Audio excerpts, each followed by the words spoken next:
Hello, duelists, and welcome to the Yu-Gi-Oh! World Championship Series 2025 live in Paris. We are so excited to be here, joining the best duelists around the world here in France to celebrate all of them and crown some world champions. Today is our digital day, so that means we're going to be focusing on Yu-Gi-Oh! Master Duel and Yu-Gi-Oh! Duel Links, both with Speed Duel and also with Rush Duel. We've got a lot to get through, and it's going to be an amazing action-packed weekend before we start getting into some finals over the weekend on our big stage. But let's focus on what's happening today. So I'm going to hand you guys over to your amazing casters who are going to take you through today's action.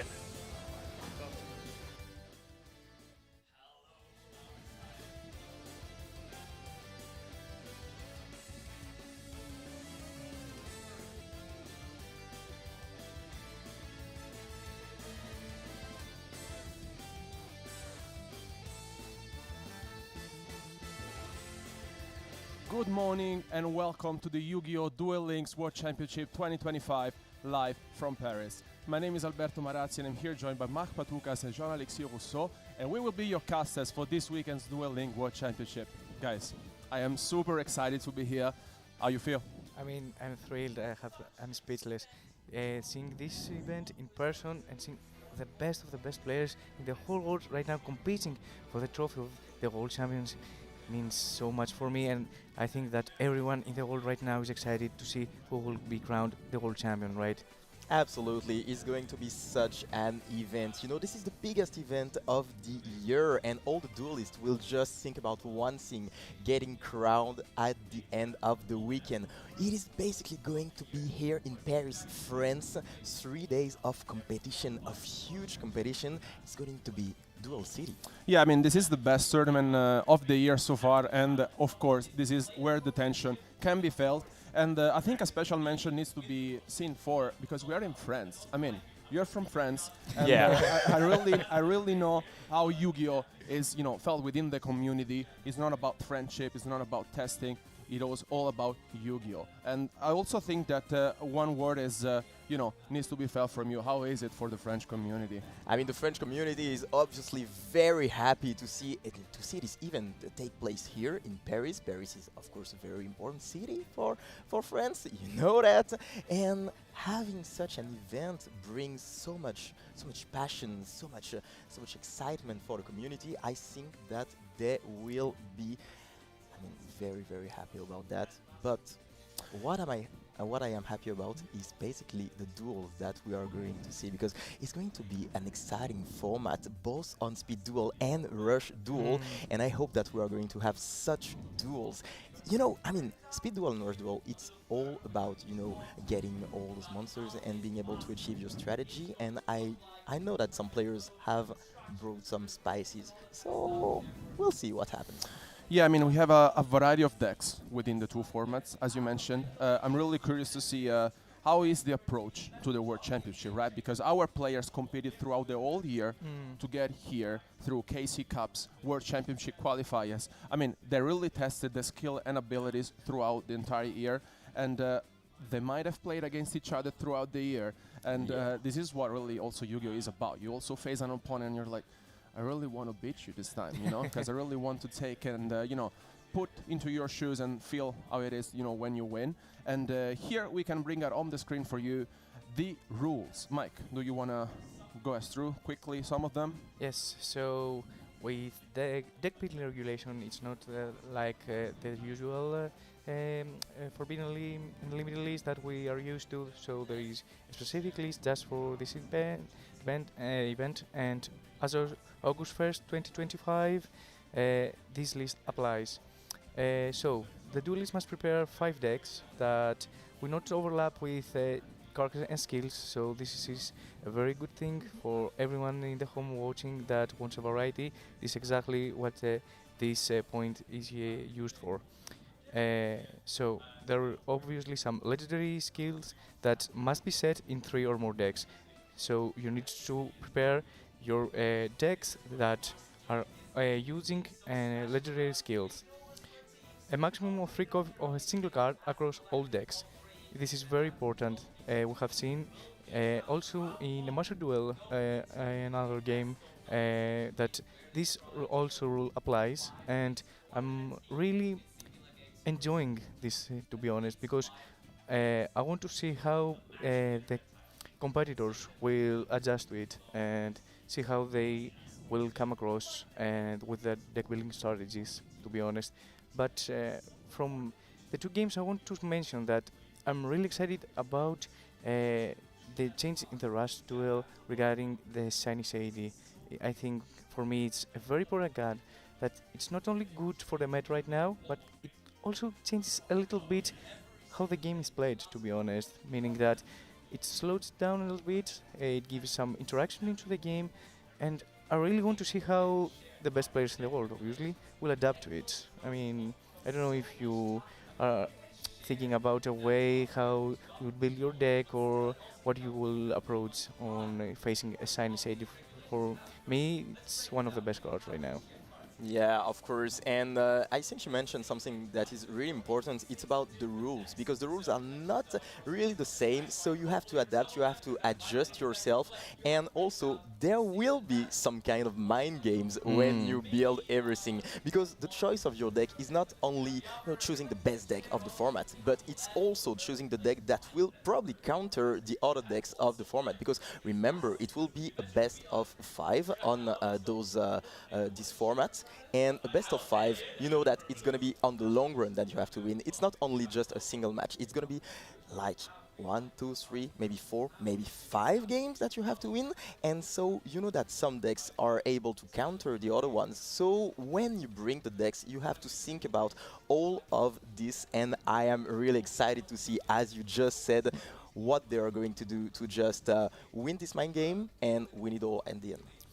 Yeah, I mean, I think it's with this type of format, you can also afford to win and lose matches, and you really need to find the right balance, right, within the deck that you bring. Because if you really want to play, for example, branded, what I am expecting my opponent is going to pick up for the first choice, for example, right? Yeah. So you really also need to find the right balance in terms of, do I really want to use this deck as my first choice, for example? Yeah. So let's just start things off like very strongly. You know, I really want to win the first one. Let's just put some pressure to my opponent.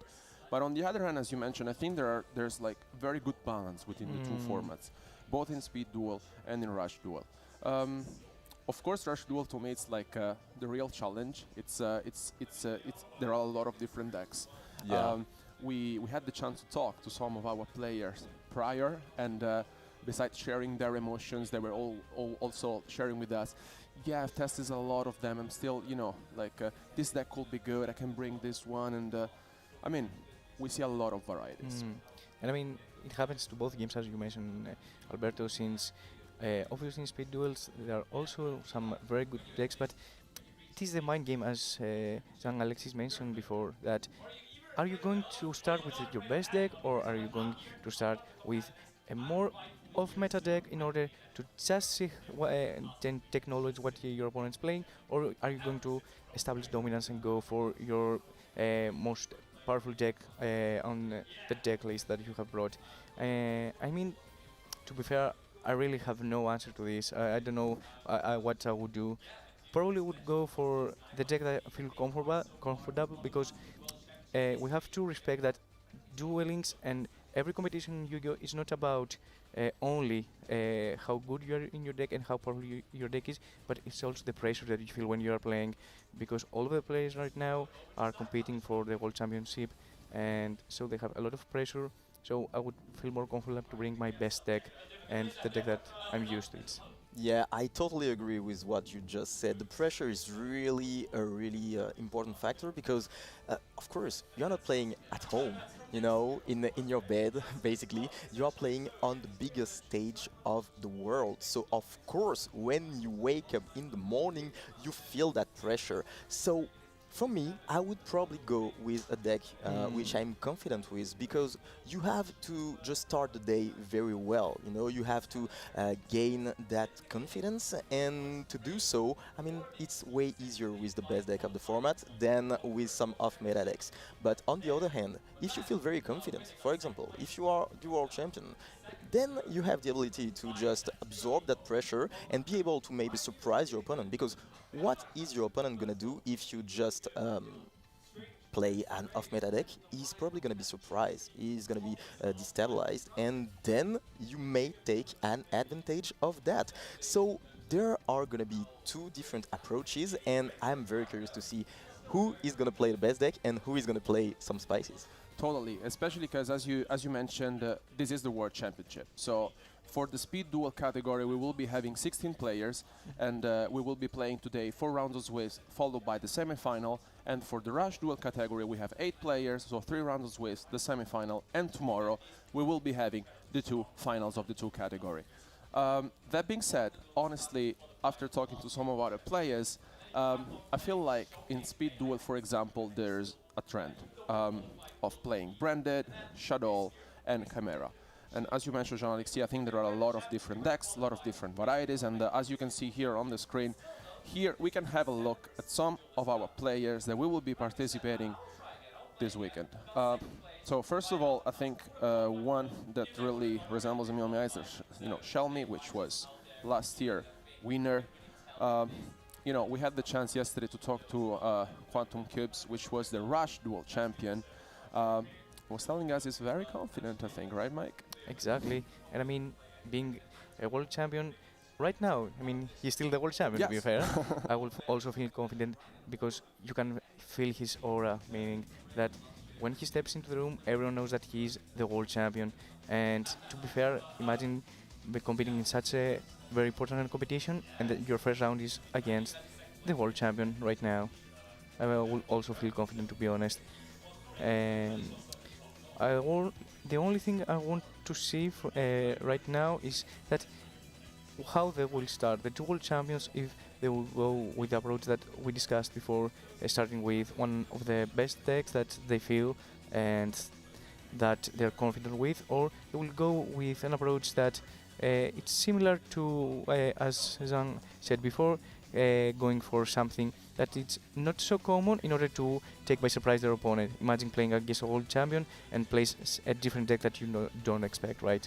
Yeah, absolutely, and it's going to be very interesting to see that. But for now, all those players, they are waiting for their first duel, and I would love to be in their mind, in their head, to know how they feel, because it must be very, very interesting, and for some people, intimidating, because, this is, as I said before, as I mentioned, the biggest stage of the world.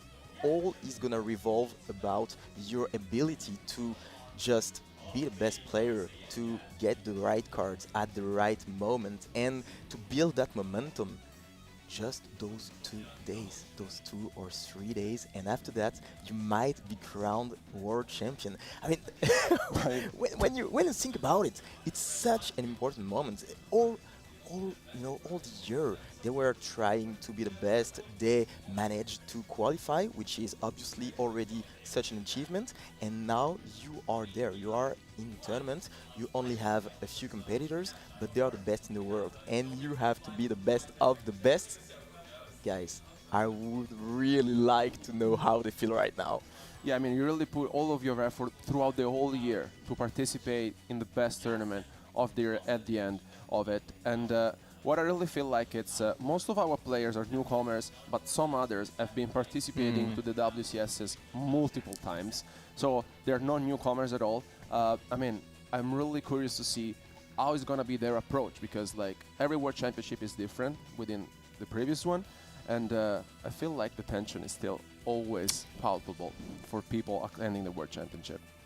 And I mean, when you are attending a World Championship, every consecutive year, you get a lot of info, which is very important because you understand way better what you are supposed to do, how you need to approach the tournament, because it's way different from the tournaments that you are used to, because it's a whole different scenario right now, and I think this experience means a lot.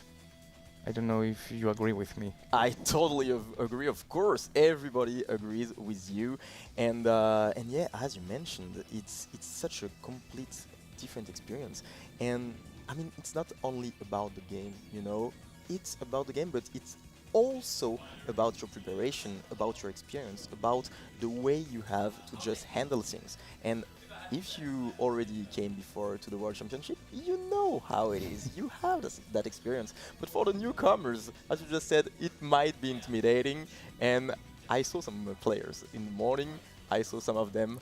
I know that they were not very confident, you know. And I talked to some of them, and I just tried to give them some fuel to make them enjoy more the experience, you know. And talking about non-newcomers, let's hear from Misaka, one of the World Championship competitors.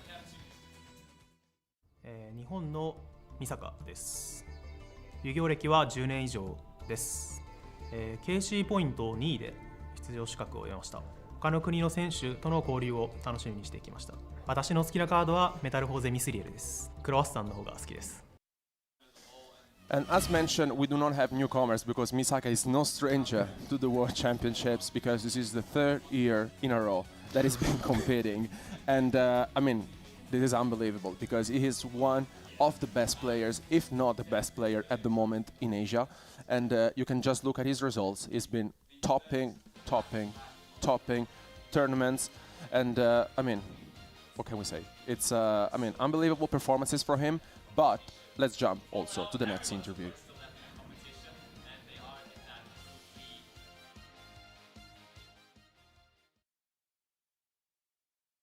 Germany, and I'm playing Yu-Gi-Oh! The TCG version since 2003-2004. I did use Shadoll in the Duel Links Speed format and qualified in the VCQ. Yeah, I mean, for sure I would like to win, but my main goal is to get into the stage 2, like the top 4, and then see what happens. But the best thing would be winning. My ace monster is Chaos Emperor Dragon, Envoy of the End. I prefer the Crossout. And once again, another competitor who is no stranger to the World Championship because we just went to the Rune Santi from Europe. And I mean, I don't want to spoil anything, but I think he's one of the best players in Europe as well for the results he has achieved this season. And I think this is going to be quite of a battle, to be fair. It is going to be very, very interesting because, as you said, we have 2 of the best players of the world. I mean, we're at the World Championship in the end, so it is... it makes sense, right? Yeah, it makes sense, absolutely. But yeah, those 2 players, it's going to be a hell of a battle because this is only the first round and it's already 2 of the best players. Who do you think has the upper end? I mean, right now we will face one of the best matches, as you mentioned, because from the one side, one of the best European players against one of the best Asian players right now. And to be honest, I want to see how the approach between those 2 will come, meaning that when you both have the experience that we said, and you know that you always respect your opponent, that you know that he's very good and that he has a lot of experience in it. I mean, it gets you into the zone, to be honest, right? When you face one of the participants that are very highly to get to the trophy, you from the first round you get into the zone and you're thinking, okay, this is my time to shine. If I want to be the world champion, I need to win this guy. So you get in the zone, and I believe that we are going to experience such a powerful match, to be honest. Yeah, I mean, I really feel like when we are at this point in the stage, as we mentioned, most of our players, I think, know each other, if not very well. They may have tested together, for example, for this tournament. And I really feel like at this point in the competition, whoever you face is going to be a very difficult opponent for you. No matter what, I think at this point in the competition, you know, being at the World Championship is no joke at all.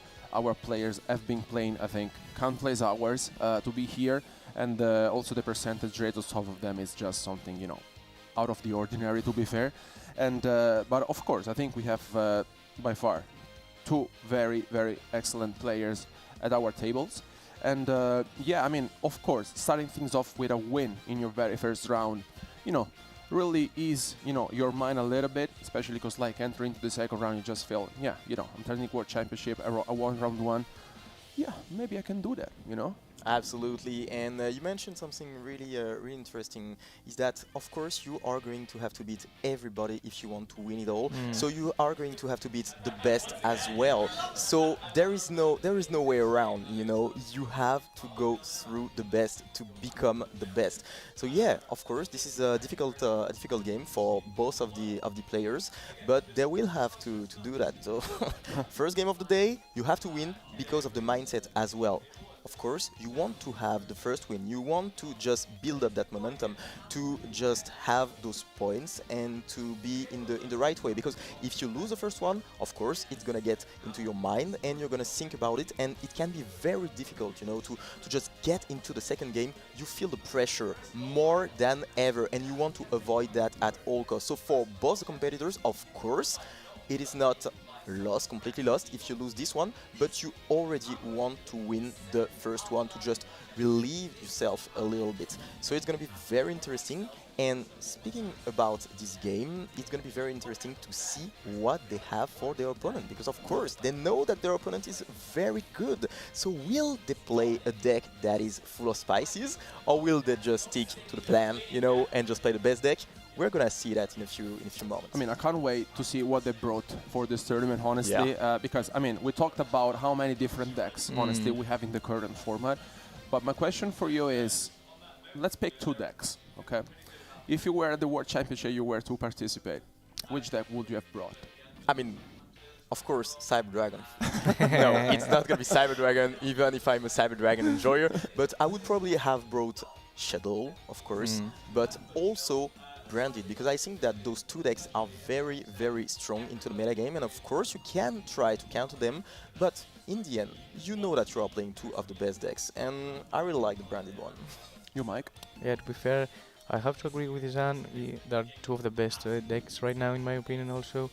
But I also like decks that can out and don't go for the fusion summoning mechanic, like Synchro decks, for example, Speedroid. However, and speaking of fusion mechanics, we are going into the first game out of the maybe 5 games, and we are seeing some Chimera strategy played here. So the first fusion just went out. This fusion is of course very important, and we saw a very interesting card, the fusion spell, the Fusion Chimera, which is a very good card, and one thing which is really cool is that you can activate it multiple times. Now we have the Fusion Chimera, which is back into the hand, because you can get it back thanks to the fusion, which is still on the field. And we are using the Nightmare Apprentice to just go into the cornfield, the small serpent. What a deck, Chimera. So. And to be honest, seeing the matchup right now, we talked about some fusion mechanics, and we also mentioned Chimera, but if you can see, all the monsters are in defense position, and if we can tell from the matchup right now, he's probably into SNGers, can we call that? Because seeing from his character right now, to be fair, SNGers is a deck that loves to play against defense position monsters. Absolutely, and I mean, here, I think here we can see at first the strategy of both of our players, right?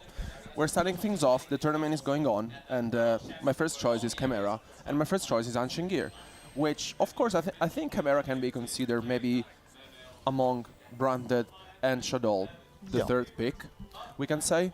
And Ancient Gear, I mean, I am not surprised to see it on screen, but I'm a bit surprised to see it on the very first duel, right? Exactly, I didn't expect that at all, but we talked about spices, and I think that this deck really meets the requirements of the spicy deck.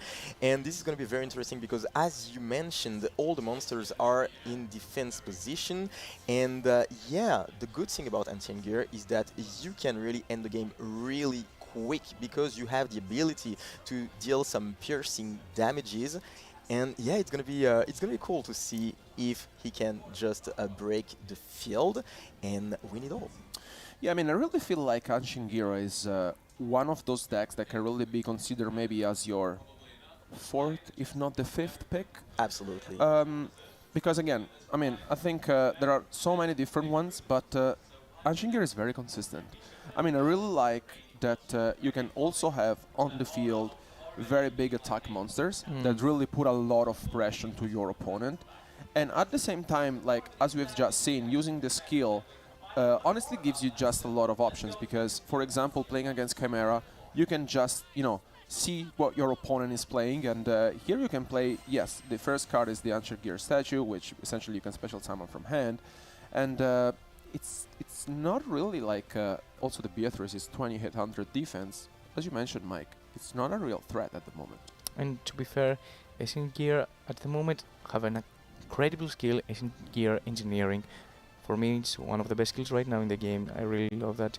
And Ancient Gear Duel is a wonderful trap until now in the meta. And I truly believe that I guess Chimera can shine, to be fair. So I wonder how is Sunny going to play through this field, meaning that I'm expecting him to go at some point for Ancient Gear Golem in order to get into battle phase and inflict some piercing damage, but I'm truly thrilled to see how also Misaka will be prepared against Ancient Gear right now. Yeah, absolutely. That's a very good question, because he has a pretty good field. I mean, he could put his strategy on, and it's going to be very interesting. I don't know if he prepared that matchup specifically, and if he if he awaited his opponent to play Ancient Gear in the first game, in the very first game of the tournament, but he must, of course, have something in his bag so that he's able to deal with that. It's going to be very interesting. I love those strategies, when you are going second and your deck is prepared to go second, and you have to break the entire field and try to win the game. But on the other hand, it's also very interesting to see if the Chimera player, if Misaka, has the ability to just tank all the damages and just get back into his turn. And I think here we see one of the best starter of the deck, right? The Ancient Gear Tanker, which essentially allows you to special summon one Ancient Gear monster from your hand. And I really feel like you have so many different names in your deck that depending on the situation, you can either go for fusion plays, or if you really feel like you can just go for the Ancient Gear Golem, the OG, I would say. Yeah. And there's also the Ancient Gear Dark Golem, which most of our players usually run a 3-ofs. And having them with 3000 attack points, it's very difficult to deal against them. What I really like about the deck is not only the access to the field spell, the Gear Town, but also having the possibility of fusion summoning, which is something that we see in the forms of Ultimate Ancient Gear Golem. Yeah, I think here the strategy is just going through, because now we're gonna see some response from the Chimera deck. And yeah, I really like the interruptions from the graveyard. I think it's one of the decks that can really afford to have interruptions in your opponent's turn from the graveyard, and it's something that you really cannot afford to forget. Absolutely, because you not only have one interruption, but you have two interruptions, because there is still one in the graveyard. If your opponent targets one of your monsters, you have the ability to just negate the effect and then destroy that monster. So this is a very important one, and as you just mentioned, this is very cool to have some interactions on the field, but also in the graveyard, because there is some diversity, and your opponent just has to be very careful, not only on the field, but also in the graveyard. And yeah, this is so strong. That is why the Chimera deck is now one of the best decks of the format, of course. And there we saw the Swordsman, which was used, and yeah, I love this card. This card does literally everything. You have the ability to special summon from the deck and to enable your combos, and you also have an ability to use it at an interruption. Those cards are very strong. And to be fair, I liked how Misaka was playing while we were talking right now, because as we saw Sunny activated through the skill Ancient Gear Duel, the trap that we mentioned before, that for me it's one of the best cards of the deck right now, since it makes every Ancient Gear Golem and the monsters that mention it unaffected by monster activated effect. So you need to interact with the trap card, otherwise you will have a problem with it. And Droplet also is Yeah. another very good card. What a card! Forbidden Against Chimera. Droplet. One of the best cards, of course, of the format, and he drew it. He's using it, which is a very good disruption because it's a very interesting card. It lets you just break the field when you are going second and play in reaction of your opponent's interactions. And even going first, you can still set the card and use it as an interruption. So what a card Forbidden Droplet used there, and it gives him a great chance of just going through the field. Yeah, and here we are. As previously mentioned, we finally see a Fusion Summon from the Yeah. Unsure Gear deck in the forms of Ultimate Unsure Gear Golem. I think this is the ultimate goal of the deck to bring it up on the field. And as mentioned before, I think having such a monster on the field really gives you a lot of advantage. Let's see now here if Misaka can navigate through this threat, because it's very, very powerful, but look at what we just witnessed. As we mentioned, the interruptions from the Chimera deck are sometimes, too many. Yeah. And, I mean, very well played. So, just to explain some things right now, Commander has a secret effect, as I would call it, meaning that you can banish itself from the graveyard in order to activate an Ancient Gear from your hand to the spell and trap zone, which is, as we saw before, it was bounced to the hand. And so Sunny activated against Ancient Gear Duel, which is, as we said, one of the best cards, but Misaka special summon Nightmare Magician, one of the best cards also from the Chimera deck, in order to have his also secret effect that if a monster battles, it can destroy a card on the field. Yeah, and I mean, turns of the event, I think, very quickly, because as mentioned, I mean, both of the decks are incredibly powerful in both forms, but I really feel like that, as you mentioned, Chimera sometimes has so many disruptions that even if you know what you're up against, and sometimes you just try your best. Yeah. I really feel like going first, if you really have, a very good starting hand, along with the skill, it can be very problematic, especially because Ancient Gear, as we mentioned, can put a lot of pressure to your opponent. But I really felt like, the duel was in control from Misaka. Well, as for first duel, what a star, to be fair. Yeah, absolutely. I totally agree with you. What a start, because we had to see this Ancient Gear deck go into play. It didn't go as planned, of course, because the Ancient Gear didn't go through the field of the Chimera, but for Misaka, it's a very good start. We spoke about that just before the games. You need to gain that confidence. Of course, Misaka is very confident, but it's very great, very good player, but you have to build that momentum, to build that confidence, and now you are up against your opponent 1-0, so you feel pretty good. You can now just take another deck, while for the opponent, the Ancient Gear strategy didn't work. So for the next game, what will you take? Will you take the top of the decks, or will you just stick to a spicy strategy? That is a very good question. To be fair, if I was Sunny, I saw that Misaka is totally prepared, meaning that I don't know if everyone understands that, because it was very important for me to just say that Misaka was waiting for the right moment to special summon Nightmare Magician. It was a wonderful move, to be fair, because he knew exactly what was the weak point of his deck, which was obviously the piercing damage from Ancient Gear monsters. So he just waited for the right moment to special summon Nightmare Magician in order to destroy a card on the field when another monster battles, right?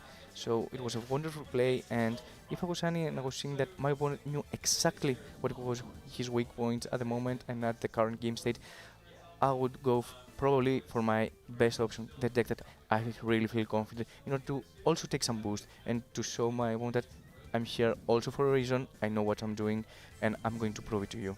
Yeah, I mean, I really felt like he was in control of the game, and he also let his opponent, play his cards, right? Maybe he just wants to see his play style, how he goes onto the Fusion Summon, and as you mentioned, Mike, I think he waited for the right moment just to seal the first duel. And to mention again what you just said, it will be interesting to me what Surisanti brings onto duel too, because his opponent played Chimera, so, well, you could go for Chimera yourself if you really feel like. You could. Or maybe you just go, okay, let's just, play Branded or Shadoll right away and try to even the score. For sure, he has seen that his opponent, really mastered the first duel incredibly well, I would say. Yeah. And yeah, to be fair, I was not expecting the Ancient Gear for the first pick. Maybe, and I would say maybe, he wanted to see how his opponent's playstyle was, just to understand, okay, maybe most of the players this weekend will go for the best deck in the very first duel. So he was just maybe testing the waters a little bit to understand. But yeah, really looking forward to our second duel. It does make sense. It does make sense, actually. But I think that, as you just said, now you just have to stick to the best deck, in my opinion, because you have to get the win. You have to get the win 100%. Otherwise, you are in a bit of trouble. Because if you're just 0-2 against the opponent, then you have to win 3 games in a row, and you know that that's very difficult, especially against such a player. So, in my opinion, you have to just stick to the best deck. So maybe you just play Chimera, Branded or Shadoll, something like that, but you need to get that win to even up the score and just build that confidence and just get back into the game. But this is a very tough situation, and that's what I said just before. If you're in this situation, you feel the pressure. While from Misaka, you are fine. You are fine. You just won the first game. You are confident. You know that you are well prepared, and you can just bring another deck. So maybe some more spices. Maybe he will just take to the best decks, and maybe he will just play Branded, Shadoll, all those really good decks that we all know. And meaning that right now, if I was Misaka in a wonderful scenario, I would probably guess that my opponent will go for his best deck. So I will also bring my best deck in order to counter it. And in case of a mirror match, potentially, you can also look at your opponent and say, so it is the two of us right now, and we're gonna see who's actually the best player in the room right now. Yeah, I mean, this is definitely something that can come up throughout the weekend. We talked about mind games, so for example, most of the decks that we have in the current format are built to be played against decks that have maybe, ups and downs against certain type of matchups, but it will be super interesting to have a Shadoll mirror match, for example, a Branded mirror match to see who is the best player mastering, one of the two decks. What's for sure is that entering into this tournament, you have played, I don't know, maybe thousands and thousands of matches. Yeah. You must have sitting in these situations countless times, and I really feel like that with this type of players having this experience, although losing the first duel, can be a little bit, can bring some thoughts in your mind. I think this is very, very, very far from over, and we are now entering into the second game very soon, and here we are. And yeah, you mentioned it, and we see the Shadoll deck, a very good deck, if not the best deck. And we start things very well because we just played El Shadoll Fusion, which is a great fusion spell, and we'll now summon the Abkalon. And yeah, I mean, we were mentioning this. Maybe Misaka was just thinking, yeah, I should go with one of my best decks. I think it's very safe after what happened in the first game. And his opponent, on the other hand, is playing Resonators. So once again, he opted for another strategy. What do you think of Resonator? To be fair, I like a lot synchro decks, to be honest, because at the moment everyone expects obviously the fusion decks, which are not dominating the meta, but are considered to be the best decks right now.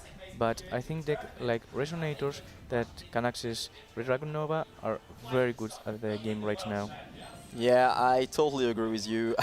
I myself like the Synchro monsters, but apart from that, the deck is very strong. I think that it is pretty much not a sleeper, but it is just one step behind the other decks, but it is still very good. It can surprise. It has some very good steps, and you can end on like 4 interruptions during your first turn, and you have some tools going second as well.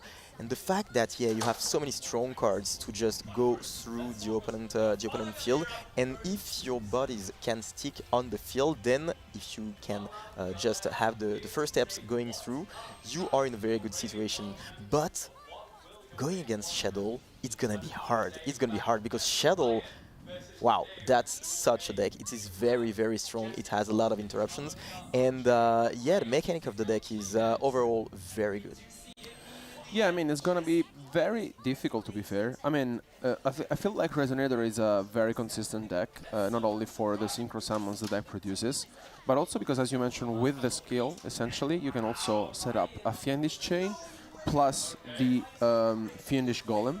So, 2 other interruptions, basically, you have on the field. And, you know, against Shadoll, honestly, it is difficult because look at this field from Misaka.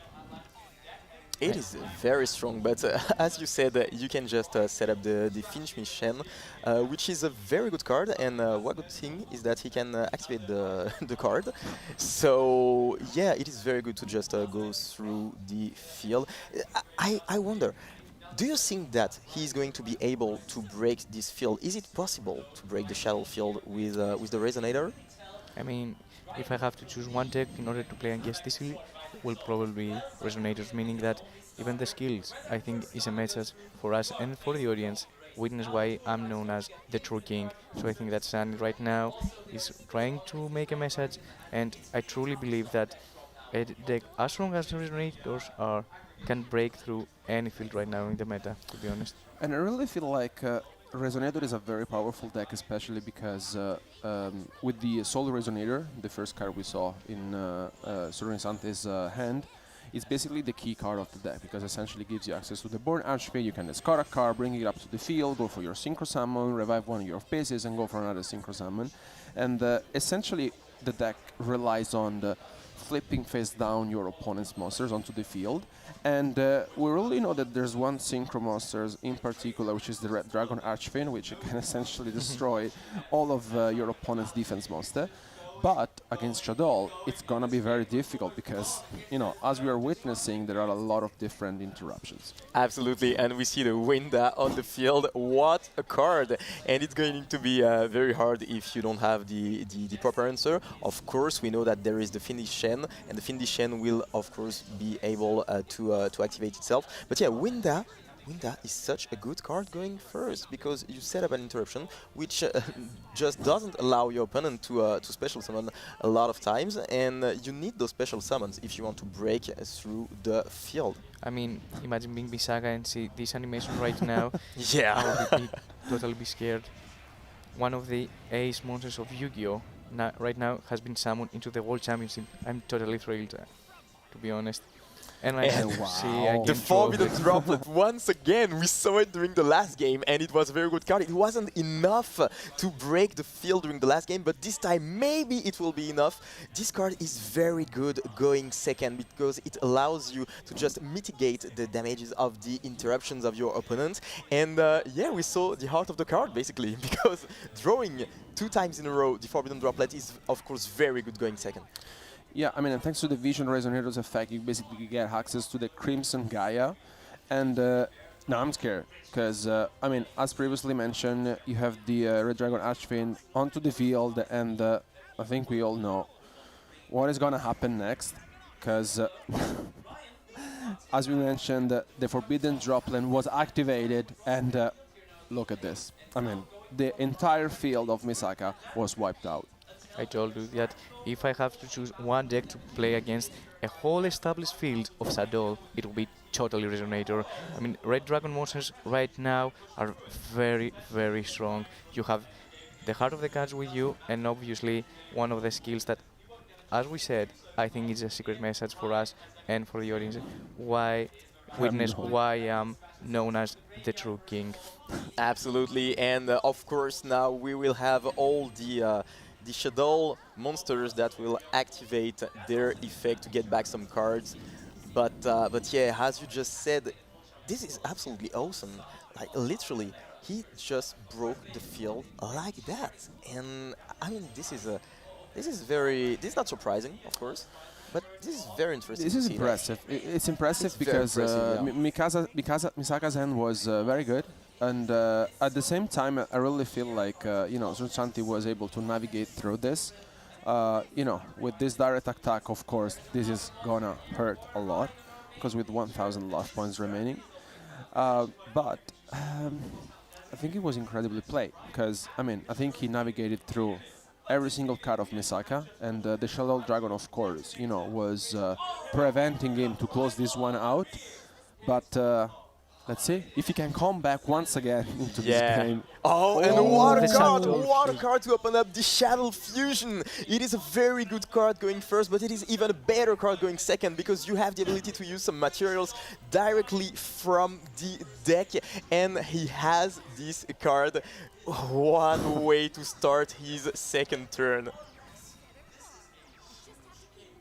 So right now, we can see that Shadoll also, we have to understand that there is a reason behind being one of the best decks right now, because as we saw, the entire field was destroyed by Sunny.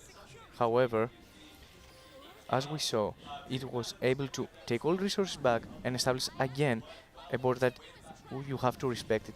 It may seem small at the start, but believe me, it can go off very, very strong right now, especially with Shadoll Season, one of the best cards. I feel like we also witnessed a very, very good play from Surrisanti because we witnessed the Shadoll Fusion activation, and we saw that the Fiendish Golem was activated on the Red Dragon Archfiend, which was the only synchro monster that was special summoned from the extra deck, which means that essentially once he gets banished, the Shadoll Fusion cannot resolve because there's no monster that was special summoned from the extra deck directly. And that being said, basically Misaka didn't have any other Shadoll monsters to perform a fusion summon, and the Shadoll Fusion did resolve. So, very well played. Yeah, that was obviously very well played. And let's see if now the Resonator will be able to win the game. But they are in a very good position, of course, because being able to stop the Shadoll Fusion is, of course, a very, very important step. Because if it resolves, then you are in a bit of a trouble. You have so much resources. You put so much resources in the graveyard, and then you are able to activate all the Shadow's effect in the graveyard, so that you are able then to build your whole strategy. And if it resolves, you are in a trouble. So better not resolve. And he saw the perfect play to avoid that. So very well played here, Banson Santi, and he's probably going to have the second game. So what a good bet. That was the right one. I mean, one of the things that I love about Speed Duel is how back and forth the games are. They require a lot of skill expression, and as we can see right now, I'm truly don't know for who is going to win, meaning that obviously Sunny is way ahead, but when Shadolls are set, you should also always respect them. And we have to say that talking about mind games, as we were mentioning before, this was an incredible pick, to be fair. Resonator against Shadoll, because like essentially you're able to clean up the entire field only by attacking with the Red Dragon Archfiend when the monsters are in defense position from your opponent's side of the field. And here, let's see if this time around Surrisanti will be able to close this one out. I really see him in the driving seat, and with this direct attack. I think it's gonna be it. Yeah, I think he's going to just hit the opponent and just win this game. So 1-1 in this duel. What a duel! We wanted to have a great duel, and I think that we have what we wanted. But yeah, what a game! Because of course it wasn't easy for Sonny Santi. He was not in the driver's seat, so he had to get back into the game. And we said that it was, of course, a very scary situation, because if you lose this one, then you are in a lot of trouble. You have 3 games to win in a row. And he decided in this situation to just play the Resonators, to say, I am the true king, and he won the game after a very decisive game. It was very interesting. As you mentioned, the play to avoid the Shadoll fusion to resolve was very, very good, very technical, and he managed to avoid that one and then to take it all. I mean, to start things off, that's absolutely amazing. We couldn't dream of more. Yeah. I mean, I know we should not be impressed because we are at the World Championship, but I'm impressed because, you know, I am as well. I'm so impressed because, you know, the tension can be palpable, as we mentioned. And, I mean, I really feel like sometimes, you know, it's all about the picks. So let's just go into this other one. So right now we can see that Misaka has probably chose to take Resonators into the matchup right now, and I want to see how Sunny is going to play against it, meaning that he's going first, and he has his Shadoll right now. So we probably will experience the same matchup as before, but quite the opposite, meaning that the two players have switched right now their decks, and I'm truly going to see how both of them will play. Yeah, that's going to be very interesting because, of course, we saw this game before, but it was the opposite. Like, Misaka was playing the Shadoll and Sunrisenti was playing the Resonators. So, I mean, yeah, who is going to be the best? Imagine if you are Sunrisenti and then you win the game playing Shadoll. What a statement, you know? Because you won the game on both sides, and that is of course something that I'm really willing to see if he's going to win or to lose. But yeah, for now he's just building slowly his field. We know that Shadolls are going to just use those fusion, then use the effects in the graveyard to just make pretty much the same field as we saw just the last game. But the most important thing is that will Misaka have the right cards to just break the field? Because of course, those synchros, they are very good to break the field, but we saw that last game there was also the droplets. So is the droplet gonna be there or not? I think, as you mentioned, Jean, Droplet played a very huge role before, meaning that it could negate Contract and Winda, one of the biggest threats for the Resonator deck. However, I want to see that how the endboard of Sunry will be, since there is quite confusing, to be honest, at the current game stage and the current meta, because some players choose to end on an IP Masquerena while others try just to establish their fusions. So the players, to be fair, I think that have not actually come to the conclusion for which is the best end field right now into the game for Shadolls. But as we saw before, we see the skill being activated, setting the finish chain, and we can see right now that Misaka may be able to go through the entire Shadoll field as we saw Sunray before. As we said, if I have to choose one deck to go against a full field of Shadolls, it will be totally the Resonators and the Dragon Archfiend. Yeah, and to be honest, I really like the infield with the IP Masquerena. I think that's a very good card, and it puts a little bit more diversity in your interruptions. So I really like the approach of Sunrisenti right there. We're going to see if it's going to be enough or not. We are going to see also if there are going to be some going second cards like we saw last game with the Forbidden Droplet. But first of all, I think that yeah, the Findishen is obviously a very good card going into Shadoll going second. But if you can pair it with one more card, then it will be very, very good, and it will be yeah, a pretty good one for Misaka. Yeah, it was a very good choice, honestly, especially because I think it's paying the favor back to his opponent.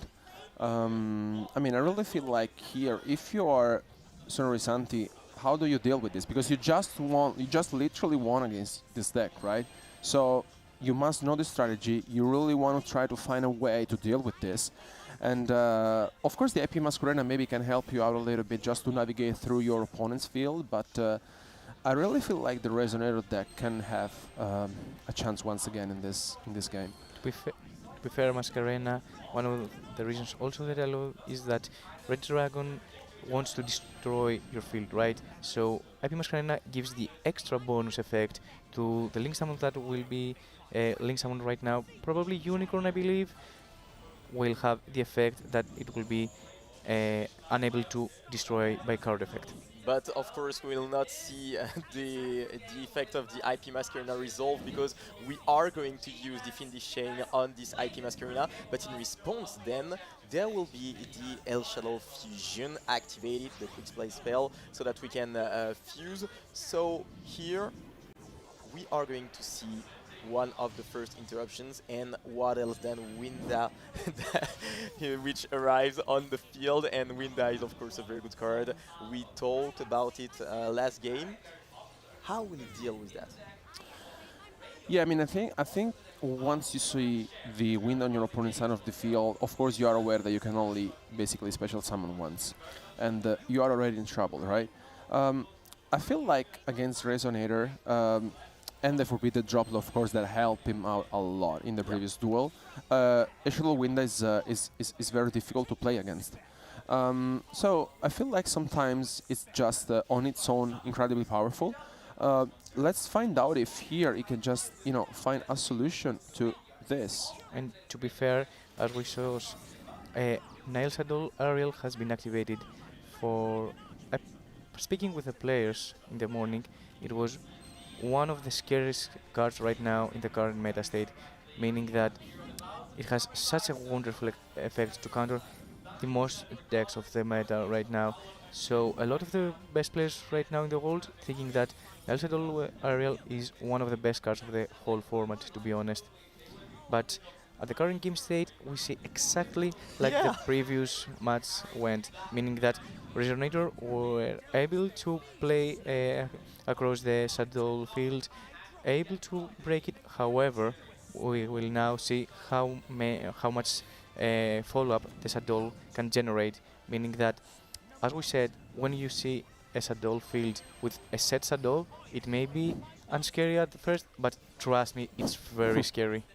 Yeah, absolutely. And as you mentioned, this is pretty much the same situation that we had the last game. We saw a full field of Shadoll, and then we see the Resonator break the entire field. And yeah, all of a sudden you have literally 0 card on the field. But as you just said, the Shadolls, they are very, very good at getting back into the game, at using the resources and getting the maximum out of it. And as we can see, now we have the El Shadoll Calon. So yeah, you just said it, Mike. You just have one set monsters, one set trap, and you are not very scared about that. But you should be, because from that they can do a whole lot, and this is going to be very interesting to see if Sunny Recenti can on his deck just be able to do what Misaka couldn't do, which is just hold the game and then get back into the game and win the entire scene. And I really feel like here Sunny Recenti was able to survive this turn, especially because I feel like Misaka was missing one of his pieces to close this one out. But here now is using this Shadoll Schism to summon the construct, and once again a Forbidden Droplet. What a card! This is already the card of the first game. Like yeah. I mean, I feel like it's one card that we'll really be saying a lot during this weekend. And also here we see the Red Rain, which, you know, of course, you can use once you control a level 8 or higher Synchro Monster. Very powerful to basically disrupt your opponent play. I feel like it's gonna be a bit difficult for Misaka, because from his body language it doesn't really seem too happy with this. Absolutely, but you shouldn't pay attention too much to the body language, because of course sometimes you have the feeling that your opponent is not playing very great, but then you realize that oh, yeah, he had it. yeah, he had it, exactly. But yeah, this game is very, very interesting, and I think that none of the players already won the game. You know what I mean?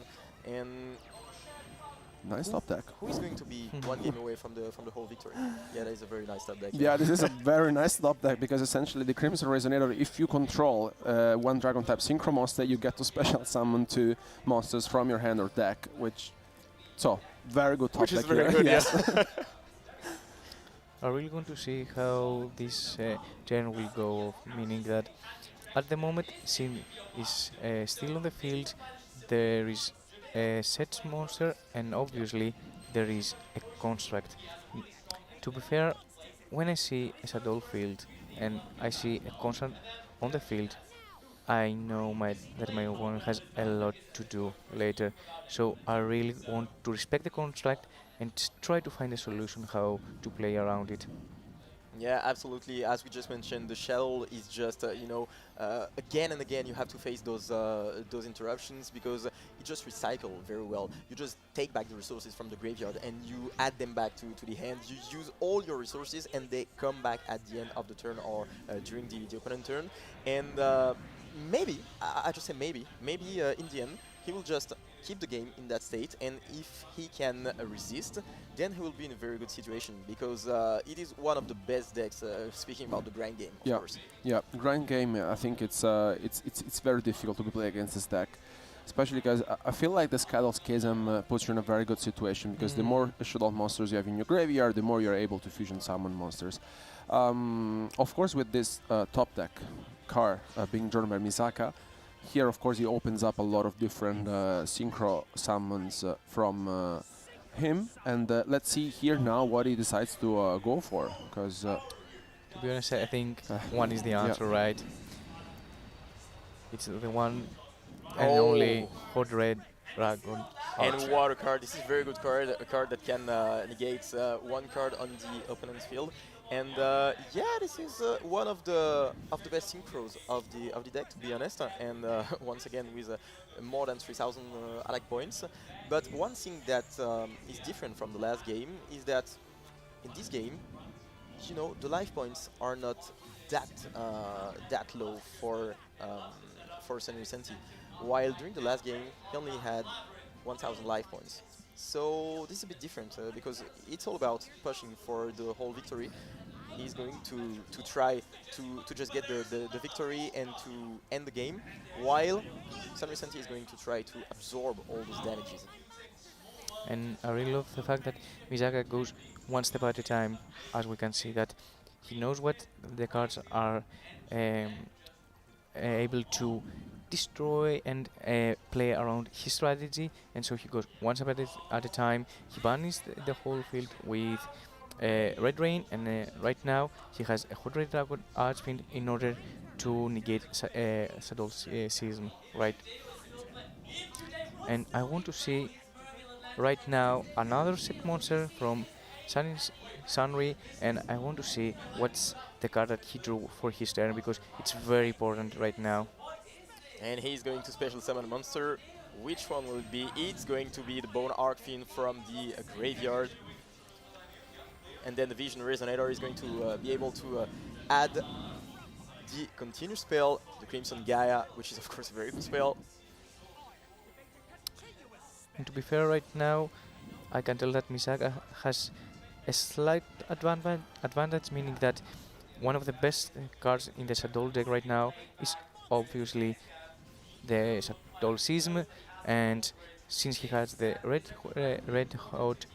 Red Dragon Archfiend Abyss in the field, he can negate it and can play around any field right now, to be honest. Yeah, absolutely. Schism is one of the best cards of the deck with Shadoll Fusion, and being able to negate that, of course, as you just stated, is very, very, very good. So I would say that Misaka is in the driver's seat, but as you just said before, there is still this face down monster, and you know that it can be scary, you know.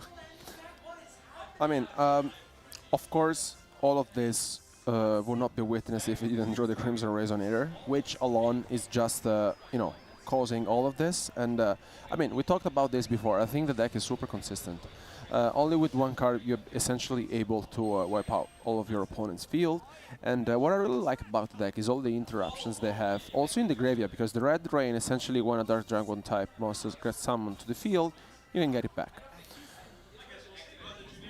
And then he's going to try to activate the Schism, but of course it will not resolve because this is a big threat. And yeah, he's going to activate the Hot Red in response. And now it's going to be the battle phase. He's going to attack, and this is the Shadoll Genius. And I mean, you have to respect from Sunny that tried to activate Sism despite being in this situation. And right now I think that Misaka has probably won the game. Yeah. And One he's last attack quite and we can satisfied have with it. Yeah. Yeah, he's happy, of course, because this is the second game that he wins. It was a tough battle. It was and the final attack. It was a tough battle, and it is the final attack and the second point out of 3 points. So he's one game away from getting that whole victory, the first victory that is so important to just build that confidence. And to be honest, speaking about the game itself, I really like this matchup because I think that it is very skillful. You know, you have to know exactly what your opponent can do and when you have to play your cards or your interruptions. For example, knowing that, I mean, this is of course obvious, but knowing that Schism is a very good card and that you have to negate it and not choose the Hot Red Dragon Arcfin before or after is something that you have to take into account. And the play during the second game as well, being able to just dodge the Shadoll Fusion by banishing, you know, the Demon Star University. That is something that is exciting, you know, and the fact that it is a grind game is also very important because you have to take the good decision at the right moment, and you know that if you take a wrong decision, it can go, you know, boom, and then you lose the game while you were about to win the game. But for now, Misaka is up against Sunrisenti 2-1. So Sunrisenti back against the wall. He has to win the 2 next games. So what will he choose as a deck? We saw that now he chose Shadoll. What will be the next one? To be fair, before that, I want to discuss something because as a player right now, I want to say that we saw 2 times Resonator winning against adults, right? Yeah. Yeah. I think this is a very good insight for the current meta stage, to be honest. Absolutely. Meaning that everyone in the room right now believes that Shadoll is, if not the best, one of the best decks right now for the current meta state. However, as we saw, Resonator played extremely well in both scenarios against a very good established field from both players, to be honest. However, we saw that the deck were able to win in both games. I think this is a very good insight for the current meta state, to be honest. Yeah, I mean, I think in a fashionable way as well, because of course we had quite of a back and forth duels, right? And I really feel like, though, as we mentioned, there are decks, in my opinion, that have been brought specifically for a specific matchup. Yeah. And of course, we only witnessed 2 games with Resonator against Shadolls. But maybe at the end of the day we will be having a statement of Resonator beating Shadolls, who knows? But as you mentioned now, let's see what our players are bringing for this game, because honestly I am very curious, and I think I saw one theaters of the ending opening. Yeah, and we'll now have 2 new decks in the town, and we talked about that. We talked about the branded cards with a very, very good skill. Mike, you love that skill, right? Exactly. It's one of the best skills right now in the game. I really love Despia as an archetype. It's one of my favorites. And of course, Despia Theater, one of the best field spell in the game, in my opinion. And of course, this is why the skill has taken its name from it, Theater of the Branches Opening. And we see Masquerade, the Blazing Dragon, being summoned into the field, and Tragedy, because it was sent into the graveyard, will activate the effect to add, and Ad Libitum also was sent to the graveyard by a card effect, so we can see him special summon the Tragedy from the graveyard. And we see Albert being adding to the hand, and you remember that Misaka has not yet normal summoned a monster. We see Albert being normal summoned, and we probably go for Bradin in red, yes, in order to establish a very good field and setting Bradin in red into the spell and trap zone. Absolutely, and now we see all the power of the branded strategy. We are going to special summon the Condemned Dark Lord because you have the ability to play the Dark Lords with the branded, and this is one of the key points of the deck. And this Link card is very good because it allows you to just banish cards from your graveyard to summon the big Dark Lord from the main deck, which is a pretty good card, to be honest. And to be fair, when you see your opponent discarding a powerful card like Book of Eclipse, you know that his hand is very strong in order to discard such a card. And I think we talked before about this. I truly believed that the game will be just into a mirror, and as we can see, Despia mirror is on the screen, one of the most skillful mirrors right now into the game, and you can truly understand who has the advantage, meaning that Despia is one of those decks that really wants to establish a very good field. And yeah, we are going to get back to get back here because we have a little bit of a different game that that we saw. But yeah, it was really interesting to see some branded because we haven't seen some branded yet during the first 3 games. We have seen some Shadoll and we have seen some a little bit spicy decks. We saw the Resonators as well and the Ancient Gears, and now we had to see the branded strategy. How would you rate the branded strategy? How would you put it in the meta game? Is it the best deck for you? I mean, it's of course one of the best decks, but is it better than something like Shadow, for example? to be fair, in my opinion, playing the game and grinding the ladder, I believe that Shadoll is one of those decks that you want to bring, I guess, every meta deck right now. However, Despia, I'm really feeling comfortable playing against Shadoll. So it's like having a secret mind games, as we said before, right? Yeah. Meaning that I really like Shadoll, to be fair, and I like how it plays around any established field into the meta state right now. However, I really love how Despia can play around an established Shadoll field and set up a very strong field also. However, as we saw by obviously better players than me and best on the world, also Resonators are very strong against Shadoll, right? I mean, we can still play among ourselves, Mike. I think I think it's fine. I mean, yeah. I mean, it's not the same thing. Yeah, we cannot compete with them, but still we can have fun between us. But talking about branded, I mean, it's my favorite deck of the moment. It would have been my first pickup for the weekend, just because I feel like that Masquerade just puts so much pressure to your opponent. I really feel like that's 600 life points. It's a true commitment. It puts a lot of pressure to your opponent. Just by the moment that you activate a couple of cards, you are under in life points. But if there's another deck that I would have brought is Speedroids. I think I'm completely in love with the deck. I really feel like that Synchro Monsters maybe are for all of the 3 of us. I don't know.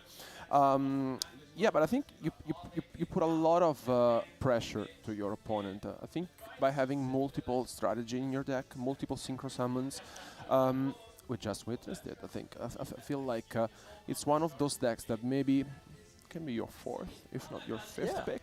But still, I really feel like it can be among one of those decks that I'm really looking forward to seeing this weekend.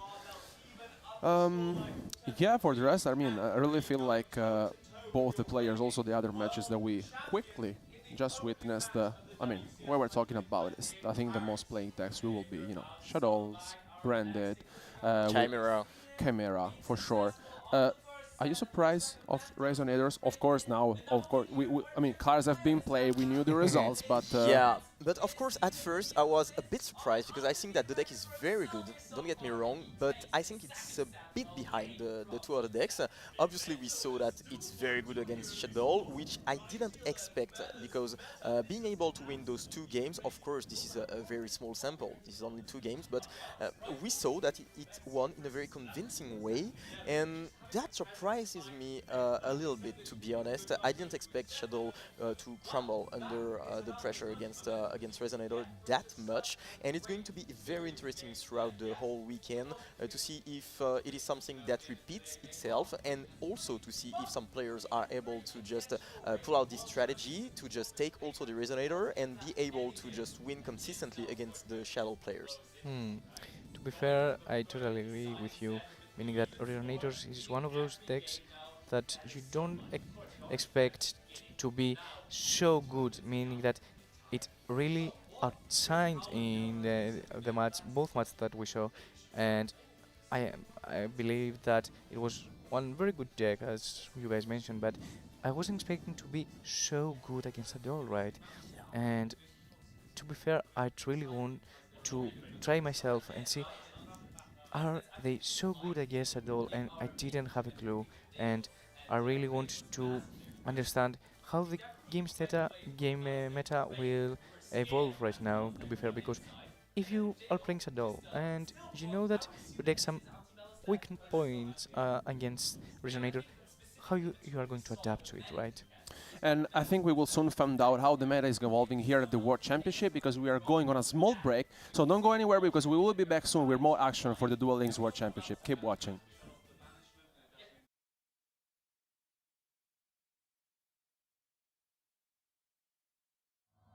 He wasn't supposed to win. Wasn't the favorite. Wasn't the smartest one out there. Wasn't the guy with the shiny, rare, whatchamacallit card. He was the third-rate duelist with a fourth-rate deck. Hey, listen to me.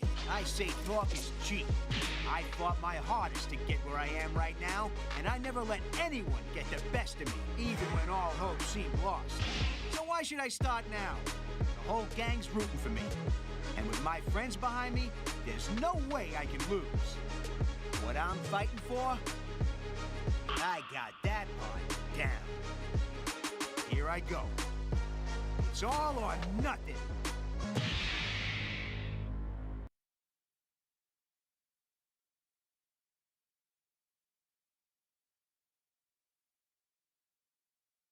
So, what's inside this thing? Come on, Joey needs a new pair of shoes. The moment of truth. Whoa! Get a load of that thing, guys! Now there's something you don't see every day. Check this out! Red Eyes Black Dragon! I'm talking Red Eyes Black Dragon, folks. It's your move. Nike Air Max 95.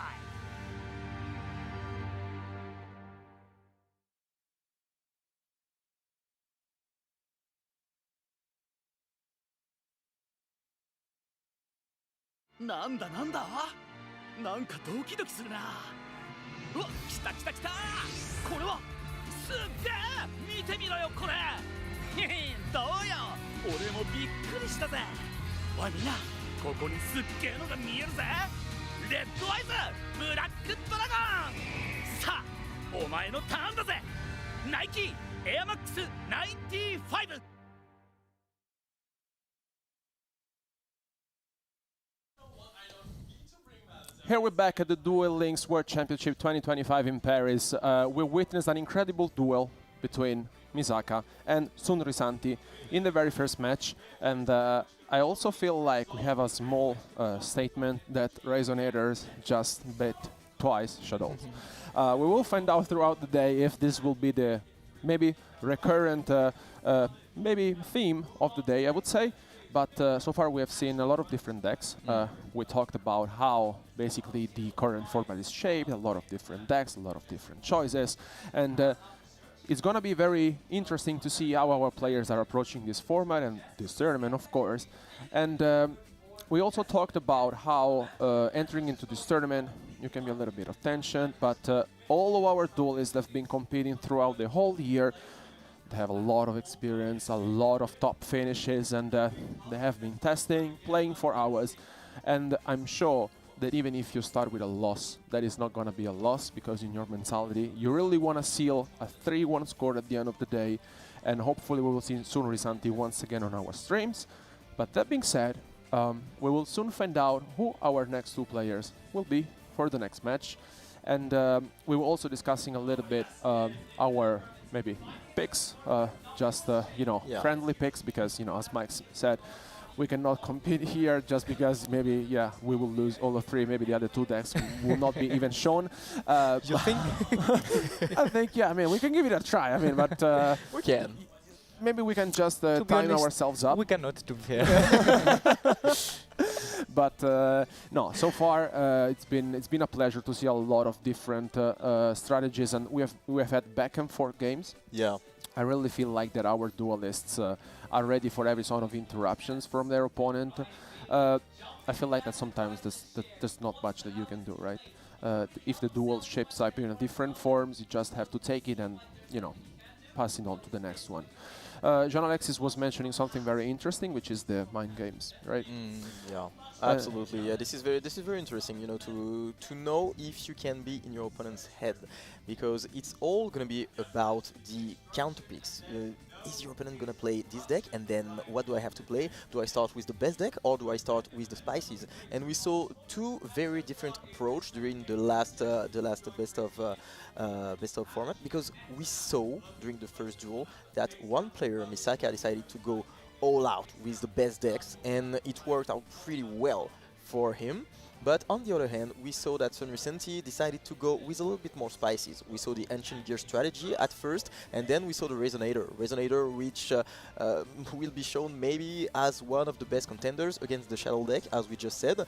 But yeah, it was a bit surprising to see those two different approach, and I am very, very excited to see what's going to be up next, because we saw some Ancient Gears, but is there something with more spices, even, like something that is not expected at all? Because of course, Ancient Gear, we could expect some Ancient Gears, but maybe this is the only one of the tournament. But maybe there are one or two more. But is there something more spicy even?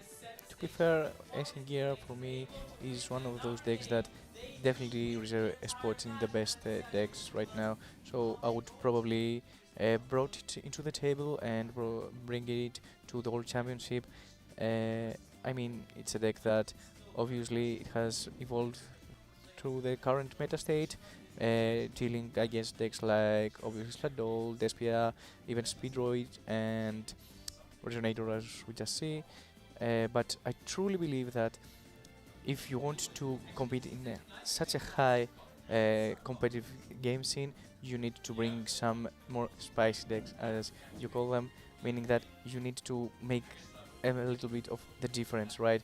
And catch your opponent off guard, to be honest. Yeah, I mean, it's going to be very interesting, because I also feel like that in the room there are going to be maybe rumors about what other players are playing, so you always want to find out what your opponent is playing. Maybe it is choices, like for example, if I pick a certain deck against this player, am I doing it the same way against another player? Because Absolutely. that is going to be incredibly interesting for me to understand, because if you have a strategy, do you adapt it, continuing thinking, this is going to work out throughout the whole weekend, I'm going to do that, I'm going to be fine.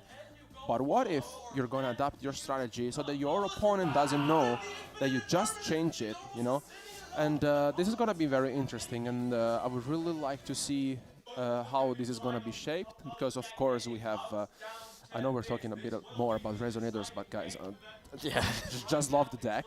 I just want to see how Resonators can perform throughout the weekend, because so far Shadoll didn't win a single game. Absolutely, we are going to see that, and that's going to be a key point throughout the weekend. But one thing that you mentioned, which is really important, is that, okay, when you enter the tournament, everybody is well prepared, of course. You are not coming, like that. You played a lot of games. You know what the meta game is. You know how to counter some decks. But if you want to have the upper end on your opponent, then you have to create the surprise. It's all about surprising the opponent, trying to destabilize the opponent and to create this little aspect of momentum. Then, if you are prepared to this situation and your opponent is not prepared to this situation, for me it's all about that. The tournaments, it's all about surprising and getting this little spice that will just ignite it all. I mean, it's definitely something that we can feel and see maybe at the end of the day, maybe when our players can start basically playing sort of more duels and understanding, okay, I know the current format, I know most of the decks, but if there's be some sort of like trend, you know, if like out of the 16 players, maybe 12 or 10 are playing Resonators, who knows, we will find out. But I mean, I'm a bit skeptic, honestly, now about Shadoll, because, you know how consistent it is, we know how good it is, everybody's playing it. But what if your opponent is picking Resonator, then you're playing Shadolls? Because, you know, all the different interruptions, the Shadoll Schism, the Shadoll Fusion itself, but I really feel like if our players are basically ready to feel and face the deck this way, maybe I will not fear this deck. I will fear Resonator instead. Maybe those kind of decks that basically most of our players are not supposed to play, they're playing it, they're beating their opponents, they're bringing games at home, and at the end of the day, as we previously mentioned, if you're on the driving seat and you're sitting with more games, well, your opponent is on the back against the wall. So it's gonna be very fun to watch, but before doing that, let's go for the interview on Rush Duel.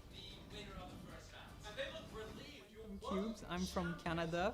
I've been playing Yu-Gi-Oh! Casually since it came out, but competitively I've been playing for 4 years now. To qualify for this event, I won last year's event, so I was automatically qualified for this one. What I'm looking forward to the most this weekend is to fight strong duelists, and there's some people that were there last year, so I want to beat them again. My ace monster is Candy Live, which is a psychic monster in Rush Duel. It's just a very fun deck and she's very strong and versatile. Croissant, and it's not even close. Well, we just heard it from the World Champion. Quantum Kills won last year World Championships in a quite fashionable way, and me and Mike had the chance to talk to him yesterday just a little bit while our players were having the interviews, and well, he is prepared.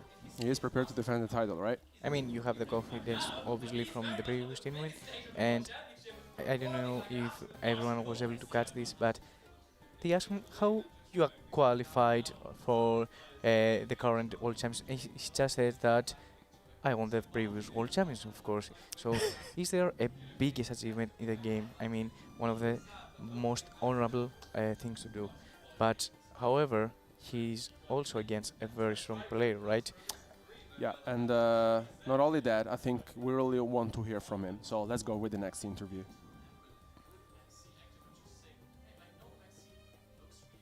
私の名前はトモです。日本から来ました。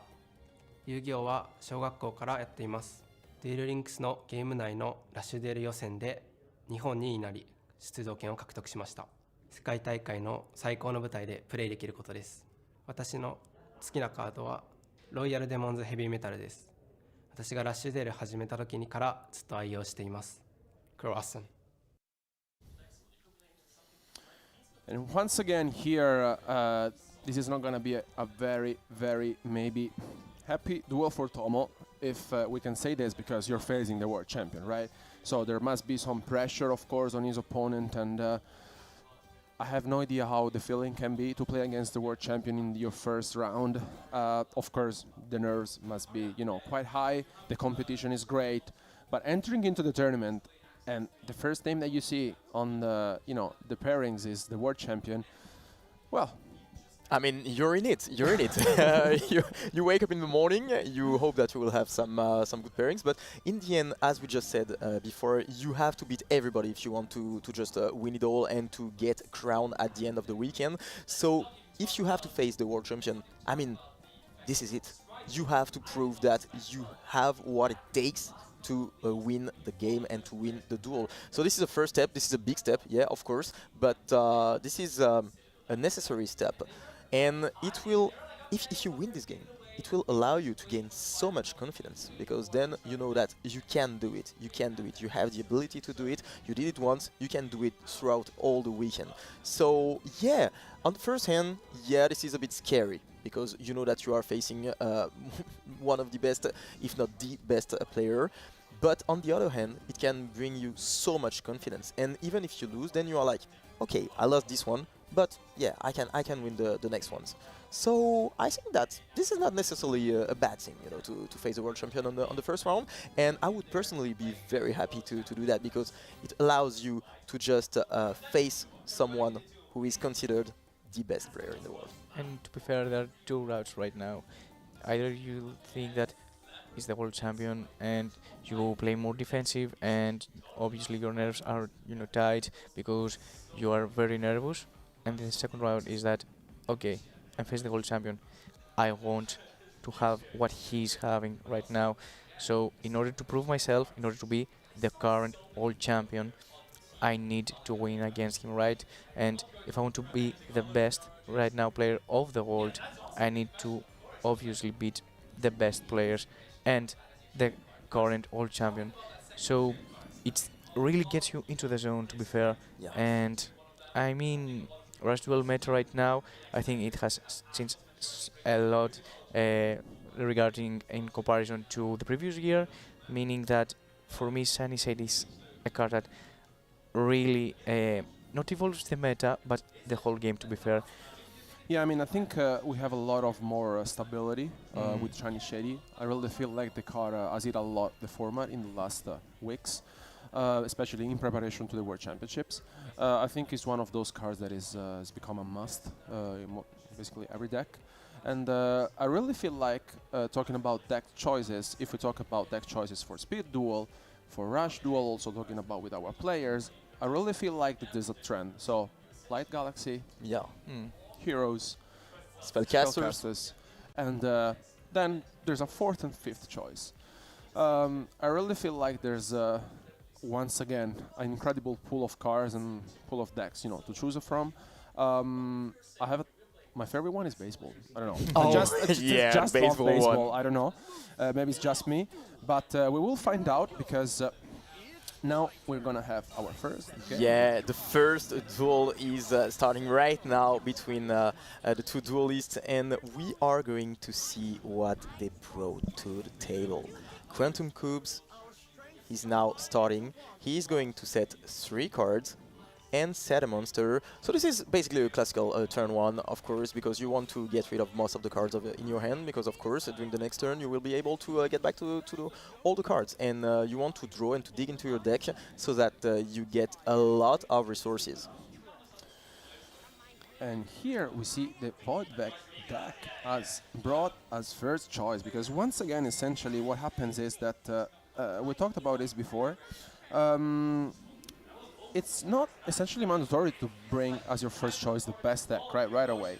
So I really want to find out here what Quantum Kids is thinking, because I mean, of course, easy onto spellcasters, but yeah, this is gonna be a fusion summon from Tomo with the Void Requiem being summoned, and yeah, I really feel like the goal of the deck is to go to the extra deck, because there are a lot of different copies, and you really want to looking forward to the Void Gigantomachia. Absolutely, and the good thing about this deck is that basically what you want to achieve is you want to achieve 2 big attacks with this spell card. The spell card is absolutely amazing. Of course, you can get it with the skill, but you also can add more copies of it in your deck, and it allows you to just get some big damages onto your opponent. And with those 2 big attacks, then you want to end the game because you have such great monsters. Yeah. And yeah, I mean, I really feel like the deck can put a lot of pressure to your opponent. I feel like Quantum Cubes didn't open up very well just by setting the monster. But now, I mean, I think it gets interesting, because cards are revealed. We know that Thomas is playing a Void Velg, and now Spellcasters, we know how powerful the deck can be. And here we see the first Ghost Cyclone being activated. And I mean, spellcasters are a deck that loves to play around decks that set cards, since they have so much spell and trap distraction, right? And to be fair, we talked before about the best decks, and we mentioned Light Galaxy, but right now we see Dark Galaxy on the field, right? And I'm really looking to see what the matchup looks like right now against spellcasters, to be fair. Yeah, it's going to be very interesting to see if spellcasters can get back into the game. And now we will get access to the 7th Road Magician, one of the best cards of the deck, of course.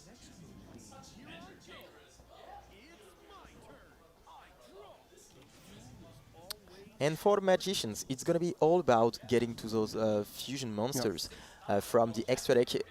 There are a few interesting fusion monsters. One of the best one is, of course, the Master of the 7th Road, but it can be quite complicated to get to that point. So you have some ways to get there. There is, of course, some combos that you can achieve with some cards in the main deck. We will not witness that right now yet, but yeah, the 7th Road Charmy Witch is one of those very interesting cards that you need to get to that point. And now we see another great card, the Talismanic Seal Array. This card has been around for so long, but it is still there, and it is very important because you can get back some resources into the deck and you can get through some big monsters of the opponent. Here we see that the Void Veil will get into the graveyard, and he will get rid of the opponent's field. So nothing left on the field for Tomo, but he's going to get back to his 5 cards in the hand. Don't forget we are in Rush Duel right now, so 5 cards has been drawn. Absolutely. And we can see how Tomo will play around a Spellcaster field. One thing that I love about Spellcaster, as I mentioned, is that they have so many ways to play around spell and traps, right? However, I also like the fact that most main deck monsters right now are generating attack through monsters on the graveyard, right? And I really love the fact that the requirements for most of the decks, for the cards from the Spellcaster deck, is to send cards to the graveyard, like. And I want really to see how Tomo can play around 2 monsters from the Quantum side, meaning that there are also 2 traps, right, probably set on the field. Yeah, and that is a very interesting point that you just mentioned, because of course it is all about the spell card that he added with the with literally his skill. And I told you that it is all about the spell card because you want to have those 2 big attacks, and he's going to try to have the second attack right now because of course Quantum Cubes doesn't have a lot of life points. But as you said, there are 2 trap cards, and trap cards are very scary in Rush Duel. There are some that can literally nullify everything that you want to do, so he's going to have to play around those, and he's going to have some tools to try to play around those. And I also feel like this is something that I think we all noticed, that Quantum Cubes pass with 2 cards in hand, meaning most likely is having another Shiny Shady being set onto the field. I mean, he's sitting on 1500 life points remaining, still far from over. Yeah, I mean, I really feel like that with the 4 cards that he's gonna draw, I think he's gonna maybe put a lot of pressure on his opponent, if not sealing this one out. I mean, as you mentioned, Mike, I think Shiny Shady itself, it's the game changer. Yeah. It's just we really changed the format lately, and it's giving a lot of basically consistency to most of the decks that our players are playing. And I also feel like, you know, Quantum Cubes didn't really start things off very well, because I feel like he drew double copy, if that was the case, and with just a set monster. But I think this is the peculiarity of Rush Duel. You can never know when it's over, right? Until it's over. So it's I'm very curious to see now his okay, now it comes a skill from Quantum Cubes, and I mean this is I think this is a quite fair of field that can be navigated from Quantum Cubes. To be fair, I was really thrilled to see the first Shiny Shady in the World Championship being activated, right? Meaning that is a trap that I really and truly respect right now, because as we mentioned, it has not just evolved the current format and the current meta state, but has also changed the way that Rush Duels are played. Because when you bring such a powerful interaction into the game, right, like setting up two monster face down defense position, it gives the opportunity to your opponent to have an extra turn, and we know how important gaining an extra deck is on the Rush Duel, right? And we just witnessed the skill being activated and adding the fusion, which, yeah, we just seen in play. We were talking about this before. I think both of these decks are relying on fusion summon. And let's find out who is going to break up on the field, and it's the Charmer Witch, of course. And they're a little light, because essentially you can also change one battle position of your opponent's monsters. And the card also inflicts piercing battle damage, which is of course very strong, and we can see that both decks here have the ability to just inflict piercing damage to the opponent, and they have to take advantage of that. So we are now going to attack the Void Veil Requiem and put it back into the graveyard.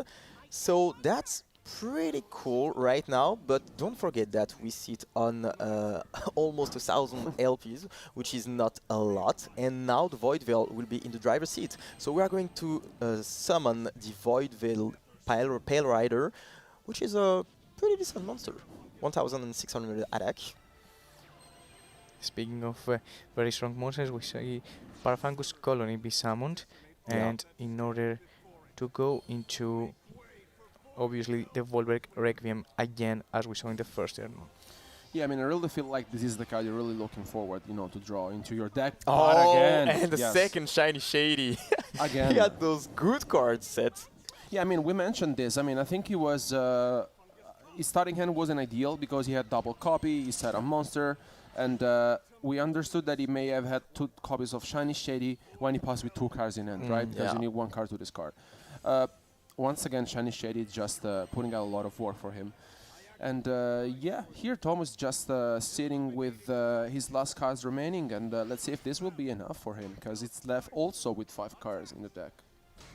Absolutely, and 400 more life points that will be lost by Quantum Cubes. And this is the end of the turn. And look at that. I mean, that is what is really good about Rush Duel, is that it's so back and forth. This duel is absolutely amazing for now, and we don't know who's going to win. And to be fair, we just experienced what we talked in our intro before we even see the first match, how powerful Shiny Shady is and how has evolved the current meta state and obviously the whole game. As we saw in both turns, Tomo would be able to take the win and go through any field with his hand. However, Shiny Shady gives the opportunity to Quantum to gain an extra turn, draw 5 cards in his hand, and go into his fusions and his main deck monsters. Yeah, and it literally saved him the game. Literally, it saved him the game. How powerful this card is, and I mean, yeah, it went from probably a lost game to a 1 game, and now he's up 1-0 against his opponent. So he's in the driver's seat. We are going to see what he's going to pick next as a deck, but for now we saw that the Spellcasters, of course, one deck which is really awaited. We knew that this deck was going to be there because it's one of the 3 best decks, if not the best deck of the format. But what's going to be there next? Is he going to play like one of the best decks, or is it going to play some spices? For now, we saw 2 decks that were pretty much weighted. To be fair, I think if I have understand how Quantum is thinking, I would go for like Galaxy, meaning that I believe that he's one deck that he's very comfortable with, and he will probably want to put more pressure to his opponent, because let's just go to Tom's mind, right? He's facing the current world champion, as we have mentioned before, and he's down 1-0, right? So he has a lot of pressure. He knows that he's obviously playing with one of the best players in the game right now, and I really want to experience and to see his logic. And as we can see, that the game has already started, and we can see White Galaxy on Tom's side, meaning that you need to bring one of the best deck against such a serious matter, right? Well, you called it, Mike. So absolutely.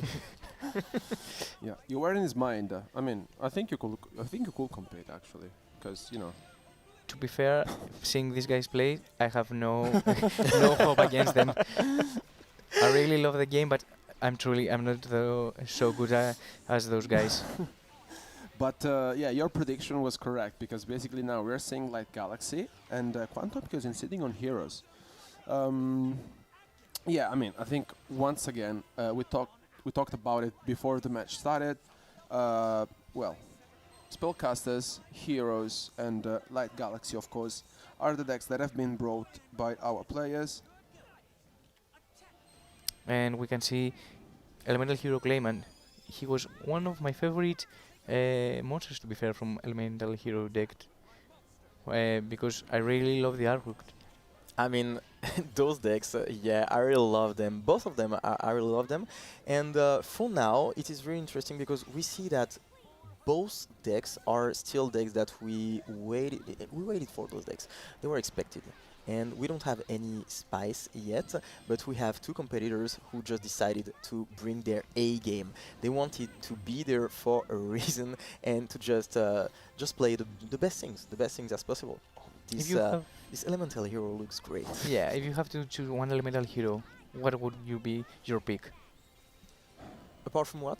From artwork, what would you what will be the one that you choose from the artwork alone?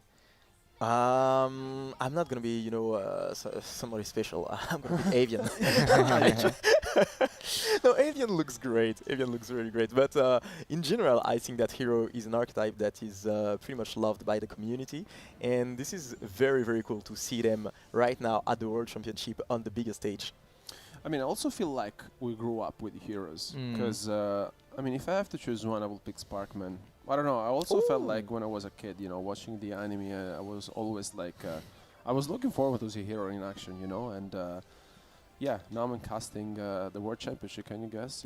Watching the anime from the World Championship, it's I would have never told myself, but here I am. So I guess it's better if we cast rather than we play. And here is the first fusion summon. So we are going to fuse Burstinatrix and Avian, which is pretty much classical. And there comes the elemental hero Burst Wingman. So we had two choices, and we chose to play the Burst Wingman. I think this is a pretty good choice. The card is very good, obviously. However, I love the fact that Sunny Shady activated in response, and we can see, I cannot stop saying this because I was really expecting it to see it in action, how impactful it will be in the World Championship. Sunny Shady is outclassing every other card for me in the current field right now. It gives so much interactions into the game, and it brings a feeling that no matter how far you are from your opponent and lowering your resources, you always can have a second chance and a next round if you have Sunny Shady on the board. Absolutely. This is a meta definer, basically. This is a meta definer. And we could see that from the first game, and also in this one, the card is absolutely amazing. It allows you, as you just said, as you just mentioned, to just gain an extra turn, to just remove a bit of the power of the opponent, and to allow you to just draw some new cards and be able to get rid of the threat on the opponent's field. And in that sense, I think that this card is, very, very good. And that's not a surprise that probably a lot of players will put some copies of this card in their deck. Also, another card that I want to mention is Eve, one of the best cards for me in the White Galaxy deck, giving so much draw power, right? It is a card that enables you to draw into cards and having more resources, which is very important competing against Elemental Hero, of course. And we can see a fusion summon being performed from Tom, and obviously it will be Galaxiara fuse Eve into the field. Yeah, and for now we have seen a lot of decks that revolve around the fusion strategy, and that is pretty interesting because, yeah, this is a battle of fusion monsters, but who will be the king? Will the elemental hero be the king of the fusion decks? I mean, I love the fusion mechanics, to be fair. You have so many different options, so many different decks. I feel like... Ooh, that is great one. Negate attack, which is, of course, very good as well to gain this extra turn. And yeah, this is one of my favorite cards when I play the game, to be honest. And when I've got the card in my hand, I know that I feel safe unless my opponent gets rid of it with some spell trap destruction, of course. I mean, it's happening right now exactly what we were talking in our introduction, right? Meaning that you're facing a world champion, and he's starting using cards that you are not very familiar with. Not meaning that obviously you know what negate the attack does, but it has gone a little bit for me out of the meta right now. So True. it's a very interesting choice to bring into the World Championship, because when you see a set card maybe and some cards in hand, you probably believe that it's Sunny Shady, right? But when you get hit from negate the attack, and which kind of gives the same solution as Sunny Shady, meaning that you are probably going to get another turn. It's very important, and heroes really need the extra 10 in order to destroy the spell and traps. And as we can see right now, I think Quantum is in a very good spot, right? Yeah, I mean, as you mentioned, man, I think it's very important to understand from our player's point of view which trap cards you need in your deck. And I feel like in a deck such as Heroes, having a negate attack in your deck plus the burst wingman onto the field, essentially you can boost one of your monster by 1000 attack, and you can also destroy one of spell trap cards of your opponent. So essentially gaining a turn, it's vital for them. And I really feel like now Quantum has 7 cards in hand. So it's quite scary, to be fair. Because once you get to this point, if you really manage to go and summon the Elementary and Shining Fair Wingman, that is going to be really a huge issue for your opponent. Yeah, absolutely. The fact that you don't have anything to defend yourself for now on the side of Tomo is a bit scary. And yeah, we are going to see another fusion, and this one is going to be great. We are going to use the 2 monsters and 2 special summon from the extra deck. Another hero, another one, and of course it is going to be the Flame Wingman. A really good one, the OG. The OG. The OG, and this is the first one that the basically deck had. Yeah. Then. So it's yeah, it's always great to see these cards in action, and I also really like the mechanic of fusion that you really have to get the monsters onto the field in order to fusion summon. And yeah, I mean, I think here once again Quantum Cubes went from a situation it was like almost out of the game to the driving set, because he managed to survive this turn. He has 2 fusion monsters onto the field, 2 cards in hand, and when he has 2 cards in hand, I'm worried, to be fair. You think that there is a secret message when you have 2 cards in hand? Yeah, something that you can read about your opponent? Yeah, maybe it's just telling us, I may have at least one, you know, at least one, but I want you to believe I have 2.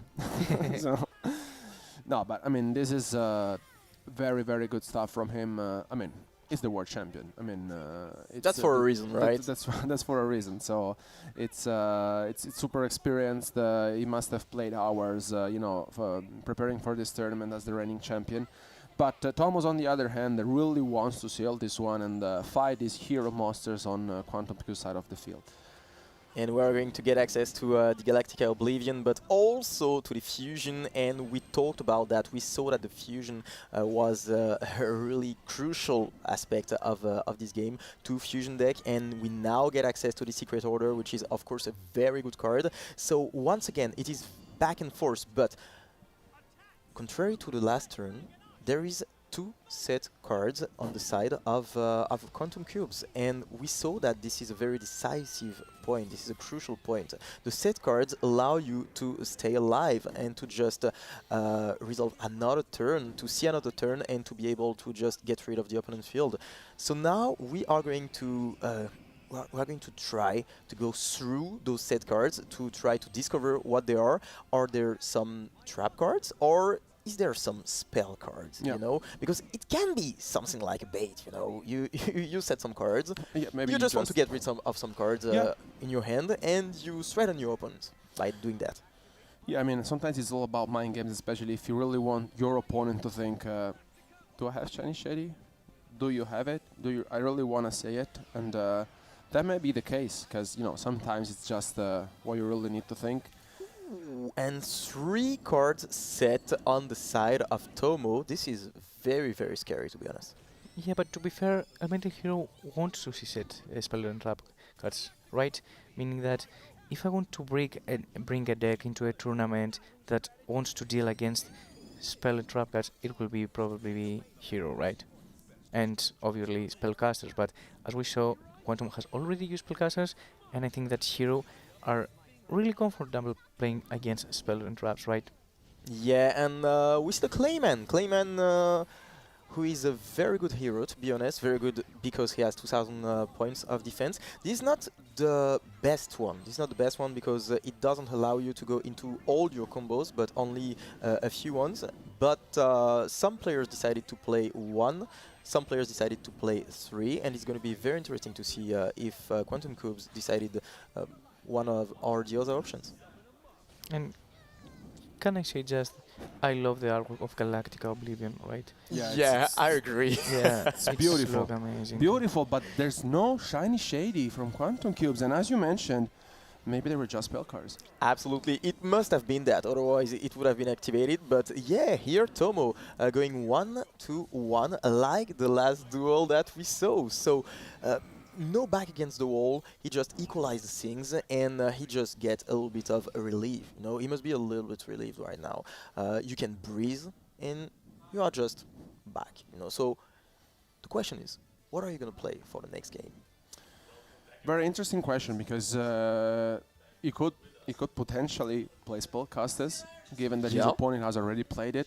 So that would be a choice, for example. But as you mentioned, I feel like you lose the first game, fine. You are, on stream against the world champion, but you really need to focus, right? It's only one game. At the end of the day, what is important is you bring home the match. So I think like the score is equal, and you also really need to get into your opponent's mind because Quantum Cubes hasn't played Light Galaxy yet.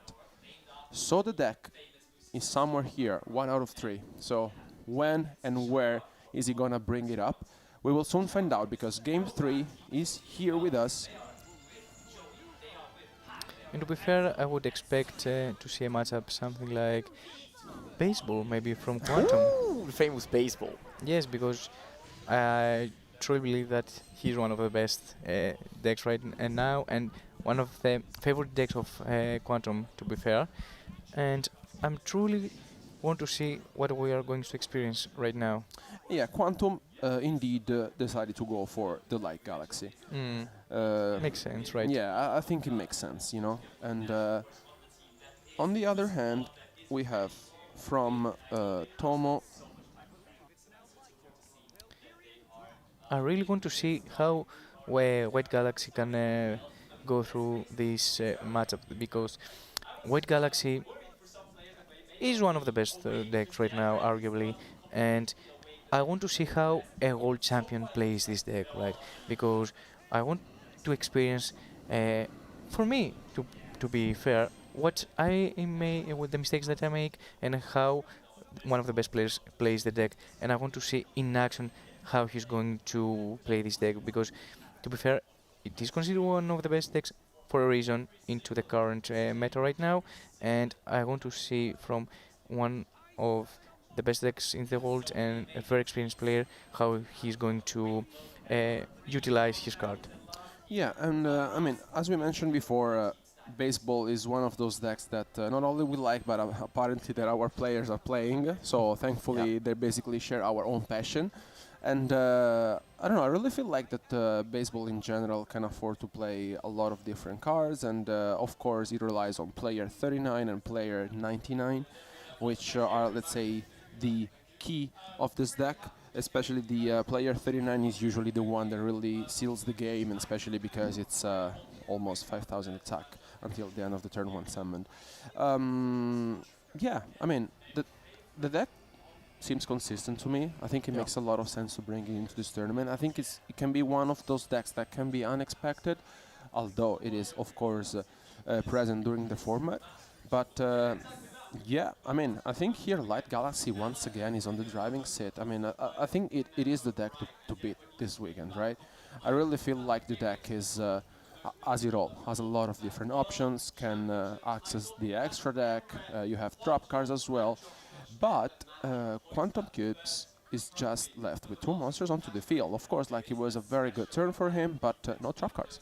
Yeah, and we saw the Volcano Dragon going into the graveyard, and Quantum Cubes got rid of it, and it's very interesting to see this dragon in the deck. And the reason you can play that is basically because you have 2,000 defense points, so you can use this one to reveal itself and to use the skill so that you get access to all your cards, then to go into your combo. So this is very, very interesting. And now you have 5 cards in hand, and I think that you have something to just go into your combo, because on the opponent side, on Quantum Cube's field, you don't have that much. I mean, you can just go through all your cards. And to be fair, I really like the mind games right now that both players are going through.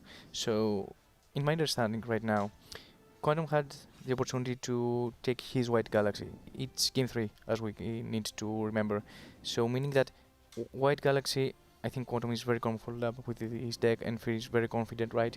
So, he's took White Galaxy in order to probably have an advantage against his opponent, and in the next 2 potential games, game 4 and game 5, he can maybe read what his opponent maybe can actually utilize, and so he can take a counter for it. So the deck pool is getting very shortened. This is my point. So you can actually read what your opponent is going to use, and you can make a counter to it, right?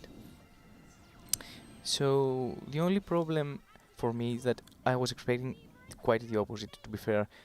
I was expecting Quantum to play baseball, but right now we see him on White Galaxy and against baseball, as we have mentioned.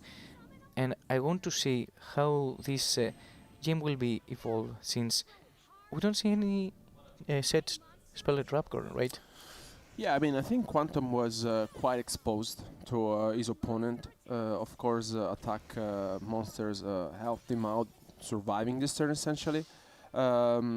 Still, Tom, I think, is left with 2 cards in hand, but again, no trap cards being set. So I really feel like our players really have the chance to basically inflict a lot of damage to each other. And here, I think the skill, like the Light Galaxy skill, is amazing, because basically you get to discard 2 and draw 2 fresh cards. It's just something that really changes the deck a lot.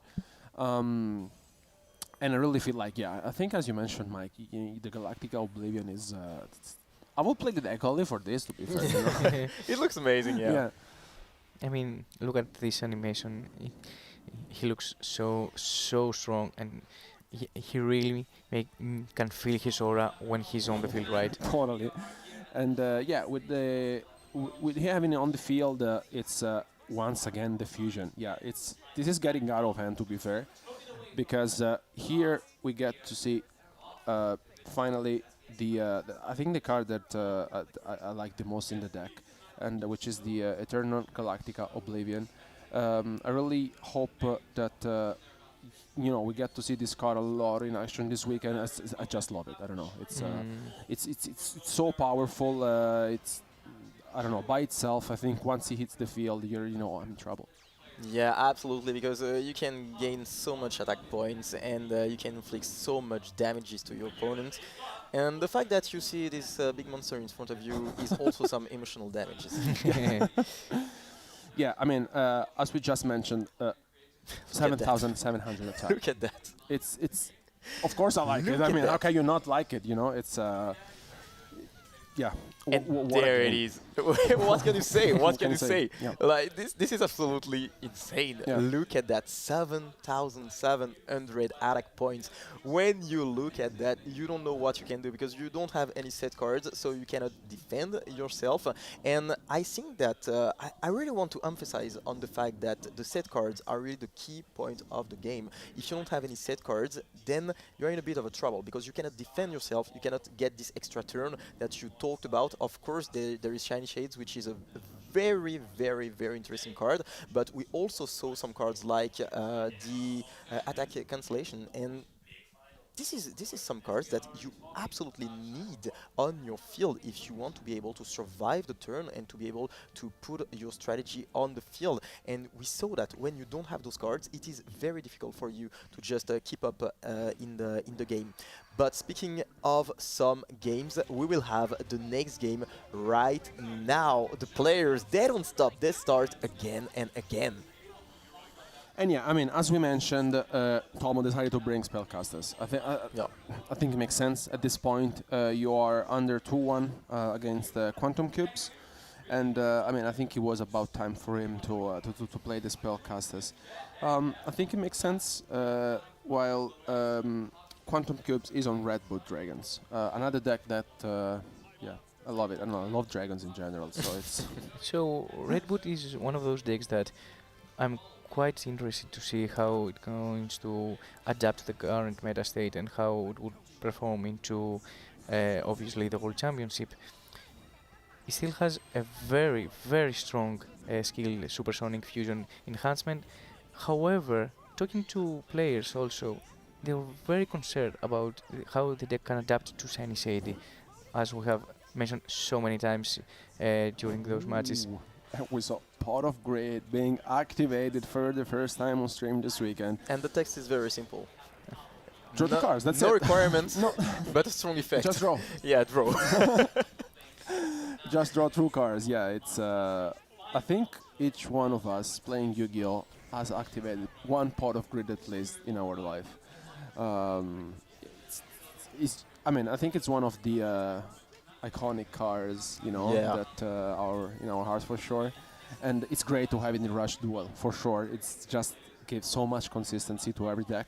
And of course, like drawing 2 cards. I mean, who doesn't want to draw 2 cards, right? And here, yeah, I mean, spellcasters we saw previously being played by Quantum Cubes. The deck is consistent. I mean, and I want to say how much I love that. Seeing our childhood cards like Pot of Greed, for example, mixing with new cards that are only exclusive to the Rush Duel, it's so wonderful, right? Meaning that you can see how the gaming is evolving, right? And I really love the fact that we can see, for example, a deck like Spellcasters going against such a powerful deck like Red Boot. And I really want to see how Tom is going to play through this field, and we see some set cards and 1 card in hand. So maybe we can have a read right now. So, as we mentioned, Red Boot has probably a slight disadvantage against Shiny Shady, and I want to see if Tom has actually drawn into his copy of Shiny Shady in order to see how actual problem Shiny Shady against Red Boot is. Because, as we mentioned, we have talked with the players. Their opinion is that the deck needs to adapt to it, and I want to see how they approach the current meta states, to be fair. Absolutely, it's going to be very interesting, and maybe we'll see that just right now, because as you just mentioned, we have 2 set cards on the field of Tomo, so maybe there is a Shiny Shady set right there. Who knows? Or maybe it's a bluff, to be fair, right? I mean, we've seen that before. Yeah, we've seen that, so maybe. But to be honest, Rush Duel is one of those decks that, of course, you need to bluff your opponent in order to think that you have Shiny Shady. However, you need the extra draw in the next turn, right? And look at this animation. I mean, to be fair, it's a Blue Fangburst Dragon. He looks amazing. Only seeing his artwork in the card, imagine seeing him being summoned and see this wonderful animation. It's getting me thrilled every time, to be fair. Yeah, I agree. I totally agree with you. And yeah, we see finally the set card which is the Boost Fusion, which is once again one of the best cards in the deck. Yeah, I mean, I also really like the fact that the Red Boot Dragon can inflict damage by summoning monsters by themselves, right? Because basically, if you need to deal some damage, essentially, you already have the monsters. But again, the Shiny Shady being activated. I mean, I think this is gonna be the MVP of the weekend. Yeah, totally. This is like I think the best form of disruption we have at the moment. Rush Duel, especially because you're gaining life points. And life points is a very crucial resource in Rush Duel, as you just said. So yeah, it is of course cool to know that you're gonna gain some, and you are going to see another turn. So new turn for Tomo. How is he gonna deal with the monsters, but also with the set cards that are on the field of Quantum Cubes? Remember, back against the wall. He has to win the next 2 games, so the pressure is on his side.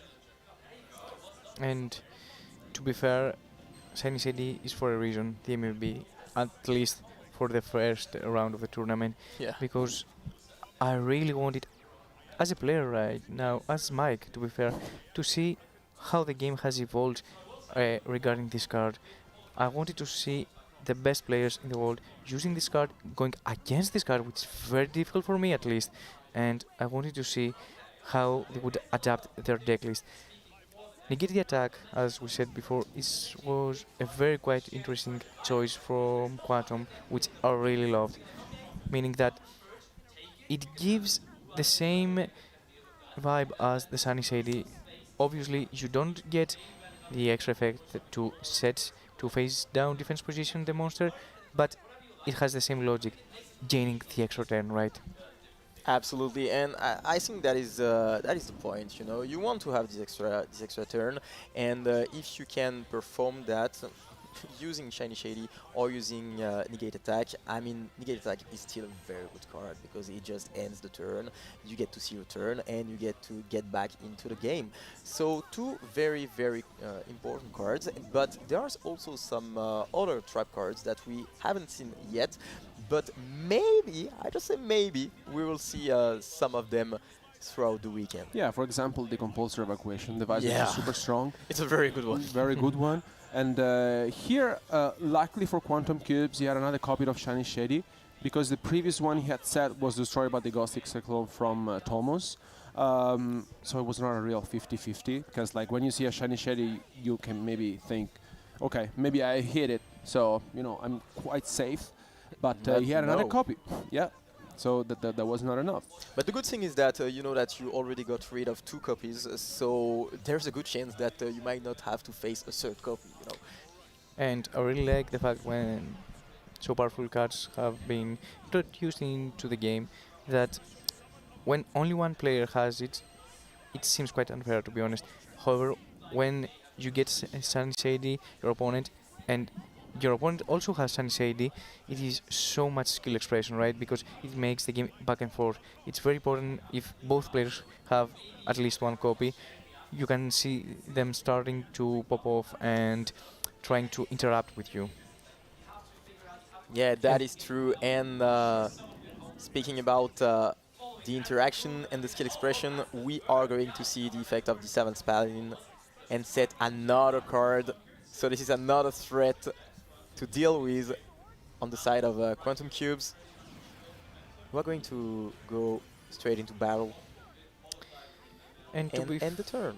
And to be fair, at this moment, Quantum has drawn some cards. However, Redwood is not one of those decks that can play around many spell and traps, right? Yeah.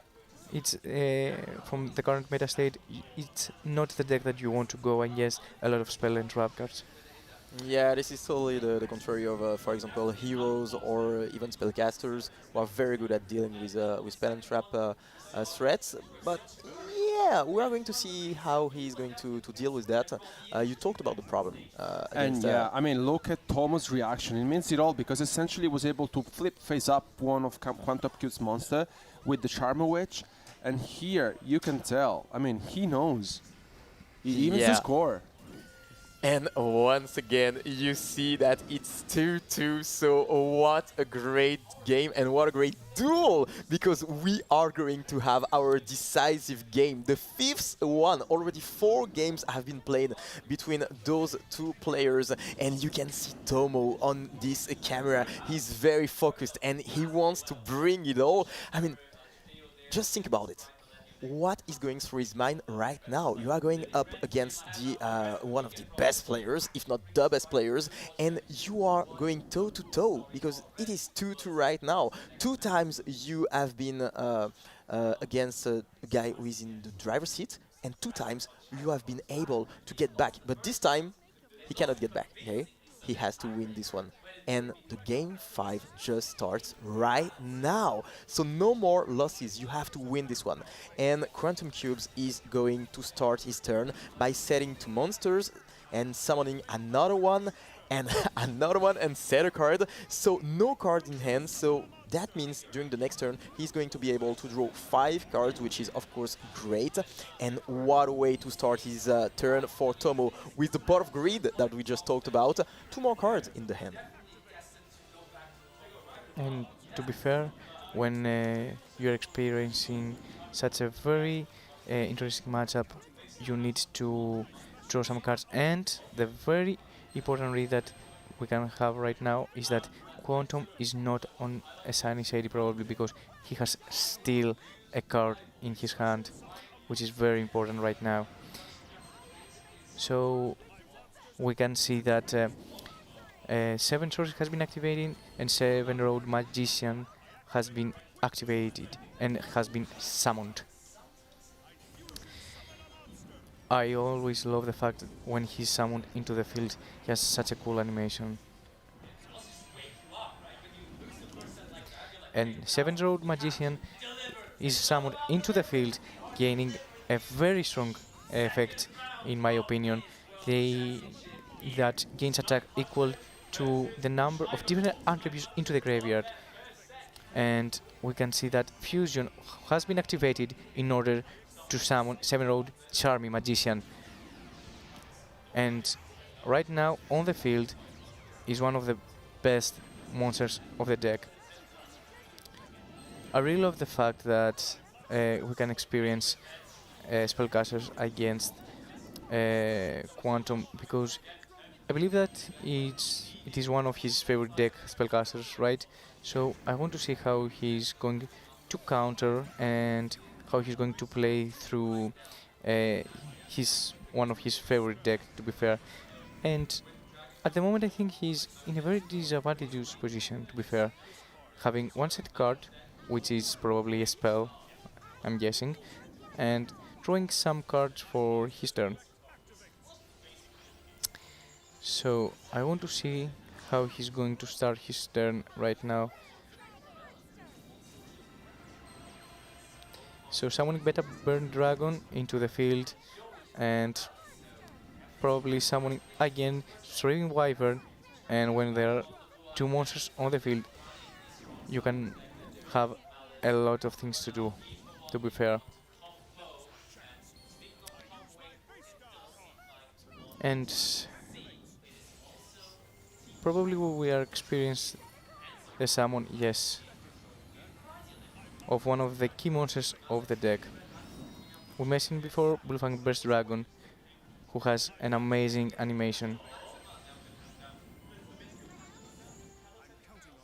So, as we have mentioned, Redwood is one of those decks that clearly have a weird position against the current meta state, and they will probably go against cards like Sunny Shady, and I'm looking forward to see what the fusion summon will be.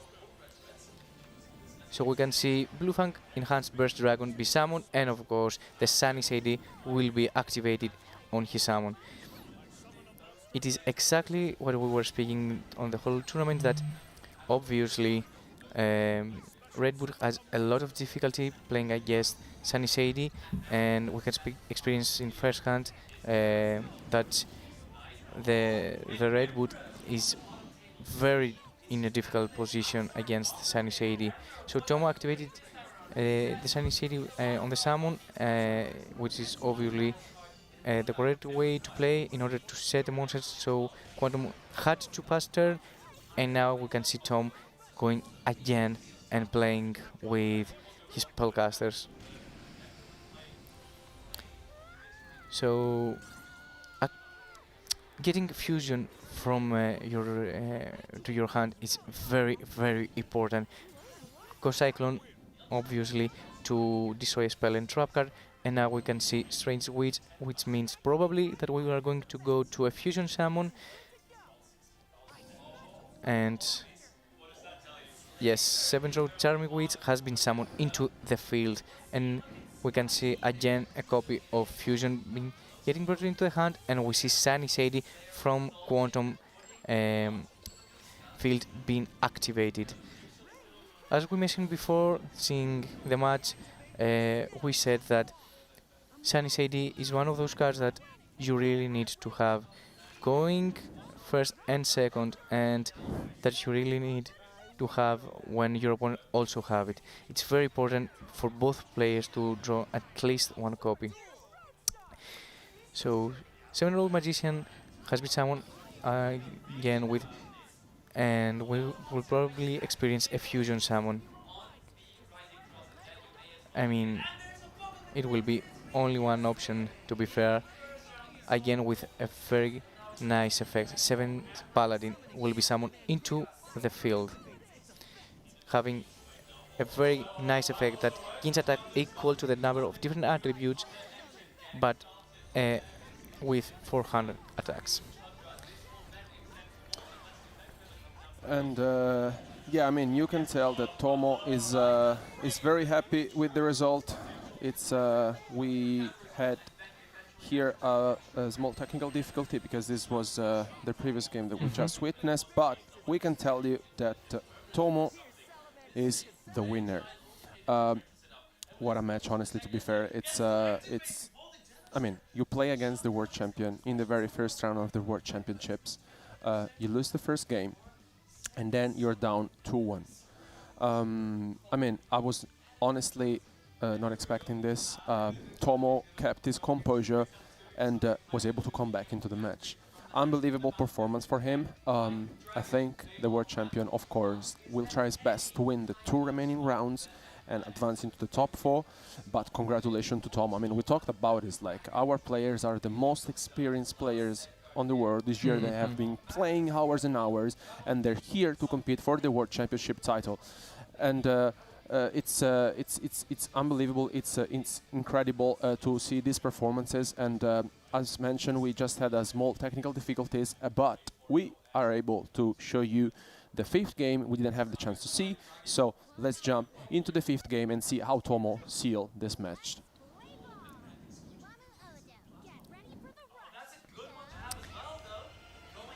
To be fair, I like the fact that we were able to actually experience again one of the best games we have seen, meaning that both players have drawn both Sunny Shadys from their deck, which gave so much advantage to both of them. And we can see now the 5th game, which is going to be a very interesting choice. I want to see what Tomo will bring against Quantum, meaning that, speaking of OG cards like Wind Dragon, one of my favorite cards into the game. And we can see Phoenix Dragon has been set, and one of Yugi's original monsters, right? Yeah. Directly. To be honest, this is one of my favorite monsters, you know, like the winged dragon. Totally, and I mean, Red Booth was Tomo's 5th choice, and I mean, Quantum Cubes is on baseball. We talked about baseball before. I really feel now, I mean, it's kind of spoiled because we know that the result of the match, of course, but I really felt like he didn't draw a good hand because he only set 1 card and passed without playing any monsters at all. This is, of course, one of the best spell cards that the deck has in the forms of the Dragonic Pressure, which essentially destroys all the monsters on the field. And it's a very powerful card that basically can put you back into the game. And this is something that we also witnessed in one of the very first games when Tomo played baseball. Again, I think it's a good choice. Baseball can be, of course, one of the 4th or 5th option, and also plays well against Shiny Shady because some of the monsters are not effect monsters. Absolutely, and now we see Quantum Cubes and his turn, and you know, I'm very excited to see some baseball stuff. I wanted to see that, and Mike, you stated that you expected Quantum Cubes to play this deck. It was the game before, but now we get him to play this one. And I mean, he's a true master of this deck. And to be fair, I really want to see how he's going to play in one of the most important matches, meaning that it is the last game of round 1. You either win or lose, and it's very important for the rest of the tournament. However, we see Tom that summoning monster after monster after monster, and this is something that Redwood really likes to do, right? And if I was Tom and I was playing against a deck that hasn't set any spell and trap cards, I'll be feeling so much comfortable, because at the moment as we speak, before, Redwood has a slightly disadvantage against spell and traps, for example, Sunny Shady, as we have mentioned so many times right now. However, we see no spell and traps in the spell and trap zone of Quantum, to be fair. And we can see right now another powerful spell card, Dragon's Burst Fusion. Fusion summoning in this deck after fusion summoning gives so much advantage to Tom. And another fusion spell. It all revolves around fusions. Yeah, absolutely. And we see that there is not a lot on the side of Quantum Cubes, because of course he has nothing in the spell and trap zone. And what I love about this fusion spell is that basically one of your opponent's monsters loses 1500 attack points, which is great, because essentially if you want to seal one game out very quickly, you're also able to do that. But like, look at this. We're actually seeing the Red Blues Dragons in action, and with this direct attack, this is how Tomos takes it over the world champion. I mean, amazing, unbelievable performance. We also saw his reaction before, how happy he was. I understand it. I mean, you're against the world champion on stream. You came back after you were 2-1 under, and he kept his composure, he kept his calm, and he was like, I got this. I mean, yeah, we saw that he was locked in really after that fourth game, because remember, he was backs against the wall. We talked about that, and he had to win the 2 next games. He won the first one, and we saw how relieved he was, and we knew that he wanted to get the victory in the last game. He managed to get that victory, and yeah, he must be very happy. But before the game, we said that it was maybe a disadvantage to face the world champion on the game, but it's also very good because you can build up some confidence. You know, if you win against this guy, you know that you can win it all. I mean, you did it once. Why can't you do that during the whole weekend? And for Tomo, I think that this is a decisive point in the weekend, and he will remember that throughout his whole games, because not only has he beaten this guy, but also he has done that backs against the wall. So, yeah. To be fair, imagine the momentum that you build when, as you said, you are 2-1 against a world champion, and then you found the composure, you found the confidence to come back to the game and actually win the game 5th against one of the decks that he's very popular with, right? Absolutely. And he is known for. And you say that, okay, I know that you're the world champion, I know that you're playing one of your favorite decks, I know that you're feeling very confident with it, but I'm going against you, I'm gonna win, and I want what you have, I want the world champion, and I came here to get it. Yeah, I mean, it was an unbelievable performance for him. I mean, like, of course we mentioned that we have in our room 8 best players in the world this year, and I mean, it's not by chance that basically Tomo kept his composure and came back into this match. But of course, like, beating the world champion is nothing that happens every day. Of course, it's something special for sure.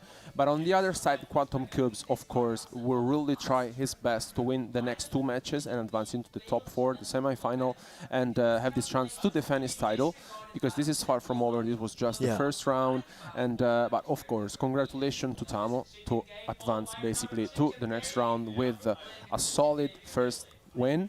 And yeah, I'm really curious to see our next duelist and our next decks, what we have for you guys at home in action. We will soon find out, and yeah, it's a big pleasure, honestly. It's And don't go anywhere, because we will so be back with more content for Duel Links World Championship. Keep watching.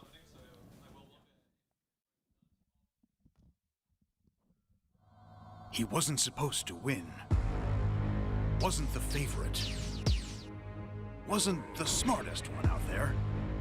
Wasn't the guy with the shiny, rare, whatchamacallit card. He was a third-rate duelist with a fourth-rate deck. Hey, listen to me. I say talk is cheap. I fought my hardest to get where I am right now, and I never let anyone get the best of me, even when all hope seemed lost. So why should I start now? The whole gang's rooting for me. And with my friends behind me, there's no way I can lose. What I'm fighting for? I got that part down. Here I go. It's all or nothing.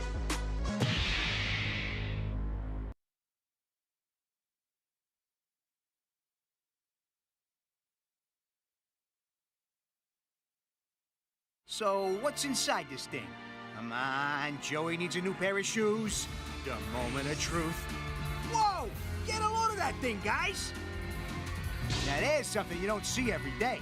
Check this out! Red Eyes Black Dragon! I'm talking Red Eyes Black Dragon, folks. It's your move.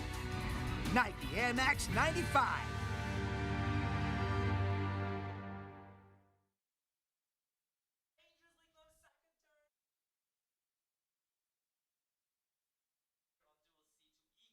なんだなんだなんかドキドキするな。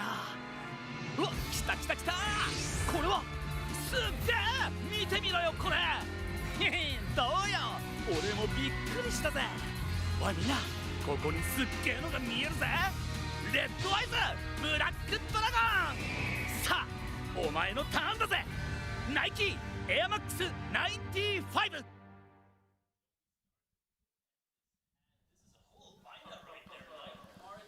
Welcome back to the coverage of the Duel Links World Championship 2025, live here from Paris. We just witnessed the first duel in Rush Duel category. What matches, honestly, we just witnessed. We just saw that the current Rush Duel champion was defeated, so everything is possible at this year's World Championship. But we will soon find out what we have in store for you guys for our round 2 speed duel. We covered quite a few decks before in our first match. We talked about Shadoll, we talked about Branded. We have quite of a surprise, honestly, with the Resonator. Yeah. I'm really curious to see what we have in action, because, you know, everything needs to be spoiled yet, because we have a lot of different decks, a lot of different players.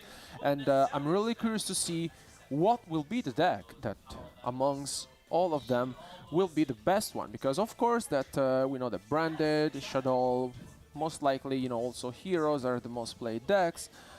But, I mean, I really feel like that the fourth or the fourth pick, I think, are the ones that will make the difference at the end of the day. Because it's all about that. It's also all about what you feel like can be the most represented decks in the room, right? So, I mean, I think we have said that Resonators are very good. We also mentioned Speed Droids. Yeah, what can we expect from this next round? I mean, I don't know. I want to see some different decks, you know? We have seen, I mean, I want to see so many things, but we have seen that there are some established decks. We have seen that there is not a new contender, but a deck that wasn't probably expected to be one of the best decks, and this is the Resonators. And we have seen that it was very good against Shadoll. I want to see if this is just for a few games, or if this is a real tendency that will just be confirmed throughout the whole day and the whole weekend. And on top of that, I want to see some more spices. You know, I want to see some Salmon Great. I want to see some maybe Sky Striker. You know, those decks that I really like. I don't know. I doubt it, but maybe we will see some of them. But yeah, to sum it up, I really want to see if this is a true tendency between the Resonators and the Shadolls, and I want to see some more spices. And to be fair, we experience a very good representation of the current meta state, right? So, as we said before, Shadoll's one of the best decks, probably. Didn't show up to the expectations, to be fair. In both games, it was against Resonator, which we have to give some respect also to Droplet in both games, right?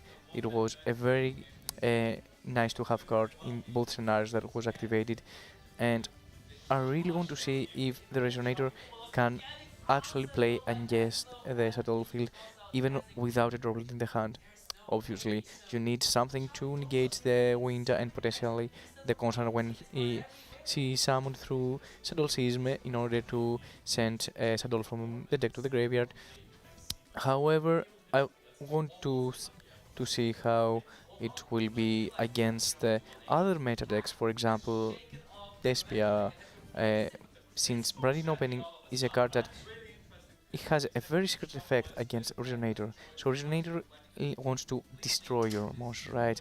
And Branding Opening gives the opportunity for you to punch it from the graveyard and get the effects that your fusion monsters are not destroyed, which is very, very important. So I want to see how the Resonators can actually adapt and play against other meta decks.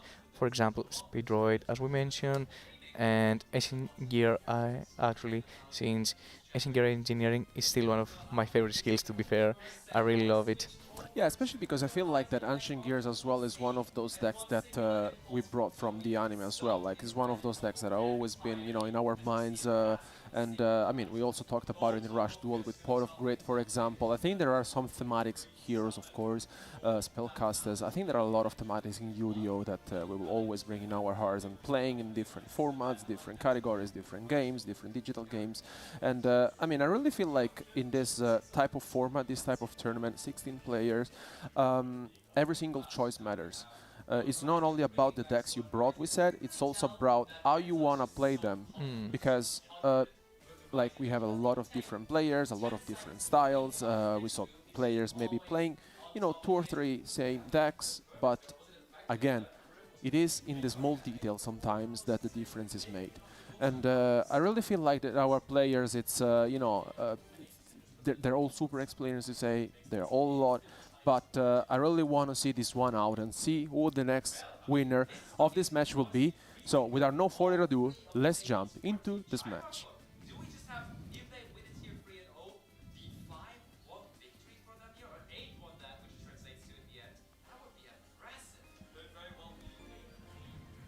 And we will jump into the game one. We saw briefly the game one, and it is going to come shortly. Game between Paris the Second and PHX Senren.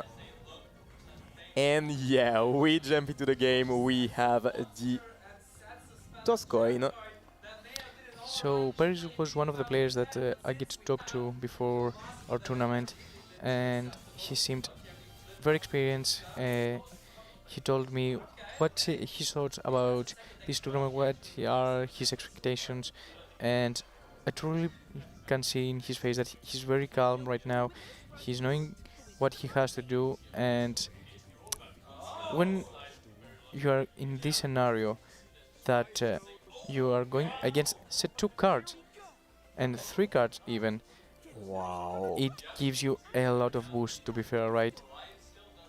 I mean, yeah, to be honest, look at the face of Senren. He's smiling, but I'm not sure that he's very happy about that. I hope for him that the 3 cards are very strong cards, because we are going to activate Shadoll Fusion.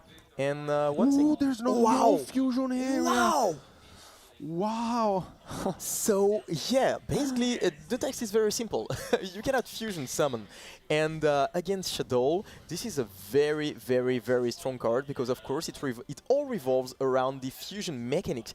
But as a response, we have the ability to chain the El Shadoll fusion, and that is going to be a bit of a relief, because we will have this fusion, at least one, on the field. But yeah, what a card! What a card he just activated.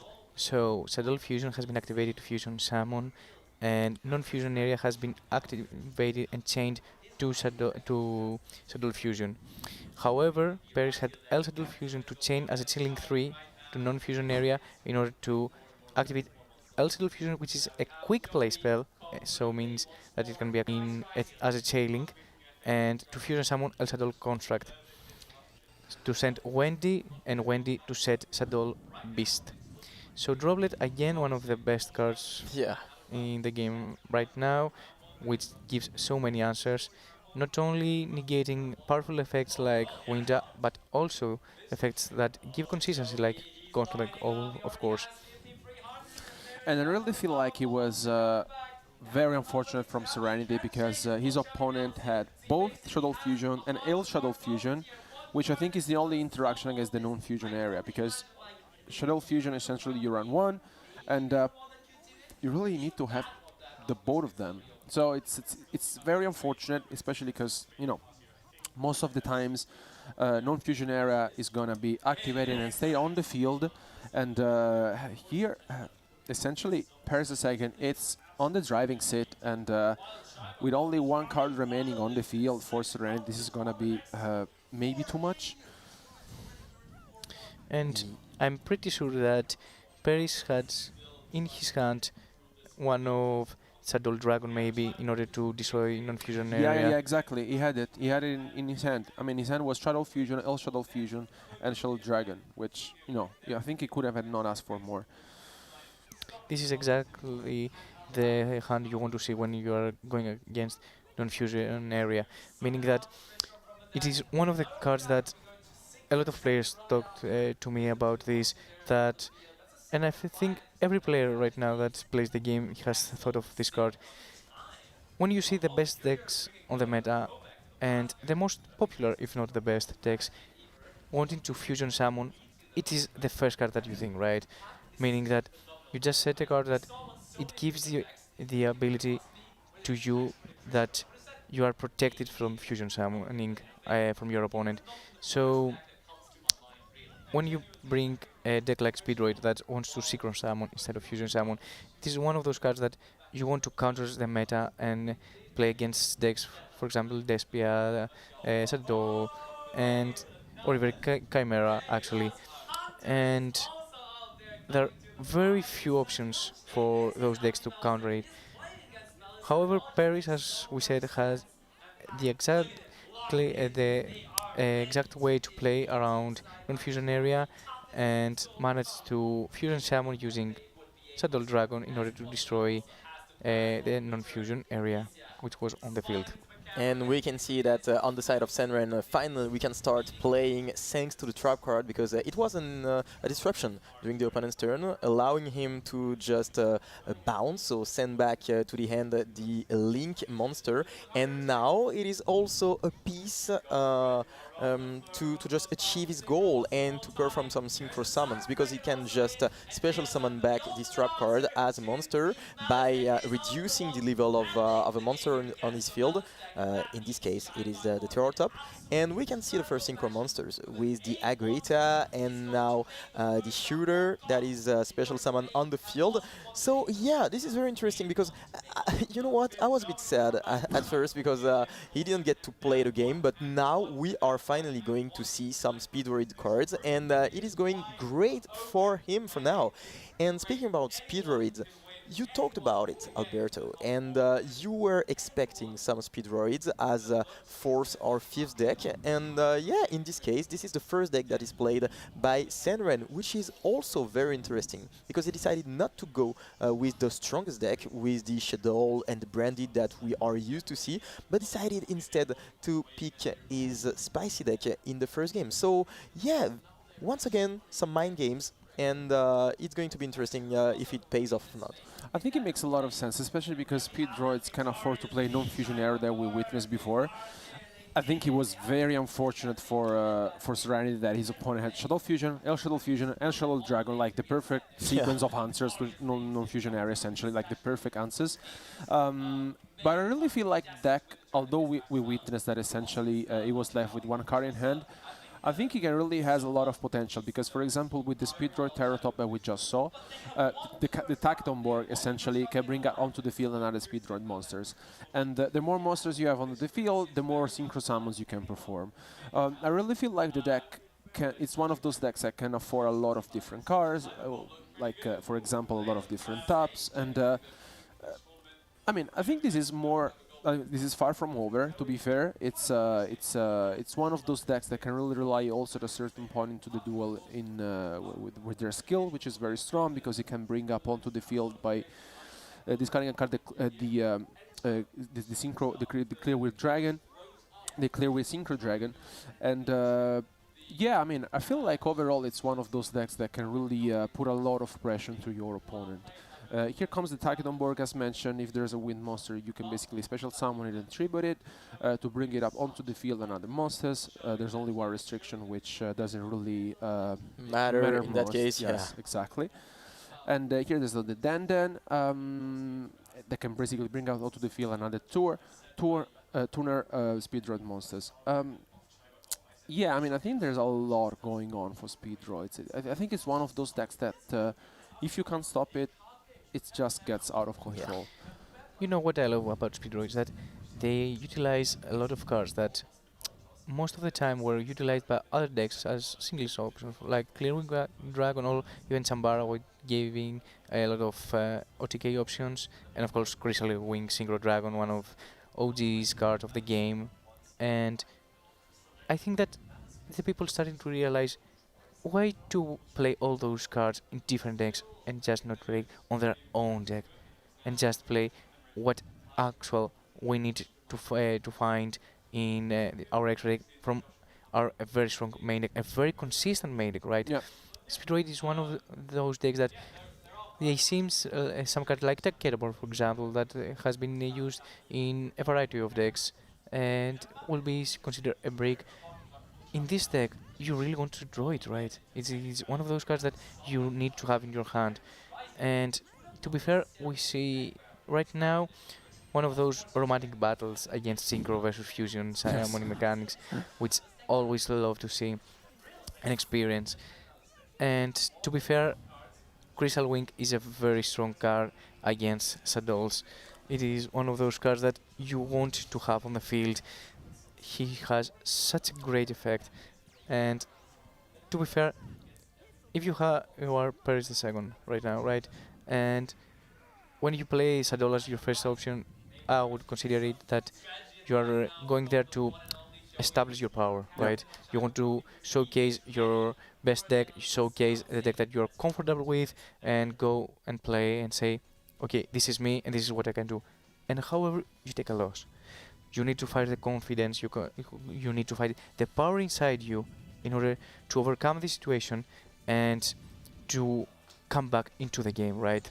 Yeah, strong words that you just said there, but what a statement to win with Speed Droids against one of the best decks. And as you just said, it must be very, I mean, not frustrating, but it must be scary, you know, to lose with this deck against Speed Droid, because when you play Speed Droid, I mean, of course, you want to win, you expect to win, but you are not in the driver's seat, and getting that victory must feel absolutely great for him right now, especially considering the fact that he just had 3 set cards and he wasn't in a good situation. Of course, there was the non-fusion area, which was a very, very good card, a very strong card that we are going to talk about, I think, later on. But he just had the droplet to just prevent himself from losing the game, and all of a sudden he just flipped the table and win this first game. So he must feel very confident, as you just said. And now we are going to just jump into the second game between Paris and Senren, and Paris will have to win this one, and he's going to just play the Resonator deck that we saw before. It performed really well, and we are going to see if it was just during the first duel or if it is a real tendency. Did you see in which deck is against Resonator right now? Shadoll. Yes. It's the third time, yeah. That's a good thing, because we are going to see if it is just during the first 2 games or if it is for the whole day that we are going to see Resonator winning against Shadolls. So I am very excited to see what's going to happen during this game.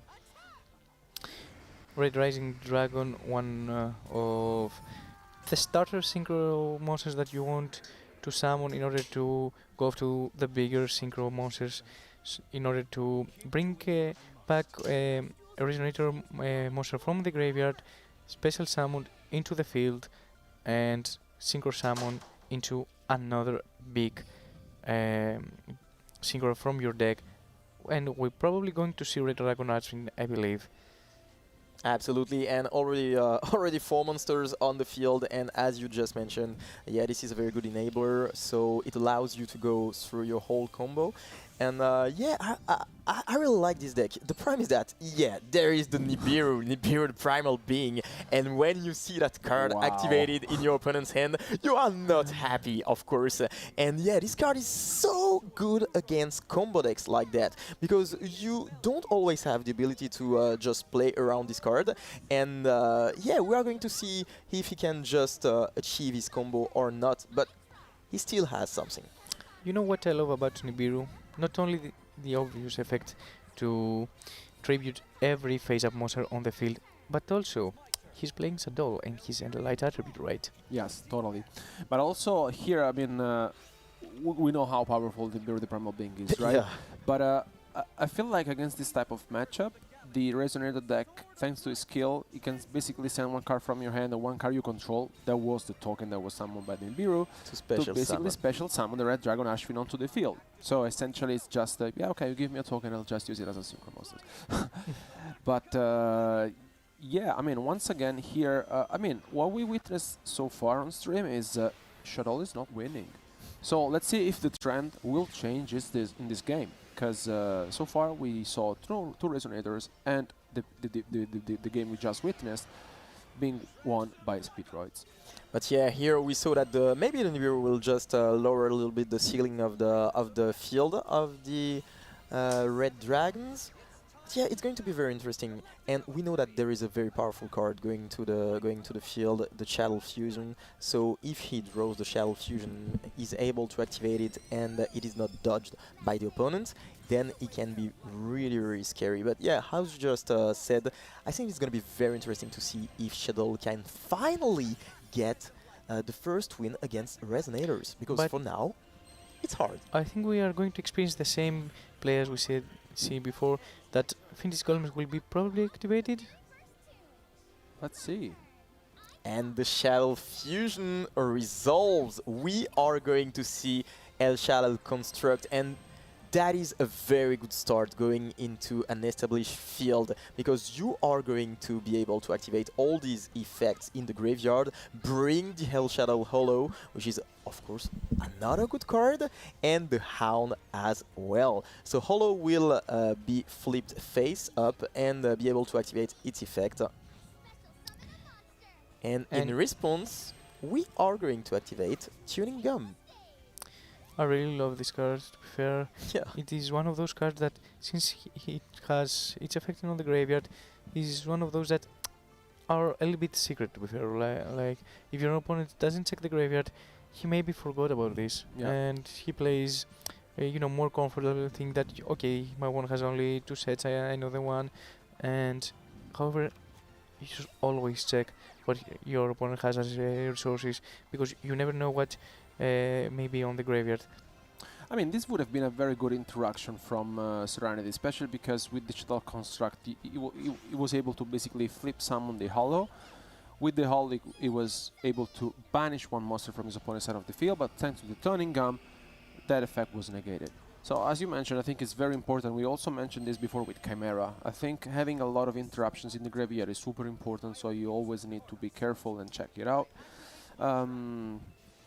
Let's see here now how he can essentially continue and push this through, because I really feel like in this type of matchup, I think Shadow Winda is very, very powerful.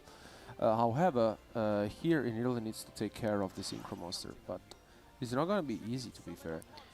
And Ariel, I cannot stop saying I'm sorry for that, but it is one of those cards that I believe that in the current meta state it is very, very powerful, and is one of the main reasons that Shadoll right now are thriving through the ladder and through this competition, because both effects are very good, right? Giving the opportunity to banish up to 3 cards from the graveyard gives so much advantage, especially into the current meta state.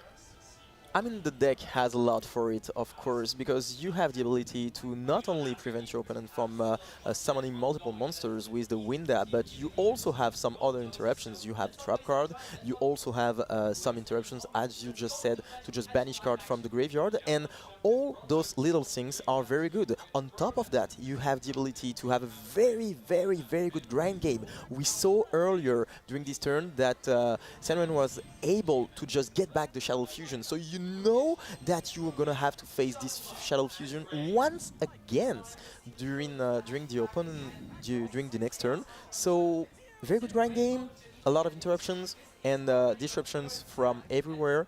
So yeah, this is a very good deck, and of course it wins a lot of events. And another Shadoll construct has been summoned into the field. Yeah. The new. Can I say that Final Bringer of the End Times is one of my favorite newest cards? Oh yeah? Yeah. Is it? Because it has so interesting effects. So, as a cost, it targets a monster you control and one card your opponent control, and it destroys them. It's not only the obvious part that you destroy one card your opponent controls, but it also dodges cards that target, for example, like an effective Veiler or anything that will threaten your monster. And I truly believe that it is a time for it to shine, right? It has obviously made its way into the current meta state, but I truly believe that it definitely deserves a spot in every deck, to be fair.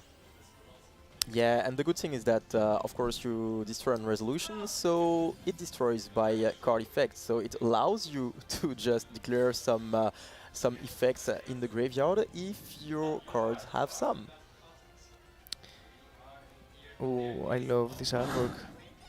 I mean, I think every single time we'll be having the Red Dragon Arch thing being summoned, I think we're gonna just enjoy this animation. It's I mean, yeah, of course. incredible. Who wouldn't? Yeah. Look at this. It looks absolutely amazing.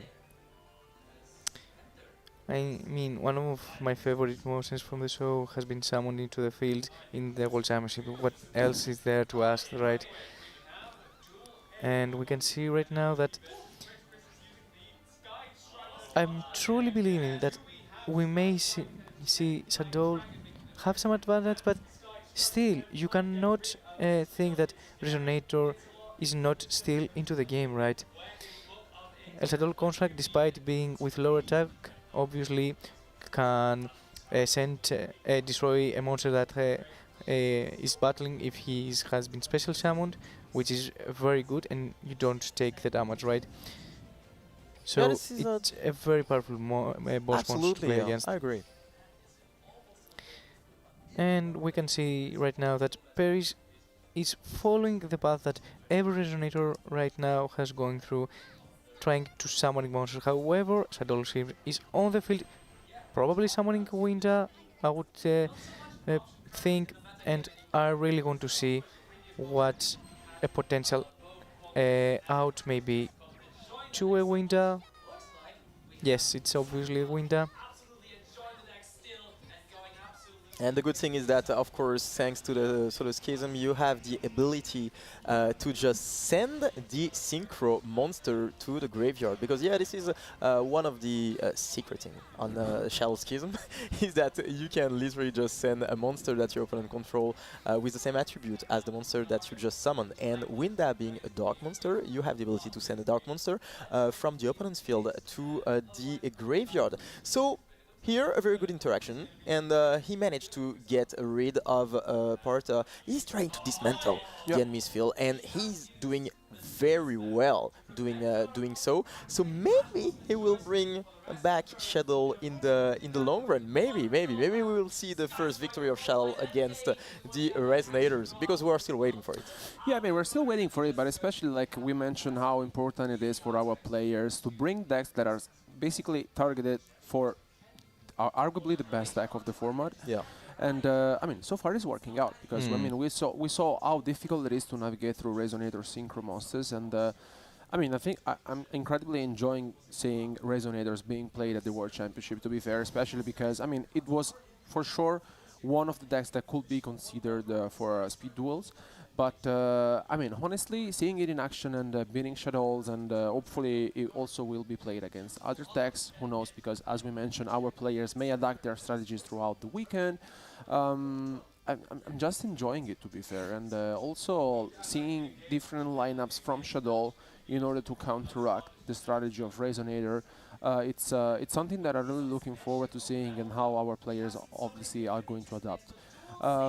So far, it's working out. So Yeah, it works. I mean, that's what I was gonna say. Like, it really works. We saw Resonators. It works really well because it won every single matches that it's been played in, and we saw the Speedroids, and the Speedroids worked as well. So far, so good for the spicy decks.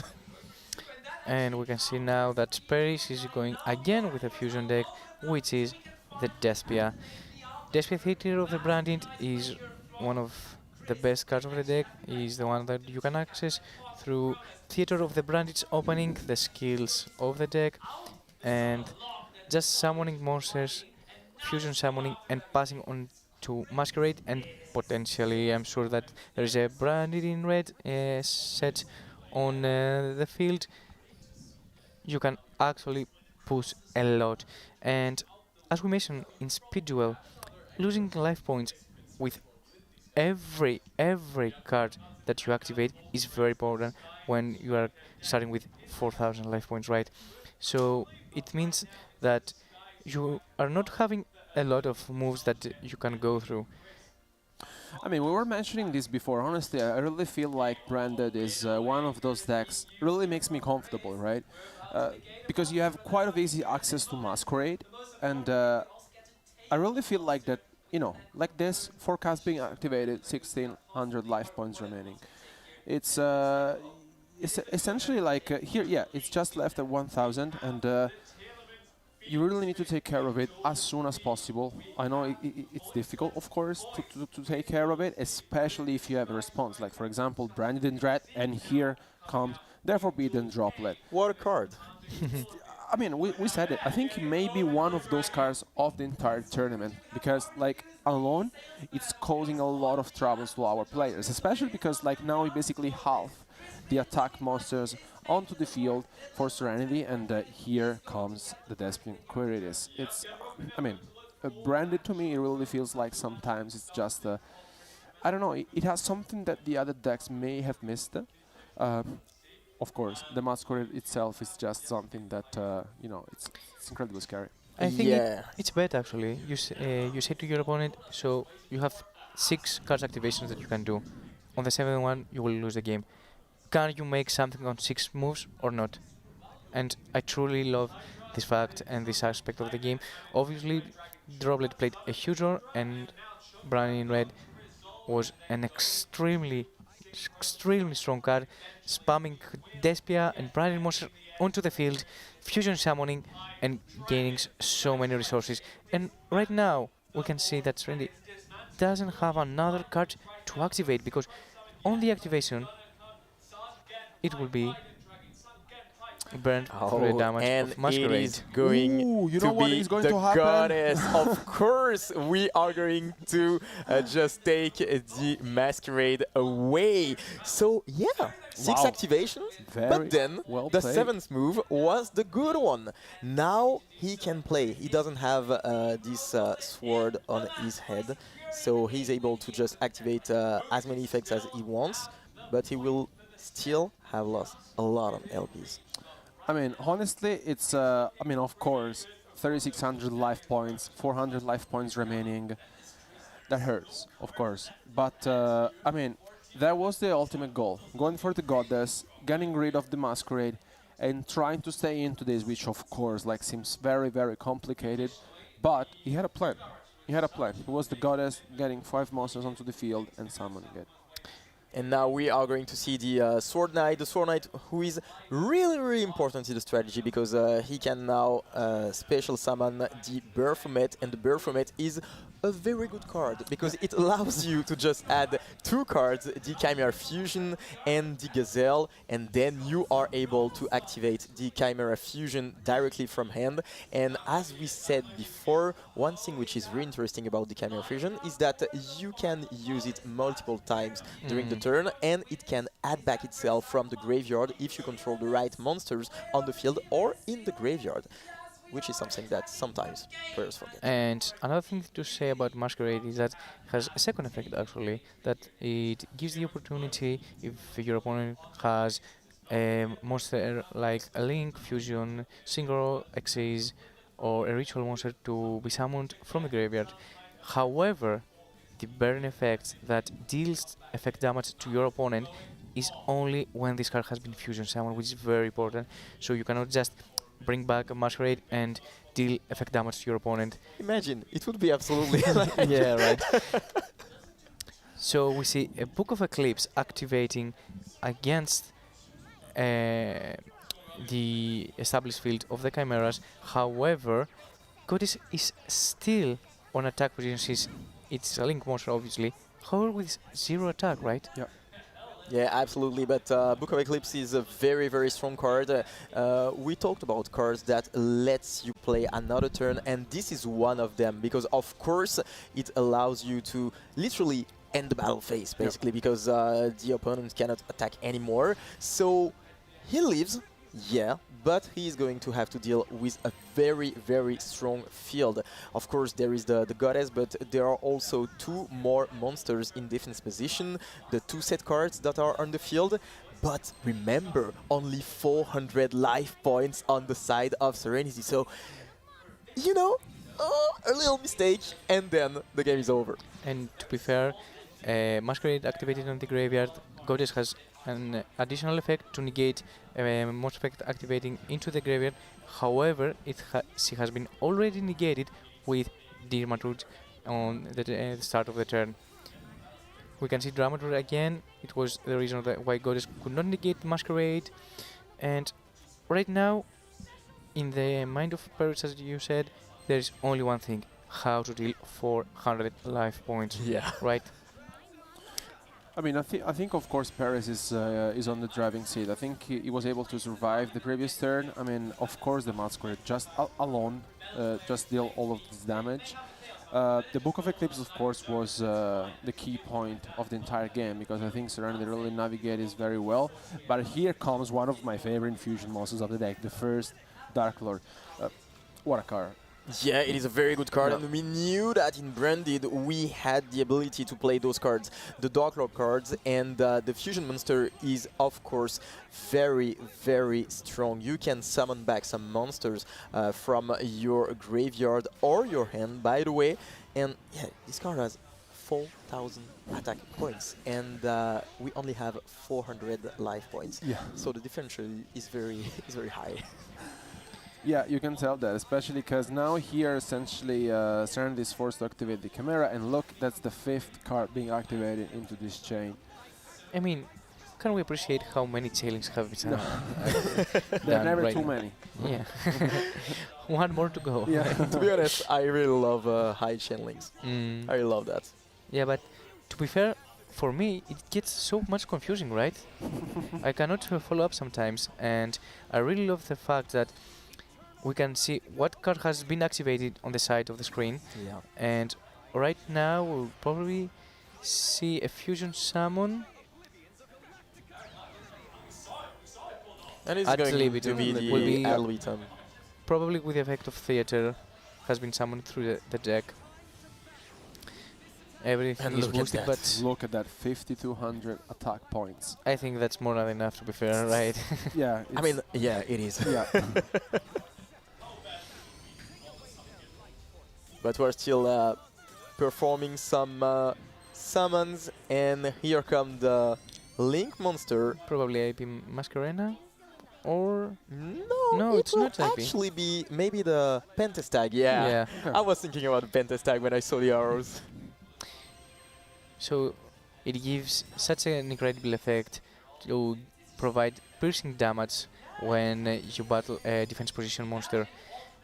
Absolutely. Paris knew that Chimera, the king of the Phantom Beast, is into the graveyard in order to banish itself to special summon an illusion monster from the graveyard, for example, Nightmare Magician, in order to give piercing damage to the Masquerade.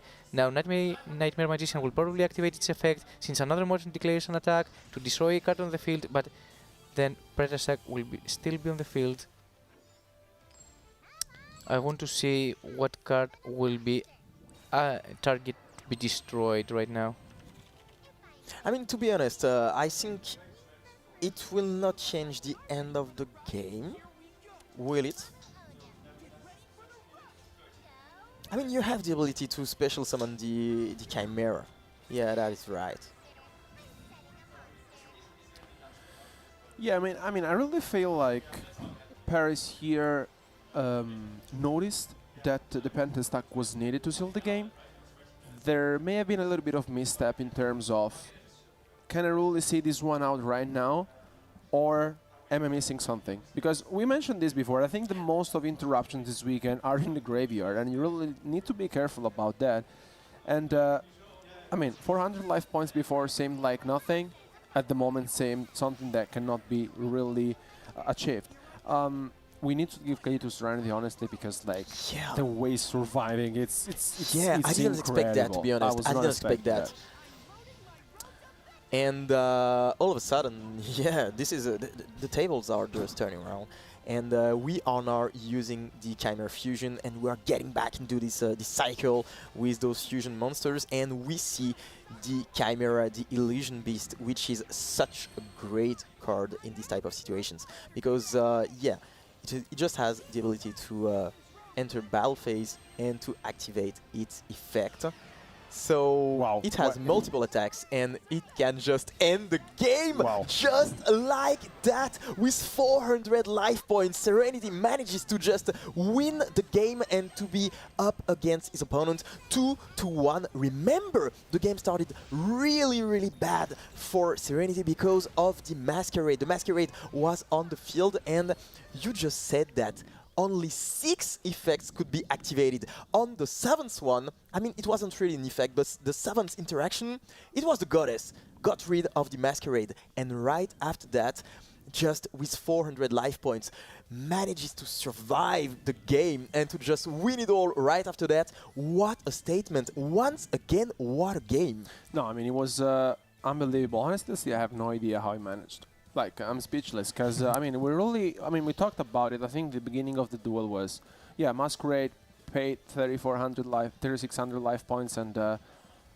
thought for a moment that it was quite over, right? And I saw the same, to be honest. It's just, we didn't see this coming, but, I mean, congratulations for Serenity to win a game that we really saw going into Paris' direction, to be fair. And what can you say? I mean, we said it. This is the World Championship. Nothing has to be taken for granted. And I mean, it provides so much skill expression, because when you have to face a Masquerade, you need to not only plan your next move, but your next 6 move, because you need to understand that you have only 6 cards to activate. You need to find the out before those the 7th activation, and in order to be comfortable, not only to pass through a Masquerade, but later on to another options like Dramaturge, for example, that your opponent may summon. And he managed to just solve the puzzle really well. And all of a sudden we jump to the 4th game. So will Serenity win the entire duel? I just remind you of that. Paris backs against the wall. He needs to win the 2 next games, while Serenity 2 absolutely amazing games. Remember, with the Speed Droids first, and then with the Chimera strategy. And now, what will he do to just win it all? I mean, here now the situation has completely changed, because now it's Paris playing Chimera, and it's Serenity playing Branded. So let's see what's gonna happen. Remember last time that we saw a game that was just the reverse game of the previous one? I mean, it was literally the same result. So it was a Resonator against the Shadoll strategy, and the Resonator won 2 times. so it didn't depend on the player, but more on the deck. So will it be the same thing right here? Will we see Paris win the game, or will we see Serenity make a statement and win it on both sides? Nightmare Apprentice has such a powerful effect, right? Searching an illusion, so strong to the current meta state, and I'm truly looking forward to see what will be the end field right now, because when you have pretty much every option that you need, right, it kind of gets to the point that, okay, where I'm going with this, right? What I'm trying to establish, what's my final goal? So we can see that Perry is going through every strong fusion monster that he's currently have in order to establish a strong field, since most of the fusion monsters have also an effect into the graveyard, like also main deck monsters, for example Mirror, which has a very strong on field and on graveyard effect. And we can see that Vision Resonator has been added to the hand, and I think we are considering right now the opportunity to special summon Beatrice, as we saw in the first round, in order to take some follow-up and interruptions during our opponent's turn. May I say that Beatrice is one of my favorite cards, or I think the card is very strong. You have the ability to send literally any card from your deck to graveyard, and in this case I think that it really literally fits the Chimera strategy. I mean, we mentioned how Chimera powerful is, and to be fair, I really feel like it's one of those decks that has the most interruptions out of all the contenders this weekend. But is there any Nibiru? Yeah, this is another Nibiru, and every single time I see this card, I know that it's gonna be like a real blow on the field. So it gets rid of all the monsters on Paris' side, but remember, Beatrice had the opportunity to just activate its effect in response, so you have the opportunity to just send to the graveyard a card. But that just ends the turn. To be fair, since Nibiru is on the field right now, has provided a very strong token, right? I mean, when you see a token with 6,000 attack and defense, it's pretty big, and you need to find an out to it. We can see that Fiendish Golem has truly made its way into the farmland, right? Setting up traps and providing with, you know, such a strong interruption. I really like it. Not only being played by Resonator, but also by Chimeras. And I'm truly curious to see what will be summoned through the effect of Chimera, the King of the Phantom Beast right now.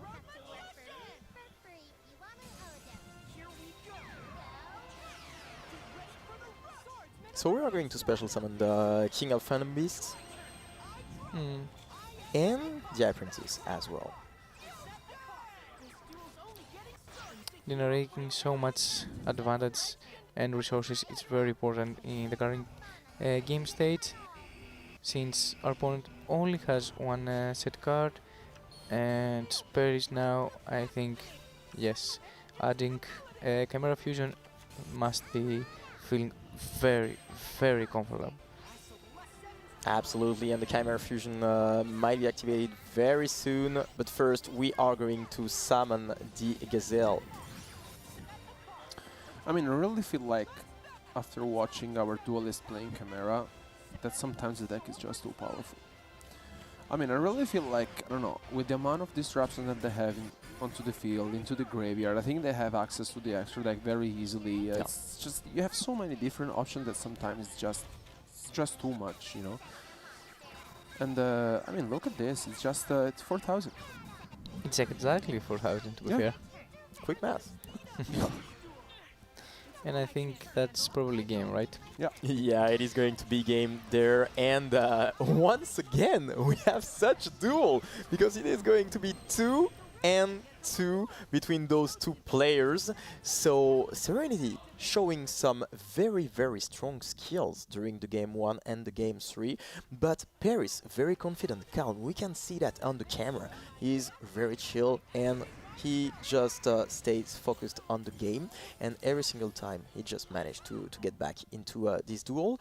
And yeah, it's going to be very interesting to see who is going to be on top of the other at the end of the duel. But once again, 5 games, that's something I couldn't expect more. You know, like the duels are really interesting. We have some a lot of games, and it is not like a 3-0. You know what I mean? Exactly. No. I mean, I think they're very fought after match, very difficult. Both of our players standing calm. I mean, we've mentioned this before. Even if you lose a game, you haven't lost the match yet, and you really need to focus, to concentrate. It is a battle, and now we're going into game 5, and let's see what the 2 final decks will be. And to be fair, Paris, it was exactly what he wanted, because I could tell from his body language that he was trying to find a solution for being with his back into the wall, being 2-1, and we can tell right now that he needs to go to a win, obviously, and to the last game of the round. However, we are experiencing again some replays from the previous match, as we can see right now, since we are waiting for the next game to start, and we are currently seeing a replay of the previous game.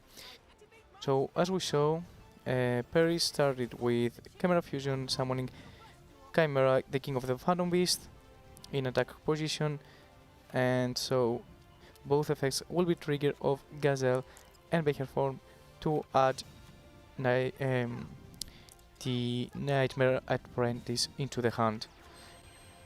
Nightmare Magician also has been summoned into the field and providing some extra resources for Paris. Seeing this game again gives me so many things now to understand why he made such certain card choices and how he played his turn. Because as we speak before, when you have every combo piece that you require in order to play, you need to find the exact proper lines in order to go through and to understand what's the best options it is for your ending field. Setting the mirror Sword Knight into the field, since has been summoned into attack into defense face up position, in order to provide the extra effect for the monster negations from either field or graveyard, which is very important. Berlin was summoned here in order to provide not only follow-up but also extra interactions into Serenity's turn, which is one of the cards that you need to go through when you are playing Chimeras. It is one of those cards that you need to summon as soon as possible in order to have both routes in order to go to either for follow-up or even go through in some interactions into your opponent's turn. So as we saw, Paris right now has established a very strong field which was hit with an Ibiru, but I truly believe that at this point he had exactly what he wanted into the field and graveyard, because all the Chimera was there, all the main deck monsters that have the effect also on into the graveyard were there.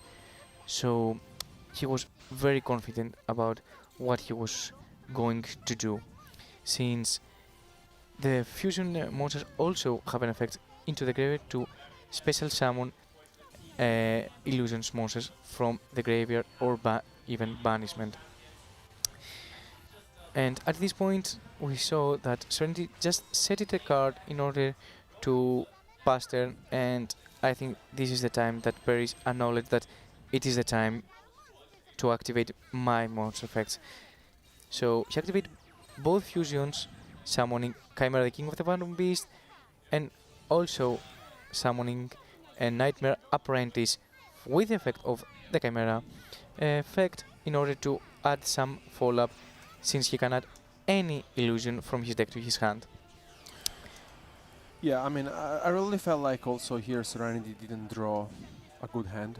I think it was very unfortunate. I think Branded is a very consistent deck, but you know, sometimes it can happen. You know, it's you open a non-ideal hand, and I mean, as mentioned before, I really feel like Chimera. It's one of those decks I will be very scary to face. To be fair, I mean, after witnessing what it's capable of doing, it's the deck is great, performs very well, has a lot of disruptions. And what concerns me the most is that in the graveyard, most of the times there are effects which you cannot afford to forget. And here, once again, yeah, we are essentially witnessing how Paris seals this game up. I mean, I love that we had the chance to analyze again Game 4, since it had so many decisions from Paris that we couldn't acknowledge when we were showing first hand. Nightmare Phoenix was not only a good option right now to destroy a spell or trap card on the field, but also it had the exact amount of attack that Paris required in order to have the 4000 attacks on his field in order to attack directly and eventually win the game. So, going for Game 5, right?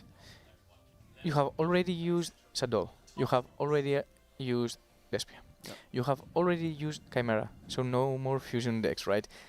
And as I personally can understand, Paris is one of those players that really like to play with the fusion monsters. What will be your last option, your last hope for the eventual win?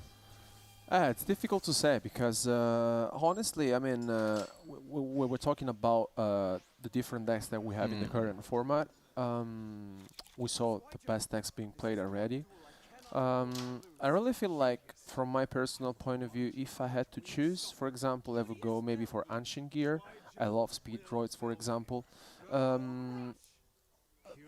think the key point in this tournament is not the very first decks that everybody, or most likely most of our duelists will be bringing, but maybe it's going to be your fourth or fifth choice, because I think these are the ones that are going to really matter.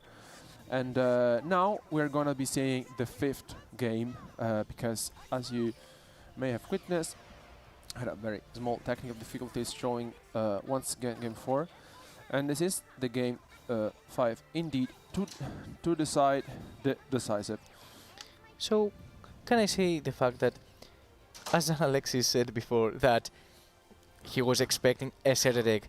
What was the deck, Zan? I'm excited. I'm excited, guys, because I see some Salamangreat on the field. And to be honest, I said that I was expecting some Salamangreat, but I wasn't really expecting it. I just wanted it to be on screen, and seeing the Gazelle on the field feels so good. This is one of my favorite decks, and seeing here Paris bringing this deck during the fifth game is very, very, very satisfying. So we are going to see what he's going to do during the combo. But remember, Salamangreat was one of the best decks during the past formats, and seeing it a bit behind the decks right now, but still in the tournament, is very good to see. No, I mean, especially because like I think it's one of those decks that is unexpected. I mean, I really feel like deck is incredibly powerful, it's unexpected, you can afford to play cards such as, for example, Non-Fusionary if you really feel like, it has easy access to the extra deck, both in terms of Link summons and Exquisite summon.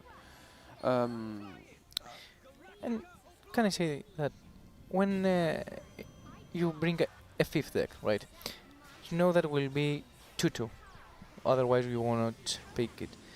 And I will probably go with a surprise, to be honest. Yeah. So, knowing that my opponent is also on the spot, so we are on the last game of the round, I want the win, obviously. I would also bring a surprise. For example, Salamangreat is a very good deck that has proven itself during the past formats, and now has, I believe, some secret decks that can actually abuse in order to cut your opponent off guard. For example, imagine going against your opponent and he has non-fusion area, right? Right. It gives so much advantage, and especially Salamangreat is a deck that wants really bad to go first. And as we can see, Perry is now going first, establishing his field, and we can probably see some great traps also being set during his turn. And yeah, you mentioned something really important, is that Salamangreat really wants to go first, because of course you want to let the bodies on the field, otherwise you are in a bit of a trouble. So if you have to go into an established field, this is really hard, because of course your bodies are going to get removed and you cannot link climb to your powerful monsters. But here he's going first and he's using all his tools, the Stalio, the Sunlight Wolf, the Bailings, of course, and all those cards that I'm sure you appreciate.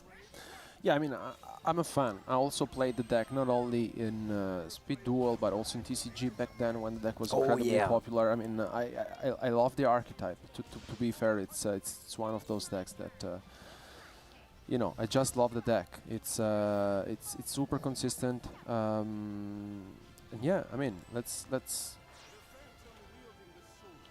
So we see the Book of Eclipse, but of course, against a Link deck, it is not as powerful as against the other decks. But then we see the Ancient Gear Fortress being activated, and we know that going second, this is one of the best decks to just end the game, given the fact that you can deal some piercing damages and just special summon some very powerful monsters. But to be fair, we obviously Albi said that he's expecting Ancient Gear as a fifth option, which he called it right, obviously. But we can see why Salamangreat was a good option as a surprise, because cards like Book of Eclipse, for example, a very, very strong card in the current meta state, because when you're facing mostly fusion and synchro decks, you can actually just set their field and you can play through fields this way. However, against Link decks, it's not the card that you really want to see, right? It's not the card that answers your problem. However, as we can see, at this time Serenity has just spamming Ancient Gear one after the other and establishing a very strong field in order to just attack for game. And do not forget, Book of Eclipse is very, very strong into Ancient Gear, providing the effect to set monsters, since most of the Ancient Gear monsters have the ability to do some piercing damage into their opponents. Absolutely, and as you mentioned, yeah, Book of Eclipse is a very, very, very good card in every single deck, but especially in Ancient Gears. And yeah, that's very good for Paris to have played this Salamangreat, because if he had played another deck based on fusions, for example, or synchro monsters, it would have been a bit harder for him to just face this Book of Eclipse.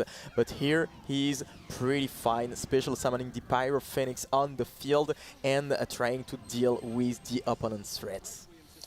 Yeah, I mean, we mentioned this. I really feel like that bringing Ancient Gear as a fifth option, I think, really gives you a boost in terms of consistency, especially because like you can deal a lot of damage just with one attack, essentially.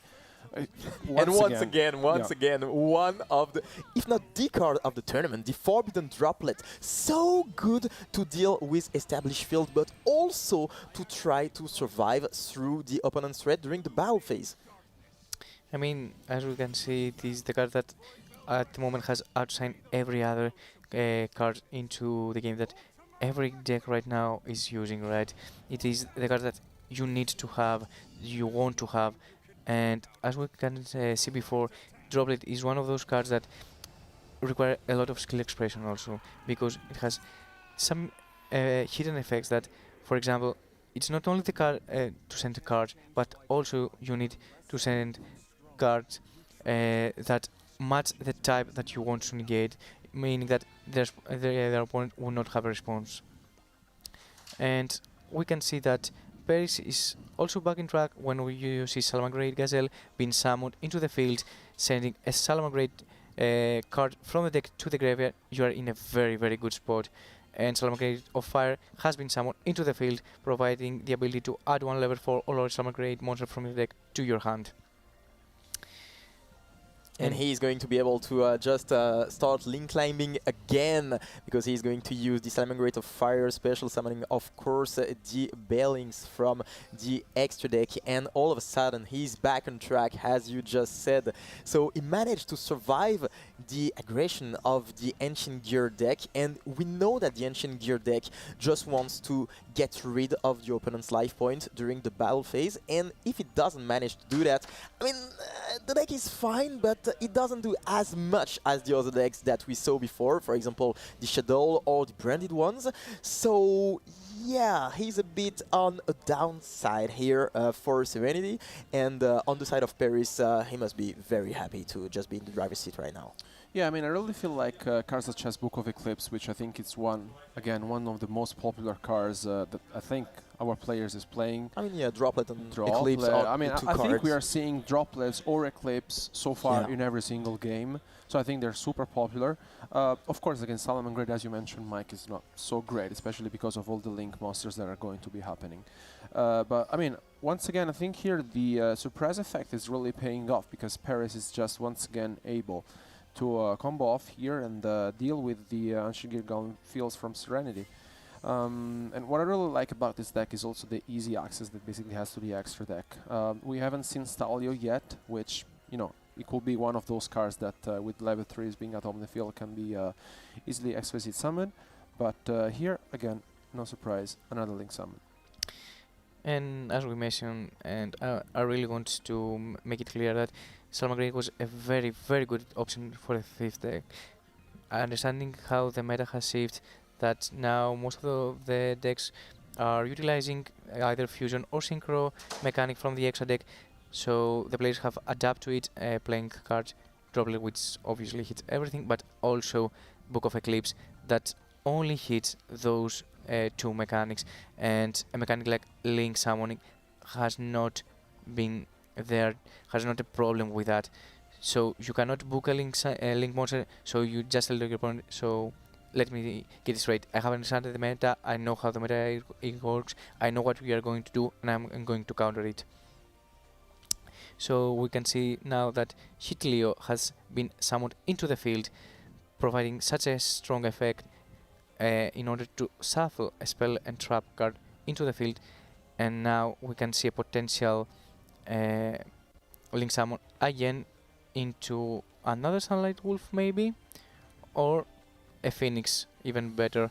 Yeah, it might be that. I mean, both options are pretty good, to be honest, and we are going to see... Oh, this is none of them. This is a Stalio who's gonna hit the field. So we see the XYZ monster, Mirror Stalio, which is one of the best cards of the deck, of course. It lets you get access to one of another monster, another Salamangreat one. And we see the Falco hit the field. And with a secret effect again, when Mirage Stalio will be used for a link material, it will give the opportunity to Paris to send one one monster from the field to the hand or extra deck if it's an extra deck monster. So I believe that he will probably access his Link's monster right now. As we said before, Pyro Phoenix has been summoned into the field, and probably Mirage Stalio will be used as a link material in order to send back to the extra deck the Fusion Essengier. No, this is incredible combo, because essentially now he gets access once again to the Pyro Phoenix, and if he uses Salamangreat Sanctuary to summon back it once again, I think we can also call it a day.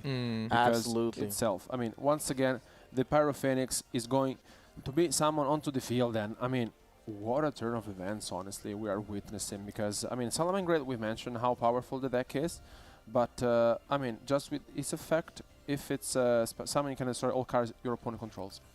So, it's, I mean, by itself... It's very strong, yeah. It's very strong, yeah.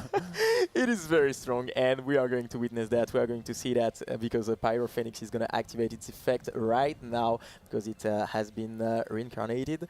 And all of a sudden, there is nothing on the opponent's field. So, yeah, it's a bit of a rough situation for Serenity, and I think that, as you just said, we can just call it a day. It's going to be a victory for Paris after being down 1-0 and then 2-1. He managed to just win the entire duel, and that is a statement.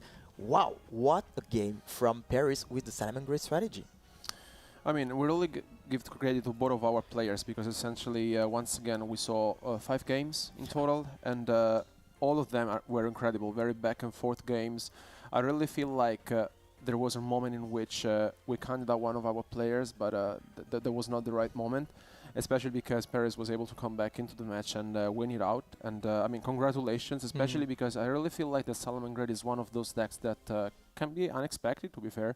And facing Ancient Gear, which is very explosive, you really want to seal out the game very quickly. I think it can really make the difference. And I will be scared of Salamangreat, to be fair. I think, as you mentioned, Mike, I think it's a very solid choice for this kind of tournament, especially if opponents are not expecting this deck. And if you're really out of another decider, you can really take it home. I mean, it is the option that you need to bring as a last key solution, right? It is when you go to a 5th game that eventually know that your opponent has probably already used what you are expecting to, the decks that are expected to see, and you're going for some of meta options like Salamangreat in order to counter cards that are currently in the meta state. For example, Book of Eclipse, as we experience in the current game.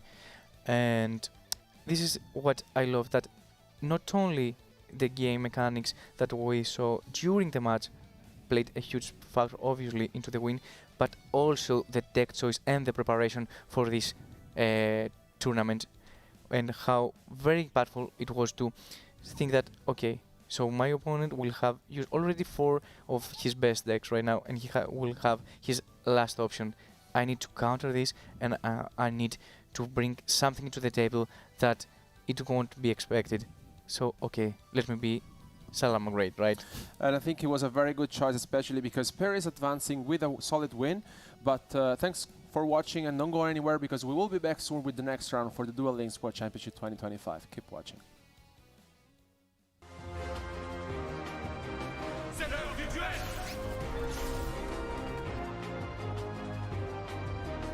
Je ne vais pas m'arrêter en si bon chemin.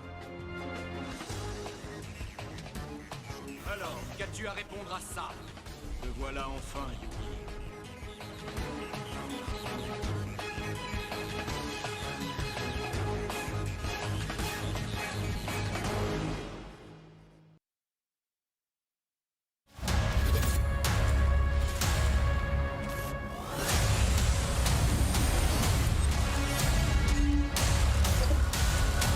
Made for the best. Made for who you can be. He wasn't supposed to win. Wasn't the favorite. Wasn't the smartest one out there. Wasn't the guy with the shiny, rare, whatchamacallit card.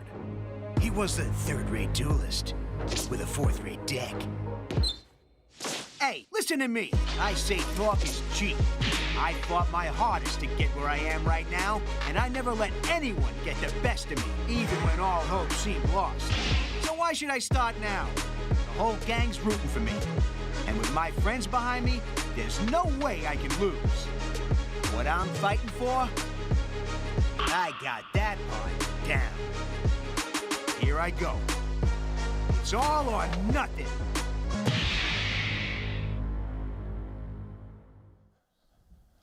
Welcome back to the coverage of the Duel Links World Championship 2025 live from Paris.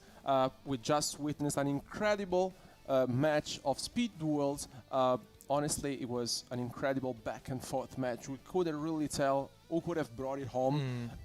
Honestly, I really felt like there were certain moments in the games where we thought that one of those players might have won the game, and in the end it went to the other players.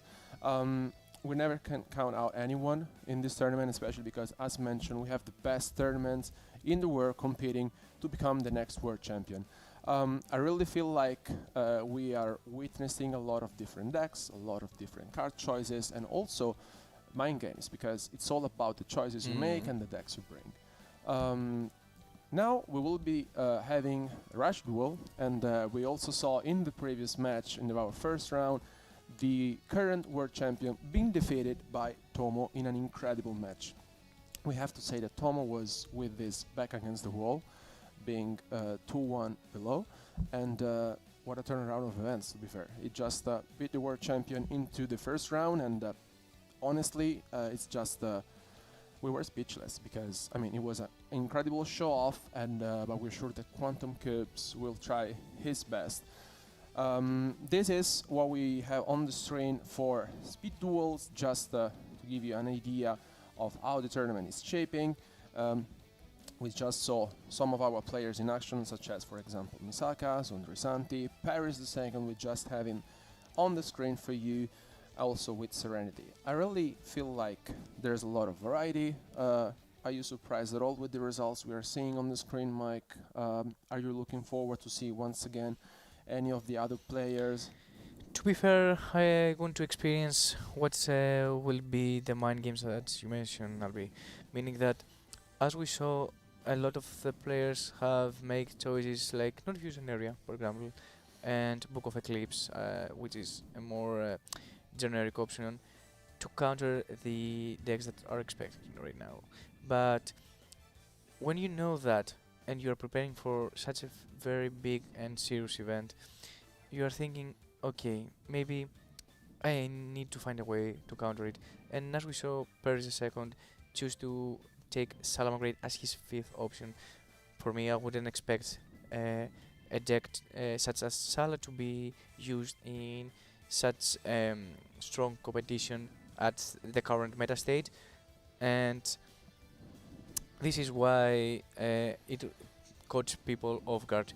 As we can see, also we have the player rankings and the records for Rush Duel also. As we can see, Yumehara Sensei is 2 wins and 0 losses, alongside with Kiryu Ryo, again with 2 wins and 0 losses. So the current meta state for the Rush Duel is, I think, similar to the Speed Duel, with the logic of we are seeing the cards that we expected, right? We saw Sunny Sadie popping off, making a very strong impact into all the games that it had been drawn, and I'm curious to see how the players will adapt to it. For example, negate the attack, as we saw. You think that you could bring another deck, for example, Spellcaster or Elemental Heroes, which both are very good against Spell Trap cards? And if you are a player, what do you expect from the current meta state? I mean, I really feel like entering the World Championship current format, you of course can expect like Galaxy, which, I mean, we mentioned, I think it is the deck to beat this weekend. I really feel like the deck is super consistent, has a lot of different disruptions. On the other hand, there's of course Spellcaster, as you mentioned. We also see the deck in action is very powerful, but there's also Heroes. I really feel like Heroes, it's very consistent. It's one of those decks you can safely play in a tournament like this. But on the other hand, I think it's a matter of what you feel like can be the best 4th or 5th deck that you can bring into a tournament like this. And we mentioned it, like, for example, I'm a fan of baseball. I mean, I've mentioned it before. I really feel like baseball, it's a powerful deck. I really like it. Do you have in mind any other deck, for example, that you would have played as a 4th or 5th choice? To be honest, I was totally thinking about Redwood, which obviously it's one of the contenders, but I think that a lot of players have thinking that since it doesn't adapt so good to Sunny Sadie, it's maybe very good, so you can catch people off guard. And also, I would like the Dark Galaxy. Obviously, White Galaxy is very strong right now. It's one of the main contenders of Rush Duel tournament. However, I truly believe that Dark Galaxy can come into the meta and catch people off guard, because I think that everyone's mind is right now on White Galaxy, Spellcasters and Elemental Heroes, and there are some options like Baseball that you need to catch your opponent off guard, right? And I think Dark Galaxy is one of those decks, to be fair. Yeah, I mean, I totally agree with you, and I mean, I really feel like that the trend so far, it's been you bring into this tournament the best decks you think are the best decks, but the main difference is the 4th or the 5th choice in this case, because for example, in the previous match we witnessed in Rush Duel, the 5th game was decided by Baseball, for example, in game 5. Oh, for example, talking about speed duels, we just went to Salamangreat. So I think it's all about the small details, right? Entering into a tournament like this, you have been playing hours and hours against the best players in the world, and I mean, you really know all of the decks you're going to be facing. But also, I really feel like that sometimes it's just a matter of choices. Like talking with some of our players yesterday, they were telling me, yeah, I mean, I was very undecided about the last deck I could have, brought into this tournament, and that they played all of them essentially, right? So they really tested all of the decks in and out. But I'm really curious in the end to see what their choices was, because we mentioned it before. We clearly have an idea of maybe 2 or 3 best decks, or most of the decks that are represented that we also see so far on stream. But at the end of the day, every single player is different. Every single player has a different approach to the format. So I'm really curious to see how they're going to be facing their opponents, and also their deck choices. For example, if you expect your opponent to play Light Galaxy as the first deck, what am I going to be played next, you know? So it's all about the choices, because sometimes even if you bring the best deck, or what you think it is the best deck, sometimes you can also lose to one of those 4th or 5th choice. But I think, as you mentioned, for Rush Duel, the card that is really shining, I would say, is Shiny Shady. I think it's one of the must that our players are having in the deck this weekend. And you mentioned it. I really feel that the card has balanced the format a lot in terms of resisting, counteracting your opponent. And of course, as you mentioned, there was also the negate attack, which we witnessed in our previous match, which was very interesting, alongside cards such as Compulsory Evacuation Device, these trap cards, Widespread Ruin. This is some cards that I'm thinking of, such as trap cards. I mean, I really feel like there are so many different options that we can opt for. And as you mentioned, if you really feel like that Shiny Shady is among the top 2 cards that are going to be played, maybe, Red Boot could be an option, but, if you don't really want to face Shiny Shady, maybe Baseball could be, I don't know. I'm a fan of baseball, I told you. I think you are very biased right now, to be honest. But I really love the mind game that you mentioned, meaning that when your opponents know that he's going to play Spellcast, for example, a personal choice of me is to bring Elemental Heroes, to be honest. And because it is one of those decks that really wants to go against the decks that also have some set spell and trap. For example, spellcasts that spell their fusion in order to have follow-up. And I think everything that we say, though, it will not be as important as seeing our actual players in action, right? Totally. So we will have our first player's interview right now, and we can experience what he's going to say, what one of the best players in the world right now has to say about the current meta state. My name is Giorgio, I am from Italy, and I started playing Yu-Gi-Oh! As a kid in 2014, and I downloaded Duel Links in 2020. In June, there was a qualification by region, and I came first in my region in Europe, and I played Light Galaxy. Well, I've already been at Worlds, so I had a great time, and well, I hope I can win this time. My ace monster is Beaver Warrior, because I like the underdogs, and I also won a tournament with that back in 2022, so that became my favorite card after that. I prefer Corson. And we just heard it from Giorgio, an Italian player, and I mean, 2 years ago, as he mentioned, he was a World Championship competitor, and here it is once again here on stage. And I think emotions really can be something for him, especially because 2 years ago he made top 4. So he's no stranger to the World Championship. But as we mentioned, we have several players which have attended previous World Championship, but every single World Championship is different than the previous one. I think it's incredible emotions, and of course, I really want to hear out from his opponent as well for the next interview. Hi, my name is Kiri Yer. I'm from Australia, and I've been playing Yu-Gi-Oh! Ever since I was little. I've been playing competitively since 2012, and I've been playing Duel Links ever since it came out. So to qualify for this event, I placed first in the Oceania Asia region in Duel Links Rush Duel. The thing I'm looking forward to the most this weekend is playing against all the other top players of the world, and hopefully I can win.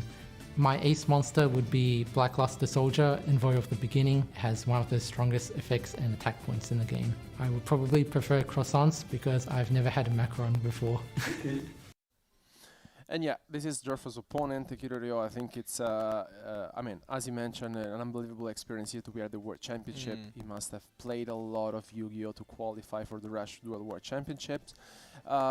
I mean, what can we say? I really feel like both of our duelists just briefly mentioned what their decks are and have played so far throughout the year. But here we are with their matches. So what can we expect from our players? So, obviously, as we have mentioned so many times, I think it is White Galaxy against the Red Boot, right? One of the matches that I was probably expecting to see a lot during this tournament. But I'm not pretty sure that this is the exact end field that you want to end on White Galaxy, right? Yeah, I mean, this is something that is quite I mean, wow. I mean, quite similar start from our opponent. Jorfo just also sets 2 cards. Well, this is something that you don't really expect, honestly, for a starting hand, but we will soon find out also what the star's card may be from Jorfo's side of the field. And it is very important now that since it's turn 3, we can activate Galactica Fusion Draw, the skill that will give us the opportunity to start comboing and start accessing our engine. And I'm pretty sure right now that Kirurio has a solid option right now, summoning in attack position the Extra Explorer, a card that gains 300 attack until the end of this turn. I'm wondering what is your plan right now. So you see that your opponent has established a full field of monster in face down defense position and 2 spell and trap cards, which it's very important that, however, Jorfio doesn't have any cards in his hand, meaning that they are probably not a shiny Sadie. Exactly. Yeah. I mean, in these cases, honestly, it really depends also where you're starting hand and how your feelings are, because being up against White Galaxy, of course, is no joke. And in this case, for example, I think this is the first time we're witnessing one of our players bring as first choice what they consider the best deck, which is like Galaxy, for example, in this case. So I'm really curious to see how the deck here is going to perform, especially because now we can see Jorfo's holding 2 set cards, and I'm really curious, honestly, because I mean, like Galaxy itself, with the Galactica Fusion Draw itself, it's just able, essentially, as we previously also mentioned, to send cards from the deck to the graveyard, and the more monsters in the graveyard you have, the more your attack position monsters gain. So it's, I mean, just look at this now with the fusion being activated. I think this is a perfect turn for Kirurio, especially because this is really what you're looking forward to activating. You have the Space Fusion Extra Plasma being summoned, and by sending 2 cards from the deck to the graveyard, you can destroy 1 spell trap card on your opponent's side of the field. And yeah, this is great. I mean, I love the requirement of every White Galaxy that needs to send the top cards of the deck to the graveyard. It doesn't feel like a requirement, right? It feels more than part of the effect, since a lot of Galaxy monsters are gaining effects from having a lot of monsters with light attribute into the graveyard and gaining attack. Once again, one of my favorite cards, Galactic Oblivion, and with a very cool arc in also the card and not only in the animation, to be fair.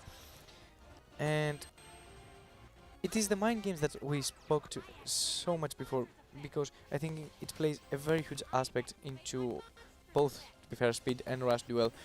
When you are going on the first game of each round, you have 2 options. Either you are going to play your favorite and most favorable deck, or you're going to go with an option that you just want to test the water, you just want to see the playstyle of your opponent, which plays a huge role. So as we can see, Giorgio started with Redwood, thinking that it's probably better for him to just test the water, understand what is going on, while Kiryu said that I have the White Galaxy, I'm going to establish my power right now. Which approach would you prefer, to be fair? I mean, I really feel like that against White Galaxy you don't have much time. That's the main point, because the more cards they have on the field and the more they start getting control of it, you're getting in trouble, right?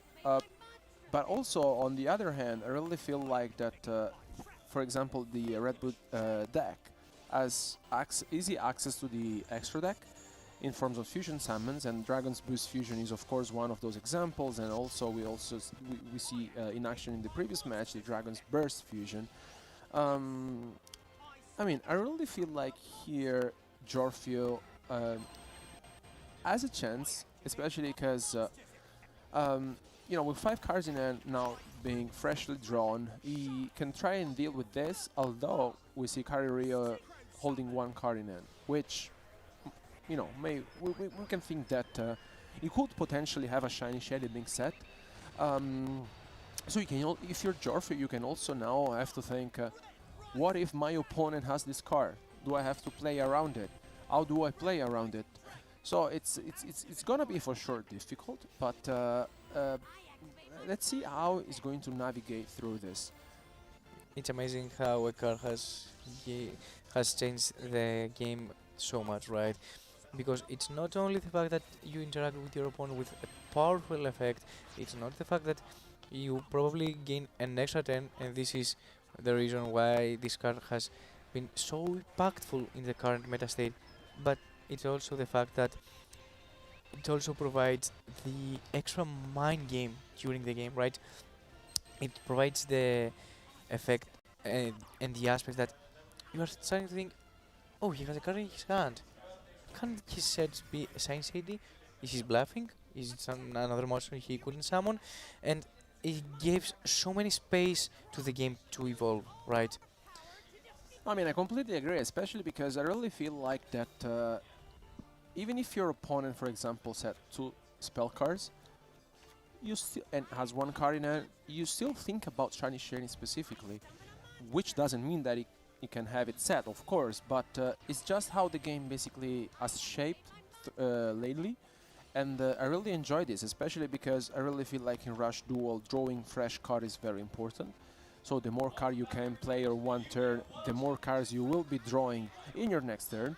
But, I mean, so far, so good for Giorgio. He's just trying to do his best to navigate through Kairio's field, and there has not been any single activation so far. I wonder, it is one of the cases that we can also think that Kiryu knows what's the weakness of his deck, right? And he may be just waiting for the right moment to activate Shiny Shady. However, when you see your opponent summoning monster after monster after monster, summoning those beautiful dragons onto the field, and of course one of the best cards, here's the main reason of the deck, Red Bull Enhanced Boost Dragon, we can finally experience it on the field. So it has the effect to choose up to 9 monsters in the graveyard and inflict damage to the opponent equal to the number of those marked chosen for 200 each. And it becomes 4,700. Yeah, I mean, it is the main reason to play the deck. It is the last resource that you want to have. It is the guy that you want into the field in order to start playing. And I think you can actually right now have the game, to be honest. So Kiryu has left with 200 attack, and Giorgio has passed his turn. Almost there, almost there. I mean, I really feel like it's I think Giorgio really did his best, and the Red Bull Hinen's Boost Dragon, I really feel like is the card you really want to summon when you want to seal the game.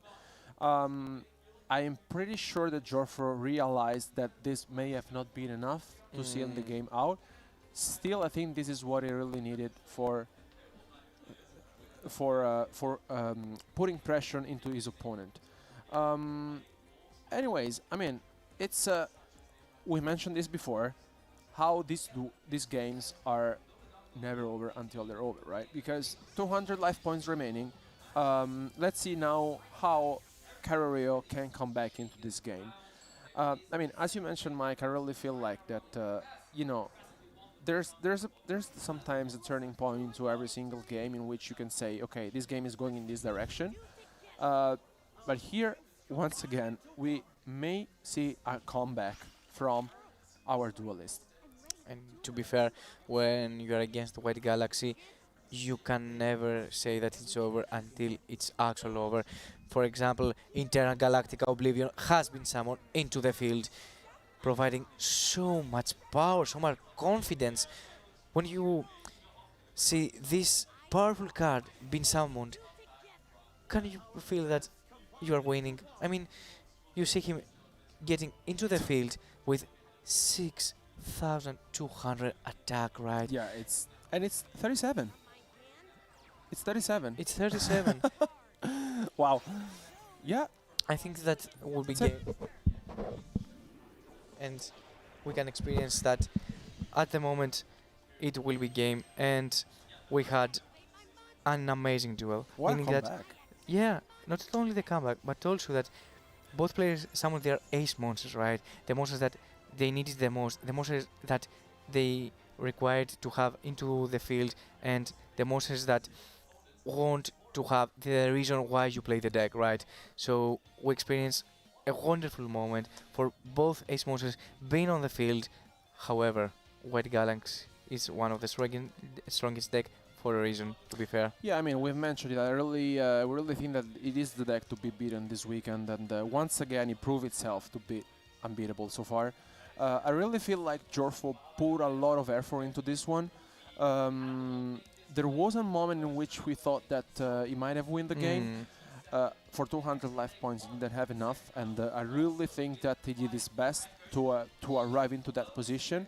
And but I really feel like that this kind of matchup, Light Galaxy against Red Boot, it's very balanced, as we just saw. But I really feel like that Light Galaxy sometimes is just, you know, what really needs to take and win the game. Of course, this is the first game, so it's still quite long, but I'm really curious to see what our players will be picking for the next game. So I think now that the tables have changed, we can see from Jorfo's side going for spellcasters, and from Kiryu, the Redwood. So as we said, the table has changed now. Jorfo now has to face his previous deck, Redwood. Yeah. And I think spellcaster is one of those decks that obviously has so much power against spell and trap cards, and I want to see how they can establish a field in order for Redwood to be stopped, right? Yeah, I mean, we mentioned how explosive and powerful the Redwood deck is and can be. At the same time, it's just a matter of sometimes understanding where and when to push, because it has so much potential. But yeah, I mean, here it's just entering battle phase for a direct attack and push some damage, and we've mentioned how important life points in Rush Duel is, because sometimes it's just a matter of, as we witnessed in game 1, of 200 life points. And I like the fact that it goes very smooth, right? Just a monster with 1200 attack, attacking directly, passing turn, but can you afford to give so many cards to spellcaster? I mean, seeing Jorfo's hand right now, he has 5 cards and the Ghost Cyclone that has been activated. As we said, spellcaster really love to go against spell and trap cards, that has been said. So Ghost Cyclone, one of the cards that you want to see when you play spellcaster, has been activated in order to destroy the set spell card. So Swordman of Rogers has been summoned into the field, and I think that we will probably going to see the 7th Road Witch being summoned from the hand. Yes. It is one of those cards that you need to have on the field along with Strange Cat, and I think that this means only one thing, the fusion summon of the 7th Royal Charming Witch. I'm pretty sure that she's going to meet the field right now. Yes, in very cool art in this card also. And also what we witness is that the 7 Road Charmer Witch is able to change the battle position of one monster of your opponent's side of the field. And this is what you really need sometimes just to deal a lot of damage, right? And this is what is going to happen because it's dealing 2,500 life points damage to his opponent. And I mean, once again, we mentioned how spell cards are also consistent is. So 3 set cards, the 7th Road Charmer Witch onto the field, and 1 card in hand. So let's now see if Kari Ryo can put up something else here. It kinda punishes the strategy to set all of your monsters in order to draw as much cards you can in the next turn. So it's kinda counter it, meaning that you can just flip the monster face up. As we saw, it was a monster with 300 attack only, and she could able to attack over it and inflict so much damage, which is very, very important, as you mentioned in the Rush duel. I'm curious to see how Kiryu is going to play, because as we mentioned before, one thing that Redwood doesn't like is going against a lot of spell and trap cards, right? It is one deck that it has no problem going against an established monster field. However, against a lot of spell and trap cards, it kind of feels a little bit shady, I would say. And I want to see right now, because we still have 3 spell and trap cards set and 1 card in hand. As we said, it maybe be a Shiny Shady or maybe it's not, but only the mind game that there a potential Shiny Shady may be set on Jorfio's turn. It all alone, it means so much danger. Yeah, exactly. And here I'm really curious to see how Kari Ryo is going, what the next lineup will be, because he's going to activate the Dragon's Boost Fusion. Once again, we mentioned how easy it is for the Red Boot decks to have access to the extra deck and fusion summon monsters. And here we see the Red Bull Hinen's Boost Dragon being summoned. But we said it, Shiny Shady is here. So we can experience exactly the reason why so many players, including ourselves, to be honest, were about skeptical around Redwood as deck options for the World Championship, meaning that it's a very strong deck, obviously. However, Shiny Shady, we have to accept that it is the card of the weekend. It is the card that everyone was expecting to have a huge impact on. And we can see the reason right now, meaning that Redwood enhanced Boost Dragon has been summoned to the field. It is the monster that you want to have in order to play. It is your ace monster. However, Shiny Shady just turn it to face down defense position, and Kiryu Ryo was forced to tribute summon his ace monster. Yeah, I mean, it's for sure, Red Bull is for sure one of those decks that can be considered, for example, for this week's World Championships. You need to take care of cards such as Shiny Shady for sure, because it's, I think, one of the most played cards this weekend. We have seen it in action almost in every single game we have seen so far. And, I mean, still here, the turn is far from over for Kari Ryo. Of course, the Red Bull Hinen's Boost Dragon would have been incredible, absolutely, but this is what the deck does at its best. It's just fusion summoning monster. And once again here the Red Boot Enhanced Boost Dragon is going to be used, but let's see, because here again we see another one.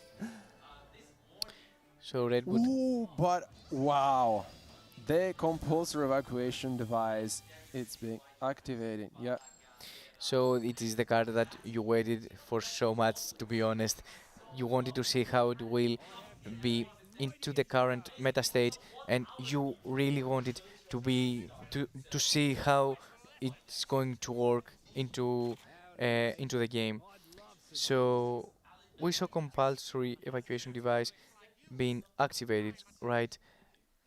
As such a impactful card, right? With when you're playing normal space and summon monsters, it gives the opportunity to returning to the hunt or eventually extra, right? Yeah, I mean, nonetheless, I really think that we talked about deck choices, and also going into the next game, I'm really curious to see what basically our player's choice will be, because for sure we have Light Galaxy available still, which is one of the decks that needs to be beaten. Maybe we can see baseball in action if that will be the case, but also heroes. I really feel like that heroes can be one of the next decks that we can see, for example, in the next game, just because I really feel like it's one of the decks that is very consistent, very powerful, has a lot of different interactions, and yeah, I mean, in the very first 2 games, none of our players decided to pick it up, so maybe it's an option that they have available, and we will soon find out into this game 3. So, as we said before, we are expecting a deck choice of White Galaxy potentially. I mean, if not in game 3, then when? I'm pretty sure that you can wait for the right moment, but it is in the middle of the round that you need this extra boost, extra confidence to play one of the strongest deck, summoning your Galaxy monsters, special summoning Galactic Oblivion, of course one of my favorite monsters, so I'm biased, and trying to break into any field or even establish a very, very strong field, right? As we see, obviously it was time for the White Galaxy to be played, meaning that Resonator right now it is with his back into the wall, right? Yeah, totally. He has it is 0-2 against Kirurio, and now needs that win, needs to showcase why he's here. So we will experience White Galaxy and how it can play through any field, in my opinion. So very important is that not a single spell trap has been set into the field, and I believe that it gives the opportunity for Giorgio to go through and think that, okay, my opponent doesn't have any interaction. I can play whatever card I want, and I want to see what his thought process will be. Obviously, starting with the fusion is very good, and Galactiera Eve, one of my first cards of the deck, since in the right moment it can provide so much draw power, right? So the first fusion summon for our turn, I think it will be the Galactiera Fusive, which will also give the opportunity to recycle in a way our fusion, place the fusion from our graveyard to the top of our deck, and then draw one card, which obviously will be the fusion. So we'll have once again fusion in our hand, which is very, very important. Galactic Oblivion will be summoned into the field, one of the ace monsters of our deck, and one of the monsters that we want to see. So right now, I think Giorgio is skeptical about a potential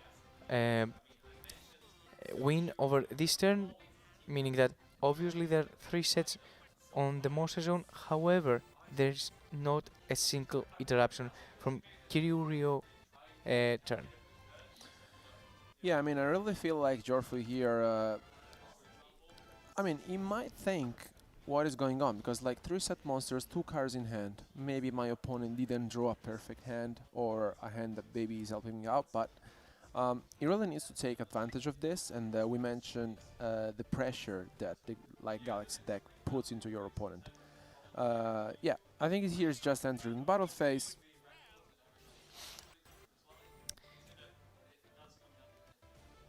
Oh, I love the fact that White Galaxy is against Dark Galaxy, right? It is one of those. Can we call it mirror? Meaning that Kind of. obviously they are quite opposite decks. However, I really like the fact that okay, we have the same type but different attribute, meaning that light and dark from the ancient times, it is those two attributes that go against each other, and we want to see which one will prevail, light or dark. And here also I really like the skill of the deck. Essentially you can send the top 3 cards of the deck to the graveyard, and if a monster with 1600 or more attack was sent to the graveyard this effect, you can also add one of those monsters in your hand. And of course you're really looking forward also to some just what we're witnessing, the Voidvelk Requiem, which I think it's one of the key cards of the deck. So we talked before about obviously White Galaxy being one of the best decks of the tournament, but we also talked that Dark Galaxy has get very under the radar right now, right? It is one of those decks that you need to keep an eye on because it can get people off guard, having such unique effects, right? That if your opponent has not been prepared for, because he probably thinks that okay, so my opponent will probably play White Galaxy, Spellcaster, Elemental Heroes, maybe Baseball, or and Red Boot. They will not be prepared, right? Totally. And it is one of those decks that if it starts playing, you are in a very big trouble. However, White Galaxy is one of those decks that, to be fair, you don't want to give a turn on. With each turn, you are in very difficult position since the deck can go through and through and just spam very big and strong fusion monsters into the field, and of course Galactic Oblivion, one of the main monsters that the deck utilizes. Yeah, I mean, I really feel like here Kyra is just aiming at inflicting as much damage to his opponent as possible. Of course, it's not gonna be easy, but I mean, you can really tell it's just taking some time. And here, once again, the Shiny Shady being activated from Jorfio.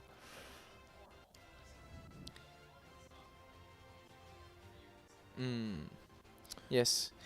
So Shiny Shady again showcasing why we are just don't stop talking about it, giving such an incredible different essence to the game as we have used it from the last month, and we can see the Void Requiem, the one card that you mentioned, Albi.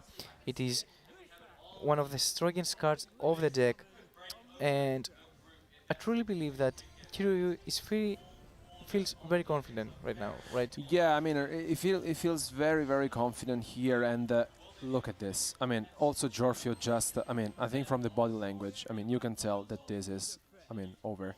And yeah, swift victory here from Kaio. I mean, here, I mean, it's just showing us how powerful the deck is. And I mean, all of his monsters just wiping out Jorfio's side of the field. And what an impressive win against Jorfio. Congratulations, honestly, what a match we have witnessed, to be fair. And I think this is the first time we see on stream like Galaxy being defeated. And not a surprise from Dark Galaxy, right? It was something very unique. We talked before when we were briefing about which decks are expected to have an impact on the meta, and I truly believe that, as I said, that Dark Galaxy is one of those decks that you should not be sleeping on. It is one of those decks that require a lot of skill expression, and it is one of those decks that can really cut people off guard. And when you are entering this tournament, it is one of those decks that you are keeping on the side. You believe that, yeah, maybe not many players will be on it, but this is exactly the reason why you should always keep an eye on, because obviously everyone is talking about White Galaxy and how strong and powerful deck it is. However, Dark Galaxy is still there, it still impacts the meta, and if you are dare to go and think that it is not a meta contender, you will be very, very surprised. I mean, we just witnessed it. Essentially, the entire game lasted 3 turns, especially because in his various first Ryukayo set the 3 monsters, Joffrey played a little bit, and then essentially the game was over. And I really feel like the deck is incredibly explosive, depending on how you play it. I really feel like Ryukayo was incredibly prepared against this type of matchup. I really feel like Galaxy is the deck you want to face again with the Dark Galaxy deck. But also in the other games that we witnessed, I really feel like that both of our players were, of course, confident with the deck that they brought, but we also saw the Red Boot Dragons, which we are kind of getting used to seeing on stream as well.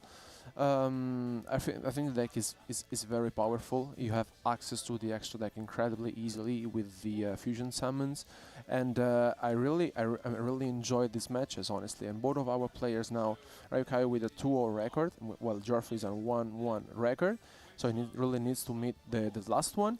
And I mean, it was a very, very interesting match. Thank you so much for watching. We will go on a very short break, so don't go anywhere because we will be back soon to the Duel Links World Championship 2025 in Paris. Keep watching. なんだなんだなんかドキドキするなうわ来た来た来たこれはすっげえ見てみろよこれどうよ俺もびっくりしたぜおいみんなここにすっげえのが見えるぜレッドアイズブラックドラゴンさあお前のターンだぜナイキエアマックス95 C'est l'heure du duel.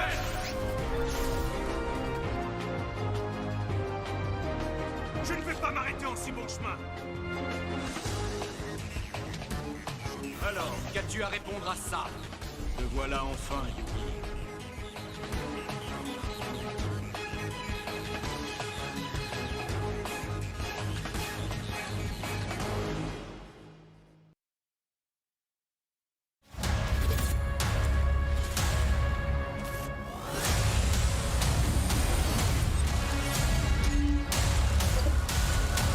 Made for the best.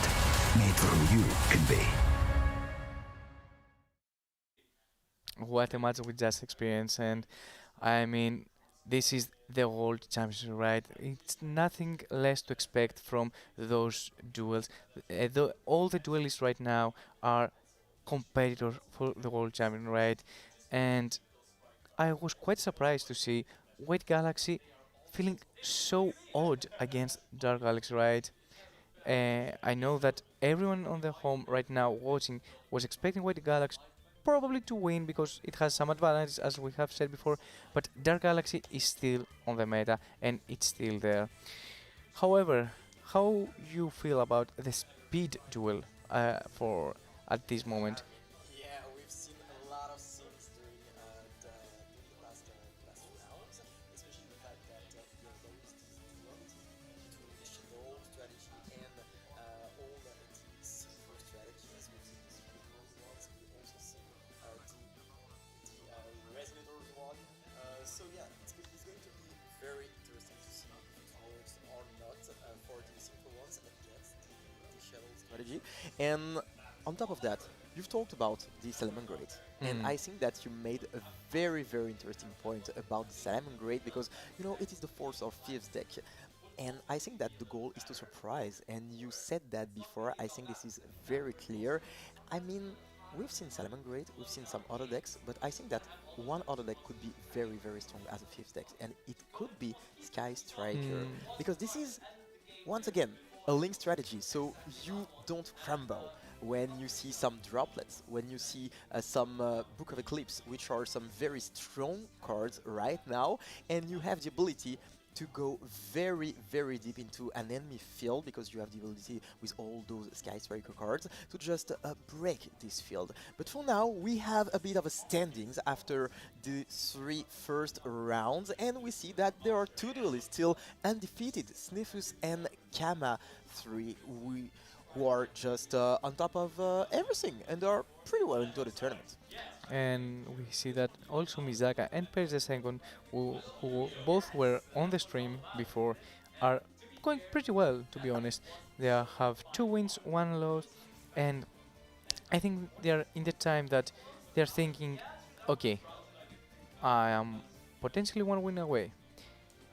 I need that win. I want to be in the top cut of the World Championship, and I'm going to give it all in order to have it and to have the ability to compete. Absolutely, and we also have the standings for the Rush Duel.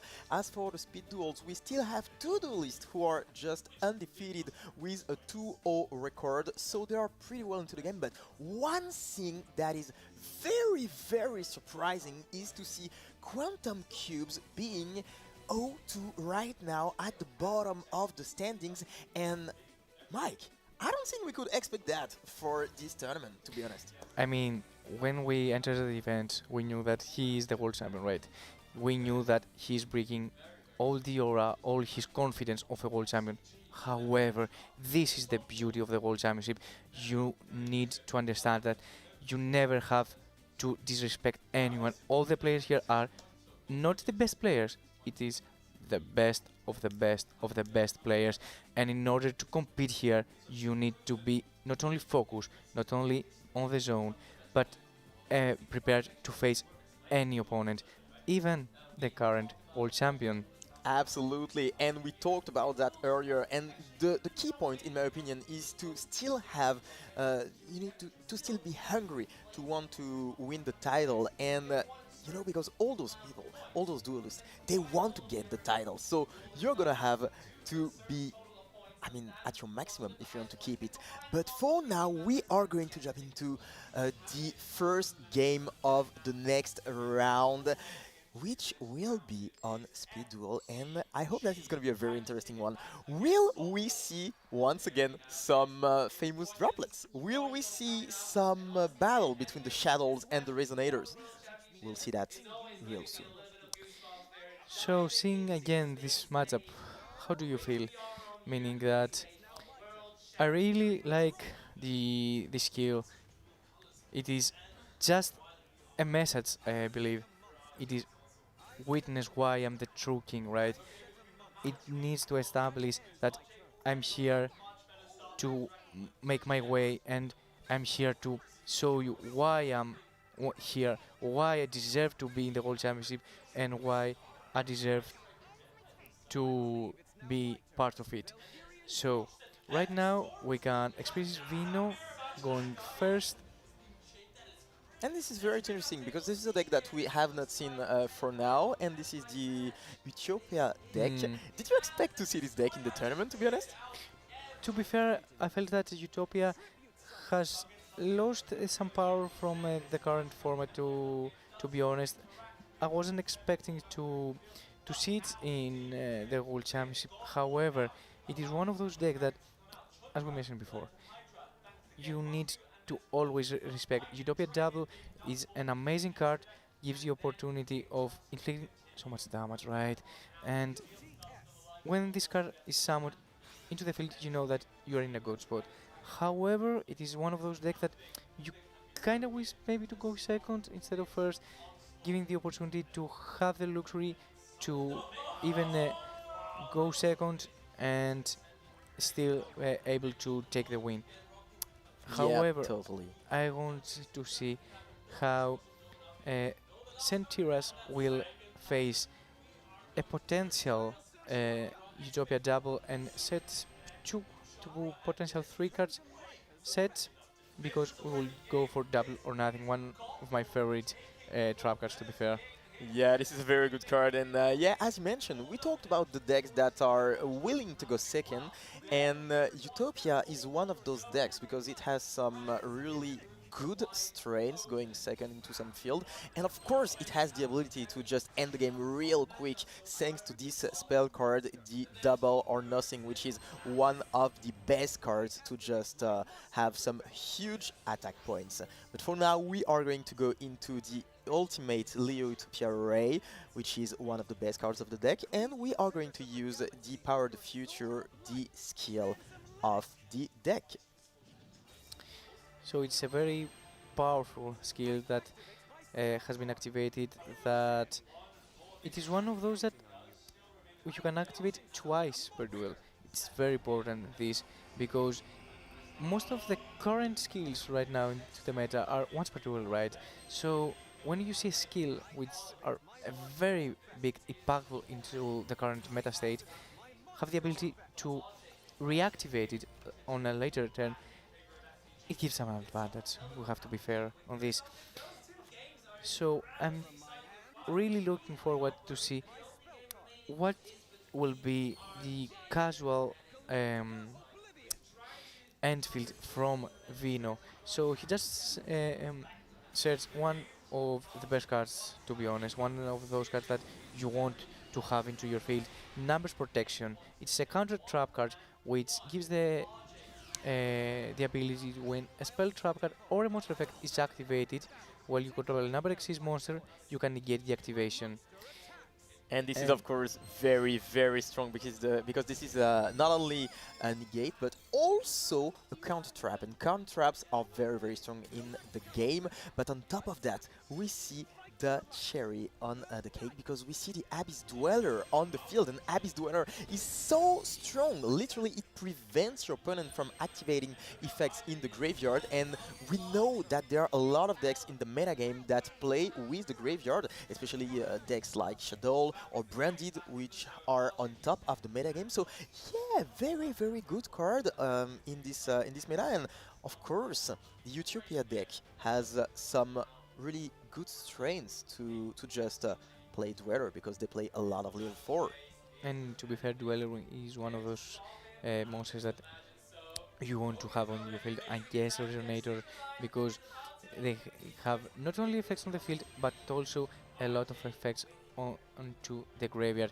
For example, when they are destroyed, where they are sent for a synchro material, it is one of those decks that you want to have Dweller on and keep them away from their resources, keep them away from synchro summoning again and again, and finally summon the one and only Red Dragon Archfiend, or even Hot Red Dragon Archfiend Abyss.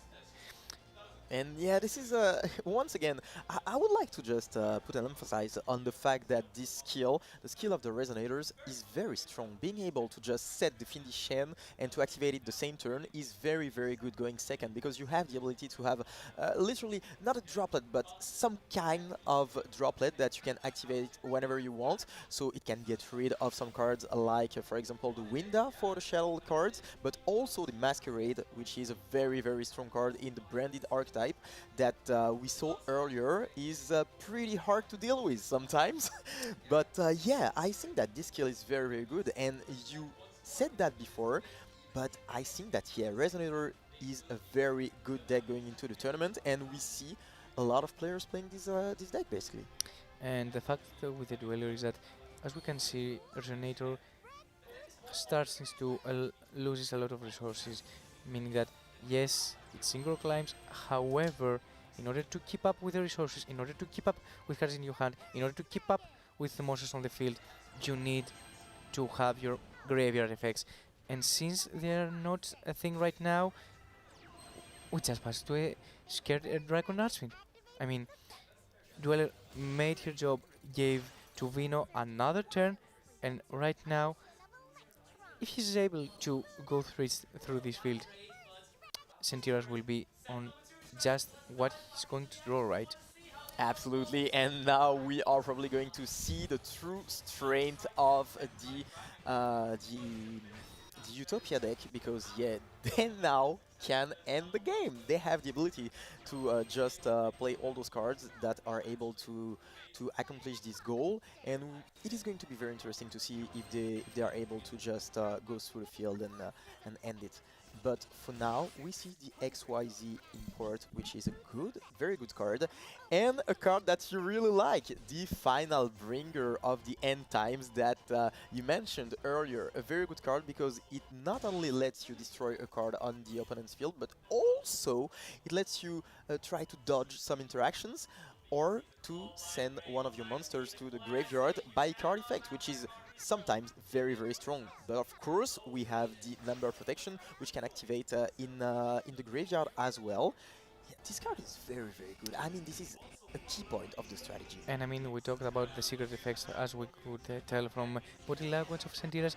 He had forgot about the graveyard effect of the protection, right?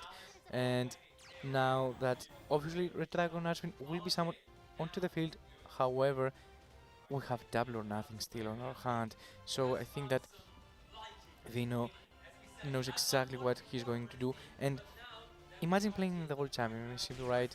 You are one win away from getting into the top cut of the tournament, and you see an effect such as the trap cards graveyard effect, which is the secret effect, as we like to call it, that gives the opportunity of the protection and plays such a huge role for Vino to take the win, since Sentira's plan was totally destroyed by this interaction. Wow, and look at those damages. That is absolutely insane. 4,500 damages right into the face. And yeah, it's gonna be it. It's gonna be the first game for Vino, and he must feel pretty confident. We said that Utopia likes to go second, but the deck still has some strains going first. We talked about the trap card, which is very, very strong. A counter trap that allows you to negate and destroy an effect is, of course, always very, very strong. And it allowed him to just take the game and to win 1-0 for now. And I mean, it is one of those decks that it has. So the thing that Utopia in the current meta state is that obviously it has some hard times against it all. Okay, it's obvious. But in the current meta state, you have to understand that it is one of those decks that doesn't care if he's going first or second, which is very important. However, cards like Book of Eclipse, for example, it is one of those cards that really hurts the deck, right? And this is why some people do not consider it a meta contender. However, as we see, it was on the World Championship, the first game of round 3, and it was just popping off. We are expecting a lot of things from the Utopia, meaning that it is one of those decks that if you let it play and you don't have the right answers, it's gonna be hard. Yeah, and when you are one round away, right? You are in the round 4 of the Swiss round. You need the win, and you want to advance into the top cut eventually. It is one of those decks that you want to bring into this championship, right? Absolutely, absolutely. But this is a very interesting choice. I wasn't expecting too much of this deck, but looks like it works, and it worked pretty well. We are going to see during the game 2 how it works for those two players. Will Sentiras just get back into the game and equalize 1-1, or will it be a 2-0 for Vino? We'll see that real quick and real soon. But first, we see some branded action. Against Shadoll, to be fair, which is one of my favorite matchups. It is one of those decks that you want to see. To be fair, I believe that Despia has a very interesting matchup against Shadoll. I truly believe that it is one of those decks that can play against any deck on the current format, but since Shadoll it is very, very dominant right now, Despia, it is one of those decks that you want to bring against it. I think that it has a lot of skill expression, and to be fair, I don't think that the biggest fear of Despia is the Shadoll Sism right now. It is rather Night Shadoll Ariel, one of those cards that you're really scared of. Absolutely, you don't want to get your graveyard touched, of course. You rather keep your resources right there, and this card is very scary. But we talked about that earlier. We talked about the fact that Shadoll has the ability to have some multiple threats. It can threat, of course, the fact that you can only summon once per turn, and it can only threaten the graveyard. And I think that, yeah, this is something really going for this deck at that point. But I agree with you, I really like this matchup because, as you said, we want to see the skill expression of those two players, and those two decks, they really allow that, they permit that. And it's going to be very, very interesting to see how this game is going to turn on. We see the Diddy Crow, which is a very interesting card because it lets you interact with the enemy's graveyard. And I think that in this metagame, there are a lot of decks, as we just mentioned in the last game, which plays with the graveyard. So the Diddy Crow can just here target a very crucial card and prevent your opponent to just use it again and again, especially against a deck like Shadoll. And it is one of those tech cards that it's very, very into the meta right now, and you are expecting to face it, but it has so much value against Shadoll, right? It is one of those cards that you want to draw for example, Book of Eclipse. It is one of those cards that you feel it's wrong, however, they can still fusion summon with set monsters, so it's kinda feeling right. It's not the right options most of the time, but Dizzy Crow against the Shadoll always feels strong, right? It is one of those cards that you really truly wanna see, and when you are facing such a field, for example, as we saw, Vino right now has 2 sets, 1 hand in hand, and he's going to draw 4 turn. Yeah. He needs to activate Theater of the Rhino in order to take the Brand in red, since Sentia's controlling a monster. And when you have Brand in red, it gives so much opportunity for you to play around any field, since you can dodge a lot of cards and also play around Shadoll Sims, which probably going to fusion summon into a winter, right? So Albert has been added to hand alongside with Dramaturge and of course the theater. Yes, one of the main reasons why this deck is so strong. It's actually one of my favorite field spells to... Yeah, I know that, I saw the light in your eyes when you saw the card and being added from the deck to the hand. And for now we are going to activate the Brand in red, which will allow him to fuse. And maybe he will be able to just get back into the game, because for now it didn't look really bright for him. And we are going to special summon one of the best cards of the deck, the Masquerade, which just puts your opponent onto a clock, because he knows that he doesn't have unlimited effects, and he has to time his effects very carefully to get rid of the Masquerade before he gets to 0 LP. And using Dramaturge as a material gives the opportunity to be summoned back either from the graveyard or the banishment, and it is one of the main reasons why this card is very, very good against Shadoll. So it has the effect that if the opponent fusions Synchro Exceeds or a Link monster is special summoned, you can target one effect monster on the field and negate its effect. So it's very important to have him on the field in order for, if your opponent goes to a Construct or a Winter, to negate it. Absolutely. Right now we are going to experience Schism, the target that we mentioned, with she's going to probably fusion summon into a potential Winter, I believe, in order to be tailing 3, so Winter is on the field, Trama to be summoned later, and he doesn't see that Winter has been summoned, and so Vino will be locked out of special summoning, and also Dramaturge could not activate the effect to negate the Winter. However, we see the Diddy Crow.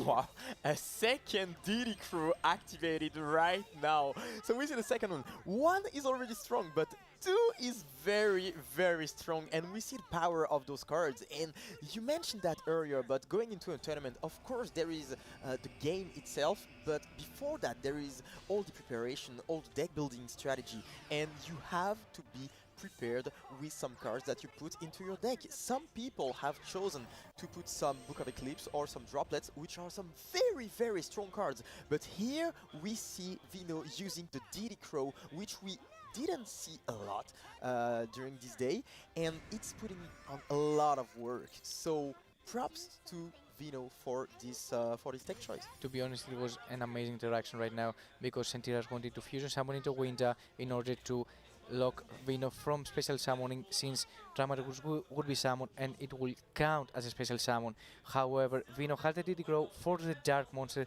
in order to send it to the banishment zone, so Sentiras didn't have a dark target for Winter to be summoned, since it requires a Shadoll monster and a Dark monster. So Sentiras was forced to summon Abkalon into the field in order to be a Dark Attribute and send Masquerade from the field into the graveyard. However, Abkalon is not a winner, so Vino is in a very, very good spot right now.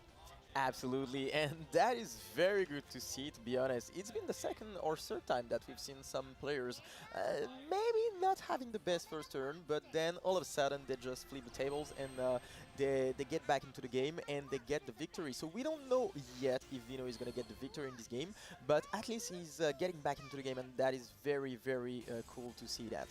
And yeah, we see the Masquerade just getting back from the graveyard, but as you mentioned earlier, of course, there is not going to be the burn effect because it's only when it is fusion summoned, and currently it is summoned from the graveyard, so it is not the same copy of the card. And we will going to see accessing our Link monsters, which probably be... It will be the Pentestag. Yeah. It is the Pentestag right now, and it's going to be just on top of the Masquerade so that it inflicts piercing damages. And now we are going to activate Branded Opening to special summon. And Branded Opening, as you said earlier, is very interesting because it also prevents your fusion monsters to get destroyed by card effect when it's in the graveyard. So a very, very good card going into this meta game.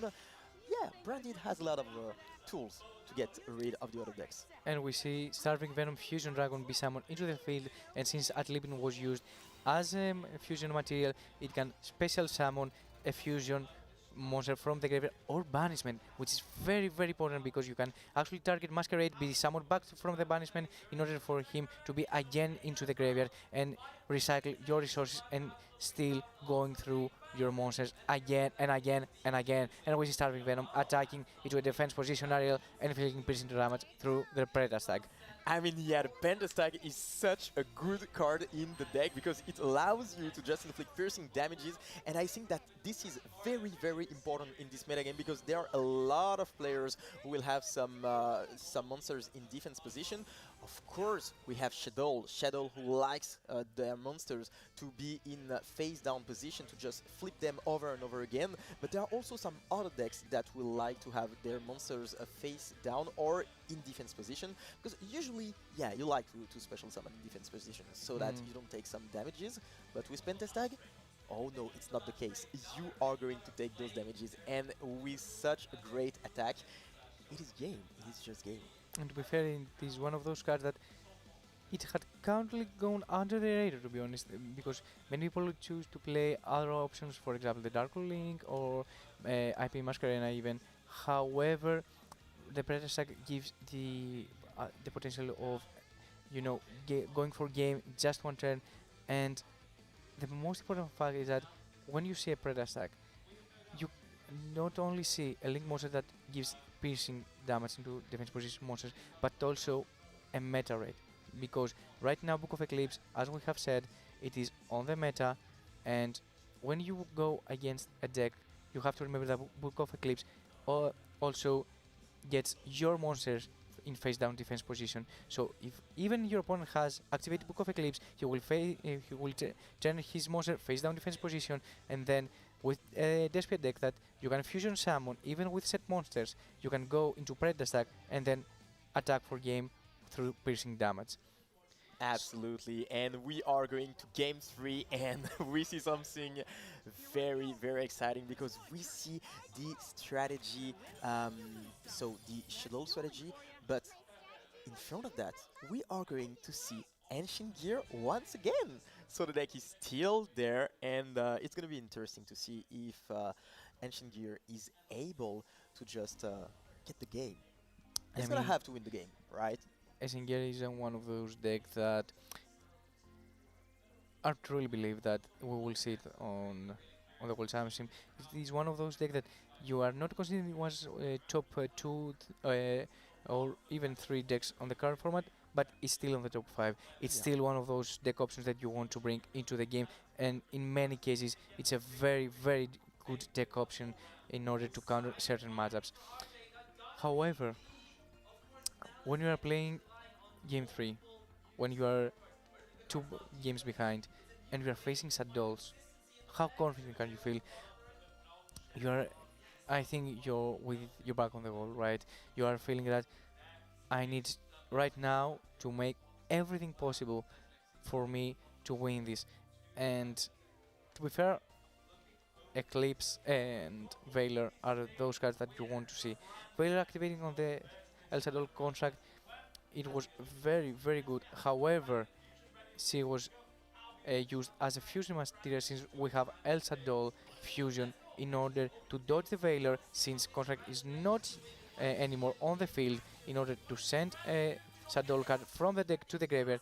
And now we can also trigger her effect and of course the effect of Wendy to set Shadoll Beast into the field. So yeah, basically the Veiler didn't accomplish a lot, to be honest, and we literally just discarded a card from our hand. So we are going to have 4 cards to just get rid of the field. We are going to activate El Shadoll Fusion, and this is going to bring probably something like Winda, which is a great card, right? So we are going to see what's gonna be summoned, but it should probably be this win condition. The El Shadoll Winda, which will just say to Centuras, hey, you only have 1 special summon now, or you have to get rid of the Winda. So it's gonna be in the difficult spot right now. It is one of those spots that you really, really want to see how Sentiras is going to deal with Winda, meaning that he needs to have certain cards, for example, Book of Eclipse, for example, Forbidden Droplet, in order to deal with it. Otherwise, it's very, very difficult to pass through a Winda, since not only has a very strong effect, giving the opportunity for only special summon per turn for each player, but also being unable to be destroyed by card effects, right? Yeah, and this is very, very strong because there are a lot of destructions by card effect in the game right now. We are going to use the skill, a skill that you really like, because it is a strong one in the game. I mean, a lot of skills are very, very strong, but yeah, this one is a good one. And it is one of those skills that really change the games, right? yeah, absolutely. And yeah, he's going to summon a monster. So it is going to be the Ancient Gear Commander, which is a pretty good card. And he's going to activate his effect right away. So now he's going to just special summon, use his special summon of the turn with the Ancient Gear Wyvern. And to be fair, when the Ancient Gear Duel is on the field, it provides so much intensity into the game state, right? It is one of those cards that you really wanna get rid of. You cannot afford to have it on the field. You need to find a way to deal with it. Otherwise, you cannot interact with your opponent. So, Ancient Gear Golem and every monster that mention it in the main monster zone are unaffected by the opponent activated monster effect. This is very, very important, because Shadolls are those decks that like to interact in your turn, right? And like to establish even a field when your opponent is playing. However, Ancient Gear Duel is right there to deal with it. Absolutely, absolutely. And now we are going to just keep going with another summon. And it will be the Dark Golem. And to be honest, it's going pretty well for Ancient Gear. Yeah, I told you, you should not sleep on Ancient Gear. I told you. It is one of those decks that I'm really expecting to go well into the tournament.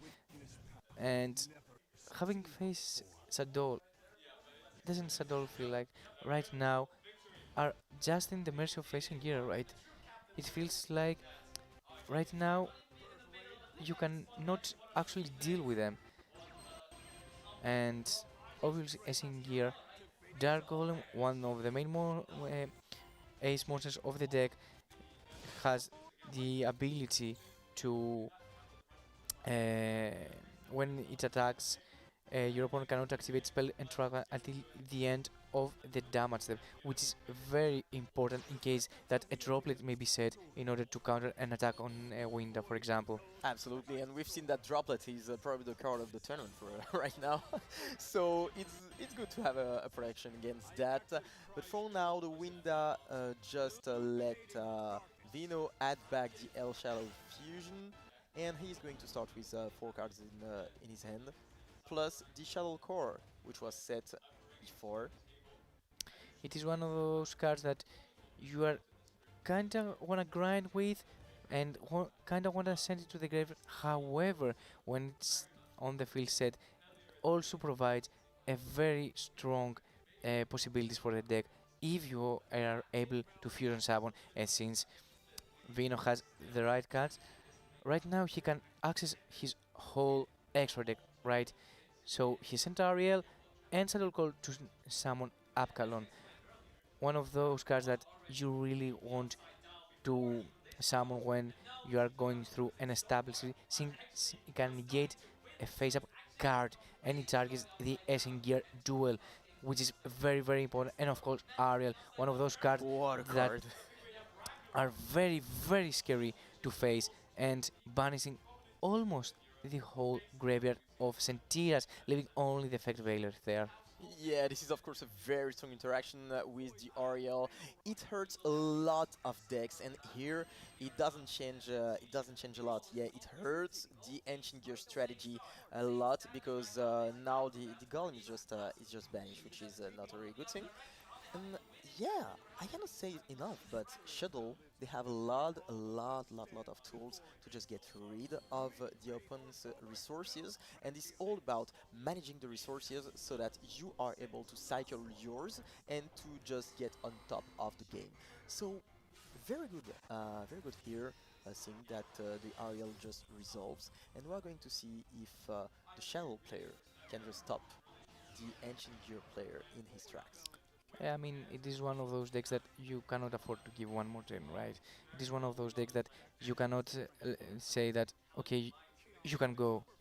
It is one of those decks that you really need to make your plays during your turn and really, really need to stop them as soon as possible and take the win. Otherwise, if you give them the slightest chance, you are in a very, very difficult spot. So we see Abkalon be link summoned into the Gravity Controller. Yes, one amazing link that requires one fusion monster in the extra monster zone, which is very important to have an access to send Abkalon, to send it from the field into the graveyard and to trigger its graveyard effect. That's very interesting because here we saw an attack with the Gravity Controller on the Ancient Gear, but I believe that the Gravity Controller's effect just only activates when the 2 monsters are on the extra monster zone, I guess. So I'm not really sure what Vino wanted to achieve here, to accomplish. Maybe it is a slight mistake or something that I just didn't see. So I think it's probably to send Abkalon to the graveyard in order to have the effect to add the Shadoll Sismas we saw into the hand. And one thing also to note is that Abkalon's effect to negate, it's not until the end of this turn. So Ancient Gear Duel that has been negated before through Abkalon, it's still not able to be activated, and since it has its effect negated, because Abkalon has those unique effects that most of the current cards, to be fair, is giving the opportunity to negate, for example, an effect at the end of this turn, modify the attack or the defense at the end of the turn. But Abkalon is one of those cards that give the opportunity to negate the card, negate the effect permanently. It's very important because most of the players may forget about that, right? And they think that, okay, he just negated my card until the end of the turn. However, Ancient Gear Duel is still negated. And we see that the reason that Abkalon was sent to the graveyard in order to add Shadoll Sism into the hand and be activated right now in order to fusion summon a construct or another Upcalon, to be fair. Absolutely. Shadoll Schism, one of the key parts of the Shadoll deck, and yeah, when you can get rid of this card, you want to get rid of it as soon as possible. But for now, he's going to special summon the Shadoll Construct, and he's going to be able to activate its effect. Setting Dragon in order to destroy a spell or trap card on the field. Dragon is one of those cards that it really gives the edge to the Shadoll, right? It is one of those cards that you want to see. He has so great effects.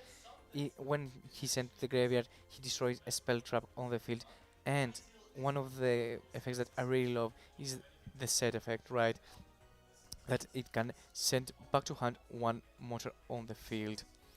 I mean, to be honest, all the effects of the Shadoll monsters, they are very, very strong. And the fact that you have two different interactions, because you have one when it is flipped face up and one when it is sent to the graveyard by card effect. I mean, this is so strong because it gives you so much versatility. You have the ability to just play the card that you want at the right time. You have some spell and trap negation. You have the Upcalon, which can just let you get back into the game. You have the Winda. You have all those cards, and on top of that, you have all those effects that get back the cards from the graveyard. So yeah, I mean, you have so much versatility with this deck, and that's why I really like it.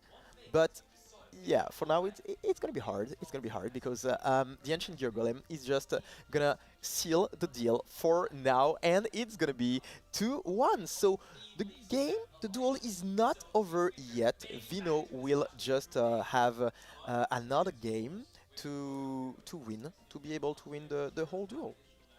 And coming to Vino Mind right now, you are taking Shadoll, right? You have already used Despia, you are going for Shadoll, and you are feeling confident, right? Yeah. You are saying that I play one of the best decks of the format, I'm pretty confident. However, you take the loss. You lose to Asian Gear, which is, for me, one of the surprises of the tournament. And what you're thinking right now, what's your thought process, meaning that what are you going to deal with right now? Probably bringing Speedroids?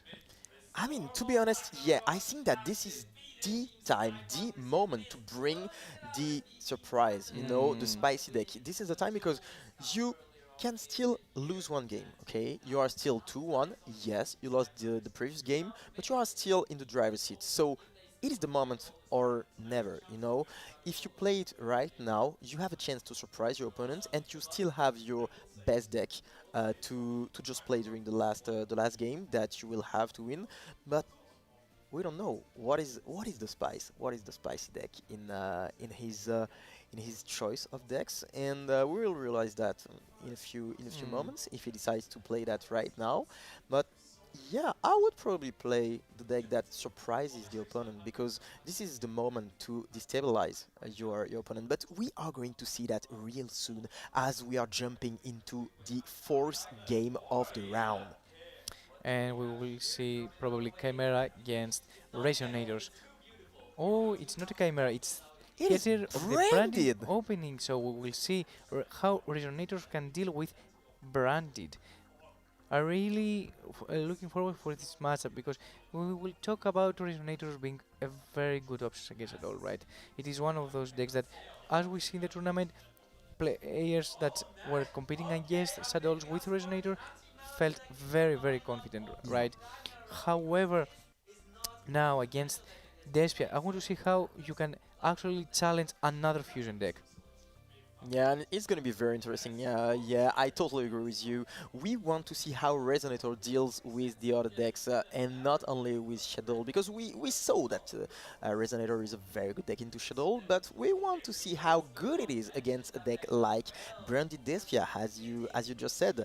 And for now, the good thing is that it's going first, and it's going for now uninterrupted, so it will probably have the ability to put 4 to 5 disruptions, and we are going to see if Branded can just break the field. However, Branded is one of those decks that can actually play against any field, to be fair. And the important thing is that it has so many skill expression through the chain links, meaning that you can block how you activated the monster effects, you can block them and keep the ones that you truly want to activate on the right time. And another card that is very important in this matchup is of course branded opening, giving the opportunity not only to special summon, for example, Albert from the deck by discarding a card, but also giving the protection when branded opening is on the graveyard to protect a Despia or a fusion monster. Yeah, absolutely. And yeah, for now it's going to be pretty good for the Resonator deck, but as you said, Branded is one of the best decks to just get back into the game. So it's gonna be very interesting to see which options, which cards are in the deck to just get rid of the opponent's threats on the field. We saw some cards like the Book of Eclipse. We saw some droplets. Maybe those cards can just help Centuras to just get rid of Vino's field. But for now, Vinos is in the driver's seat. He is going to just get all those big monsters with the Hot Red Dragon Archfiend, which is one of the best cards in the game, which allows you to negate one face-up card on your opponent's field. And the fact that it can literally negate anything is very, very good. We talked about some cards like the Shadoll Schism, for example, for the Shadoll strategy, and being able to negate those cards is, of course, very good because it can negate those cards, negate some monsters, it negates everything on the field. And Red Nova Dragon also on the field, giving so much potential to the deck. It is one of those monsters that you want to summon, you need to have it on the field, and it gives a very interesting effect. So when an opponent monster declares an attack, you can target the attacking monster and banish the Red Nova Dragon, and if you do, negate their attack. That's pretty good. Yeah, giving the opportunity to Resonator, gaining an extra turn, and then can pop off into the next turn that they will also have a battle phase. It's very, very important, and this is something that you cannot afford to do, as we have seen in the past. Absolutely, and now we see the enabler, the Red Rising Dragon, being able to special summon back the Vision Resonator, and now we are going to synchro summon another monster. So everything going great for the Resonator player for now, with the Buster Dragon going on the field. Buster Dragon that we didn't see a lot for now, and which allows you to make all your opponent's monster become some dragon monster, and it can be annoying for some decks, to be honest. I believe that for Despia it is one of those decks that required for the fusion summon, I believe, for a fusion, if I recall, to have a Fiend, right? So making a dragon, it gives so much uniqueness and how you need to approach it. For example, the first Dark Lord, the fusion that most of the players are into it, requires 3 Dark Fairy monsters. However, you have to consider that every monster now on the field will become dragon. Absolutely, so yeah, it's gonna be a bit annoying. Of course, not all the fusion require to have a specific type, but for those which require a specific type, like as you mentioned the Dark Lord one, well, it's gonna be a bit annoying. But for now, we are going to go into the Queritis, which is of course a very strong monster going into an established field, because you can just remove the attack of the opponent's monster. But knowing that, Vino literally put all his monsters in defense position so that it doesn't get affected by the Queritis. And I want to say the exact thing that we were speaking about Droplet being the best card during the weekend, and seeing that going off and off and off. However, can we just appreciate how much work Didicro has put on the game, right? It is one of those cards that, yeah, their effect might be simple, just banishing a card from your opponent's graveyard. However, in the right moment and in the exact card, it can make a lot of damage, as we see. For example, Dramaturg Dramaturge has been removed and has been placed into the banishment zone. So now it's very difficult for Sentiras to access it. He has to go through a lot of cards in order to go back to Dramaturge. He needs to use ad libitum as a fusion material, which in this scenario it's not one of the best options, since he has very low resources in comparison to Vino. Absolutely, yeah. What you stated was totally right. The Diddy Crow doing a lot of work during those games. And once again, the Diddy Crow doing some work against Branded. We talked about the ability of Diddy Crow to be very good against the Shadoll strategy. But for the Branded strategy, it's literally the same, because you want to use those resources from the graveyard. And if you cannot do that, as it has been the case for this turn, then it's going to be a bit difficult, you know. I mean, it's not gonna stop you completely, but it is still very annoying, especially going into a field and especially a field of resonators.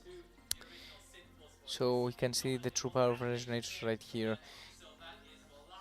Can be the deck of surprise, meaning that obviously it is one of the best decks. Yeah. Yes, everyone was thinking about, but would you expect to be so good, to have so much power, so much impact into the current game state? Because at the moment I think it's undefeated, right? Yeah, I guess it is, unless I just forgot something, but I guess it is. And for me, I must admit that it is a bit surprising. I didn't expect it to be as good. I thought it would be good, but that good? I mean, yeah, the deck is a real contender in this meta game. It is one of those decks that you clearly want to have when you are facing, for example, Shadoll, as we speak before. But I wasn't expecting to be so good against any deck. I mean, we've seen it against Shadoll. We can see it right now against Despia. And we see one of those cards that we are talking the whole weekend for. It is Book of Eclipse.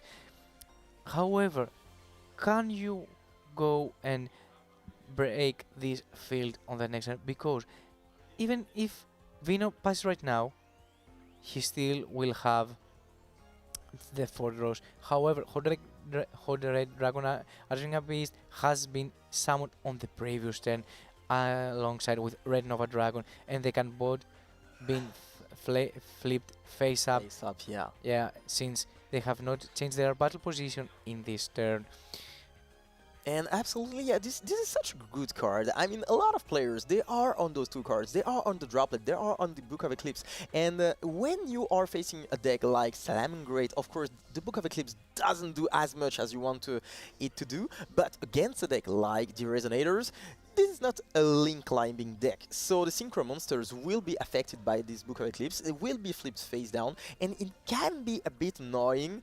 But yeah, for now, still, there are 2 monsters on the field, so, I mean, it's kind of okay for the original player, but yeah, very good card once again. So the effect of the tragedy has been activated into the graveyard to special summon itself into the field, in order when it's being destroyed, the theater will be activated to special summon Quartetis in defense position.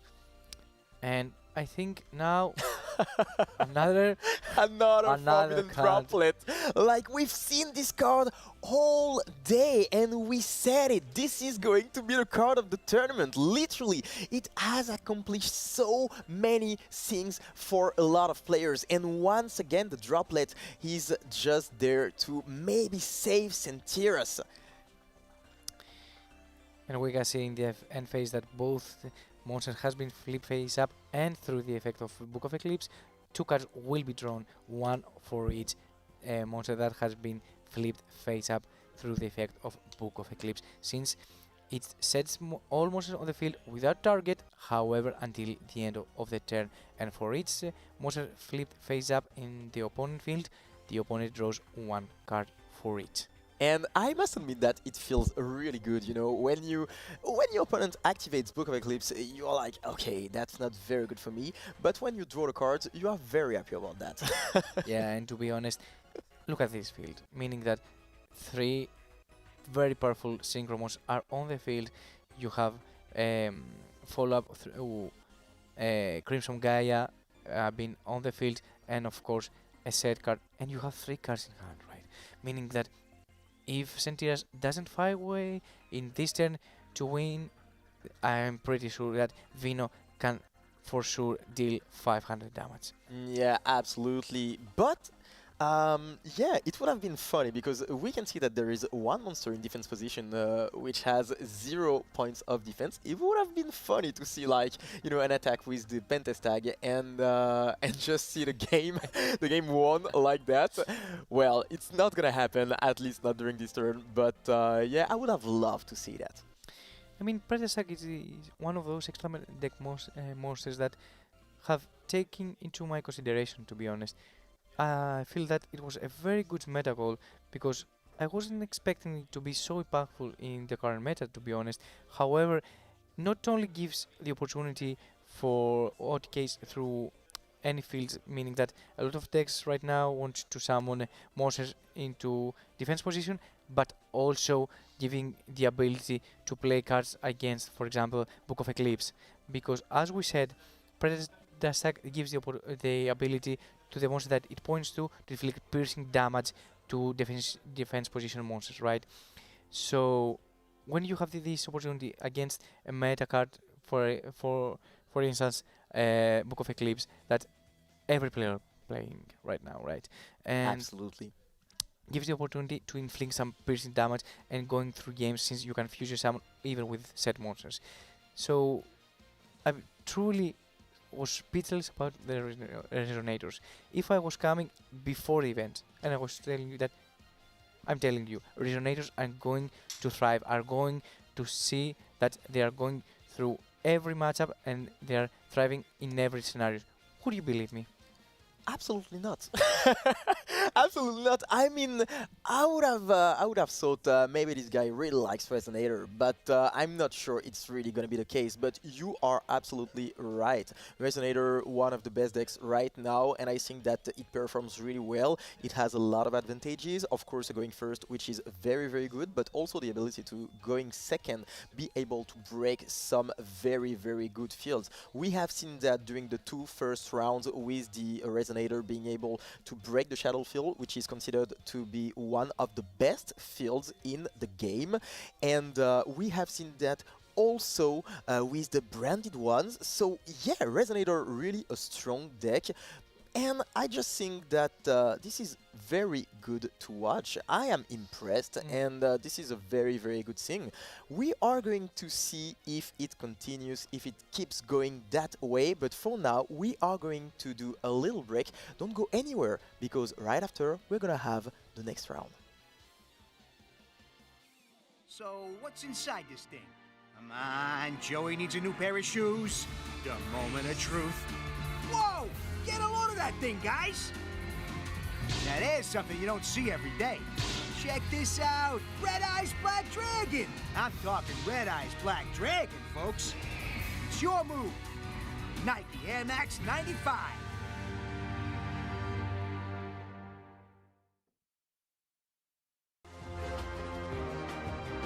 C'est l'heure du duel!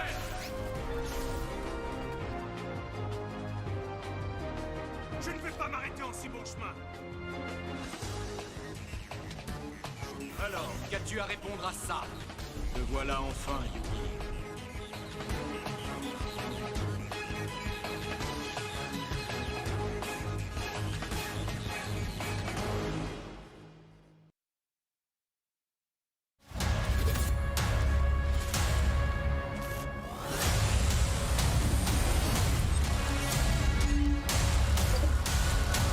Made for the best.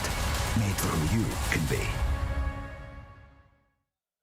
And we are back here at the World Championship 2025 here in Paris, France, for another round of Rush Duel.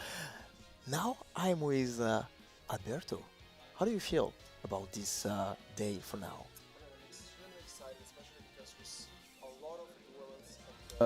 I mean, I really feel like you know, it's been a privilege so far, right? It's we have seen a lot of different decks, a variety of strategies, mind games, and I also feel like what was supposed to be the best deck sometimes was beaten by other decks, which we thought, yeah, okay, maybe this deck can be brought at the World Championship, but then in the end, for example, I'm talking about Speed Droids or Resonators, for example. Talking about Rush Duel, it was baseball, so there were a lot of different decks, and I am super excited because most of the duels that we have were very sought after, a lot of back and forth, and I really feel like that sometimes it's just, you know, for a few hundred life points that the game is all about, because I mean, there were like certain games in particular that I'm thinking of which we thought were going in a certain direction, and then which were completely you know, like this. So I'm extremely excited, especially because now we are entering the last round for Rush Duel, which means that one of our duelists will advance, most likely, into the semi-finals. And so far we have seen for sure like Galaxy, which is the first deck that comes into my mind, which is the deck to beat for sure. But we also seen Heroes, for example, we have seen Spellcasters, we've seen Red Boot, which it's not really a surprise, but still I'm surprised all the time to see the deck in action for how explosive the deck is. And I think the same must be for you, because you've seen a lot of actions, and here it comes the player rankings. Absolutely, and we can see that Quantum Cubes finally got his first win of the tournament. He came in very confident. Of course, he could be very, very confident, and he started going 0-2, which was not what he expected, of course, but he's trying to just climb back and to get back on track. So he has to win the next round, of course, and well, it's not going to be easy, of course, because his opponent is going to try to do the same. But yeah, we entered this tournament thinking that there are some established players, and there are some players who are trying to get the title, you know. And finally we saw that everything got all the way around, and some established players are 0-2, and some players that we didn't expect to be at the top are at the top, and that's the magic of the game, literally. No, I mean, especially because I think that, I mean, we have mentioned this before, this is the World Championship. All of our players here are class experts, and I mean, they have played all year long to be here at this stage, to compete for the World Championship title, and I really feel like this is something that we also discussed in our very first round of Rush Duel. We had Quantum Cubes on stage, and it was up 2-1, and then he lost the match. I mean, there was an incredible fight, but for now, we're entering into our last round. We have Paco against Zenzo. So, as you can see up on the screen, both of our duelists have a 1-1 record, which means that it's in or out.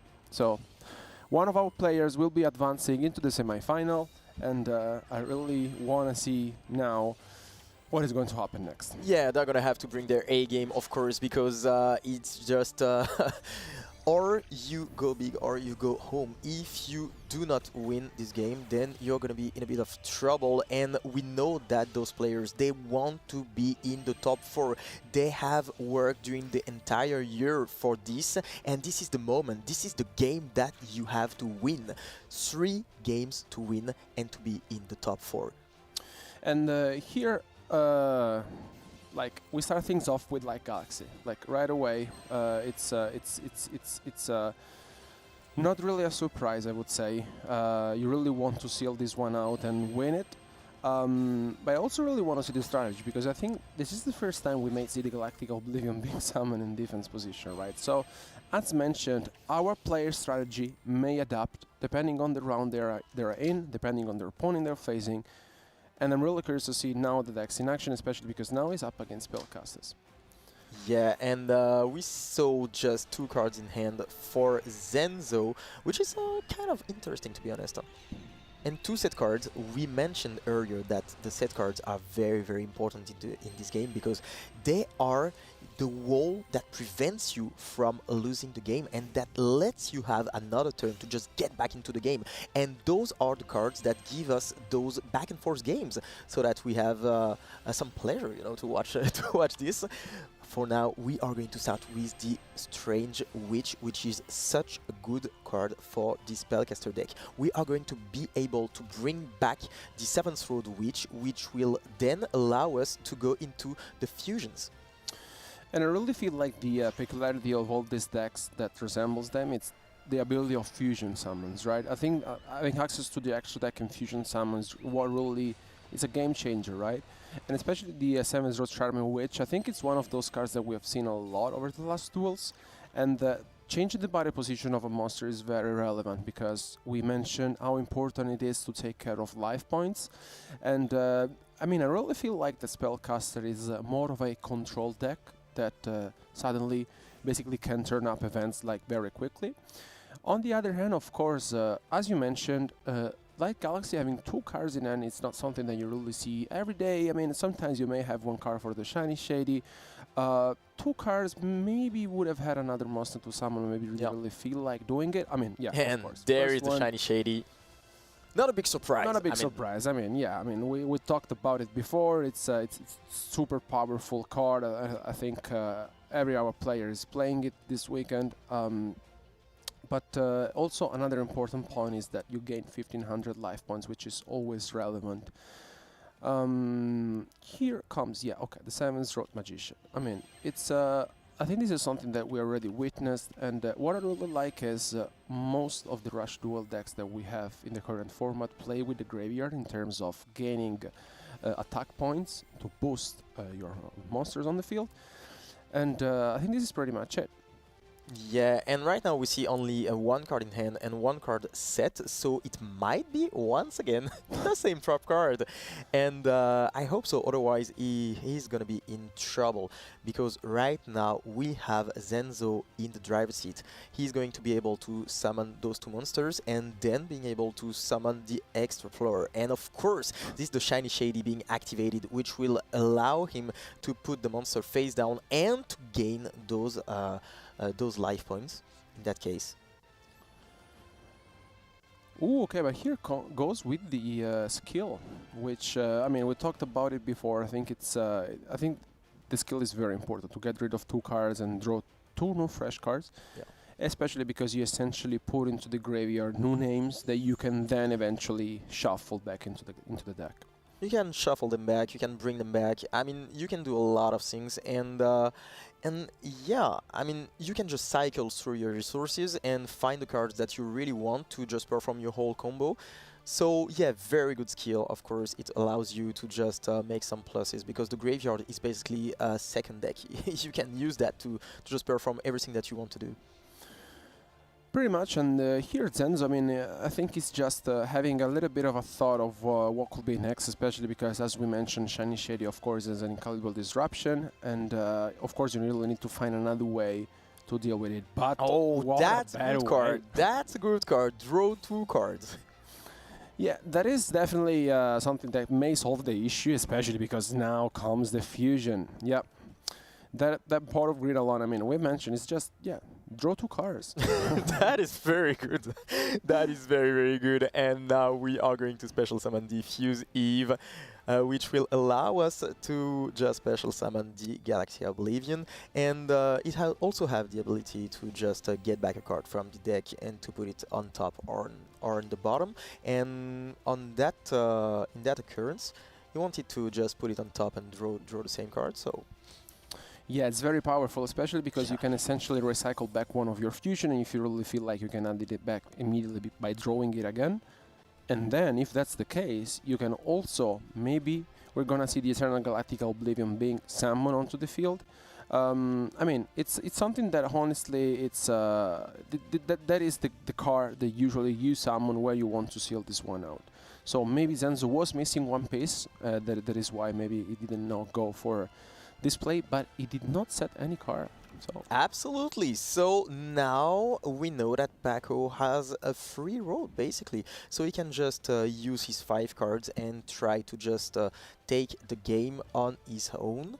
But I mean, yeah, that game is so interesting, and the fact that you know, the games are so back and forth, that you have the ability to just get back into the game and then the other player gets back into the game, is very, very, very exciting to watch. And for now, we are going to summon Mr. Alchemy and to get some more cards, and now we have 7 cards in hand. Yeah, I mean, the Mr. Alchemy is very good in mid-game, especially because when the Strange cut into the graveyard, you can basically recycle it back, you special summon it, and then when you summon it, the Savage Road Witch gets onto the field. So it's just, you know, we're witnessing, like, the fusion gets added back, and this is the consistency of the Spellcaster deck, I feel like. It's, whenever we're in a position in which the game is far from over, like, I think you really can push and... hopefully, we're gonna see for the first time this weekend. I'm really looking forward to see the Master of the Semi-Rose being summoned. So let's see if we will get the chance to see in this game from Paco. But one good thing for Zenzo is that thanks to his trap card, he's now at 7,500 life points, which is a lot to deal with. So maybe the game is not going to be over yet. And yeah, this is one of the really big advantages of this trap card, because yeah, I mean, life points is a real resource in Rush Duel. So we now are going to see what Paco is going to do, and yeah, it would be great to see this fusion, to be honest. I agree with you. Yeah, I mean, I really want to see it in action, especially because you know, we mentioned it. I think the most of the Rush Duel decks this weekend have quite easy access to the extra deck by fusion summoning monsters. And I mean, I really feel like Spellcaster is one of those decks, of course, that can really gain access to those quite easily. Are you a bit concerned that Zenzo is only drawing 2 cards now? Yeah, I was going to say that as well. I think that this is not a lot, because you don't have a lot of resource from your decks, so it is a bit, you know, it's not a very good situation to be in, because you want to see some new cards, you want to cycle through your deck, and you want to gain as much advantage as you want to. And the problem is that if you can only see 2 cards, I mean, it's not a lot. It's not a lot, considering the fact that you can draw up to 5 cards. Yeah, this is less than 50% that what you could have, and yeah, I don't know if it's gonna be enough or not. But for now, he's going to summon the Galactica Oblivion, a very beautiful card. And here I really want to see when and how he's going to push by activating the other fusion and going through his extra deck. Of course, there's one set card that needs to be considered from Paco, but there must be a certain point in which, you know, Zenzo also must be thinking, okay, this is gonna be it. Especially because, yeah, okay, like, I think it makes sense just to go over this. It didn't set any cards once again from his main phase, which makes me wonder how much time he can afford to resist and wait. Of course, sitting at 6,400 life points, it's quite a lot, I would say. So he maybe feel like he has another turn. But you have to be careful, because Spellcaster, they have the ability to just gain so much attack points. So yeah, 6,400 life points is a lot, but you cannot play too much. Yeah, I mean, I always feel like one card alone can do so much, and I don't know, I can be like, I'm scared, you know, like having phase-up monsters, for example, an 1100 attack monsters onto the field sometimes can be scary, because like you're exposing yourself. Yeah, true that, and that's why we just we said that since the beginning of the day, that trap cards are very, very important in that game, and we even saw the fact that some players are literally like bluffing it and setting some spell cards because they want their opponent to be scared of that, because this is such a big threat. You cannot allow yourself to just all in and realize that, oh no, there is a trap card that just prevents me from ending the game, and I used all my resources and now I can't do anything. And my opponent, who used these resources wisely, now he's in the driver's seat. So yeah, this is some really, really important part of the game, and seeing the fact that Zenzo doesn't have any spell traps set, I mean, I'm a bit concerned about that. I'm a bit concerned because, yeah, it removes him a very big part of the protection and of the mental effect. Yeah. And I mean, at the same time here, we were mentioning this before, I think Zenzo really understood the position he was into by not pushing enough. It was just taking some time to understand at what limit can I push myself into this game, because essentially here his opponent now is at 3000 life points, and I feel like both of our players are in a stall situation in terms of we're not drawing many cards, but this is what really makes the difference. The skill of the Light Galaxy, it's really maybe helping Zenzo out because he's really able to see some fresh cards. But I really like his approach of being conservative, not pushing, but just being, I know what I'm doing, let me just take my time, you know? Because I really feel like, although there are 2 set cards on the field, and, you know, one of them may be our favorite for the weekend, you know, here you can tell that Zenzo is just having a think about it. And remember, this is only the first game of the best of 3, and those 2 duelists, they have to win this game. It's either they win the game or it's over. Their tournament is over right now, so they must have a lot of pressure on their shoulders, and they must be very careful about what they do with their cards. And right now, with the Paco with only 100 life points, will he be able to do it? Will he be able to win the first game with only 100 life points? That would be absolutely amazing. I want to see that, to be honest. I mean, we have seen incredible comebacks. We are still missing a comeback being under 200 life points, to be fair. And ooh, this is a very good one. This is a good start because the Pot of Avarice will be able to shovel 5 monsters from the graveyard into the deck, and therefore to just bring back some resources into the deck and or extra deck. So he's going to put back those monsters and draw 2 cards, and we are going to summon the Strange Witch, which is a very, very good card on its own and can just enable all the combos of the spellcasters. I mean, Pot of Avarice is a very nice addition, I have to say. I mean, I was not expecting it to be played, but I really like it. I mean, you not only shuffle back monsters into your deck and draw 2 fresh cards, but essentially, if you're running out of cards into your deck, you're also gaining 1 extra turn. And I mean, as we mentioned, and as we just witnessed, there are 6 cards remaining. Otherwise, there would have been 4. So it's also something, you know, to be considered. Absolutely, and as you just said before, we are in a kind of grind game because we are going lower and lower on resources, and it's gonna be very interesting to see who is gonna win this game, because the guy who is gonna win this game, I mean, he's going to be very, very confident. Just imagine 10 to 15 minutes of duel, and you literally lose the duel while it has been toe-to-toe during so much time. I mean, yeah, that must be very, very, very exciting.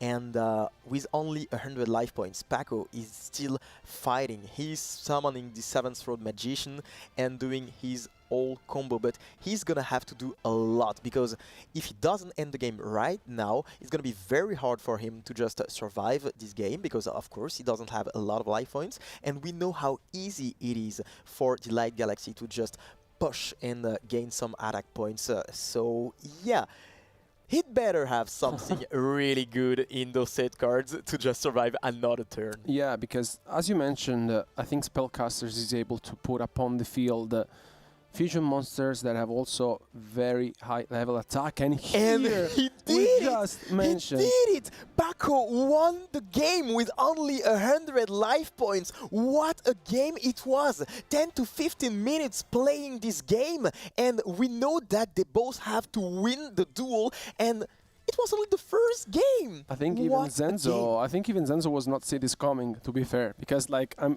kind of shocked that this happened. Like 100 life points remaining, and you basically win it. We saw that before Mhm. during the speed duel games with only 400 life points remaining, and now we see that, but even better. Yeah. I mean, I didn't expect that, and I'm really excited for the rest of this duel. Yeah, the first one was already absolutely insane. Can you imagine how difficult can it be now for Zenzo? Like, because of course, I mean, we've mentioned this before. It's only one game, but you were in total control of it. I mean, I really like the playstyle of both of our players, very conservative, didn't want to push enough. But what about Paco? Like, you are with 100 life points, and you're like, no problem, I'm gonna do that. And I think from Zenzo's reaction, I think he didn't see this coming, because like I think he had more of 4,000 life points or something, right? Yeah. So it's, I mean, I'm shocked. Yeah, totally. And he must be shocked as well, but Paco must feel really great after that convincing win. But both players showing their skills and showing that they know how to play at the grind game. Remember, 6 cards in the deck for Paco, 8 cards for Zenzo, and they just went recycling their resources over and over again. We saw something really interesting though, that the fact that Paco played as a legend card, Depot of Avarice, which was decisive during this game instead of, for example, the Pot of Greed that we've seen in a lot of decks. And yeah, this card was absolutely crucial for him. So we are going to see what they are going to do during this game too. But Zenzo, he has to get back in the game, and it can be very difficult, you know, because we talked about, of course, the duel in itself, like the technical plays. We talked about the deck building, but researching is really important, and this is the psychological aspect, because when you are in such a game, I mean, your brain is working really hard. You are trying to win the game, you are trying really hard, and when you lose a game that was at the grind game, it can get onto your nerves, and when you are like that, it can be really hard to just focus and get back into the next game. So he's going to have to do that, but I've got no doubt that he will do that, because of course he's on the biggest stage, and I know that those players are very experienced. Absolutely. I mean, as we mentioned before, these are the best players we have in the whole world, sitting here at the World Championship to get one chance to become the new world champion. But here we are witnessing the baseball deck we have talked, I think, throughout the whole day. I think, I mean, we really enjoy You really like it. Yeah, I really like it. I do as well. I really like it, especially because it's one of those decks that doesn't really feel much the pressure of Shiny Shady, because most of the monsters are normal monsters. And here, all of a sudden, Paco just won the second game. It was way faster. The first game took maybe 15 minutes, and the second game was like, we just blinked. In a blink of an eye, Paco is 2-0. I mean, like, from being down 0-1 is up 2-0. I mean, unbelievable. Like, I mean, what we mentioned this before. How difficult can it be for you being in the driver's seat? Your opponent is at 100 life points, and all of a sudden you're down 2-0. That must be like shocking, shocking, honestly. And Paco now, I think, has a boost of confidence. Seeing with 2-0, he is one game away to being 2 wins and 1 losses here at the World Championship 2025. And now the question is, what our players are going to be playing next? Because this game 3 can be the decisive game. Yeah, totally. And decisive game means that it means 2 things. I mean, I think that whoever wins the duel, because it's not lost for Zenzo, but whoever wins the duel is going to have such a boost of confidence going into the top cut, because if it's Paco, then wow, he won the game, being 100 life points. I mean, he was about to lose the game, he won the game, then right after he just has a convincing win in like 1 minute or something like that, and he wins the game 3, he's going to be very confident. But on the other hand, if Zenzo wins the thing, it means that that's the reverse sweep. Literally, he goes from 0-2 to 3-2, and that would mean a lot for him. So, I mean, a lot is going to be played right here, and I think that those 2 players, they must be very, very focused to win this one. And we see the Joint Deck Raptor. So basically, the Earth Machine deck. So basically, as it is named, a lot of Earth monsters and a lot of Machine monsters. With, of course, the Joint Deck Leo. Joint Deck Leo, which is also played, by the way, in decks like Cyber Dragon. I mean, used to be played, and is a very, very good card. And I think it's just no. Is it over? Really? What? I mean, it's over. I mean, No, are you kidding me? Are you kidding me? What? What a convincing victory for Paco! A first game that took like maybe 15 minutes. It was so tense. It was so hard for him to win that game. Only 100 life points, and from that point, it was so good that he managed to win the second and the first game in the blink of an eye. I mean, what a duel, what a convincing way to enter the semi-final. Wow! I mean, I'm shocked, honestly. I think I'm under shock because, like, I think it was more the talk that we did and Paco clicking and winning game 2 and game 3 in a fashionable way. I mean, wow. I mean, first of all, congratulations for the incredible win and performance. To be fair, I mean. Game 1, I mean, we mentioned it, 100 life points remaining, and I don't know if that, like, game 2 and game 3 was for rewarding game of the performance in game 1, because it was something like, I'm speechless, and I mean, we have to give credit to Enzo, of course, for trying very hard, but what can you do against such a field? I mean, congratulations for Paco for advancing with 2 wins and 1 losses. What a match we just witnessed. Thank you so much for watching, but don't go anywhere because we have for you the last round of Speed Duel coming up for you. Keep watching.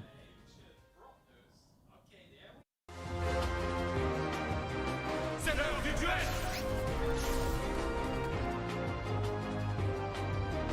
Je ne vais pas m'arrêter en si bon chemin. Alors, qu'as-tu à répondre à ça? Te voilà enfin, Yugi.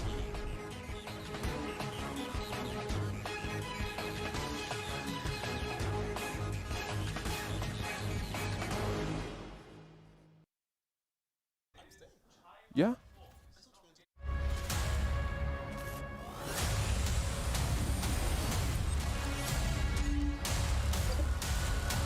Made for the best. Made for who you can be.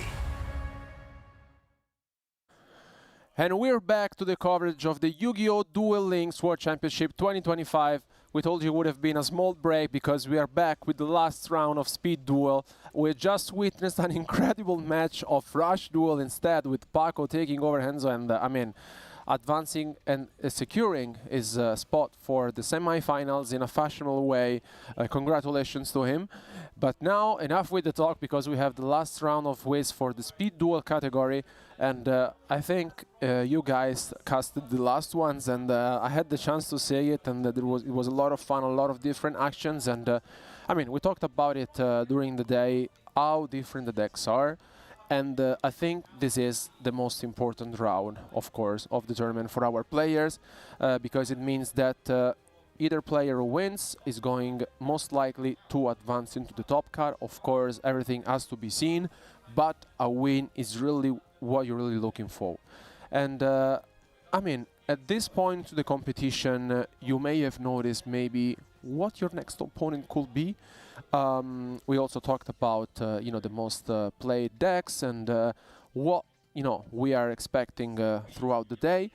But what I'm really looking forward is our next players, because I really feel like that throughout the day in the competition, you know, if in the first round you maybe have some pressure because it's the World Championship, you know, tension still really needs to go low. Now is the last round, and of course, being on stream is no joke, as we also mentioned. But our players, you know, are the best ones in the world, and have been used to this a lot of times throughout the year, going through the competition, World Championship qualifiers and KC Cups. I'm incredibly excited, especially after witnessing what we witnessed over the last rounds. How you guys feel?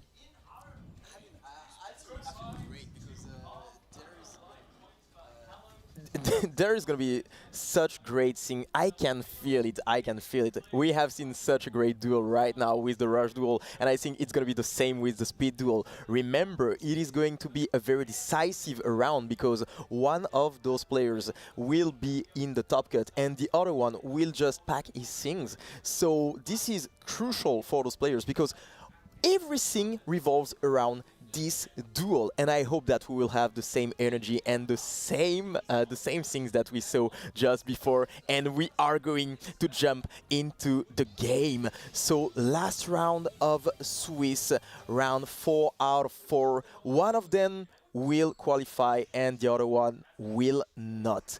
The players are ready, and we are going to start the game with the Speedroid Terror Top, the Speedroid strategy that we see again. We have already seen this strategy before, and we saw it manage to do pretty well, to be honest, and the String Core deck in general are doing pretty well. The Speedroid, of course, but also the Resonator. So let's see what this deck can do going first. I mean, it's a very interesting matchup, meaning that we have Speedroid against the Shadoll, two decks that we have showcased a lot. Obviously, Shadolls, it is in every round of the event. However, Speedroid is also a very good option for this competition.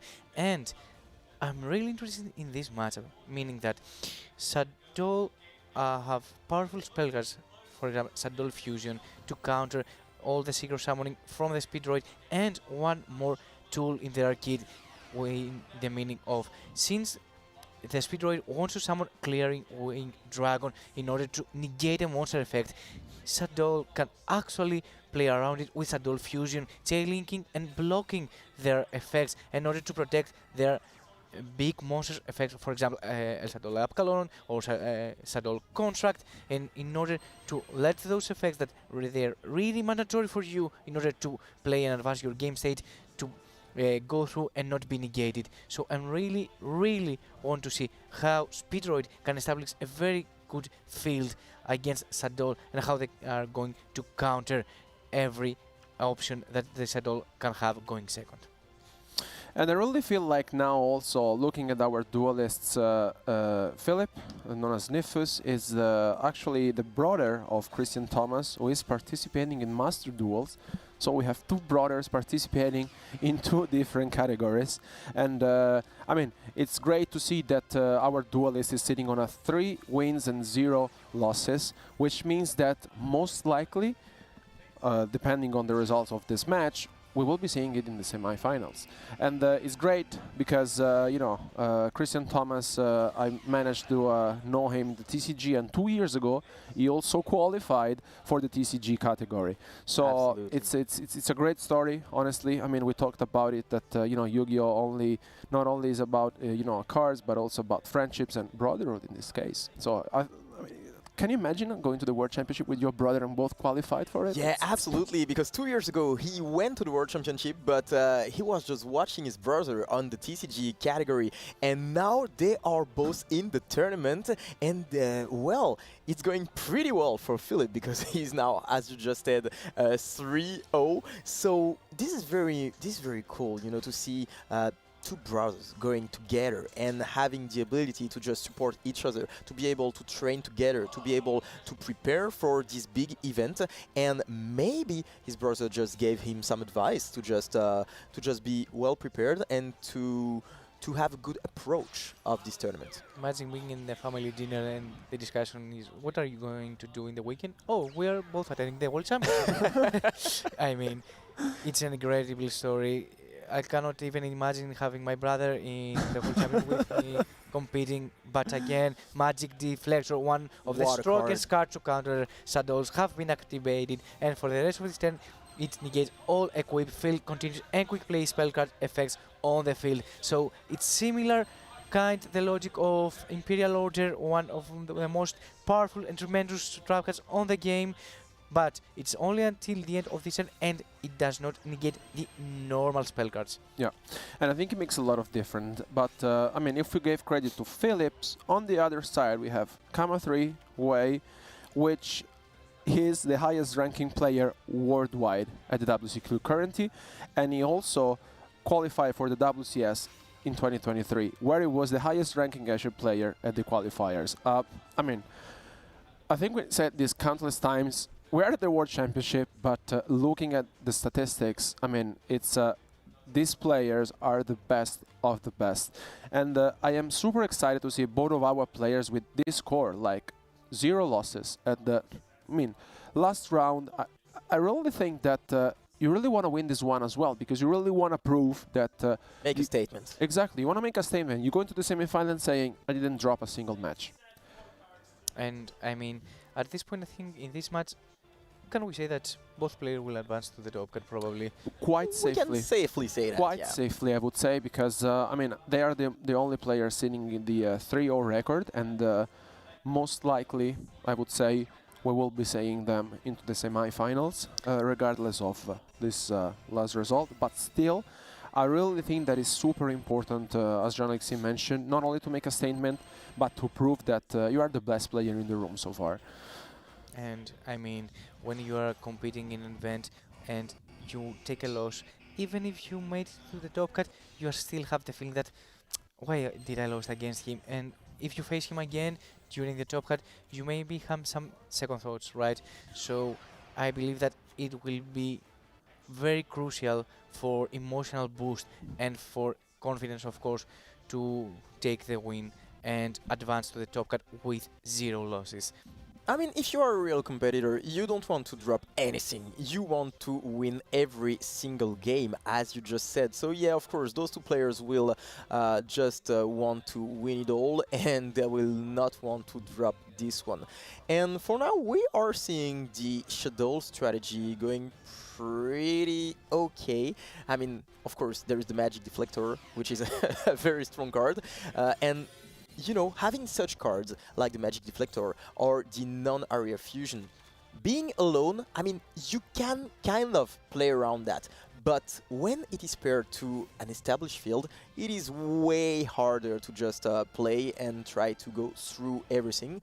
So this is the power of those cards. It's that they are not only alone, but they are just paired with some very powerful interactions. And now we are going to see the Speedroid again.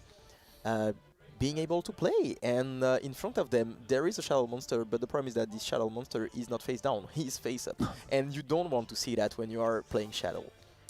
And I mean that at the moment I really love that KONAMI has made the commitment to go all in and say that, okay, I understand that the best decks right now are probably fusion decks, I'm going to counter them, I'm going to put on the Magic Deflector and have it on my deck in order, if anything happens, I can activate it and negate all the potential quick play fusions that may be activated. For example, El Shadoll Fusion or Branding in Red. In any case, it is one of those cards that you are committing your whole tech cards and non-engine cards to go to counter the best decks right now in the game.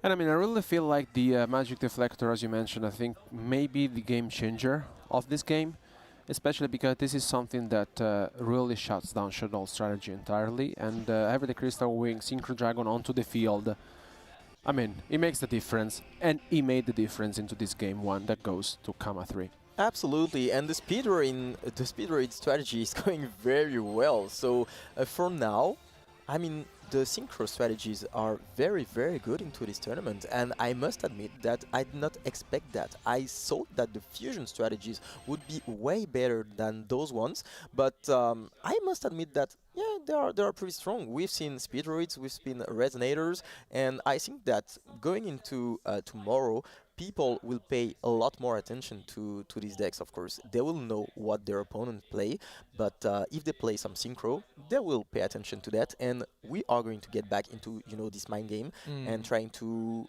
find the opponent's deck before he plays it and trying to counter it. So, I mean, I didn't expect that, but do you think that they have just taken the lead, the synchro decks, or not? It's a very difficult question, because I have seen, obviously, Resonator have made an incredible show, right? Everyone in the home, everyone is talking about the Resonator deck, that it has gone undefeated. I mean, I'm speechless about this. I truly cannot believe that. And despite, though, that those decks, Resonator and Speedroid, are in a very good position in the meta, and of course Resonator popping off, I truly believe that Shadoll and Despia and Chimera probably have still a lot of things to say, and people should not disrespect those decks, because the moment you disrespect them, the moment that you put out a fusion area from your deck, it's the time that they are going to punish you. However, game 2 is going to happen right now, starting with some Resonator as we speak before. I am sorry, but I have to say something. The field looks really great, don't you think? I've been watching that for like so long, and I'm like all those colors, all this everything. It is really, really beautiful, in my opinion. Yeah, I mean, I really like it, but I mean, if we talk about synchros, what about Link Monsters? Because for the first time this weekend, we're gonna be seeing Sky Striker in action.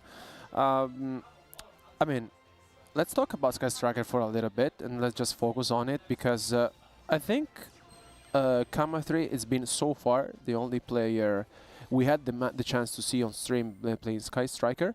I'm really curious to see if other players have brought Sky Striker, but I really like the strategy, to be fair. It's one of those so decks, happy you know? to see that. I am so happy to see that. We were talking about that earlier with the Sky Striker strategy, because we saw some Salamangreat strategy with the Link Monsters and everything, which is not vulnerable to those cards like Forbidden Droplet or the Book of Eclipse, and I think this is pretty much the same with the Sky Striker strategy, and you have the ability going second to be very, very strong, while when you are playing Salamangreat, you do not have the same amount of pressure going second, because all those cards, you know, the Engage that lets you build all this card advantage, the Widwan Core, which is a very, very good card, lets you just negate the effects, and this is like kind of a droplet, you know, because you can just activate it in response of your opponent's interaction and lets you just get back into the game and just get all those resources. And I really like this kind of playstyle, because you have the control, you try to get back the control onto the game,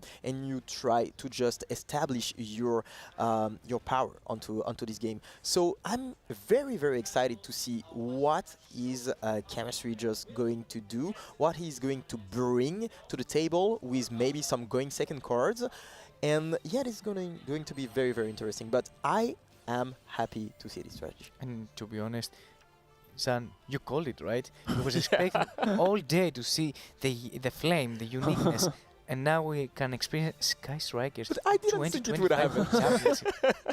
I mean, we mentioned the variety of decks that we're having in the current format, and I really hope that we get the chance to see Sky Striker in action from our players in the next matches as well. I mean, I really feel like this is one of those decks that can really catch your opponent off guard if you don't really expect it. Because, I mean, we are seeing it, Kama3 has 4 cards in hand and 16 cards in his deck. It means that it's a 20-card deck. And I'm really wondering what his strategy can be. How fast do you really want to seal this one out? And how much did you prepare for the other matchups? And how do you approach your opponent's deck? I'm really curious to see this deck in action. And I mean, we mentioned it, usually the 4th or 5th decision, it's one of those decks that can really keep your opponent off guard. And let's see if here Philip will be able just to face this one up and focus without being even too much interrupted. But again, the synchro deck strategies, I mean, this is scary. This is incredibly scary. Yeah, this is very scary. Yes, I totally agree. But to be honest, Sky Striker have the opportunity to play around this field pretty well if they open the XR card, meaning that, yes, my deck has the skill to set Finish Chain, however, I have Jamming Wave. You have everything. You have Jamming Wave. You also have even the Afterburner. Afterburner. Exactly. I mean, it's so many different options. What I know is that there are 3 big synchro monsters onto the field, a Fiendish Saint being set, and another card. And I think I can safely say that if it would have been any other deck, it would have been very, very difficult. Sky Striker, let's see. Maybe they can do it, and it's gonna start with the summon of a Rose. And Rose is a pretty interesting card. I mean, usually you prefer to have Ray, but Rose is pretty fine as well because it has this effect in the graveyard when you get rid of an opponent's monster in the extra monster zone. So yeah, maybe this effect will just feel great later into the turn. But yeah, one thing which is really important is that Sky Striker has an ability to just get rid little by little of all the threats of the opponent. But there are a lot of threats, because there are 3 big monsters, and Sky Striker can be in trouble, you know, when they want to just deal with those monsters. And there is this surgical striker Hemp. So basically you can special summon this card onto your opponent's field if you control a Sky Striker Ace monster. So he got rid of one monster, 2 more. And we have to note that this is not a card effect, this is not destroying anything, it's just a monster summoning itself.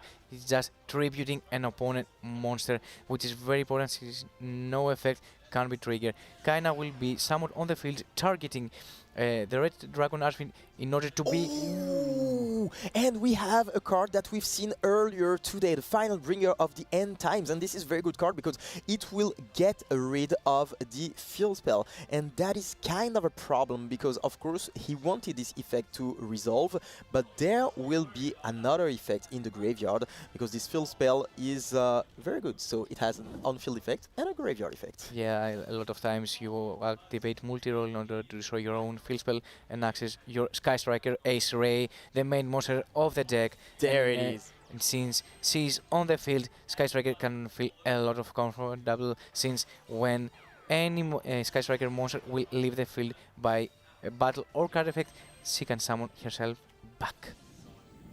And at the current state, I really threatened from the cards that KONAMI has in his hand because we were talking about the monsters, we are talking about the field spell, but do not forget that Sky Striker has one goal, to have 3 spells on the graveyard, and when 3 spells are on the graveyard, when the magic number has been reached, then every Sky Striker card gets a second effect, a very powerful effect, and of course the start of the show is Sky Striker 8, Engage.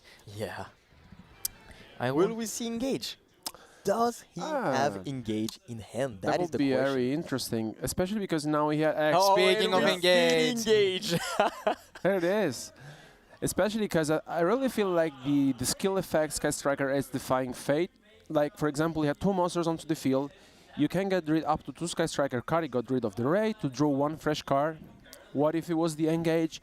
We will find out because now the Shark Cannon comes onto the field, and I mean, we know that once Sky Striker starts activating a spell after the other, it gets very complicated. And now we talked about the burner, and the burner will not only be able to get rid of an opponent's monster, but also of a spell and trap card in the spell and trap zone. So he will be able to just destroy the set card probably, which is threatening because we know that this is the Fiendish Chain, and we want the other Sky Striker Link monsters to resolve to just take advantage of the situation. So for now, everything is going great for Chemistry, and he's piloting the deck very, very well. Of course, if you want to bring Sky Striker, you've got to be very experienced with the deck because it is not a simple deck. It is a very hard deck to pilot, especially because you have to play the deck going second, and you have to play into a lot of interruptions. So not only you have to know your deck very well, but also the deck of your opponent very, very well. And here comes another Shark Cannon, because and I think we have 3 spells in the graveyard now. I mean, as you mentioned, I really feel like the Sky Striker is one of those decks that has always been very, very complicated to play with, especially because you can have so many different options, but at the same time, one mistake can cost you the game. And I really feel like here the KONAMI is really navigating through Phillips Field incredibly well. Here comes the Zeke, and we also have the Widow Anchor, because, I mean, look at this. Wow. What is going on? Look at that. Look at that. All of a sudden, you just take your opponent's monster and you have literally 5,000 attack points on the field. So he's going to just link off the Zeke and the special summon. Yeah, it is going to be the Shizuku, and maybe he's going to enter battle phase. Yeah, he's going to, and he's going to take the game with the Sky Striker strategy. I told you before, I think this strategy is very good, like Salamangreat, because not only it surprises your opponent, but it also has the ability to go second and to be very, very strong going into some field, some established field like that. You have the opportunity to play some cards like the Widow Anchor, which is very, very good. We talked a lot about droplets, but Widow Anchor is kind of a droplet, and you can play multiple the same turn. So this is, of course, a very, very good card. And apart from that, you can do so many card advantage. We saw with the Engage, of course, which is a very good card. We saw the Burner, which can get rid of these Spell and Trap cards in the Spell and Trap zone. And there are a lot of those cards in this current meta game. And yeah, this deck just literally took apart the Synchro strategy. So maybe there is something better than the Synchro strategy.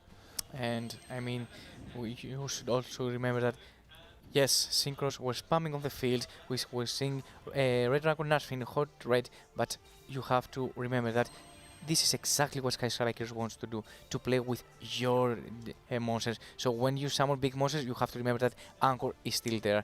But now we have on our game 3 Ashen Gear against the Despia.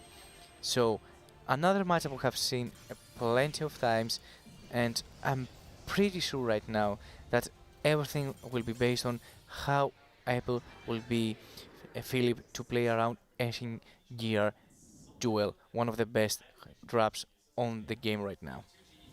Yeah, this is going to be very interesting, and yeah, the fact that Branded Despia is going to be going second into the field is going to be interesting. As you said earlier, Mike, yeah, this deck is very, very good going second into some fields, and it's going to be interesting to see if he has what it takes to just take apart the Ancient Gear strategy. But one thing which is really important is that if he doesn't put too many things on the field, the Ancient Gear then is going to be very, very, very scary, because they have the ability to end the game very quickly. So it will all revolve around the ability of Ancient Gear to put a solid field, and then to the Branded Despia to just be able to break this field and to establish something enough so that they don't get OTK'd after. Can we notice at something else also, please?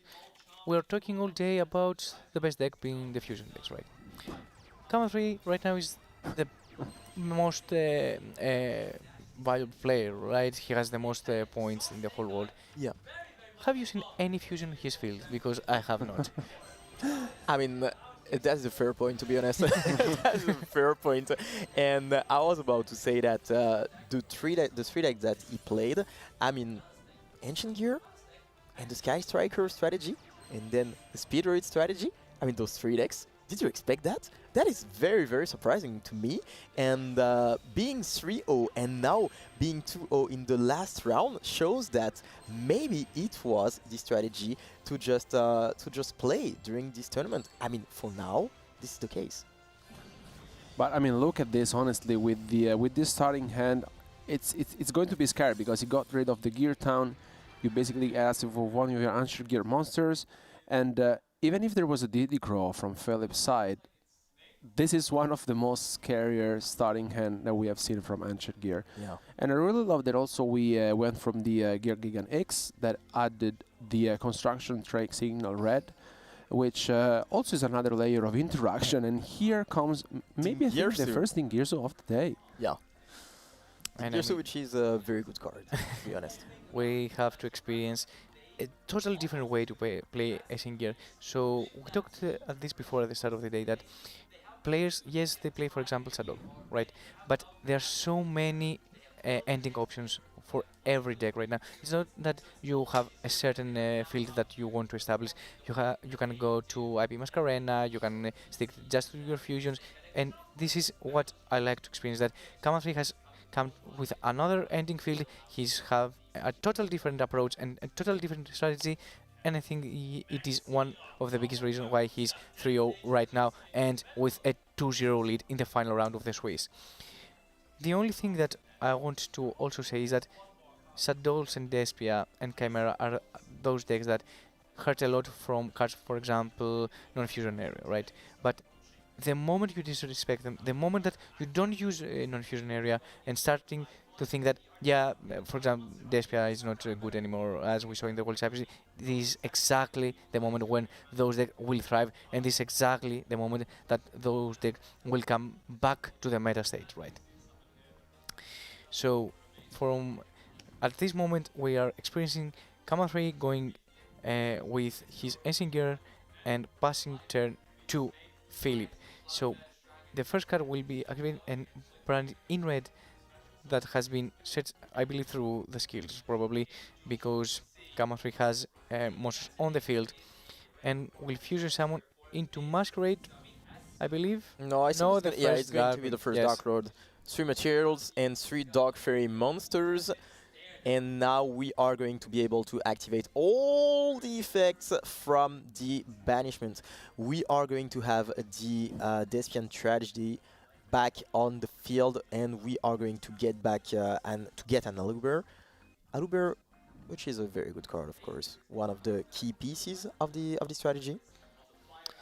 And I really love the fact when Dramaturge gets hits on the field, because when Dramaturge starts to be on the loop and start being summoning himself on the field, you really feel the pressure because it's a very strong card. And we see the Pentastack. So we have what a card. Yeah, we were discussing before with Jean Alexis about this card. How do you feel about the Pentastack being on the meta again? No, I love it, especially because you really have access quite easily to all link monsters, and you can deal damage by inflicting piercing damage to your opponent incredibly easily. And this way, I mean, even if your opponent has any sort of interruption, just hopefully to survive this turn, this way you're basically preventing it from happening. I really like it, but I think here Philip is really putting a lot of effort to come back into this one, because the Starving Venom Fusion Dragon, honestly, it's incredibly scary, and here also with the branding opening, I think this is by far one of the best starters that we have seen from Badminton today. And I mean, we've mentioned it, I think branded not only is consistent, but also it's one of those decks that can really seal the game out in one turn. And look at this. If KONAMI has no response, it's gonna be it. Yeah. 6,200 attack points. I mean, this is something, and he doesn't have anything. So, little by little, Philip Thomas getting back into the game. He was just 0-2 against KONAMI. Remember, I mean, he is already qualified, and KONAMI is already qualified as well, but this is really important to make a statement and to just be undefeated at the end of the rounds. And yeah, he's getting back slowly by slowly, and this is very good because we are going to see another deck from KONAMI, and I mean, till now it's been very, very surprising, and it's been very, very interesting. So we are going to see maybe a fusion deck, who knows? I mean, this is the moment where fusion decks need to come from KONAMI, right? Because we have experienced, of course, the Ancient Gear, we have experienced the Sky Striker, and only the Speedroid at the start. But as we saw from Philip, the fusion decks are very, very strong. We experienced that, as we can see right now in our replay for the previous game, that Despia can go through any field. For example, Despia right now is at the spot that, as we saw, didn't have any problem playing through the Essinger field, right? Because since if no tech card, for example, in fusion area, is not on the field, they are not a big threat to them any other field. They want to push through any field, they can push through any field, and of course the skill that has a third effect, meaning that giving you the branding rate and also sending a Despia monster to the grave, it means so much for this Despia strategy to go second against any field. I mean, I really feel like here Phil is stay calm, and if you saw his reaction after he won this game, it was, I'm still here. Yeah. You know, it's not over. He was relieved. Yeah, it was like, he was really proving himself that he really wants to win this out and come back, because if he now ties the score, there's only one game remaining. Yeah. You know, we mentioned that you can lose one game after the other. The important thing is that you win the match. And no matter that our players are 3-0, we're at the World Championship, you really want to prove that you are the best player in the room. And yeah, I mean, enter into this game 4, honestly, after we witnessed such a game of Ancient Gear and Branded, I'm really curious to see our players' approach, because it's because essentially we witnessed very particular games, I would say. Yeah. Especially game 3 was like one turn.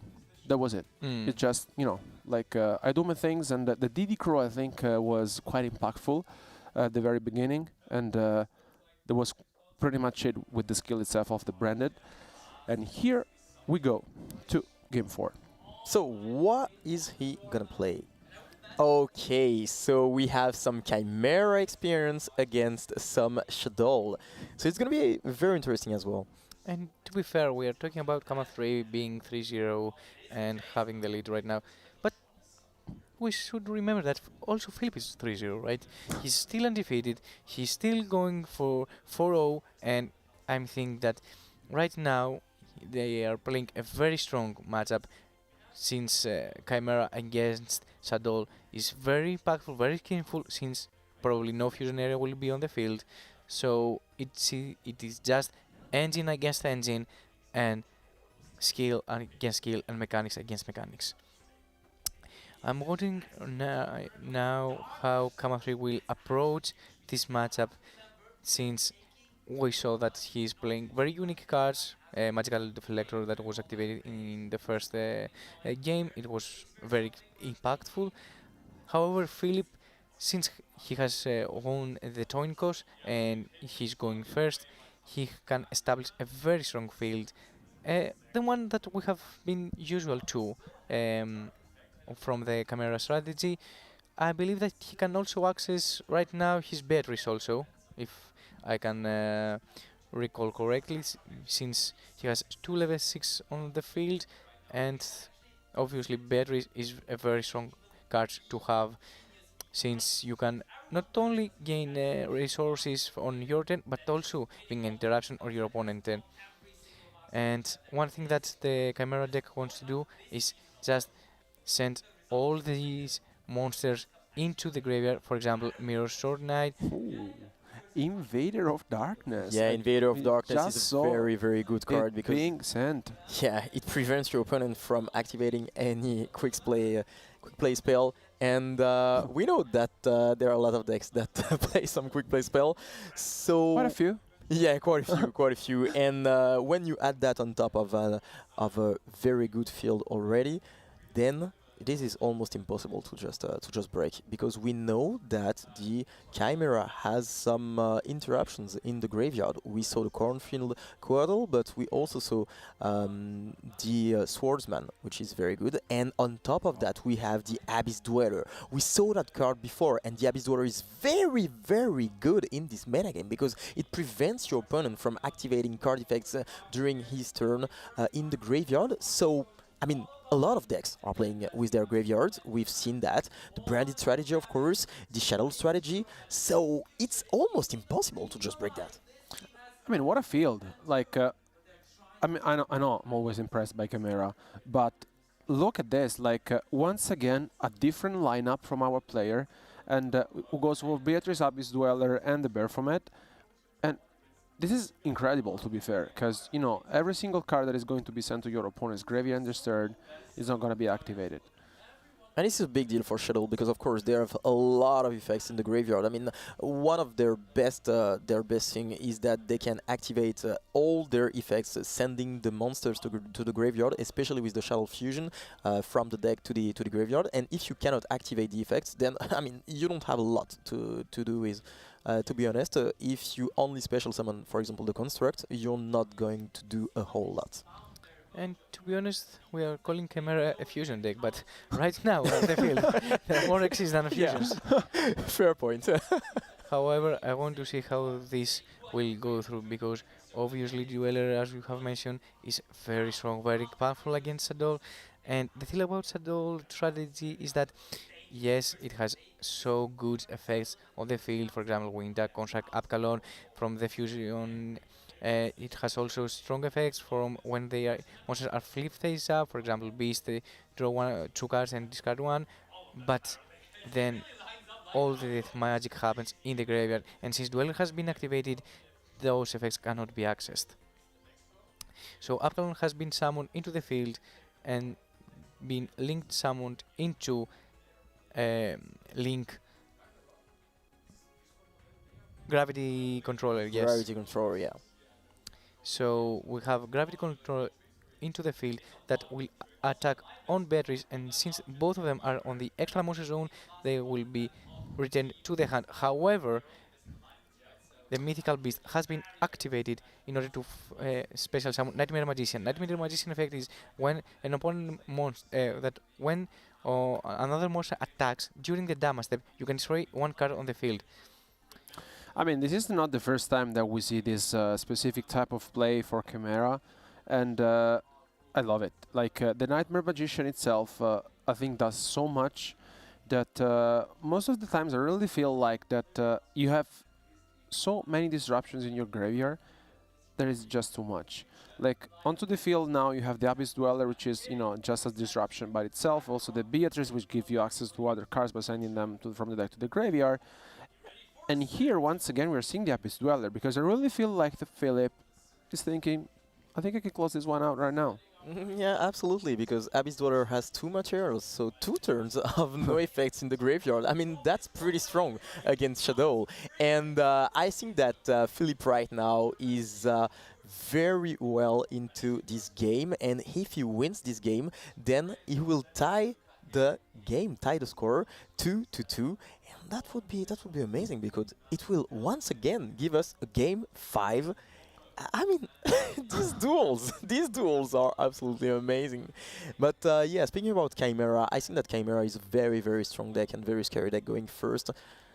Whoa, sent the Farfa to the graveyard. I mean, I was not seeing this one coming, to be fair. But thanks to the Beatrice effect now and Farfa being sent to the graveyard, you can target one monster in the field and banish it. Yeah.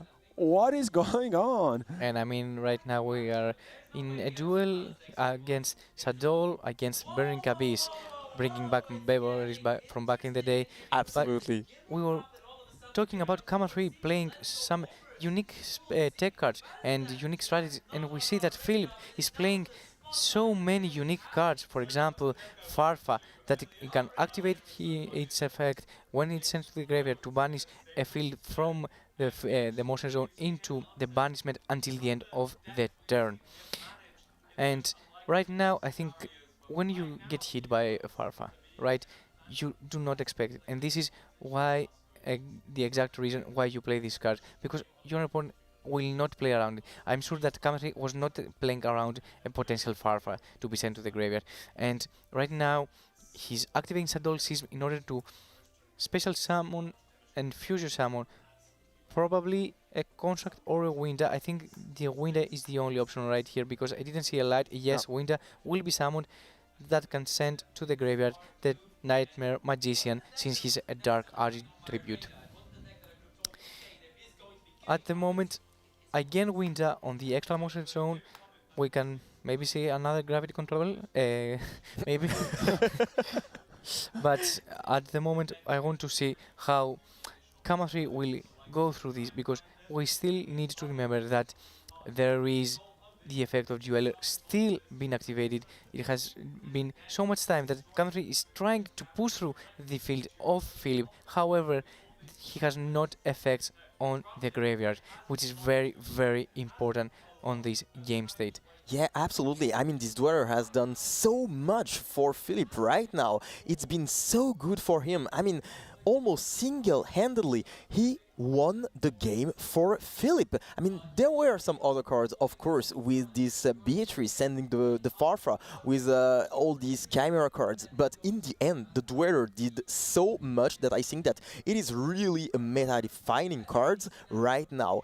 And we are at that point. I mean, from 0-2 to 2-2, Philip did it. Maybe thanks to the advice of his brother, you know, the family boost. And yeah, there is going to be a 5th game. So who is gonna win that? We are going to see the 5th game also of KONAMI, which is going to be very interesting because we saw the 3 first decks that were not fusion decks, and it was some very creative strategy. And we saw the 4th deck, which was a bit more usual because it was some Shadoll. What is the 5th deck? Is this something like branded, or is this something very, very spicy, very exotic? I mean, I'm really looking forward to seeing what our players decided to bring onto the table. What is for sure is that the score is tied, and I can't wait to see who is going to advance with a 4-0 record. Philip, can you make it? Let's see, we will soon find out. That is the question, and the question will soon be answered, and we are going to see a mirror of Utopia. Wow. What a game! What a game! I was telling you about this. I want to see a mirror, and we experienced at the best moment, to be honest. It is the 5th game of the final round of the Swiss. Both players have 3-0. Both players are going for the undefeated into the top cut, going for the momentum, and what a way to finish this Swiss rounds with a Utopia mirror. 2 ace decks, 2 of the most nostalgic and romantic decks of the game facing each other in order to see who plays better. There is nothing more to say. We're just gonna experience the mechanics, the skills, and the pure nature of each player. And to be honest, you said it earlier, Mike.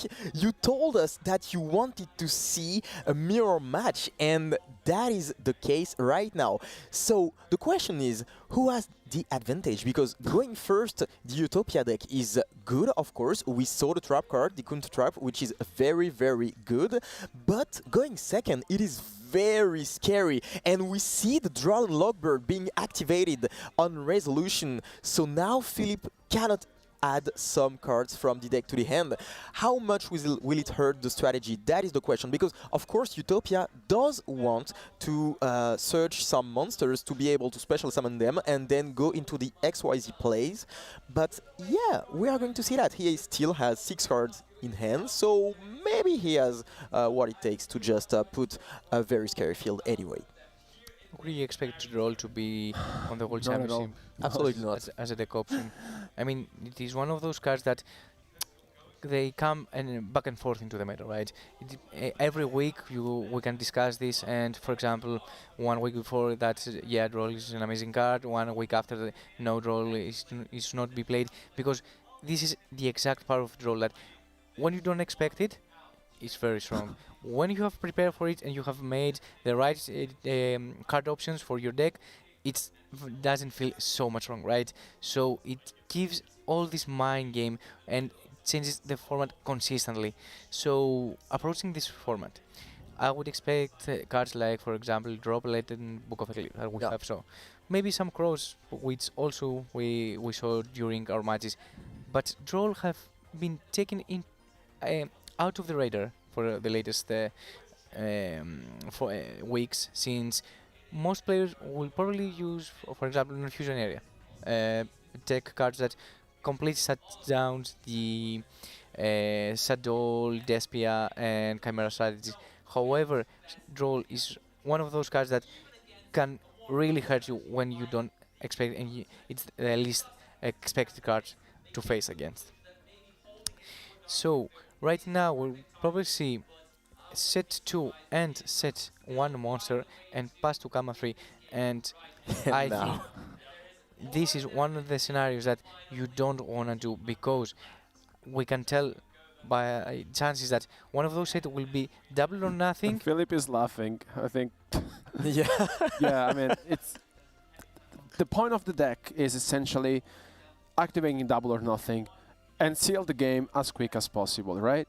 And if Philip is having a laugh, I think he knows what is coming next. Yeah, absolutely. I mean, he knows the deck very well because he's playing in it, and going second, the deck is very, very scary. You need to have a strong field to just avoid the game to get ended, because yeah, the double or nothing is such a great card. It lets you literally basically put so much damage that your opponent cannot just take those damages.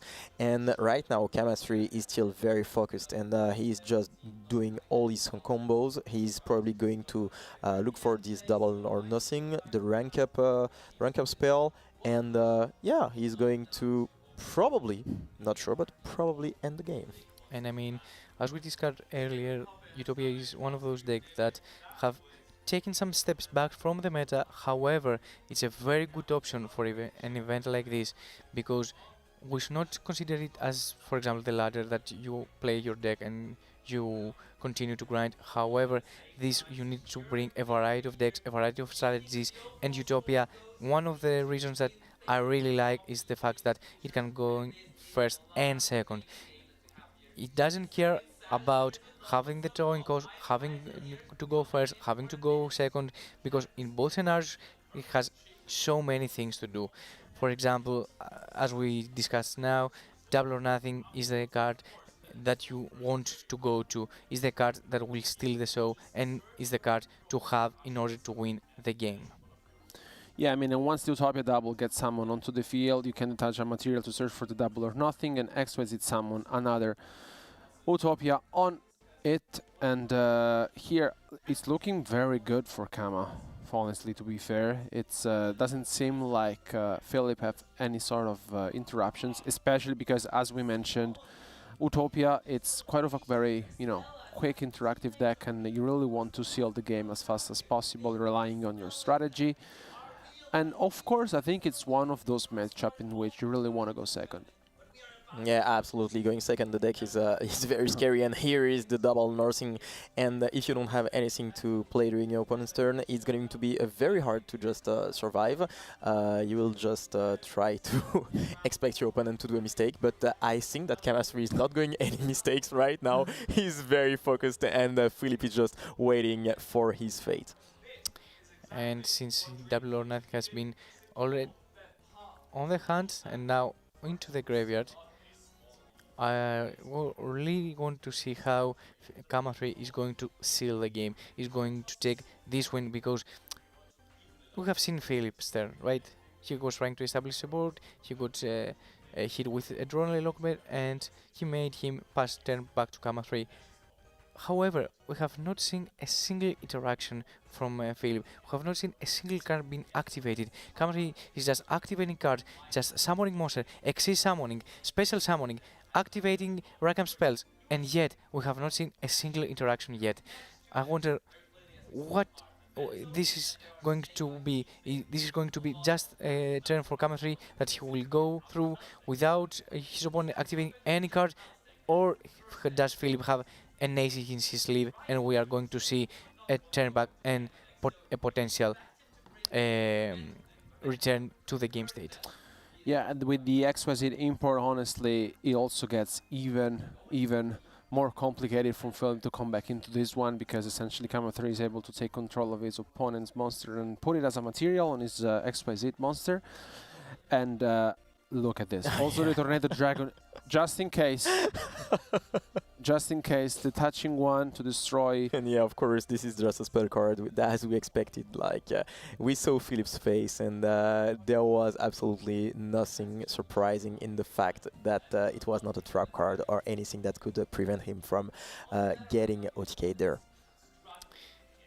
And I mean, the ability to just summon the most powerful rank for Exist monsters on the game is very, very strong. And at the time we see double ultimate Leo Utopia Ray on the field. Imagine playing in the last game of the Swiss and facing a triple actually ultimate Leo Utopia Ray on the field. I mean, you need to have a mass Malon there. Yeah. It's going to be very hard. I mean, oh, and the Mystical Space Typhoon, maybe to save him, but no, it doesn't prevent him from losing this game. But yeah, 3-0, and Kamasri, look at that. He was really happy. He really wanted to win that game. We saw that they were both qualified for the semi-final, and we said that they wanted to win the game anyway, because when you are champion, you want to win everything. You don't want to just, oh, I can lose that one because I'm already qualified. No, there is nothing like that for Kamasri, and as we see him raise the arm and celebrate the victory, we can say, like, this guy is ready. This guy is absolutely ready. I mean, I think that we are going to get back into the choice of decks, but I think that this guy is very, very creative, and props to him for that, because, I mean, a lot of players, they have brought what seem to be the best decks, and we said that Branded is one of the best decks. Shadoll is one of the best decks, and we have those decks that we keep seeing again and again. And there is the fourth or the fifth deck that may change, you know, from one player to another. We've seen Salmon Great, we've seen some strategies like that, some Speedroid, of course, but this guy, I mean, Chemistry, he brought 3 different decks that are very, very good into the meta game and that not a lot of people expected. We've seen the Sky Striker, of course, and I was really happy about that. We've seen the Speedroid strategy, and yeah. Ancient Gear. Ancient Gear again. I mean, this guy, I like the creativity of this guy. I like the fact that, you know, there are some best decks, but there is also a factor that you have to try to think a step ahead, to be a step ahead, and to try to think what people are going to bring and what you can do against that. Because it's not only about the best deck, but it's also about surprising your opponent and putting him in a situation that he doesn't know, so that you can take advantage of that and prove that you are literally the best. And I mean, did you notice that you said all his decks, right? We saw on the stream. It was Ancient Gear, Sky Striker, Speedroid, Shadoll, and Utopia. Attending this event, we were talking that the best deck might be either Shadoll or Despia. Yeah. He didn't bring Despia. Do you understand? It means that he just read the meta game, was 1, 2, 3, or 5 steps ahead. He didn't brought Despia into the whole championship. He said, no, I don't believe that this is the deck for the tournament, because everyone is going to respect it, obviously, everyone going to be prepared, and I don't want to face all those non-fusion areas. I just want to play my game, I want to play my playstyle, and I want to counter all your deck and all your deck choices with my decks. So no, this paint is not for me. And 4-0. 4-0, remember that. Like, I mean, unbelievable. Honestly, I mean, I really feel like that if you don't... I mean, if you would have told me in advance I'm not playing Brandy during this tournament, I would have said, you serious? Like, yeah. You sure you want to reconsider? But maybe there's nothing to reconsider, because with a 4-0 record, unbelievable performance in the Swiss rounds, honestly, and I have to say congratulations to Philips as well, yeah. Because it was 2-0 below, and from his reaction in Game 3, we understood that he really wanted to take this one home. He didn't actually just remain calm, and I mean, the fifth game was something else, and hopefully we will see in our duelists again here on stream.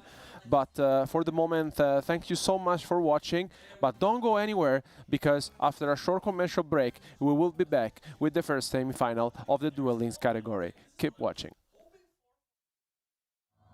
He wasn't supposed to win. Wasn't the favorite. Wasn't the smartest one out there. Wasn't the guy with the shiny, rare, whatchamacallit card. He was the third-rate duelist with a fourth-rate deck. Hey, listen to me. I say talk is cheap. I fought my hardest to get where I am right now, and I never let anyone get the best of me, even when all hope seemed lost. So why should I start now? The whole gang's rooting for me. And with my friends behind me, there's no way I can lose. What I'm fighting for? I got that part down. Here I go. It's all or nothing.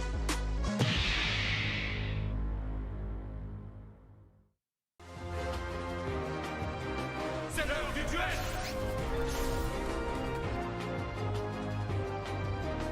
Je ne vais pas m'arrêter en si bon chemin. Alors, qu'as-tu à répondre à ça? Te voilà enfin, Yugi.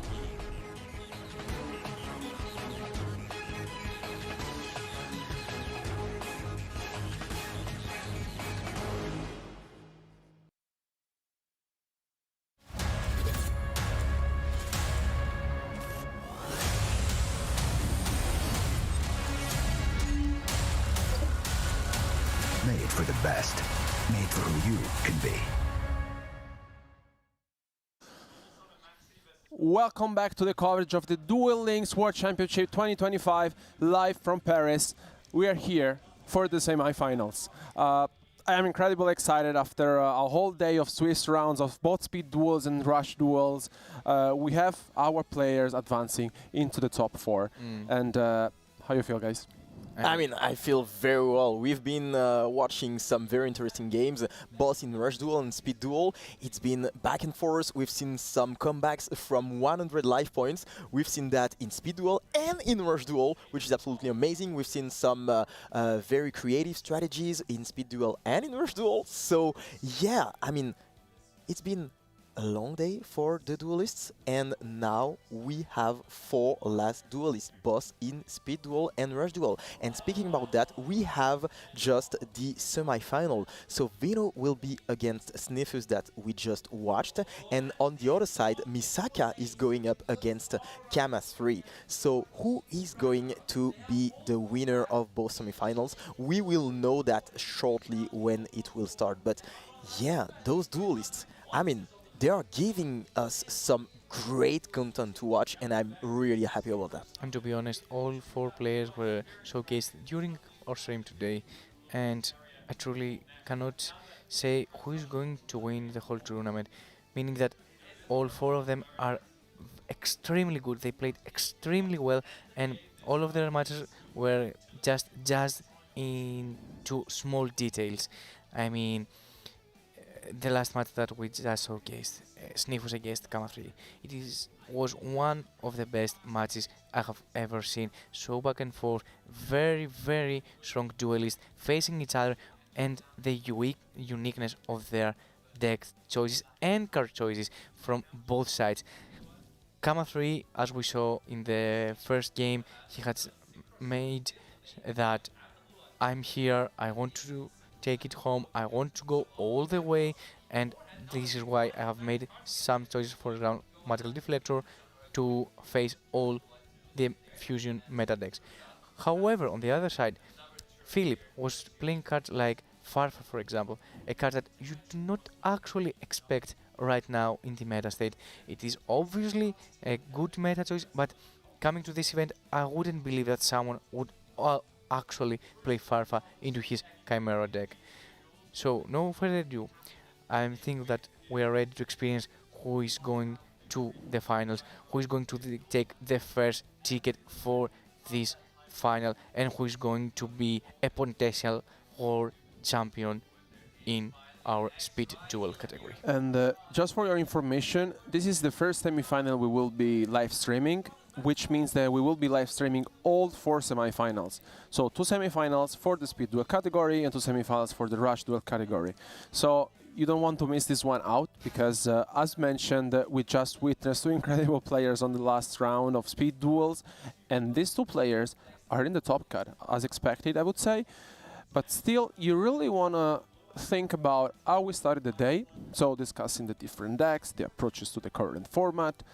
And I think the last match we just witnessed is a proof of how our players approach this tournament, being conscious of the fact that most of the players will be playing maybe Branded, for example, Shadoll, and as you mentioned, Mike, I think, you know, Kama 3 is one of those examples that really read the format incredibly well, understood what decks he could have brought to defeat what may have been the best decks throughout the format. 4-0. Working out very well. And as you just witnessed, this will be the second semi-final. It will be up against Misaka, which he had in the very first round today, in round 1. And I mean, that match, honestly, it's going to be incredible. But for our first match, we have, you know, Sniffus, so Philip, one of the 2 Thomas brothers that are here competing at the World Championships. If you missed it out, his brother Thomas is here competing in the Master Duel category, so a wonderful story. 2 brothers here at the World Championships competing in 2 different categories. And here we are once again in the top 4. So it's unbelievable performance, honestly, to be fair. And I think sometimes, it's evident, look at his brother, how he's doing, just to understand, hey, you know, I'm here, I made it, but we really want to know how also for Master Duel for his brother is going. Like, it's going to be, you know, incredible sensation to come here at the World Championship, the whole trip with your brother, and then attending the World Championship, testing out together, sharing ideas. It's sometimes it's just this game. It's unbelievable. Yeah. And I mean, imagine the discussion back at home, because, you know, brothers tend to fight with each other. So I guess the one was like, yeah, but I have been to World Championship, and right now both of them have. I mean, there's no more romantic story that you can have with your brother that's sharing the same hobby, the same passion about Yu-Gi-Oh! And both of you are in Paris during 2025 World Championship, and you both compete for the World Champion title. And I just realized that potentially there be a place in the room that may have 2 World Champion trophies. Can you imagine that? Absolutely. I was going to talk about that because they might be able to just bring it home and bring it home 2 times, not only 1 time but 2 times, and that is something very, very special. You know, I've been following those brothers, and I saw that they were both qualified for the World Championship, and I was really, really excited to see what they were going to do. So I don't know right now what is going to happen in the Master Duel category, but for the Duel Links category, I mean, Philip is doing very, very well, and we saw that during the last round. He was almost about to win the game, and now we are going to see how he is going to do in the first semi-final. Philip versus Vino. This is the first game of this best of 5. What will they do? We have some Shadoll strategy against the Utopia strategy that we just witnessed during the last round. Who is going to win the game? And I mean, we just experienced Philip playing the Utopia strategy, and yet again he's right here again with Utopia as his first option against Vino. And I'm just trying to understand, if he was Philip, if you guys were Philip, would you play around Troll and Logbait? Because as we saw before, it was a card that stopped him from advancing his game state and advancing him plays and passing just to some Xyz and to spell and traps set face down. However, right now this is not the case. He gets to add his card, Roll and Lock is not there, and Vino can actually advance and play through a full field that will be established from Philip's side. Absolutely, and one thing which is very important and that you stated multiple times is that playing Utopia is very good during those games because you have the ability to go first or to go second, which is very, very good, and not a lot of decks are able to do that. We have some decks that are very good going second, we have some decks that are very good going first, but yeah, Utopia has this ability to just go into those very, very good going first plays, like for example Abyss Dweller, because we have a lot of level 4, and speaking about Abyss Dweller, we see it coming on the field. It's done so much work during the last round, and I'm pretty sure that it's gonna do some work during this game as well, and this is very, very scary. Speaking about, you know, some creativity and speaking about knowing what your opponents will play and trying to find something good against the meta game, I think that Dweller is a very, very good card going into this tournament because a lot of decks are just playing with the graveyard. We've seen Shadoll, we've seen Despia, and yeah, I think Utopia might be a very good choice into the tournament. So props to the duelists that decided to play this deck because they've seen things before the others. And I mean, Dweller is one of those cards that you need to use here against the exact decks that are mainly focused on the graveyard. And since he can understand what his opponent is up to through their character and their skill, he can just summon Dweller and pass turn with Dweller and lock Vino from activating monster effects and generally card effects into the graveyard. And obviously Diddy Crow, one of the best cards from the whole day among Draw and Book of Eclipse, and they just keep thriving and interrupting their opponent. Yeah, absolutely, and now the Utopia deck is just in a very good position because he's going second now. Yeah. And we know that this deck is very, very good going second, so it's gonna be very scary for Vino right now. And we talked about that, but you know, even going first, the ability to play some cards that just prevent your opponent from really playing with like Abyss Dweller, this is very strong because then you are in the position to just end the game with those very powerful cards like the Double or Nothing or those cards. So yeah, Utopia, I must admit, I didn't see that coming. I didn't see it being that strong, but the more I think about it, the more I think it is a pretty good deck. And now we see the trap card. This is such a good trap card. Being able to negate a card effect and destroy it, plus the fact that this is a counter trap, I mean, that is something else. And look at this, like, I'm so impressed, honestly, by the Utopia deck that, this is it. Yeah, this is it, yeah. This is a good deck going second.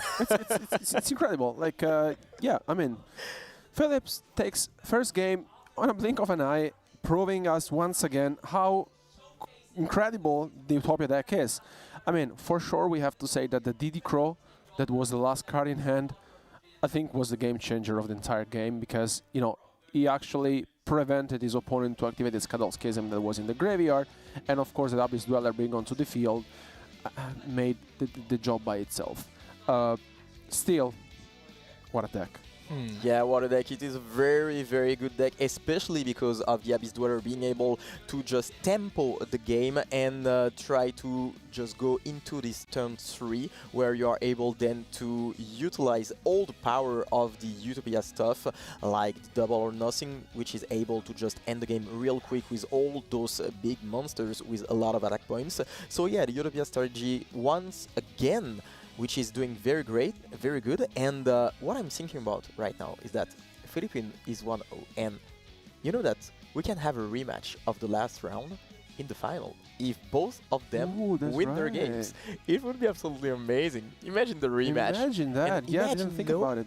The mindset, because they both wanted to win this last round, so it would be amazing. But we are not there yet, because of course we are only in the second game of the semi-final, the first one. So, and speaking for Utopia, as we can see, Vino is also playing Utopia, and I guess another Resonator. So, as we can experience at the moment, we are in the semi-final of the World Champions, right? And we can see that how the meta has shifted from being prepared for fusion decks to just going through decks that utilize other summoning mechanics like synchro summoning, XC summoning. So from the one hand, for obviously Resonator, who have talked about them, have talked about they were very good during the first matches against Shadoll, and how they can establish a very strong field, just summoning big monsters that are not only there for their appearance, but also can come and also summon again and again and again from the graveyard. And from the other hand, we have Utopia, a deck that really utilizes the XC summoning mechanic. As we said plenty of times, it doesn't care if he goes first or second, it just cares that he draws the exact cards that are needed, meaning that their toolkit, if they start to play, are very good in both scenarios. However, there's one more card in their toolkit that can be utilized when going against decks, for example, Resonator, Shadoll, Despia. It's the Abyss Dweller. We have seen how powerful this card is, how strong it is, and to be honest, as far as we have seen today, when Dweller hits the field, all the scenarios, they are winning the game, because yes, you may have a hand that can break through any field maybe, but you need the resources that are generated through the graveyard effects. absolutely, yeah, the Abyss Dweller is very, very strong, but for now we are seeing the Resonator strategy just putting his whole field on the field. And yeah, it's going to be very interesting to see if they are able to just break that with the Utopia strategy, because we didn't see that yet. And yeah, I mean, the field of Resonator is very scary in my opinion. You have so many threats, and the Fiendish Chain on top of that. So Vino is going to try to break that, and I wait that very much. Yeah. I mean, not easy for sure, because there's a lot of different disruptions from Philip's side of the field. But we saw how powerful the Utopia deck is. I mean, I think you have so many different options in your deck that sometimes you can navigate through them very easily. But now I'm very curious because so far we witnessed the Utopia deck a couple of times on stream and he always won. Yeah. So on the other hand, we have Resonator, and also it's one of those decks that we saw winning and winning and winning games for our duelists. And here, this specific matchup is very particular because, of course, we have Utopia on one hand that can still games out very quickly. On the other hand, Resonator, I really feel like that with one card only can do so much. Let's see here now how Bino.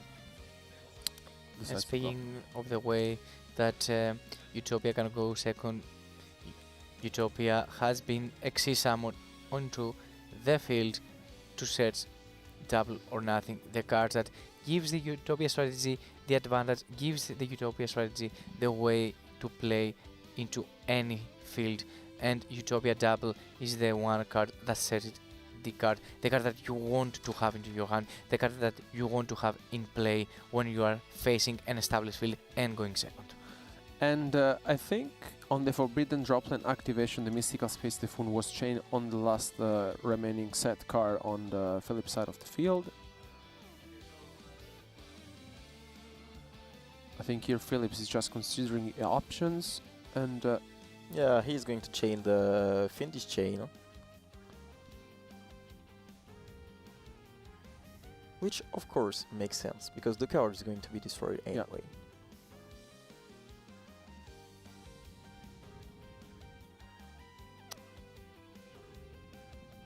So we're on the resolution of the chain, and the chain will just resolve. So we're going to resolve everything. The Utopia double will just get negated. And yeah, that is annoying. That is annoying, to be honest, because the Utopia double is such an important card to just go through the opponent's field. 3 more cards in hand will be enough to just go through everything. I'm not sure about that, but maybe he will surprise me. I mean, I learned 2 things the whole day. The one is to respect how the Resonators can play through any Shadoll field, and the second thing is that you should not underestimate Utopia. You should respect it, and you should always keep an eye on it, because the moment that you let your guard down, the moment that you say, okay, I stop him from accessing the double or nothing, it is the exact moment where the Utopia can strike and take the game by storm. It is what the deck wants to do, what the strategy wants to do. It's to cut you off guard and just go through and summoning some big Xyz monster, for example Utopia Ray, and just attack for game, since he gets so much stronger. Yeah, absolutely, and for now we have 2 level 4 on the fields, which means that we have access to the XYZ4. So which one will it gonna be? I mean, the Tornado Dragon, because we want to get rid of the last set card, I guess. Yeah, it is going to be the target, and the last set card is the Finnish Golem, which will probably banish the Tornado Dragon in order to play probably for a potential rack-up spell. So Vino will not be able to access his Utopia monsters. I will be quite shocked, to be honest, if it will be another target for Finnish Golem. No, I mean, I think you go for the Tornado Dragon and leave your opponent with 2 cards in hand.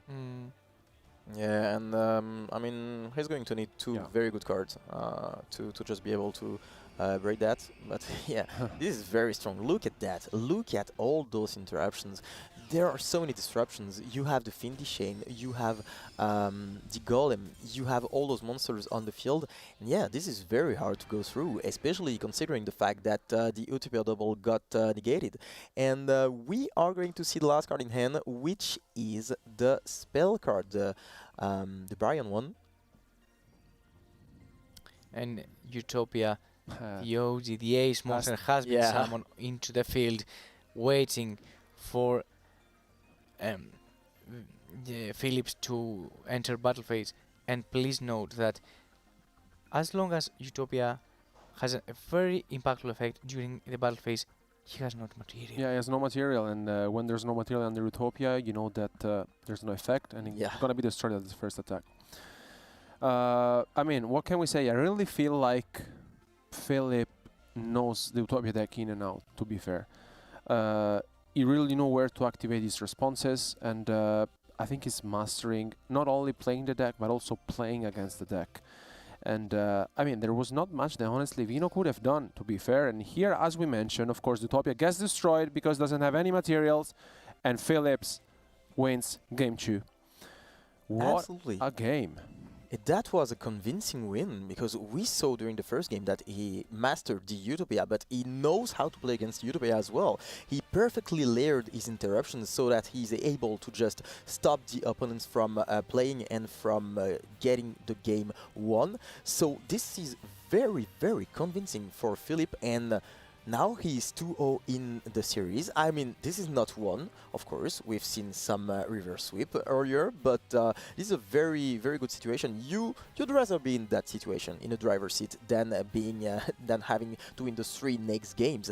And if you are his opponent, I mean, you are a bit scared, I guess, because this guy is very, very strong and has made a statement during the whole tournament until the last round. So very good games. And I am really waiting to see what is going to happen during the next game. What will be the decks that will be played, and how will Vino react to that? Yeah, totally, especially because I really feel like that you lost against Utopia. You decided to bring Utopia into the game 2, and you lost that. It must hurt, to be fair. It must hurt. As we mentioned, it's not over until it's over, especially because Philip proved us in the very last round it was 2-0 under, and then he tied up the score, and the last game against Kama 3 was unbelievable game. This is far from over, but I'm really curious to see what our players will be playing into the game 3, especially because now we see, you know, Resonators and Utopias, and that's pretty much it. So there are still a lot of different decks that can be played, and I'm really curious to see what their next choices may be. But I really feel like that maybe because we saw a lot of Philip's action, I think he's mastering those decks. I really feel like he's very comfortable playing, and yeah, I mean, I would be scared of his Philips, honestly. And I mean, waiting for the right time to activate Finish Chain into Utopia double in order to prevent his opponent from taking double or nothing into his hand, which is obviously the key card to go second with the Utopia strategy. It was the exact key point that gave them the win, in my opinion, to be fair. And at the moment we have experienced all the side decks, all the decks that are not their main decks, and we are going to game 3 expecting some fusion mechanics, and we can see a fusion mirror match. We can see both players taking their fusion decks and going head to head, and we can see not any mirror match but a Despia mirror match, since both players are on Theater of the Branding opening as a skill, but with different characters, which I love that. You were waiting for it, right? Yeah, You've been calling it all day, and finally we have a branded mirror match. Especially because I really want to see, with the Masquerade being on the field, how much does it change the mirror match? Because I really feel like that having the Masquerade on the field by going first makes a huge difference. I really want to see if that's going to be the case, especially because we saw how impactful the Forbidden Droplet is. And if this is going to be the case, once again, the Forbidden Droplet will have a huge impact. But so far, so good. Philips is doing his things, and is just going for his branded combo. And, you know, quite solid. We mentioned this before, how powerful the branded deck is. And it's just, I still cannot believe that Kama 3 is not playing branded and went undefeated. It's yeah, incredible. That's right. Imagine that is right. how many hours he must have spent to find a deck and saying, I don't need branded. I have decks that beat branded. But it worked. It worked worked. pretty well, to be honest. And considering the fact that, yeah, here we have a branded mirror, and you talked about the fact that Masquerade is a very good card in this matchup, and it is a very good card. But we have 6 cards in the deck that can maybe deal with that, considering the fact that if you play 3 Forbidden Droplets and 3 Book of Eclipse, which a lot of players must be playing, as we've seen since the beginning of the day, well, you have some tools, you know, to just deal with the Masquerade, so you can literally negate it at the during your first action. You can just activate the Book of Eclipse, and all of a sudden you're pretty much free, and that's something that you don't have to deal with, which also shows that, I mean, if you are playing those decks like the branded one, well, you have to be aware that you have a lot of cards that can just literally disrupt you. So the logic behind the Despia Mirror is that you want to have your skill, which obviously, since your opponent controls monsters, will be able to give you Branding Raid in hand and also send Despia monster from the deck to the graveyard. However, another thing that you need to do as soon as possible, except for Droplet, obviously, with Branding Opening, negating the Masquerade, since we were asking how he's going to deal with him, right? Because he is having only 6 cards to activate during the turn that Masquerade is on the field and has been fusion summoned. But the key is also to summon Dramaturge into the field, since Dramaturge, when he hits the field, it gives the opportunity to negate a face-up monster. So when your opponent is going to, for example, fusion summon with Branding Red, you can actually go for Dramaturge and negate the monster that will be summoned. So I think the key here for Vino is to get to his resources, get to his fusion spells, get to the theater, get into the Branding Red, and have these Dramaturge hit the field. Yeah, So and here we are going to activate Branding Red and trying to just break the field apart. But remember, there are still some cards left on the side of Philip, so he might be able to still have some disruptions.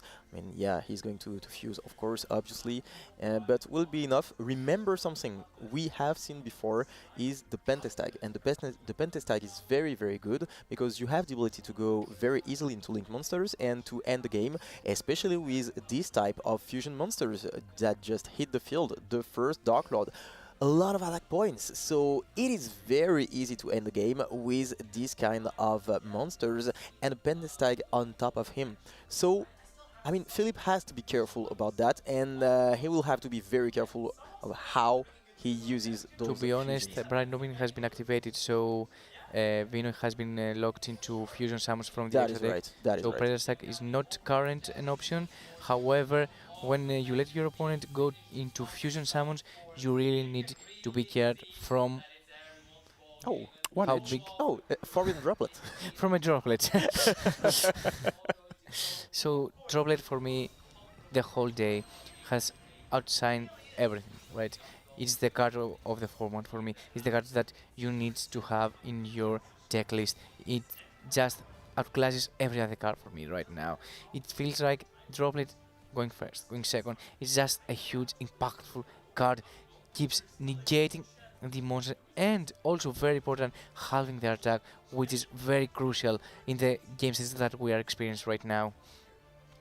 So Aluber has been summoned into the field. However, we have both activated Brand and Brand Opening, and we are going to add a very spice card that I was not expecting to see from Vino, to be honest.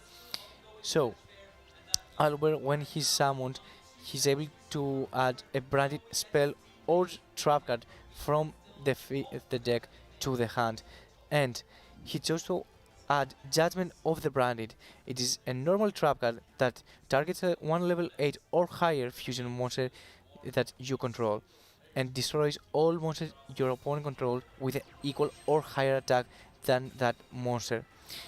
And also, during the end phase, if this card is sent to the graveyard, it was sent there to activate the effect of a Fallen of Albaz this turn, which is not the case obviously, you can set this card. So, at this time, Vino has going through both the spells, so he chose to add the Judgment in order to establish a field, and if anything goes wrong in Philip's turn, he can just activate it and destroy all monsters on the field with attack less or equal to this monster that will be targeted. Yeah, this is a very good card, and we've talked about players being creative and trying to just incorporate some cards that are not especially expected by the opponents. And once again, here we see Vino just adding a card that is usually not in the branded deck, and it might be a decisive card. So yeah, I really like this. I really like the fact that a lot of players are very creative and not just staying into, you know, into the decks and the cards that we are usually seeing, because even going into a deck that everybody expected, he manages to put some spices in there. But I mean, again, I think I really want to underline how well Philips played, because I mean, I don't know how it happened, to be fair, because he managed to get the Masquerade still on the field. I mean, I really felt like that Vino was coming back into this game. Of course, there was a forbidden droplet on either side of the field that helped them overpower players. But the first Dark Lord being summoned on the Philips side of the field, I really feel like that his main goal was to protect the Masquerade as much as possible. And of course, the judgment of the branded is something that really needs to be considered from Philip. I really want to see here now how he can play through this. Of course, let's remember that, you know, there's a couple of two-set cards from Vino's side of the field. But again, I really felt like that for a moment, Vino was able to push a little bit more. Of course, the forbidden droplet was more than a disruption. And I mean, Judgment of the Branded is such a unique card, but it's not the one that you want at this scenario, because at this moment the only monsters that you control that can be targeted with Judgment of the Branded is the first Dark Lord, and he has 4000 attack. Yes. And Judgment of the Branded will destroy anything that has equal or higher attack. I don't think that Philip is going to summon something with higher attack than 4000, to be honest. So in this scenario, I'm truly believing that there's only one potential threat from Vino's side, and there is nothing more, and we may experience Philip advancing to the grand final. And that would be absolutely amazing. Look at that. I mean, if he wins this one, it's going to be 3-0 in the semi-final. Like, what a statement. It is the World Championship. And this is something very special. We are going to see after this semi-final, when it will be over, of course, the second one, to see how those two players are going to just interact with each other and who's going to come out on top. But it is going to be a semi-final, which is going to be very, very exciting. Those two players, I mean, we've seen them before, and it's going to be very, very cool to see. But yeah, here in the first one, Philip is just showing that he wants to win it all. He has what it takes to win it all, and for now he's in driver's seat. He's putting all his monsters in attack position, and he's going to enter battle phase shortly. And I think right now at this moment he can just attack the two Dark Lords with each other and then attack for game, since Vino has also 2800 life points left. That's not a lot. It's not full.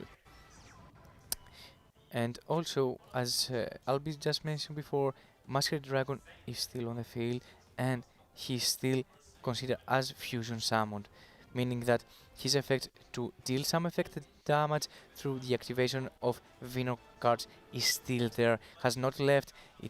He just negated through droplet until the end of the turn, but now the effect is still on.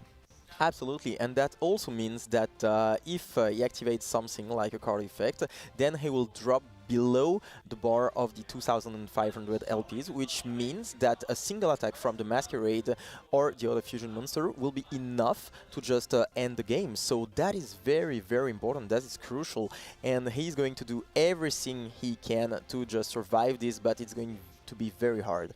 Let's see how it does. So probably Albert has been special summoned from the graveyard, since the Dark Lord has been sent to the graveyard, and probably targeting Masquerade to negate the effects in order to can have activating his cards without paying any life points, and we can see Brightening Red being activated, which is very crucial because we can now access our own extra deck and fusion summon into powerful cards like the first Dark again.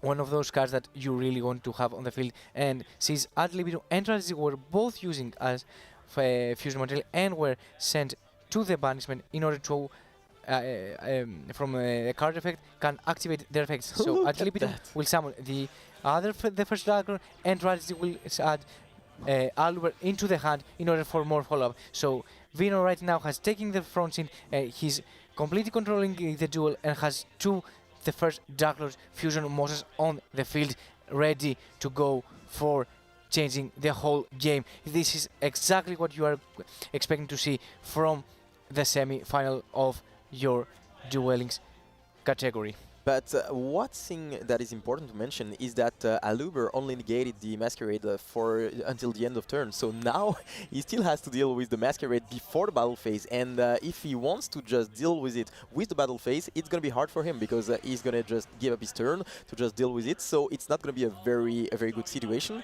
But still, he's going to enter battle phase, he has 1,600 life points, and he's going to try to deal with the Masquerade and try to end the game, because remember, he has another first Dark Lord, which is absolutely amazing.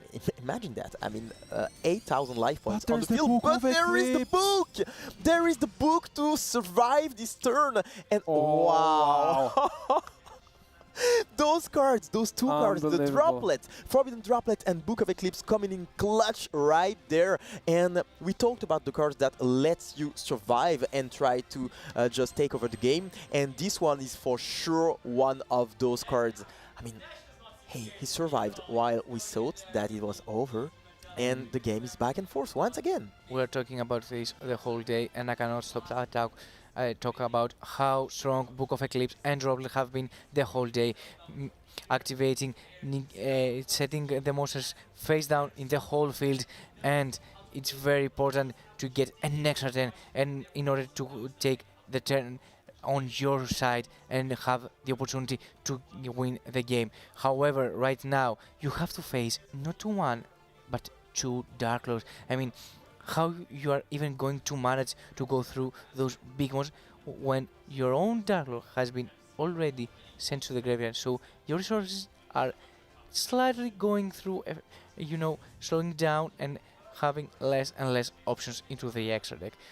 I mean, you can also use Ad Libitum in order to fusion something, to fusion summon any monster and activate the effect to bring back your the first Dark Lord from your graveyard. Wow. And speaking from out for the DSPR strategy is Dingirsu, the Orcast of the Evening Star, sending the card from the field to the graveyard without targeting and setting the spell that has been set bright in red. Yeah, absolutely, and without targeting is very important, because then you prevent your opponent from activating it. He can't just chain the targeted card because there is no target. And yeah, Dingirsu, I wasn't prepared to see it right now. I mean, I kind of forgot that it was possible to just special summon the Dingirsu, but yeah, it is a very good card. We've seen that before, and we see it again in the semi-final. But yeah, this game is very, very intense, and both players really want to win it all. Remember, Vino has to win the 3 next games, which will not be an easy task, and on his side, Philip just want to have 1 game to access the final. And we just saw Vino normal summon Despian Tragedy in order to activate Nightmare Phoenix effect to discard Dramaturge in order to target the last set's spell and trap card on the spell trap zone. However, Dingirsu has another effect. It can protect a card that will be destroyed by card effect by detaching 1 material from him. And a good question would be if Vino just knew about that and he did the play anyway, or if he totally forgot about that. We talked about the hidden effects during the whole day. You know, the effects in the graveyard that you can forget, or the effects that you are not very much used to see. So here, yeah, the Phoenix didn't accomplish a lot. Yeah, of course, you just traded into the Dingirsu effect, but Is it going to be enough? I'm not sure about that. But for now, we are going to activate the Dispia Theater of the Branded and to perform a Fusion Summon, which will be, of course, great to just take the game. And I mean, Starving Venom is one of those cards that you want to have into the field. You want to have it when you are going through any field, and is a very good option going second. And since Traumaturge was used for the fusion summon of a monster and was used as a material, he can summon himself back and being on the field. So right now we can see that Vino just keeps summoning so powerful monsters into the field. But the Branding Red has been activated, Dragging Tragedy. But we have the DD Crow in order to banish the Tragedy from the graveyard, and in order for us to fusion, to stop the Philip from fusion summoning. Masquerade, the Blazing Dragon, has been reborn into the field from the grave, activating its effect to the grave. That it's gonna be it. It's gonna be it. And this is game. This is game right there. What a game. What a game from Vino. What a game from Philip as well. It was back and forth, and we had those two players trying to give it all to just win the entire game. Remember, there were two droplets. There was the Book of Eclipse, which was really crucial into this game, and we almost expected it, the player of the turn to win every single turn, but they managed to just resist, and all of a sudden Vino is getting back into this duel because he is now 1-2. So 2 more games for him to win to get into the finals, but on the side of Philip, I mean, it's still fine. You lost that game. Yes, but you are still up in the series. You are up 2-1, and it's going to be very interesting. Seeing that level of plays that we just saw from those two players, I mean, we can only expect some things which are going to be very, very good in those 2 next games. And to be fair, we just experienced the 3 cards that we are talking about. Droplet, Book of Eclipse, and DD Crow, just taking the meta and going off. But now, no further ado, we are going to go for our 4th match of the semi-final, and we are going to have some action. So we are probably experiencing Shadolls from the one side, and from Vino's side we are going to see Speedroid potentially, right? Absolutely, Speedroids, which performed really well during the games that we saw. But it's going to perform well here. We are going to see that. But there is the Drone Logbird. I mean, Drone Logbird, what a card. I didn't expect to see that that often, but looks like a lot of players decided to incorporate that. To be honest, it was used as a machine material for the single summon, since when you go against a doll, it's not quite the card that you want to have. But I'm quite impressed by the Speedroid. I think, Alberto, it was one of your choices for the event, right? Yeah, I mean, I mentioned it at the beginning. I really like the deck. I really like the synergies of how it can interact against your opponent's best decks, if not Shadoll, if that's the case. And I really like the fact that we mentioned it. I really felt like this day is Synchro Day, I would say. It's we've seen that most of our duelists bringing Synchro deck based. I really felt like those decks really have the advantage in those type of matches, and I mean, so far it's paying off. I really wanna see if this time around Shadoll can win against one of those decks which have been represented a lot, I would say, throughout the day. And yeah, I mean, we've mentioned it. I think the deck is very consistent, can afford to play cards such as Book of Eclipse, Forbidden Droplets, Book of Moon. He has a lot of different interactions, and as we just witnessed, there was also the addition of Drone and Lockbird into the deck, which I think is very powerful. And on top of that, also you get quite easy access throughout the duel to Crystal Wind Synchron Dragon, thanks to the skill of the deck itself. And I mean, Speedroid is one of those decks that you cannot afford to let it go and just starting comboing off, right? Because it is one of those decks that can establish a very, very scary field, which will be quite difficult for any deck to play out. However, Shadoll if they have the Shadoll Fusion, obviously one of the best cards in the game right now, and we can see Nibiru being activated before the Synchro Summon of the Crystal Wing Dragon, since it will be too late then.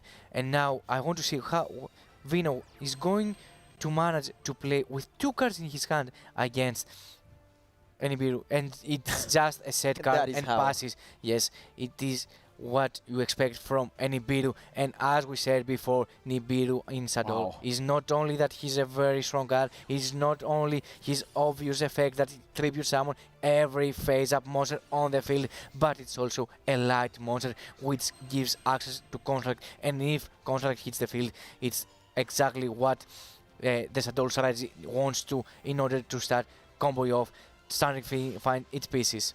So we are revealing the 2 Shadolls in our hand. Is we activate Reign of Shadows, our skill, and we have El Shadoll Fusion, and we are probably going to see a El Shadoll Construct hitting the field in a moment. And I really feel like if you can get your hands on the Shadoll Dragon to destroy your opponent's set card, I would really say that you are in a very comfortable position. I think this is the first time today that we see Nibiru in the Primal being in action, completely shutting down the opponent's strategy. Because sometimes we also see other different plays, but this is the first time that we basically see Nibiru, set 1, pass, and that was it. And you can tell that Vino was of course not happy with this because he didn't have any other sort of interruptions. And here comes the Shadoll Dragon to destroy the set Mystical Space Typhoon. And here, if you're Philip, I mean, there's only 1 token away to go into the final of the Speed Duels category. Yeah, and that's crazy. That's absolutely crazy because, as you just said, as you mentioned, we have seen Nibiru earlier this day, and the problem is that Nibiru didn't accomplish that much because it was mainly against Resonators, and Resonators had the ability to just translate the token into a Synchro Monster, and to get back into the game by doing that. But here, yeah, it was really a very big Nibiru, and guys, we have the first finalist. Look at Philip's face. He's very happy. He's watching everybody, and I think he just can't believe that he's in the final of the biggest tournament of the year, the World Championship here in Paris. And I'm very happy, I mean, for this guy, because it is his first Worlds, and he's a very consistent player. He's been topping regularly some events, but he's not made it to the World Championship yet. 2 years ago, as you just said, he was watching his brother playing the TCG category, and now he's in the big stage. He's on the big stage, and he just made it into the final. Only 1 series away from lifting the cup. So that's absolutely amazing, and he's been very good throughout the day. So, I mean, this guy, he impressed me. I mean, what a performance. Like, what an incredible performance for Philip. Congratulations into advancing into the final. Still congratulations to his opponent for making it into the semi-finals of the World Championship. There is no joke at all. I mean, throughout such an incredible field. But we have to give credit to Philips. What a show-off. I mean, tomorrow is in the final. And honestly, after witnessing what he's capable of doing, I am scary of the guy. And I like how the meta is shifting, to be fair, meaning that Speedroid had a very huge problem with Nibiru, right? Yeah. So, because the current decks have not a big problem with Nibiru, for example, neither Shadoll, neither Despia are very scared to Nibiru. You can say that Nibiru was actually quite off the meta, but now, since everyone was playing in the fusion area, Speedroid and Resonator could find their way back to the meta, pushing for the win, and we can see that Speedroid could actually lose to a potential Nibiru that was back again into the meta. And we have obviously our beautiful bracket with Philip into the final.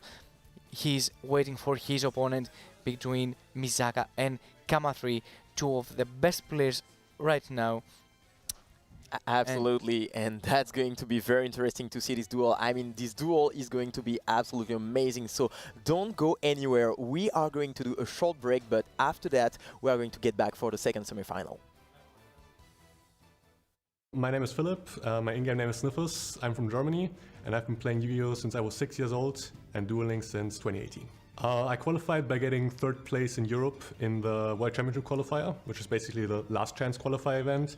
And it was very close, and I feel very fortunate to have made it. I think the great competition and the opportunity to learn, and of course the ability to just meet people I've known online for years, because I think that's just the best thing.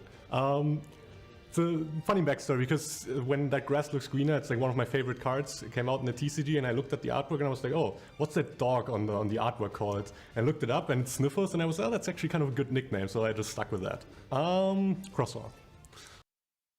なんだなんだなんかドキドキするなうわ来た来た来たこれはすっげえ見てみろよこれどうよ俺もびっくりしたぜおいみんなここにすっげえのが見えるぜレッドアイズブラックドラゴンさあお前のターンだぜナイキエアマックス95 C'est l'heure du duel.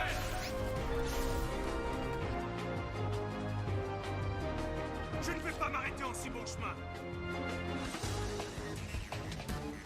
Alors, qu'as-tu à répondre à ça? Te voilà enfin, Yugi.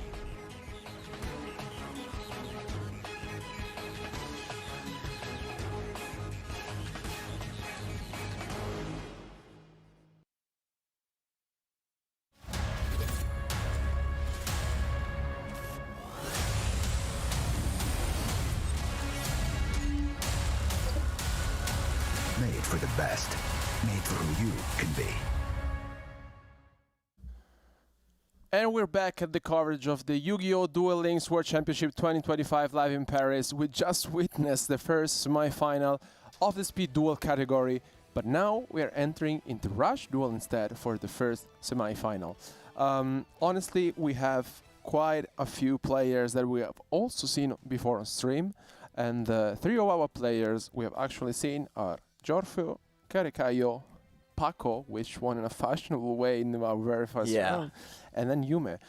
I'm incredibly excited, to be fair, especially because of the variety of decks we have seen throughout the day, but also because our players really showed us how they mastered their decks incredibly well throughout the day. We talked about the strategy, we talked about the mind games, but also I'm quite surprised of the deck choices that they brought today at the World Championship, because not only the best decks have been represented, but I also feel like that certain decks have been respected, and I really want to see if now the strategy will change for them or they will stick to their plan. I mean, they are into the semi-final. I really want to get their step into the final. Yeah, absolutely. It's going to be very interesting to see what else they can bring to the table to just win it all. Because we arrive to a point where it's not only, it's not only the decks, it's not only how you play, but it's also in the hand. There is this psychological aspect, and seeing some people like, for example, Paco, who just won in such a great way, and we saw that he was able to just win it all, and he just did such a statement that everybody must have seen that and is probably a bit scared by that. And speaking about the semifinal, we see those two semifinal, Kiryu versus Giorgio, which will be the first semifinal that we will be watching in a few moments. And after that, we will have Yumehara versus Paco. Paco, the famous guy now. I mean, honestly, after witnessing what Paco did, I mean, we were impressed, because if you remember, it was down to 100 life points. And to that point, he won 3 games, I think, in 3 minutes, I would say, including game 1, because he was able to come back into that game, and I mean, we were speechless, to be fair. Whereas on the other hand, for our first semi-final, we have Kirurayo against Giorgio, and as previously mentioned, very, very experienced players on both sides of the table, and of course they have different strategy, different deck buildings, and we saw that they relied on different card choices as well while playing. But I'm really curious, especially because we saw Giorgio losing on stream, but still kept his composure and made it into the semi-final of the World Championship. I'm really curious to see our players in action. We talked about a lot how Shiny Shady essentially changed the current format, but I mean, Fusion based deck, I think, are really putting in a lot of work for our duelists. Yeah. And I really like that we have a lot of different decks and variety. And here we are starting things off with our first game. So yeah, we are going into the first game, and we are going to see a real battle between those two duelists. Let's see how it's gonna go. So we are going to witness, I mean, this is a classical turn with 4 sets, 2 monsters and 2 set cards, and now we are seeing the hero deck going straight into the point. And we've mentioned this before. Most of our players, apart from one time I think, did not rely right away on like Galaxy. And this is once again the what's happening. We have elemental heroes on one hand and we have Red Bull on the other hand. 2 very different decks in terms of consistency, explosiveness and so on. And I really feel like that, you know, on one hand, Giorfio, which is on Red Boot, I think like his first choice, it's explosiveness on one hand, whereas Kairyu on the other hand decided to go on Hero, and I think both of our players, which we also saw previously on stream, decided to change their deck for game number 1 here in the semifinal. And I feel like this is something that we also discussed before, right? You may change your strategy while playing, and here... Yeah, we see the compulsory device, and this is a very good card that we talked about. We saw a lot of the same trap cards. I mean, we've seen the shiny one, and now we see another one, and this is a very good legend if you ask my opinion, because I think that, yeah, you not always expect that. While it is a very, very good card, you try to put a threat on the field and all of a sudden it disappeared. So you used a lot of resources, but it's back into the extra deck. So this kind of thing is very, very good, and that's legend card for a reason, of course. So yeah, here, very good use of this compulsory. And now we are going to see Giorfio trying to just use his resources to try to get back into his tracks. And here sometimes we see the Curse of the Rising Light in action. I have to say this is a very powerful card, but sometimes it scares me a little bit in terms of essentially if your opponent activated a trap card, both of the players get to draw 2 cards, which can be a very important factor if you want to seal the game out very quickly. On the other hand, you may give your opponent 1 card to discard if they have the Shiny Shady. Absolutely, you give, but essentially, if your opponent has the Shiny Shady, then I think he might just keep 1 card in his hand. So there is no real downside in my opinion, because the 2 cards, I mean, he's gonna draw them anyway during the next turn, and if he has Shiny Shady, I mean, he should just keep 1 card in his hand. So very, very good card, and that's very interesting to see it played here by Giorgio. And yeah, Shiny Shady once again. Once again, what a card. Yeah, I mean, the card itself, it's I think it's it will be like one of those cards that has been played by most of our players today and during the tournament. And here we witness what we were expecting: the Shiny Shady being activated, a monster being face down, and a set trap card, spell trap card. Plays back here to Kairyu with the elemental heroes, and I really feel like that. Yeah, you know. I was about to mention that fusion, of course, is key number 1 for heroes. You really want to access your extra deck and put some resources onto the field, and for sure, that's what is going to happen unless Giorfio has a response. And I don't see any response for now. And we see that he has 2 of the best fusion materials on the field, and he's going to use them to go into the extra deck. So there are 2 ways to go, but he's going to go through the Burst Wingman, which is the newer version of the of the Flame Wingman, and it's a very, very good card. It's mainly used during the combos, and it puts a lot of pressure on the field.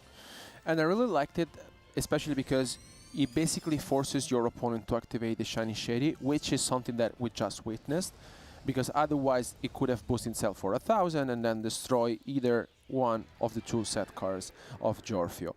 And by doing that, essentially here, it's if you have another fusion, which is the case, you can go back for it once again. Absolutely, and that is why Elemental Heroes are a very good deck going into some spell and trap interruptions. So yeah, that's why I really like this deck, apart from the fact that I really like heroes in general. And I mean, we've mentioned it. I think the peculiarity of the heroes is the consistency. I think it can put a lot of pressure to your opponent, but it's also one of those decks that takes a little bit of time to establish a field in terms of explosiveness. You really need to take care of your opponent's resources before pushing enough damage. But I really like that you're able essentially to recycle the fusion over and over and bring up onto the field new elemental heroes from your extra deck. And here he's going to perform a fusion through the Vaulting Wingman, and he's going to summon the OG Flame Wingman, which is a very good card, of course. But yeah, speaking about the Elemental Heroes, the fact that they're able to just control the game, and you have to control the pace of the game so that it doesn't go too fast, and then you are able to take over and to just push a lot of damages. I really like this kind of playstyles, and for now, I've got the feeling that Kiryu is doing very well. Yeah, I mean, I think it's going very well for him, but on the other hand, I'm a bit scared just because we saw how explosive the Red Bull deck is. And especially here with the Phoenix Dragon, which is one of the main key cards of the deck, you can essentially search for any 5 higher Dragon type monsters from your deck, and from the graveyard to your hand, and here we may see also a Fusion Summon very soon, and I mean, if there's no other interruption for Karakiro, he can be in trouble. Absolutely, I totally agree with you, and the fact that the Red Boost Dragon are able to just boost their attack and to just have such a huge amount of attack, and when you see this monster with 1000 attack, I mean, this is a bit scary, but of course there is the Shiny Shady, which is the set card, and we are going to be able to just set those 2 monsters, which is great because it lets you release a little bit of pressure. And here once again, I think this is the card that may win Jorfu the game. Yeah. The Curse of the Rising Light, because essentially I think it was a very smart move from Kaiorayo to set his own monster because it's only 1000 attack points. But with the Curse of the Rising Light, you change it again and you draw 2 fresh cards. And all of a sudden we're back to the previous situation, which is not very good because on top of that, as you just mentioned, he has 2 more cards. So yeah, this is tough. Yeah. Very tough spot, but also our players are left with not much cards left into their deck. So something also to be considered because Jorfu is left with 4 cards in his deck. And it seems like he passed. Wow. Yeah, so he passed with 3 monster set. He's trying to resist to survive, and as you just mentioned, only 4 cards in the deck, and he's going to draw 3 more cards during the next turn. So there will only be 1 card left in the deck, and he is going to have to just put some cards back from the graveyard into the deck. Otherwise, it's going to be very difficult for him.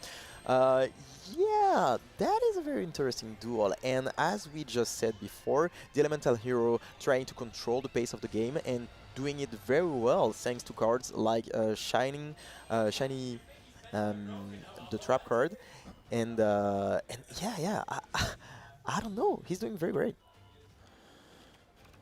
And here with the Avian Spell Tactics essentially gets rid of the Spell and Trap cards on Jorfu's side of the field. And I mean, once again, I mean, we can tell that Kaiorayo is of course on the driving seat, but I think he's like missing one piece at the moment. He's just really trying to focus on how can I be on the driving seat and push more damage. Here he goes with the skill, finally, and I mean, with 3 set monsters from Jorfu's side of the field, you're not really expecting a threat, right? I mean, yeah, he will not get interrupted, but he's going straight into the battle phase, and he's going to inflict a lot of damages to his opponent, thanks to the Flame Wingman effect. Yes, the monsters are on defense position, but thanks to the fusions effect, you are able to inflict damages equal to the attack points of the monsters destroyed. So this is pretty cool, because he's not going to be able to resist during the whole game like that, and it puts a lot of pressure on him. And now we can see that he only has one card, so we are at that point where he has to do something. Either put back some cards from the graveyard to the deck to have more resources, or he will have to just end the game right now. I mean, are you still surprised that Jorfio didn't really push? It's like taking the conservative way. We just saw him trying to fusion summon only one time, and there was the Shiny Shady, which essentially stopped him from going on with his plan. Because I'm a bit surprised. It's playing very conservatively, and there's only one card left in the deck. I mean, yeah, the deck is very explosive, and we could wait a little bit more from this deck. And as you mentioned, we're a bit concerned by the fact that there was this monster in attack position, being only 1,000 attack in attack position. So it was very hard for him. But I mean, he didn't do a whole lot. So maybe he didn't have the card in hand, or maybe he wanted to play it a little bit more conservative. But in any case, now he's in a situation which is not that good, but he's trying to do his best to just win it all. So we have the Red Boot Dragon in attack position, and this is going to be enough. We are going to activate this effect so that, yeah, we can gain a lot of attack.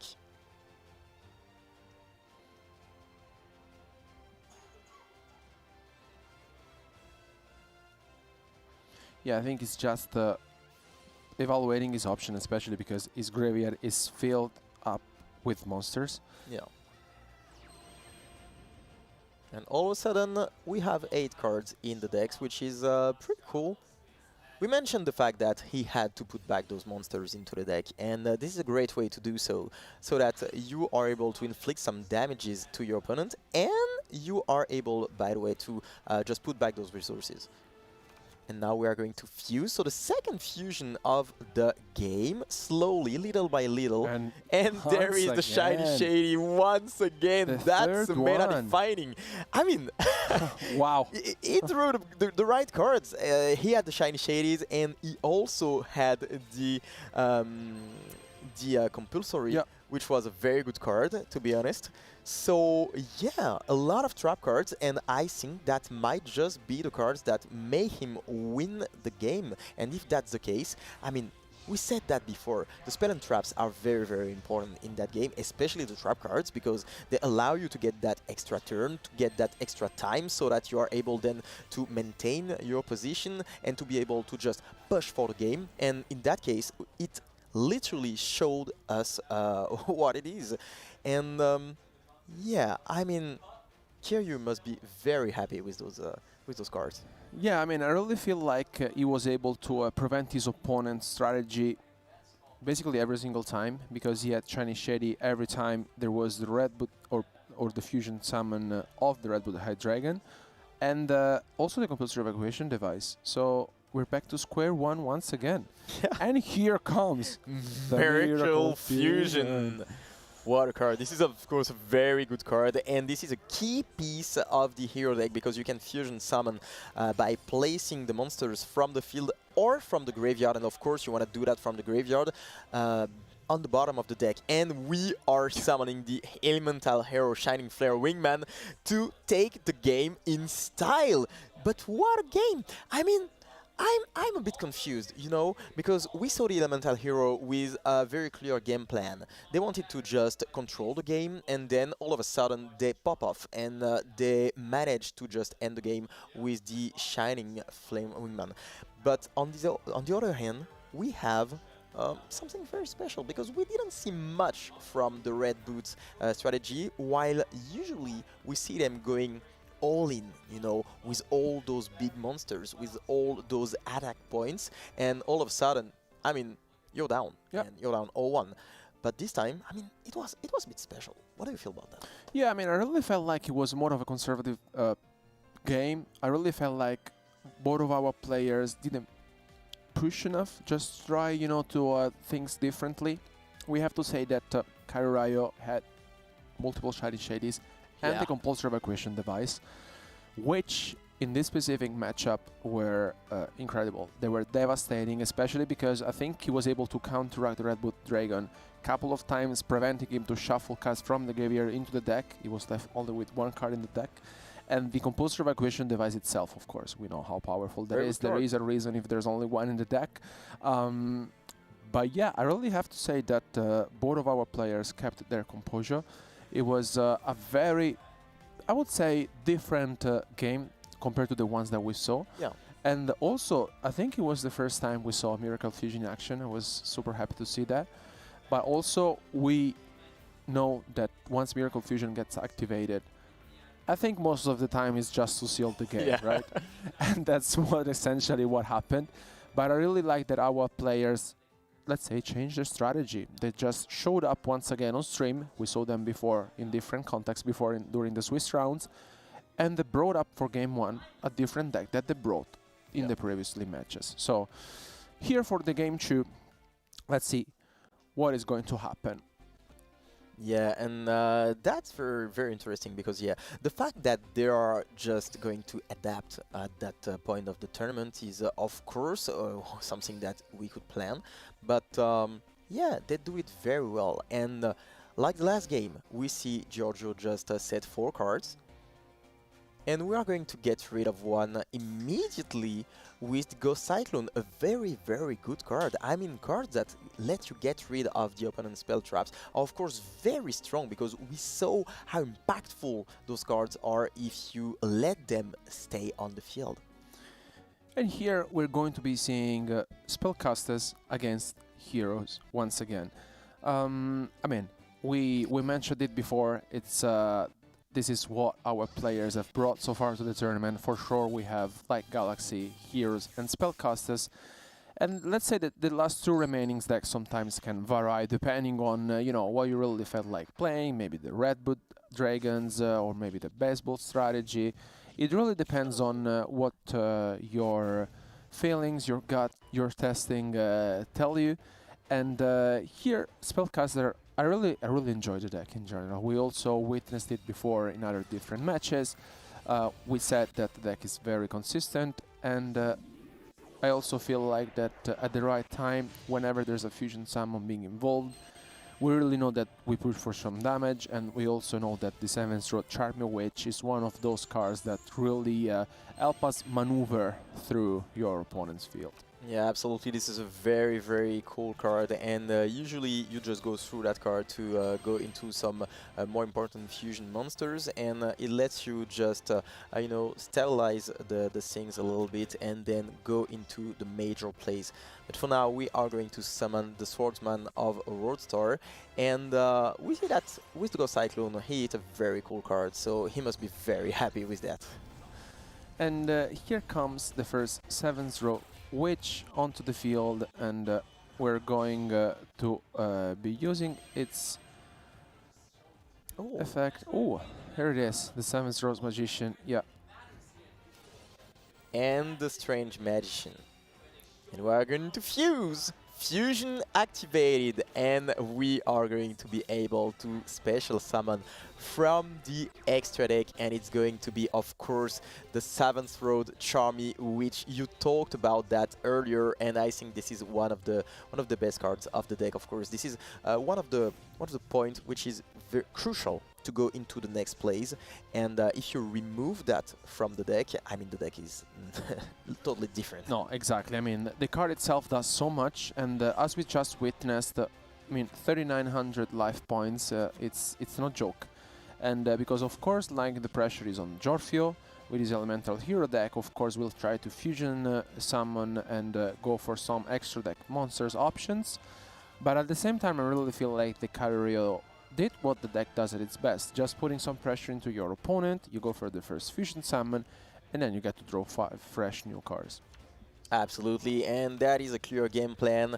And we are going to see if Giorgio manages to just stabilize the things with his hero deck. He's going to try to do that with the Flame Wingman.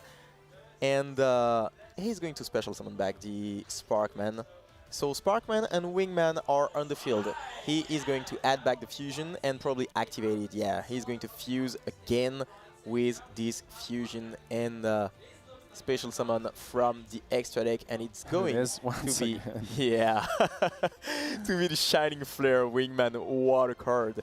And there is the Miracle Fusion. No way. You wanna use that to end the games. You don't want to use that otherwise. And he's going to special summon another one, another Shining Flare Wingman, and he's going to. And that's it. Oh wow! To just end the game with style. So heroes. Heroes is the best deck. I mean, we didn't see this coming for sure. I mean, like, we talked about how Heroes, honestly, it's more of a control deck, but it had the Miracle Fusion, and in a blink of an eye, we saw two monsters being fusion summoned from the extra deck, and the Elemental, Shining Flare Wingman sealing the game. And I really feel like it's already difficult to summon one, to be fair. Two copies in the very same turn to seal the game in the second turn, essentially. Yeah. Wow. That is something special, because usually you want to stabilize the thing and you want to keep that Miracle Fusion for later on when you are really sure that you are going to end the game. And this time we saw that on the second turn, and I mean, that's very, very impressive, to be honest. I didn't expect that, and it was very explosive. Usually you don't expect the deck to be that explosive, but this time he showed us that it can just literally end the game really quick. And we didn't even get to see much from the Spellcaster deck, which is obviously not what we expected. And all of a sudden, we're tied 1-1. So we're back in the game, and we are going to have 2 or 3 more games till we have the first finalist. Let's see here if we will be going to see the Light Galaxy deck in action. And I think it's the case. Because we have Karurayo with Light Galaxy. And we have Baseball on the other side. Yeah, that's really cool. So we are going to set 2 cards. And are we going to end with 2 cards in hand? It is maybe going to be the case. To be honest, yeah, I don't really like ending up with 2 cards in hand. But if you have the Shiny Shady, then you will get rid of 1 card. So you will have 4 draws during your next turn. So that's pretty cool. So. Yeah, I mean, not an ideal start, honestly, from Giorgio. It's just a monster and 2 set cards, especially knowing you're up against Light Galaxy. Let's see here how Karurayo wants to play this one out, knowing that he's up against Baseball.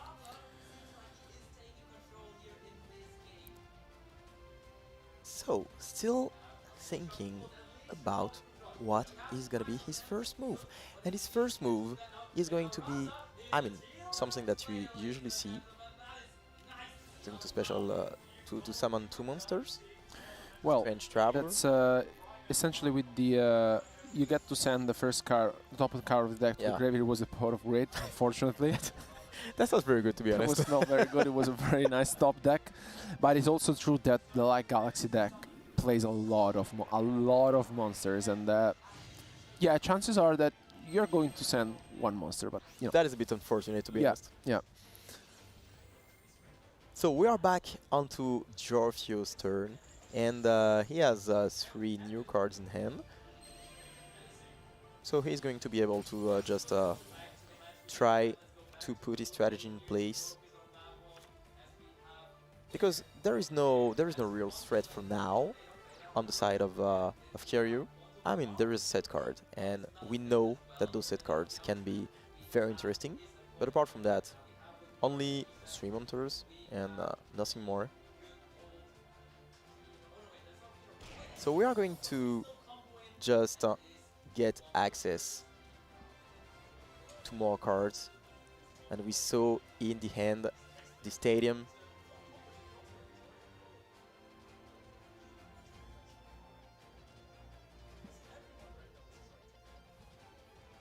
And now we are going to summon Gogo Empire.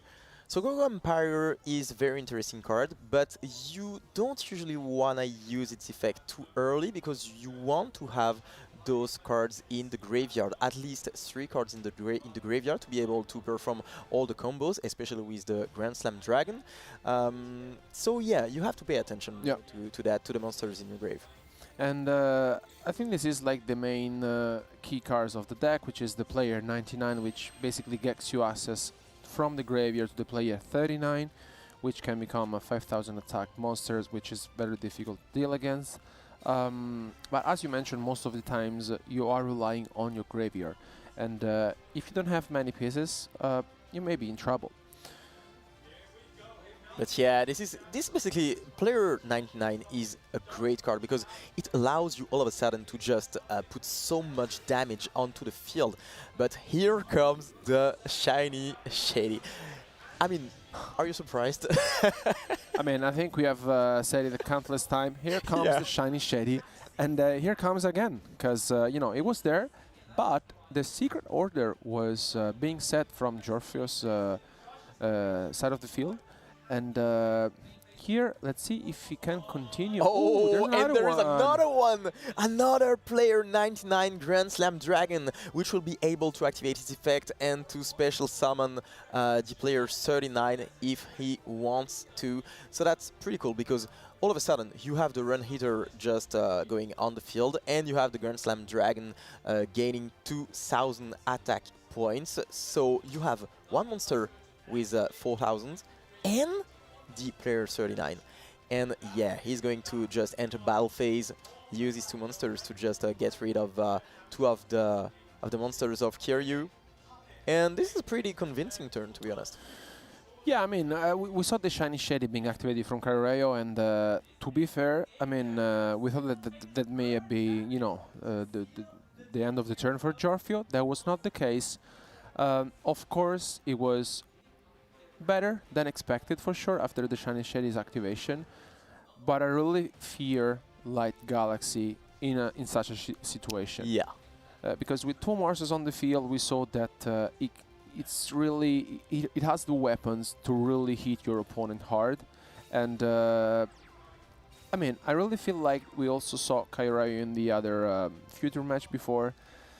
It doesn't really give you any more time, and if he has a chance, he just takes it. Yeah.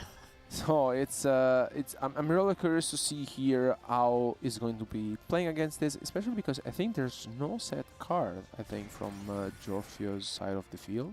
Yeah, absolutely. I think that his field is just empty concerning the spell and trap zones.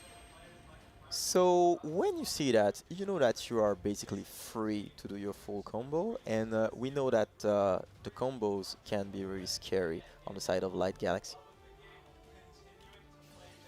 Question is, how is gonna perform that?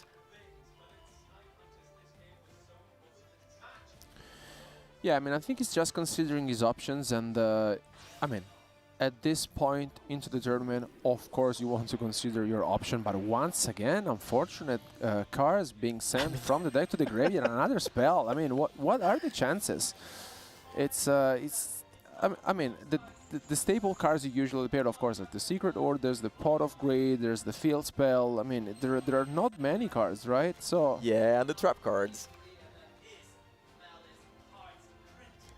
So yeah, he's going to summon the Extraplorer, which is able to send the 2 top cards of the deck to the graveyard, so able to fill in a little bit of the graveyard. And you have the ability to add a Galaxy normal monster and a fusion from the graveyard to the hand, which of course he's gonna do.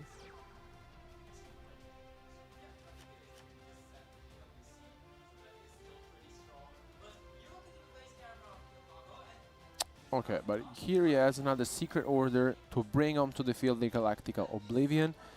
And let's see if he gets to Fusion Summon the card that has still most of the game, the Eternal Galactic Oblivion. And that's a lot of damages already on the field. That is really a lot, and he's going to enter battle phase and put so much damages. Oh, and there was a spell or trap card. Wow, okay. So 4 more cards in hand on the side of Giorgio.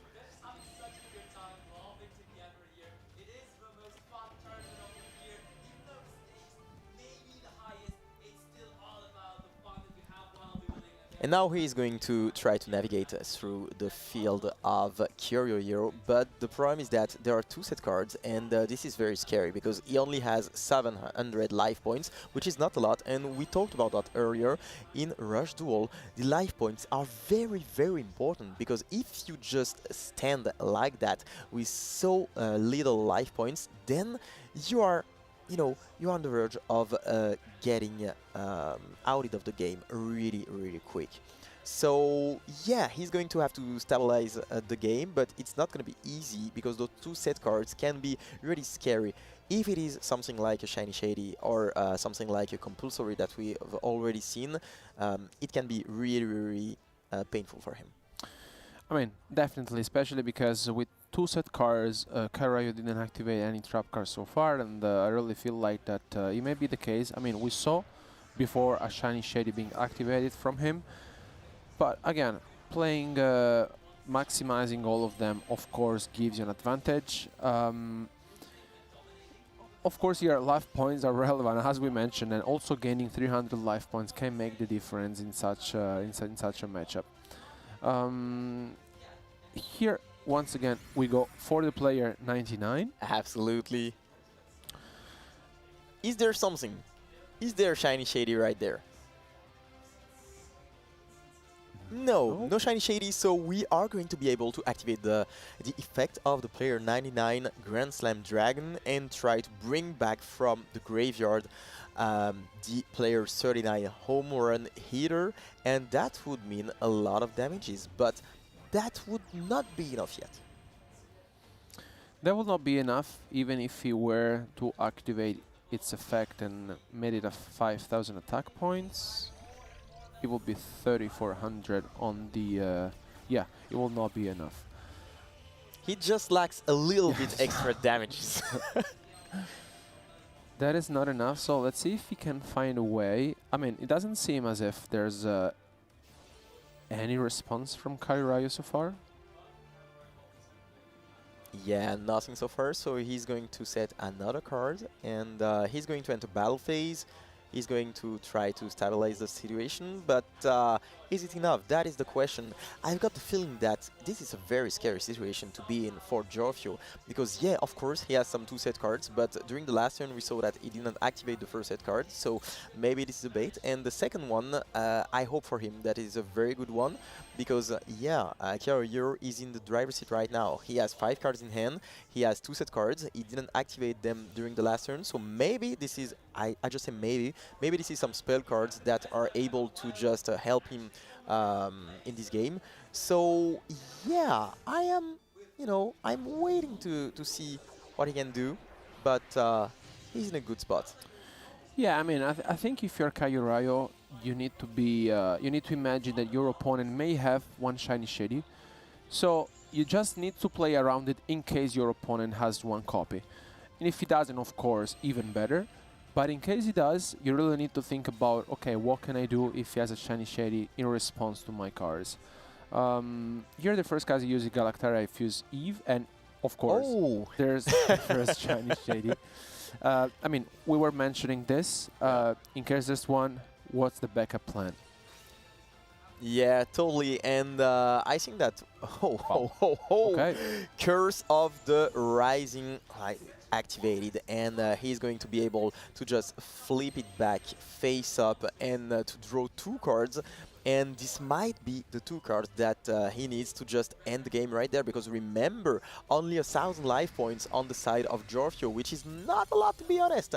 So he's probably going to be able to end the game right there if he has the cards that he needs to just go through those monsters. For now, he's going to activate the effect of Extra Explorer and to get back the cards from the graveyard. So the Fusion and the Galaxy Normal Monster. Here is the Fusion, and the Galaxy Normal Monster will be the Transam Lilac. And here, I think he's establishing the monster that may give him the victory in this game, because he's 1,000 life points away from achieving that. And here comes another Fusion. So he's going to be able to bring the base cards from his extra deck, and we see the Space Fusion Extra Plasma with 3,000 attack points and a second Shiny Shady. Wow! And this is coming up clutch right here. This card, we have said that during the whole day, but this is a meta-defining card, and how much work has it done today? And it is doing some work for Jorfio right now. But 2 of them, I mean, unbelievable, especially because now he's able to also gain 1,500 life points, because essentially Shiny Shady put face down a monster with 2,600 or higher original attack.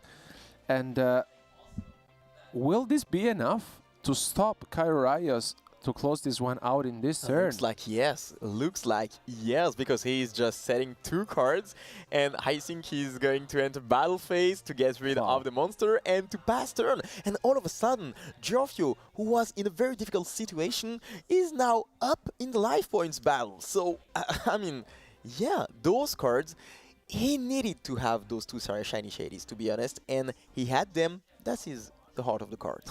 I mean, what game are we witnessing, honestly? Because, I mean, we mentioned it. If there was only 1 Shiny Shady, fine, you can kind of play around it expecting that there will be one, but the second one, honestly, was insane. To be honest, it caught me off guard. Yeah, totally. And, I mean, I also feel like the Kairayo was not expecting that one at all. Absolutely, and now we are going back on track because we are using player 99's effect once again, summoning back the home run eater. But there is the Shiny Shady. I mean, I don't even know how many times I've said that, but this card is something else. Like, once again, he's going to be able to flip the monster face down, but he's going to... There's a the trap hole! So he's going to be able to literally destroy the monster that was just summoned, the dragon, and we are going to keep going. But what a duel is this? what are we witnessing? I mean, like, what a game. One after the other, and here Jorfio concedes and Kairayo wins this game. I mean What can we say? What can we say? Those spell and trap cards, they are so important in the Rush Duel meta game, and we saw that. So many, I mean, we saw the Shiny Shadies, of course, but there were also other cards we saw during the previous games. The Compulsory, we saw the Trap Hole, we saw a lot of cards like that, and they allow you to just stay in the game. And as long as you stay in the game, considering the fact that you draw a lot of cards every single turn, then you have the ability to just get back into the game, use those resources that are in the graveyard, and be able to just inflict some damages to your opponent, because it's all about that. It's all about, it revolves around the fact that you are able to put the pressure onto your opponent and to tell him, well, okay, now if you don't do something real quick, you are in trouble, because you have like maybe 500 life points or something like that, and it's gonna be very hard for you if you don't do something really special. And not only able to flip the monster face down and to try to disrupt your opponent, but also gaining some precious life points. Will we see this card once again in the 4th game of the semi-final being clutch? That is the question, and we will have the answer right now.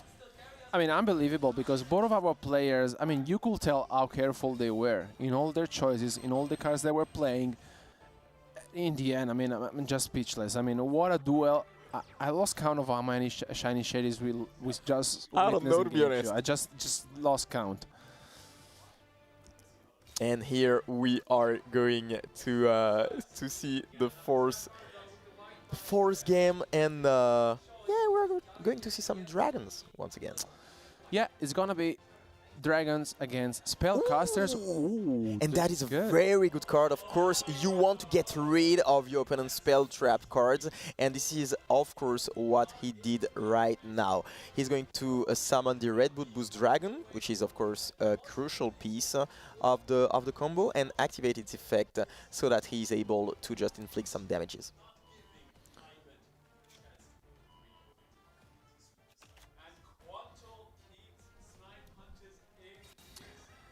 And here, once again, I mean, we're seeing the Red Boot deck in action. I mean, we said this before. We really enjoyed the deck. Do you think this could be the deck that can tie the results up? Because I mean, we've mentioned this before. I mean, I think that both of our duelists really wanted to stay into the game 3. But at the end of the day, I feel like the Karayo really understood that there was nothing else to be done. He was just left with one monster, and although Jorfi was with 1,000 life points, he was like, I try my best, you know? Yeah, and, absolutely. And now we are going to just inflict a lot of damages to the opponent. Yeah, that's a lot, to be honest. Yeah, that is gonna be a lot for sure. And some cards have been shuffled back into the decks. And now summoning the double Twin Dragon and entering battle phase to try to get rid of your opponent's monsters. But oh, he's not going to be able to do that with the cat. He's not going to be able to get rid of it. And fourth, quickly if he manages to. But I'm quite surprised, honestly. Aren't you, of the Red Bull Enhanced Boost Dragon being summoned, but he didn't really do much, right? Yeah, it didn't do much, to be honest. I mean, probably he wanted to just... I mean, of course, he knows that he's pretty safe. He's not gonna get, you know, stomped during the next turn, because 5,800 life points is a lot. So maybe he just told himself, well, I can get rid of all of the monsters, and then I establish a small field, but the next turn I will be able to have 5 new cards, and maybe I will be able to push through. I mean, that's probably what he thought, and unfortunately there was one monster left because of the defense points being too high. And here he gets to summon the 7th row Witch and the 7 rows Magician as well, and gets to activate the fusion. And I think here, I mean, this is the same plan that we have been witnessing over the last duels as well. That's always the same plan. You know, you go for the 7th row Charmer Witch, you switch one monster's position onto the field, and you get rid of it. And you inflict a lot of damages to the opponent. Now Kyoryu back to 3,000 life points. He's gonna have to do something, but he still has one monster on the field untouched and 5 new cards in hand. But be careful, because there is still one set card on Jorfio's side, and we saw how impactful those cards can be. There's only one set card from Jorfio's side of the field. So, I mean, of course, Jorfio still have some life points remaining. That's quite good. Both of our players are sitting with 3,000 life points or so. Is that it? Wow, really? And you can tell that Kairai is just like shaking his hand. He's not happy about this. I mean, this is quite unfortunate, to be fair. This is not something that you really see often, like the Red Boot Dragons, kind of with a sort of breaking hand. And here is changing the battle position of his monster, and wow, this is gonna 300 attack points. There's game on the field. Literally, there's like one single attack away from being into the final. I mean, yeah, this is a tough situation to be in. It's a very impactful card. It is going to be the case if he wants to just survive in this game. But yeah, this is very unfortunate. I usually don't see that, to be honest. 5 cards in hand and not being able to do anything. And yeah, that's it. The victory for Giorgio right now. And Kyoryurio is not very happy about that. I mean, what a game! Yeah, that was a very serious game, to be honest. That was a very cool one, and we saw that sometimes, you know, even if we have a lot of cards in your hand, maybe you don't have what it takes to just play the game. And it happened multiple times today, not a lot of times, but sometimes. And we saw that the players were not really happy about this. But on the other hand, we saw, I mean, spellcasters doing their game plan as usual. Relying on these fusion monsters like the Witch and doing very well. So, I mean, that was a convincing game on the side of the spellcasters. But yeah, I mean, I really feel like that. You know, spellcasters is very consistent. Yeah, I really feel like that access to the extra deck is extremely easy, and here it all comes down to this. It's I mean, as we mentioned. The score is tied. Game 5. Yeah, game 5, and that must be very, very scary for both of the players. Imagine the pressure on your shoulders because you have the ability to just go into the finals tomorrow and to secure your spot in there, but you have to win this last game. It all relies on this last game. And Giorgio is doing it with Light Galaxy, while Kyra is doing it with Dark Galaxy. What a battle, honestly, like game to see which of our duelists will advance into the final. Yeah, and we see that he's just entered battle phase, and he chose to battle with a very low attack points monster, and he didn't manage to get rid of the monster in defense position, of course. And now back to I'm Dark scared. Galaxy. I'm scared because I think there was only another time which we saw this exact type of matchup, and if I remember correctly, there was one of the Light Galaxy's monsters to see on the game. And you can tell that maybe Giorgio is not super happy because I mean, we talked about this before. The choice of the 5th deck is super important. We've mentioned it a lot of times, and there may be, of course, a reason if Kairorayo kept the Dark Galaxy as his last one, because it was thinking, okay, what if my opponent brings Light Galaxy to the 5th one, I have Dark Galaxy, and we know that this specific matchup, you can do that. Absolutely, absolutely, and I don't know really what's going on, but Giorgio, he doesn't seem very happy about the game state. He looks like he's a bit disappointed by something. Maybe he didn't open like he would have wanted, and yeah, Kyoryurio right now, who is just trying to win the game.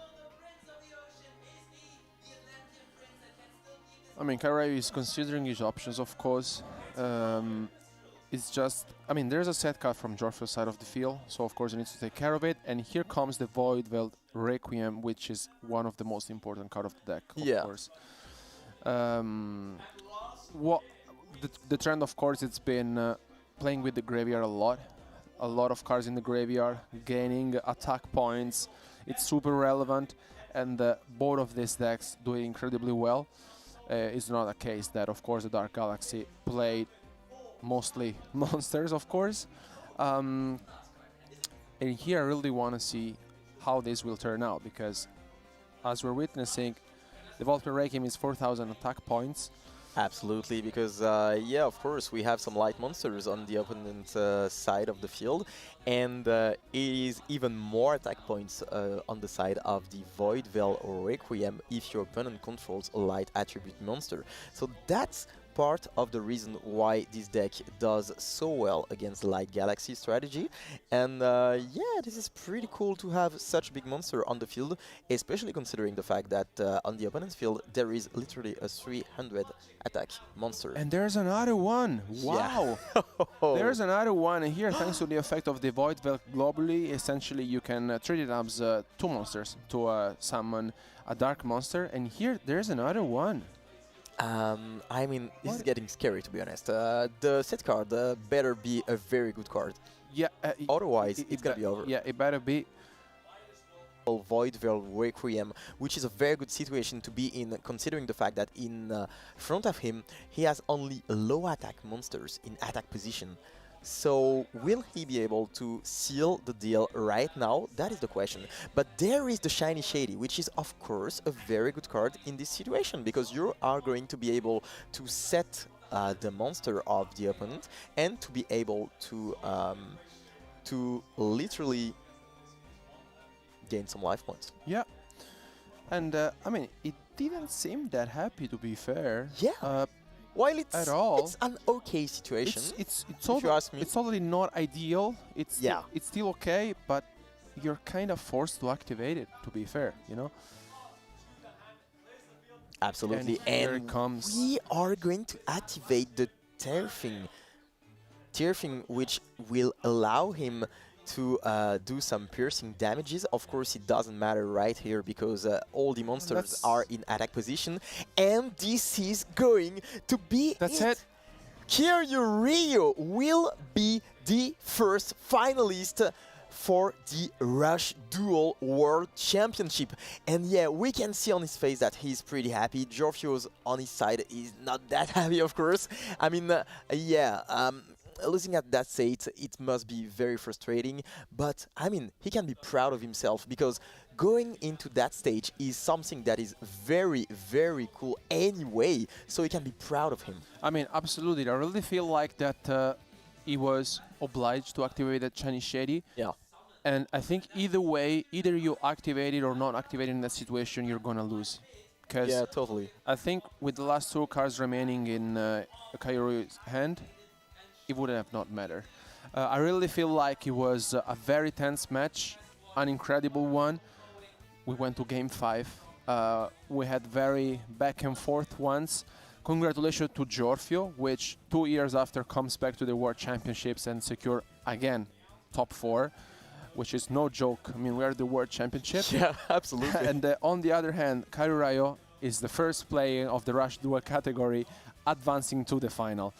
Congratulations, what a match it was, and we will also soon find out who his opponent will be, because of course we mentioned that we had a lot of different actions throughout the day, but we have two matches. The match that will be streamed later is going to be Yumara Sensei against Paco, which we previously also witnessed on stream, and went with a smooth 3-0 win to advance into the top 4 and the semi-final.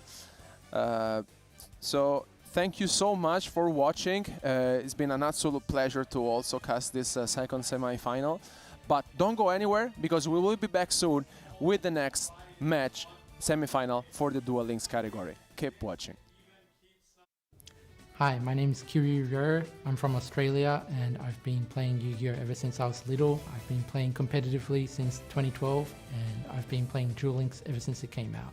So to qualify for this event, I placed first in the Oceania Asia region in Duel Links Rush Duel. The thing I'm looking forward to the most this weekend is playing against all the other top players of the world and hopefully I can win.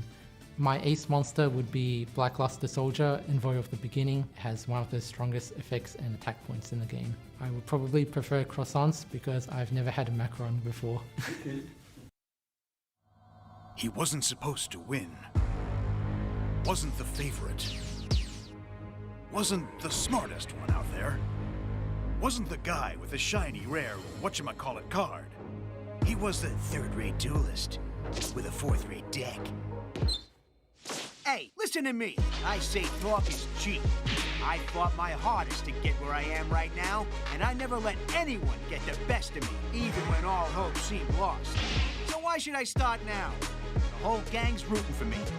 And with my friends behind me, there's no way I can lose. What I'm fighting for? I got that part down. Here I go. It's all or nothing.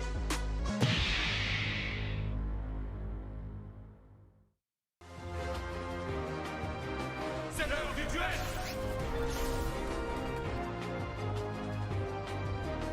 Je ne vais pas m'arrêter! confiance sur mon chemin. Alors, qu'as-tu à répondre à ça? Me voilà enfin, Yugi.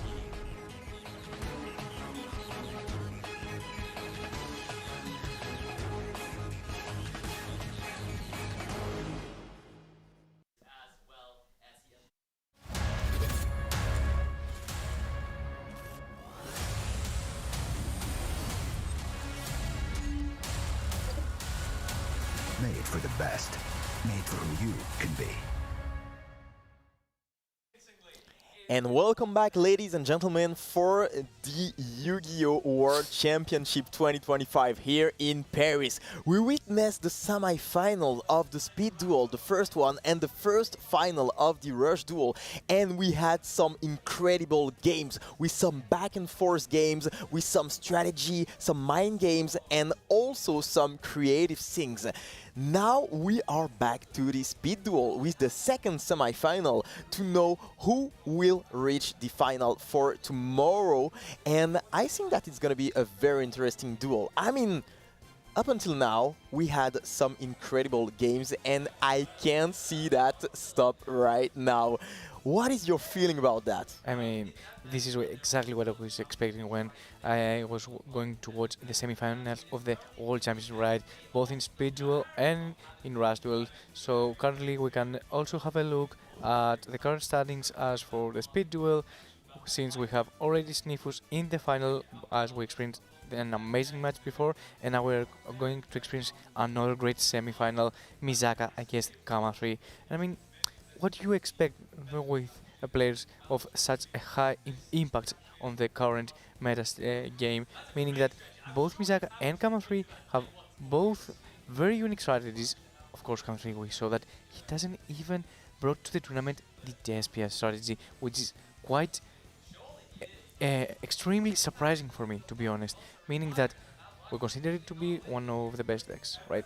We consider to have a very big impact into the game, but rather, Kama 3 said, no, I know that I will bring exactly the decks that will counter it, and now we are going for the first game of the second semi-final. So Kama 3 against Misaka, we will experience one amazing duel, and we will have Shadoll against Resonator once again. Absolutely, and we've seen that matchup before. It's all about the synchro monsters during this tournament, because we've seen Resonators take over the Shadoll monsters and the Shadoll strategy. They look like they are better. There is a better deck than Shadoll, and it is the Resonator into it. And speaking about those two duelists, we have seen them before, and both great duelists. They are awesome duelists. Misaka is a very good one, and Kamasri, as you just stated, is bringing some very exciting strategies. But for this first game, he decided to just bring the Shadoll strategy, which is the most meta strategy that he has to bring. So, did you think that he was going to do that, or did you think that he was going to just use one of the spices that he used before? To be honest, at this point, you need every win, every game. You don't have the luxury to just wait and just taste the waters and see what your opponent is going to play. So you go with the one deck that you feel comfortable with, and you also need to remember that this is the semi-final of the World Championship, right? So when you lose a game, you get so pressured and so on the spot. So I think that Kama 3 is going just for the playing for the emotions right now, just trying to play his best deck, just trying to establish a very strong field and just passing the turn, and knows exactly what he's going to do and what he's up against. So the real question is right now, are we going to see for a fourth time Resonator going against Shadoll and still able to win? I mean, if that's the case, I will be extremely surprised, meaning that it will be the real gem of the whole tournament. Absolutely, we talked about that earlier, and we wanted to see if that's the case, if it was only 2 victories, I mean, like that, you know, it happens sometimes, or if it was real that the Resonators are a true counter to the Shadoll strategy. But winning against Kamasri, who is currently 4-0, would be a real statement, and it would show that this is really the best deck between the two, I mean, in this specific matchup. But yeah, for now, he just set one card, which is not looking great, to be honest. It was set through the... But it is the Findy Chain, of course. And the Findy Chain, we talked about that earlier. This card is absolutely amazing because it allows you to go through the field that is already on the board. And, you know, I think that every single deck going second should have something like that. A tool that allows you to just try to facilitate the fact that you try to just want to get control of the game again. We saw that, for example, Sky Striker has the Widow Encore. We saw the droplets for the branded strategy, especially. And here we have the Findy Chain, which is a very, very good card, especially considering the fact that you are able to activate it the turn it was set. So in a grindy game state, going against Shadoll, one of the big reasons that Resonator have very good matchup against Shadoll in the whole tournament is that they can Findy Chain their construct during the next turns.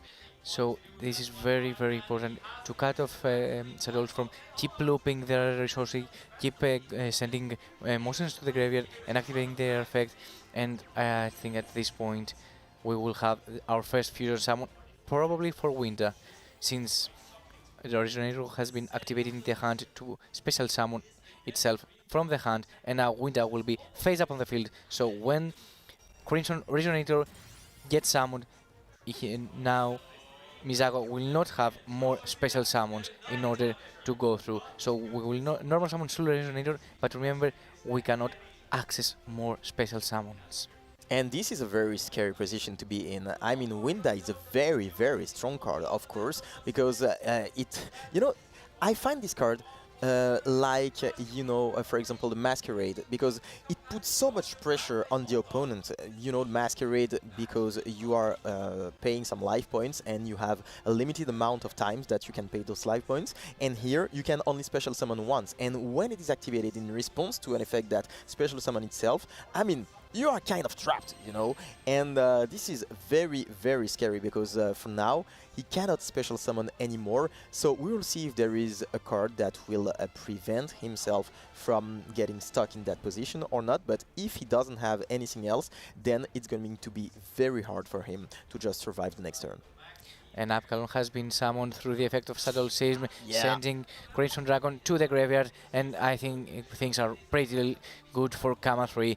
Now having all of his monsters in the attack position, even the Shadoll Beast with 2,200 attack, he's going to the battle phase and attack directly with El Shadoll Winter and probably with Shadoll Beast, and this is going to be game actually. So the first game goes to Kama 3 in our second semi-final. So we wanted to know if it was only a one-time thing or if Resonators were the absolute counter to Shadoll, but we saw that, I mean, if you don't have something like a droplet or something like that, I mean, it's way more difficult to just go through the field. So you have a Findy Chain, yes, but you also need something else, like, for example, the droplet, or, for example, something like a Book of Eclipse, which can be very, very good. Here, it didn't have those two cards, and we saw that it was very hard to deal with the Winda, and the Winda literally just sealed everything because you had to activate something in response, and then you don't have much to deal with the rest of these threats, especially the Shadoll Schism. The Schism being able to just send a monster to the graveyard on top of special summoning something like, for example, the Abkalon that we saw right there. So Kama 3 up 1-0 in the second semi-final, and I mean, maybe we'll have the same final as the last game of the round. I mean, it's going into that direction for now. I mean, that would be insane, but at the moment we will have, as we talking before, one of the iconic decks of Yu-Gi-Oh! One of the decks that you really love, as I know, Crystal Beast is on the semi-final of the World Championship. Yeah, and it's all about controlling the game, the pace of the game. It's all about putting those monsters in the spell and trap zone and being able to special summon them back on the monster zone. And yeah, we are going to see if Misaka manages to just do something great with those Crystal Beasts. To be honest, I I didn't expect to see a lot of Crystal Beast going into the tournament. The Diddy Crow that we have seen countless times today, and every single time it mattered. It just snipes the right card in the graveyard of the opponent, and once again it does that against the Crystal Ruby of Misaka. So how is he gonna react to that Diddy Crow? Is he gonna be able to just continue, keep going and get his victory condition on the field, or is it gonna be too much for him? He's going to be able to just put in the Spell and Trap Zone the Rainbow Dragon and also the Sapphire, the Pegasus Sapphire, and he's going to special summon the Tortoise. And I mean, the Diddy Crow on the Ruby, it was actually one of the best moves that could be done right here, since it gave the opportunity for Ruby to be banished, which was very important, since most of the decks right now that run Crystal Beast are only to 1. So keeping your opponent away from his Crystal Beast Ruby Carpacanal, it's very, very important, because now he cannot access one of his best monsters, which will enable him eventually to special summon the Crystal Beast from the Spell and Trap Zone that are face up as a continuous spells right now. Yeah, that is very, very annoying, but for now he's going to activate the Promise, and he's going to special summon back these Fire Pegasus from the graveyard and being able to activate its effect. And I'm wondering right now, so you are in mind of Misaka, how you going to plan to play against this Diddy Crow, which was very, very impactful in the current game state? I mean, yes, you have 3 beautiful Crystal Beasts on the field, but what is your game plan right now? What you are looking for? What is your ending field? What are you trying to do? What is your strategy? I mean, that is a very good question. I mean, I think that you just want to put the trap cards on the field if you can get access to them, and you just try to control the game from that point, which will not be easy, to be honest, especially considering the fact that for the rest of the game you lost access to the Crystal Ruby, which is, I mean, usually 2-1, as you just stated. I don't know if it's 2-1 in his deck or not, but yeah, so for now he's going to special summon a Link monster, and it is going to be the Unicorn, which will be there basically to get rid of anything on the field. So Unicorn will special summon, activating the effect, targeting him himself in order to be placed back into the extra deck. And now I'm wondering how Misaka is going to counter this Kama 3 fields of Speed Droids, because now Speed Droids, yes, they can establish a very strong field going first, but also have the ability to go second, and with Chambara have a very easy access to dealing a lot of damage. And if I'm reading probably the body language of Misaka, I think that he has already been into the next game. His mind, it's probably on the next game's hints, since this Diddy Crow was very, very crucial in order to destroy him and have Rubik instead of the graveyard, instead of the field, to the banishment zone. Absolutely, and you said that right before. The Speed Droid strategy is very scary going first when it gets uninterrupted, and going second it is also very scary because, I mean, there is no interruptions on the field, so he'd better have something in hand, otherwise this is going to be a very, very quick game. From now on he's going to special summon the Turtop and be able to activate its effect to add from the deck to the hand another card, and I mean, I don't know what you can do. I don't know what you can do, because now there is the clearing dragon on the field. He's going to be able to just raise the attack points, and there is already game on the field, and there is no interaction, and all of a sudden it's 2-0 for Kama 3. That is something. I mean, 2-0 already? The semi-final is going crazy, and if you are on the side of Misaka, this is very hard. I mean, you prepared so hard to go into this tournament. He is not, I mean, he's a very good player. We know that, and I thought that it would be, you know, a little bit more toe-to-toe, but for now, 2-0, it's not over, of course. We know that because we've seen that earlier. You have the ability to just get the reverse sweep, to just get back into the game, but you have to reset. You have to reset and to just think of the next games. Yes, there is going to be 3 more games if you want to go into the finals, but this is the occasion that you want to have.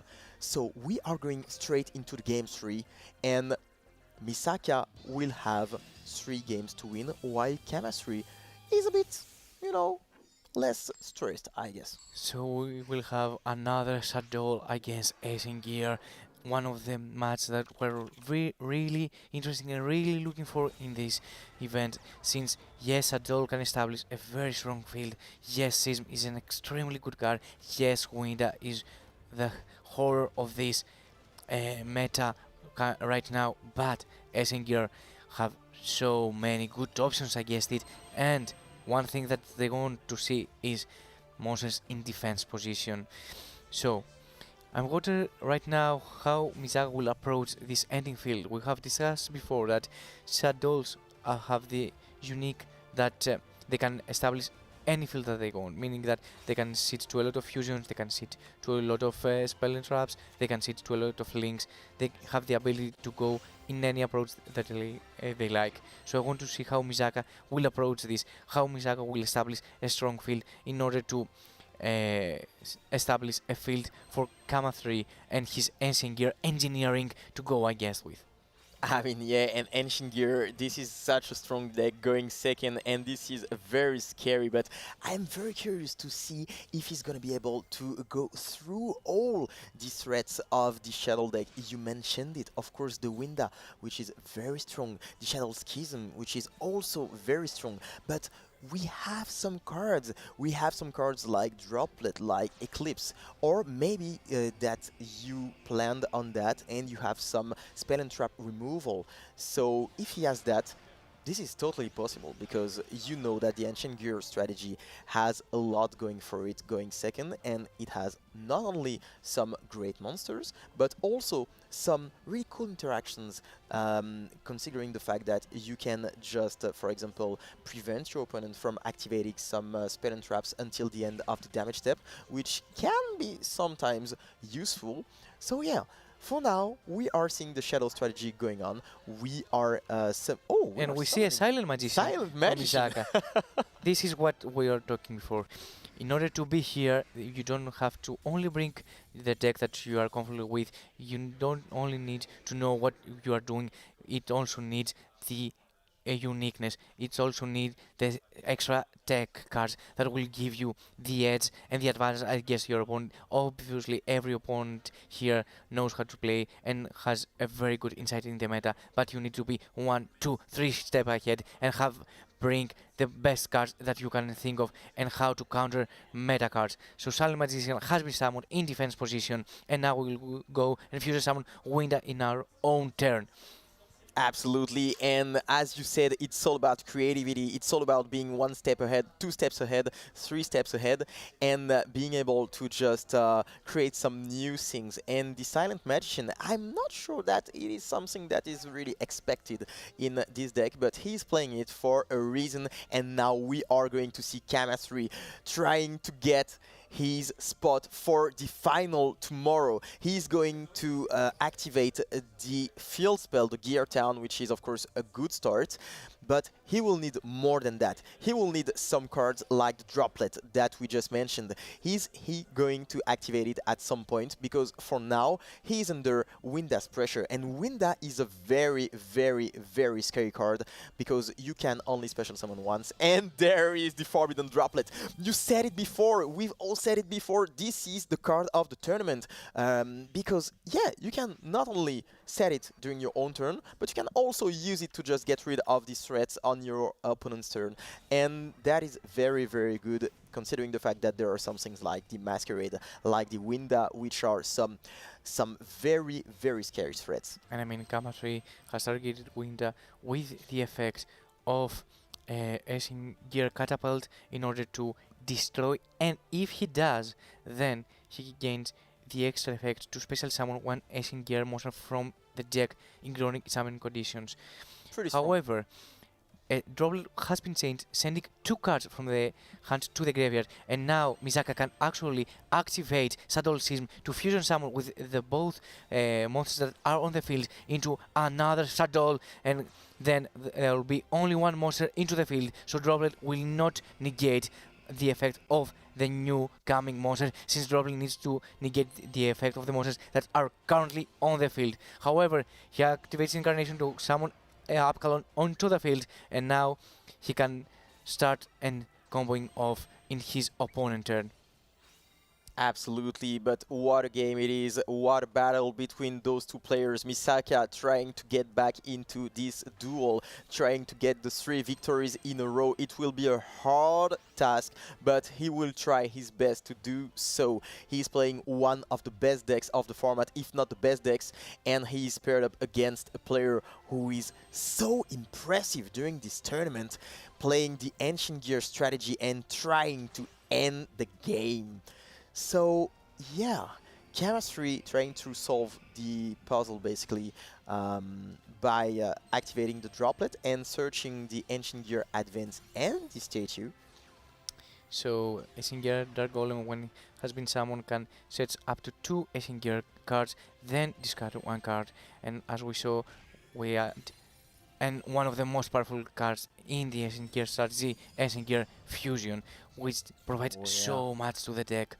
And really, at this point, I really want to see how KONAMI is going to deal with the Silent Magician, the Winja, and of course the Abkalon that are on the field, because yes, he might negate them, but also you have to remember that every Shadoll monster has an extra effect when he's sent to the graveyard. Absolutely, and this is becoming scary for those two players, because yeah, the Fusion is of course a very, very good card, and remember, because it has a good point, which is every monster has some piercing damage, and the defense is not very high, if I'm not mistaken. So it's gonna be a hard one if there's nothing more, but of course we are going to activate El Shadoll Fusion to try to special summon from the extra deck El Shadoll Construct, and on summon we are going to be able to activate its effect. And on top of that, we are going to just add another Shadoll card from the deck or the graveyard back to the hand, thanks to Abkalon being sent to the graveyard. So we are going to get back the Shadoll Core, the trap card. And discard it. And then we're also going to discard the Hound. However, KONAMI has summoned Chaos Ancient Gear Gigant, one of the best monsters of his strategy, and which will enable him to attack and inflict piercing damage to all the monsters that Misaka controls. However, it has been changed to defense position through to one of my favorite cards, which is AD Changer. And that is a pretty hard one, to be honest, because I think that he wanted this monster to stay in attack position, and being able to change that in defense position gave Misaka some time, in my opinion. But yeah, there is the Ancient Gear Golem coming onto the field.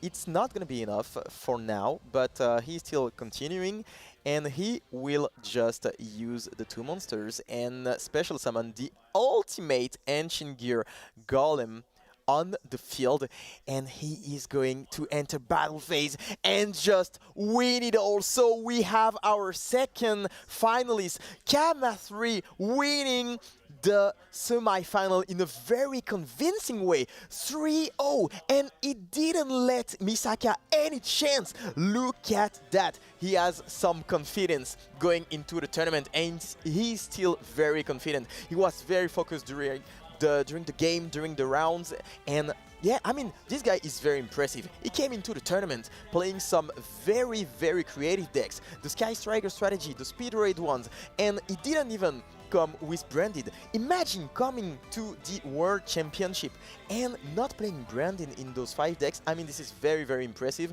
The way he played was very impressive as well, always very focused and not doing any mistakes. That is very, very cool. And on top of that, remember that the finalist is literally Philippe, who is on the other side, and that was the matchup of the 4th round of the rounds, basically. I mean, You have waiting for this moment, I believe, for so long, for so much hour. You want to see a repeat. You want to see the last round of Swiss again as our speed duel final. And I mean, imagine the momentum of KONAMI right now. He's going to face Philip. He's going to face the opponent that he actually won on the last round of the Swiss and going through the semi-final, totally destroying his opponent, going 3-0 and advancing to our grand final, which obviously will be streamed tomorrow. But I really want to think that KONAMI is one of those players that you really cannot accept to lose. He really wanted to even win when he had 3-0. He knew that he was going to advance to the semi-finals, yet he wanted the win. He wanted to prove that why I'm here, why I'm going to the final, and why I'm going tomorrow to be considered one of the best players and a world champion applicant, and maybe a world champion actually. And I really truly believe that Philip will be prepared though. Philip is also here for a reason, also dominated his semi-final, also leading with 3-1, an amazing semi-final, and I think that it will be an amazing rematch, as we have mentioned before. Absolutely, and the fact that those two players, they were the two first players of the rounds because they were on the last round, and they are still in the final. That shows that they were truly the best duelists during this World Championship, and that will be really amazing to see that tomorrow. I cannot wait. I can tell you, I can't wait for that. The momentum is up there. I can feel the heat. I can feel both of the players' flame, and I can feel that they both want it so much. But we have to wait until tomorrow. For now, we only have one more round of Rush Duel, our second semi-final, and we will go to a commercial break and with an interview of our next player.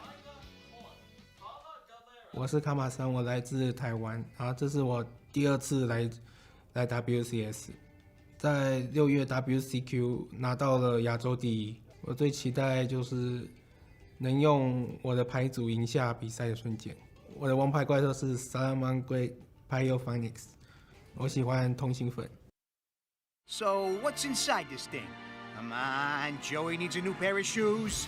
The moment of truth. Whoa! Get a load of that thing, guys! Now there's something you don't see every day. Check this out! Red Eyes Black Dragon! I'm talking Red Eyes Black Dragon, folks. It's your move. Nike Air Max 95.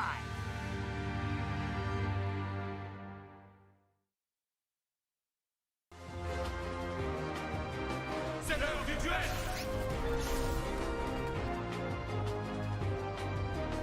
Je ne vais pas m'arrêter en si bon chemin. Alors, qu'as-tu à répondre à ça? Te voilà enfin, Yugi.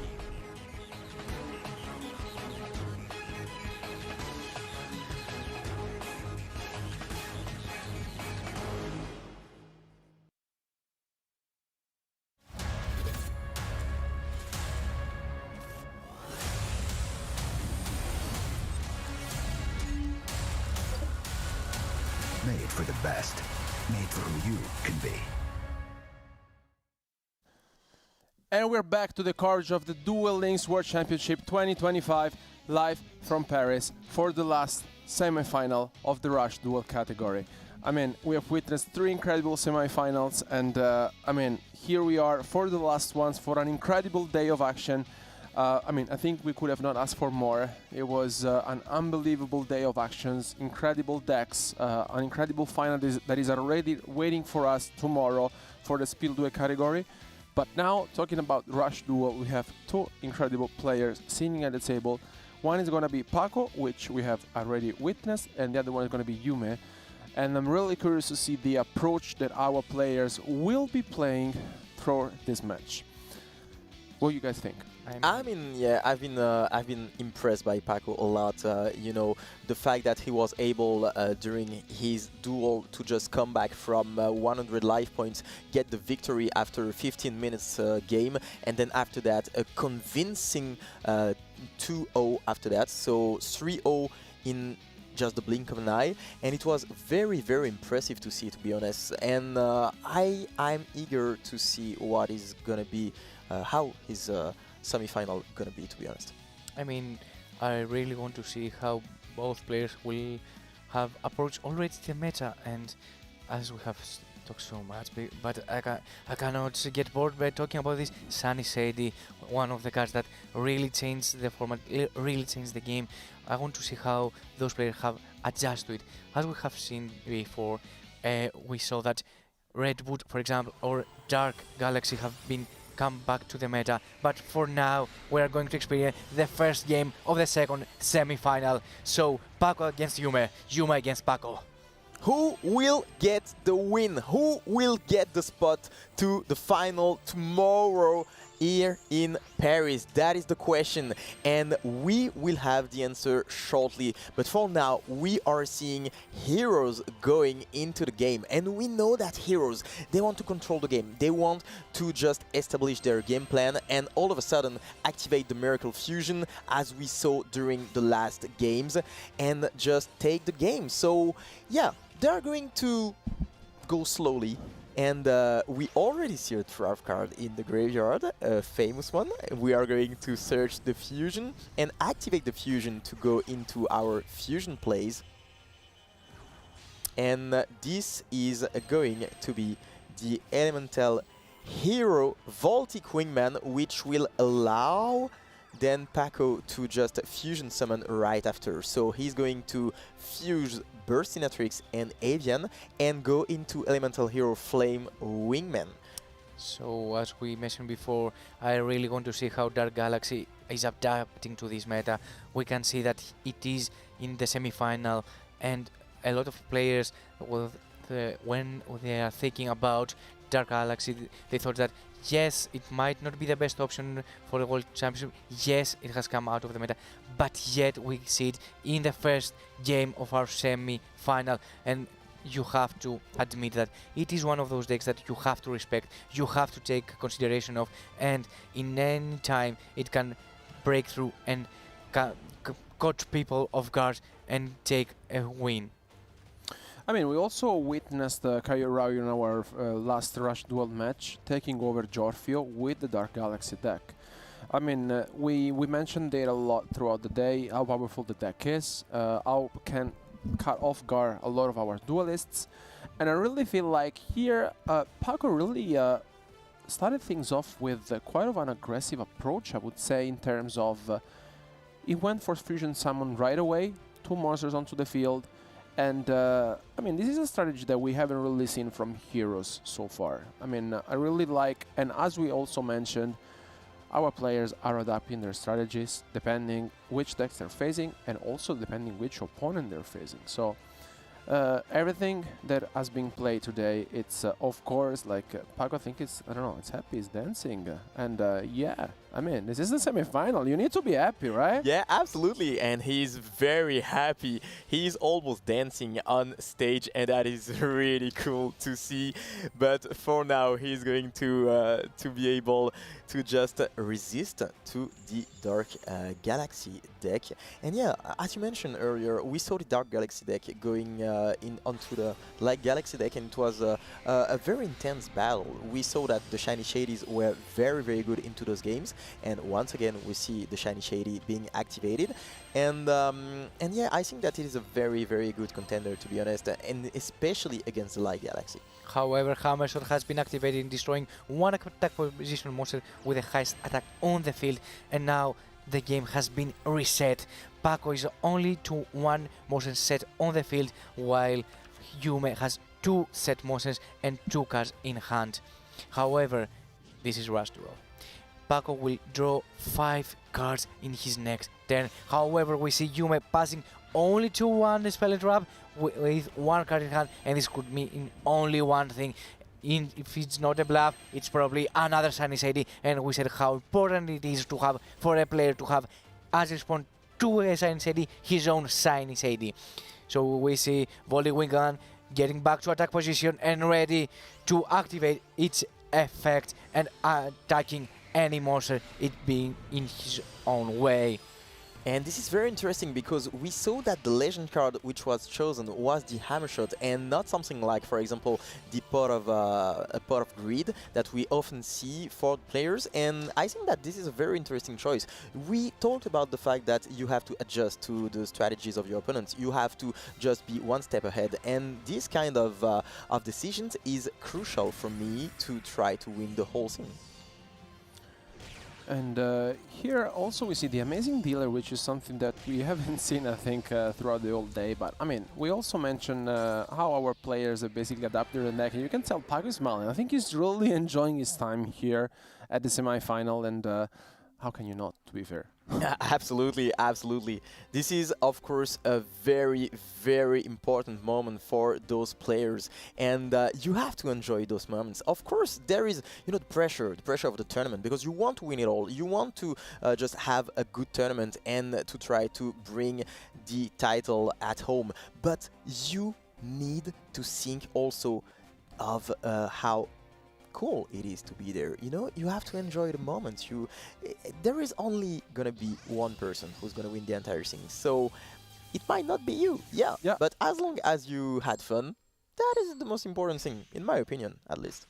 And I mean, Amazing Dealer is one very interesting choice to have into Elemental Hero deck, since it's, yes, it requires you to activate it by sending 3 cards to the graveyard in order to draw an equal amount. However, this is exactly what you want to do with the Elemental Hero, because you can draw into Miracle Fusion and activate it in order to return to the bottom of the deck the materials required for the fusion summon of your Elemental Hero monsters. I mean, I really feel like that also in the previous turn, Yumehara-sensei was really not happy with the Miracle Fusion being activated from Paco. Because, you know, we mentioned that once Miracle Fusion hits the field, things are very complicated. But here, once again, Shiny Shady. I mean, do we have to count that? No, I lost counts. I mean, I think we said this endless of times. And here, though, this is something that I really like.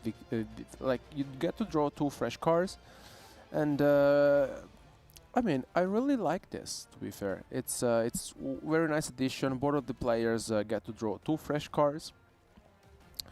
And of course, one of your opponent's monsters gets to face-up position in this case. Absolutely. And one thing about Miracle Fusion is that, of course, this is a very good card, but this is a card that you usually want to activate to just end the game. You don't want to activate it too early, because this is a crucial card in your strategy.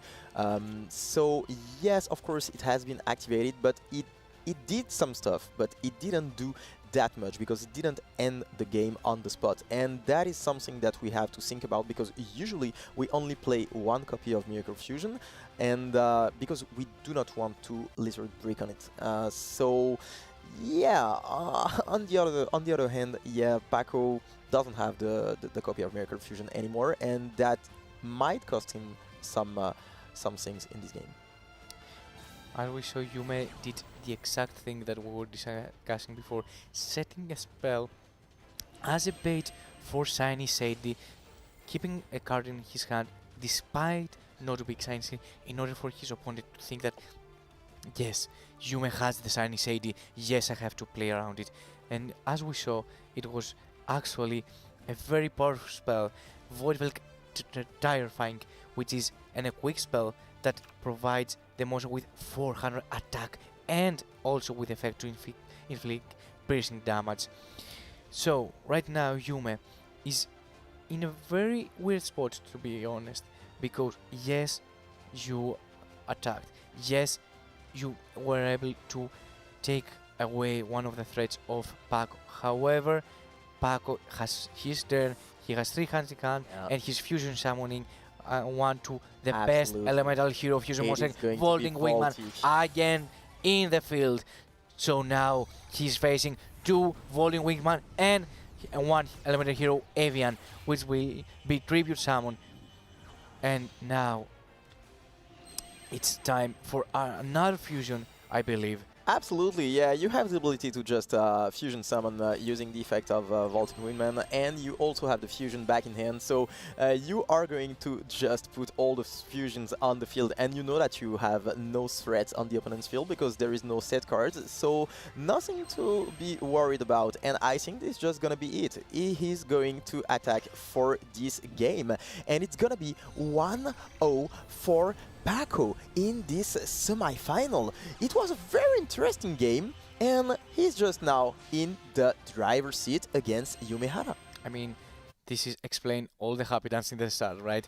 The moment that she drew to Miracle Fusion by sending fusion material from his hand to the graveyard, he knew that he's way ahead, meaning that he had Miracle Fusion in order to combo off, getting to the spot that he wants, and in order to have the advantage in the first game of the second semi-final.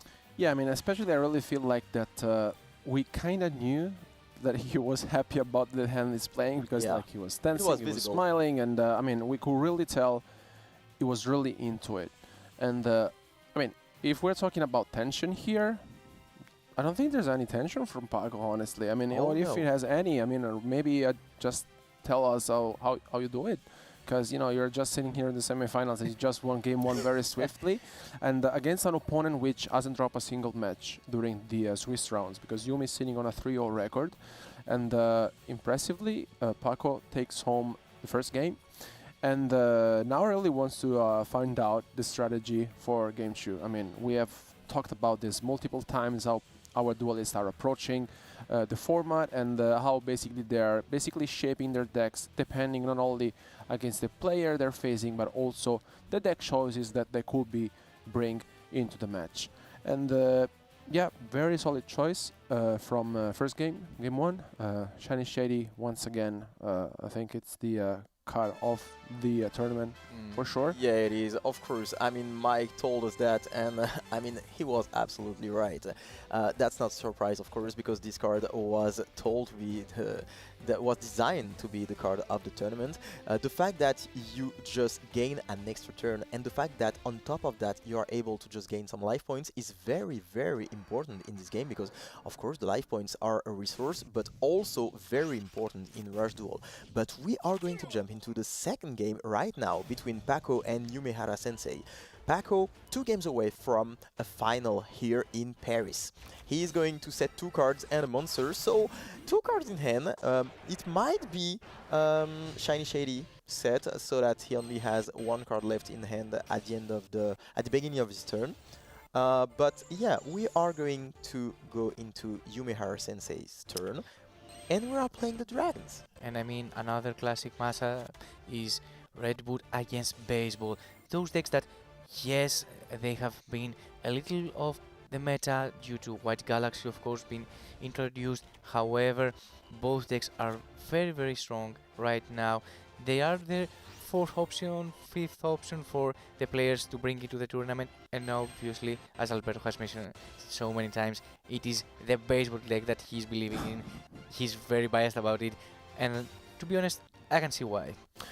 Yeah, I mean, I feel like the deck is very consistent. We also witnessed in the previous match how powerful the deck is, and it's one of those decks that can really put you far ahead into the game.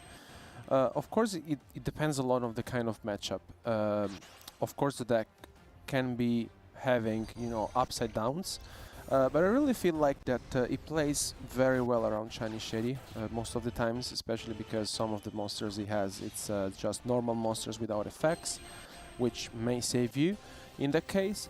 But here, as mentioned, if there's something that the Red Boot Dragons can do very well, is just fusion summoning monsters and put a lot of pressure to your opponent in the forms of Red Boot Enhanced Boost Dragon. We've witnessed it before. Once he gets onto the field, it usually means that we really want to seal this one out very quickly. Is there a Shiny Shady? I mean, if there is, it's the time to be activated. And to be fair, this is the exact moment you have to do it, since Red Boot have a very big problem, as we have seen before, as we have discussed with the players, and as we have witnessed ourselves, to be fair, against spell and trap cards, and especially Shiny Shady. But as we can see, Red Boot Dragon goes off, and it goes straight for the damage and the going game. to be game. No shiny shady, nothing in the set card. So it was probably a bait, some spell cards that were set to just make the opponent think that he had something in hand and to just get rid of some cards in your hand, because you want to draw those cards during the next turn if you survive. But as we have said before, the Red Boot Dragon is a very good deck going into those games, because it can just literally apply so much pressure and end the game very, very fast. This fusion monster is very strong. It can allow you to just burn the opponent, remove his life points, and then remove the remaining life points by his attack points, which are absolutely amazing. And I would like also to put an emphasis on another card, the Flap Dragon, because the Flip and the Flap Dragons are really some very, very good cards in those situations, being able to just put the opponent monsters in the position that you want, and being able to special summon some more monsters that you can use to either put some more damages or then go into some more plays later on. So yeah, the fact that this Flap Dragon was able to flip again the monster on the opponent side was very, very important and was really crucial, because it gave literally lethal on this game. And I mean, however, right now we are going to experience game 3, while Paco is no 2-0 lead, right? So maybe it's time for our first White Galaxy mirror match, because game 3 right now, it will be one of the best choices to bring a White Galaxy deck, right? It will be an amazing mirror, and if I was Paco, I would choose White Galaxy to establish my power. And you must also, and I will also want my last key, my last hope, a White Galaxy deck, which will be providing me a potential win and potential turnover. Yeah, I mean, totally. I really feel like also, as we mentioned, sometimes it's the small details that make the difference. As soon as Yume understood that he may have sealed the game with one card, he did. And that's what happened, because it was 6,000 life points, and that was about it. Game number 3, it's on its way. And what can we say? Once again, here we see baseball from Yume. And on the other side, Mike, you called it, I think we have the Light Galaxy. And I mean, it was very obvious when you are Paco, you are losing the second game, as we said, and you are going to need to establish your power again, you establish your dominance. You want one of the best deck currently in the format, in the game right now, and you want to bring your best option, which obviously is White Galaxy. Yes, there are many very good decks, and we have a very strong variety of decks and a plethora of decks, but White Galaxy is the deck of the tournament, in my opinion. It has proven that it is one of the strongest decks, despite having some opponents like Dark Galaxy even, that we experienced a very, very nice match in our Swiss rounds. Absolutely, and we are going to go into the first fusion monsters, Diffuse Eve. I mean, that is something that is pretty classical in this deck. We are going to be able to special summon back the Galactica Oblivion, a very beautiful card, and then we are going to keep going with the Transam Leica, which will be able to activate its effect. So that is a decent situation to be in for Paco. I mean, I really like this opening, to be fair, especially because you start things off with the fusion, and then you also have immediate access to Galactic Oblivion. You shuffle back the fusion, you take it back, and here you go.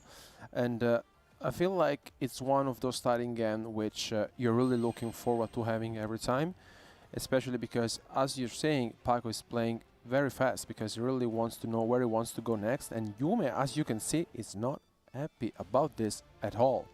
Of course, because he is seeing the Space Fusion Extra Plasma coming on the field, and everything is going right for Paco at this moment. He has every single piece that he needs to just get right into the game, and now he's going to enter battle phase. He's going to inflict some piercing damages and to do a direct attack. So only 1,400 life points for Yumehara. Is he going to be able to just turn the tables and to get back the control onto the game? That is the question, but he has 5 more cards to be able to do so. And I mean, can I say how much I love Secret Order? It is one of the best spells for me right now. I really love how much impact it gives to White Galaxy, and of course right now sitting on this field, he has so much pressure on. He's having so many monsters, and I believe that Yume really is in a tough spot. However, with 6 cards in hand, he's in a pretty good position. Dragonic Pressure has been activated, destroying all monsters on the field. Speaking of a good spells, I mean, Dragonic Pressure is one of them, absolutely. I mean, this is good. I mean, don't get me wrong, because you're getting rid of your opponent's side of the field. But you can tell if you're Yume, you're in trouble, because you have 2 cards in hand, and with 1,400 life points remaining, it's not looking great. Of course, this is one of those cards you really want to see maybe mid-game, when you're like controlling or like stalling. But in this specific situation, it may not be ideal. Although I have to say, wow, Mike, I think you called it with the secret, or I think the secret order was the only card that really human needed in this specific situation to extend his place, because otherwise I think we would have witnessed a complete different game. I mean, I told you, it was one of my favorite cards, and now I can see what's happening. That's literally game. It is game. And it's incredible. I'm speechless, because Secret Order was literally the card that Yume was looking at. I mean, we didn't see this coming at all. At all. Because, like, I mean, looking at Yume's reaction, we were like, yeah, I mean, of course, this is not enough, because he was left with 2 cards in hand, one of which was the Secret Order to overextend his place, and out of the blue, it's the one. Yeah, he was just doing some quick math, for real. Like, all of a sudden, those 2 monsters on the field, and, I mean, the 1 card to just get rid of all the monsters, and then the Secret Order that you just mentioned earlier, which comes onto the field, and what a game. I mean, once again, every single time we get surprised. We have this key card that comes at the right moment, at the right time.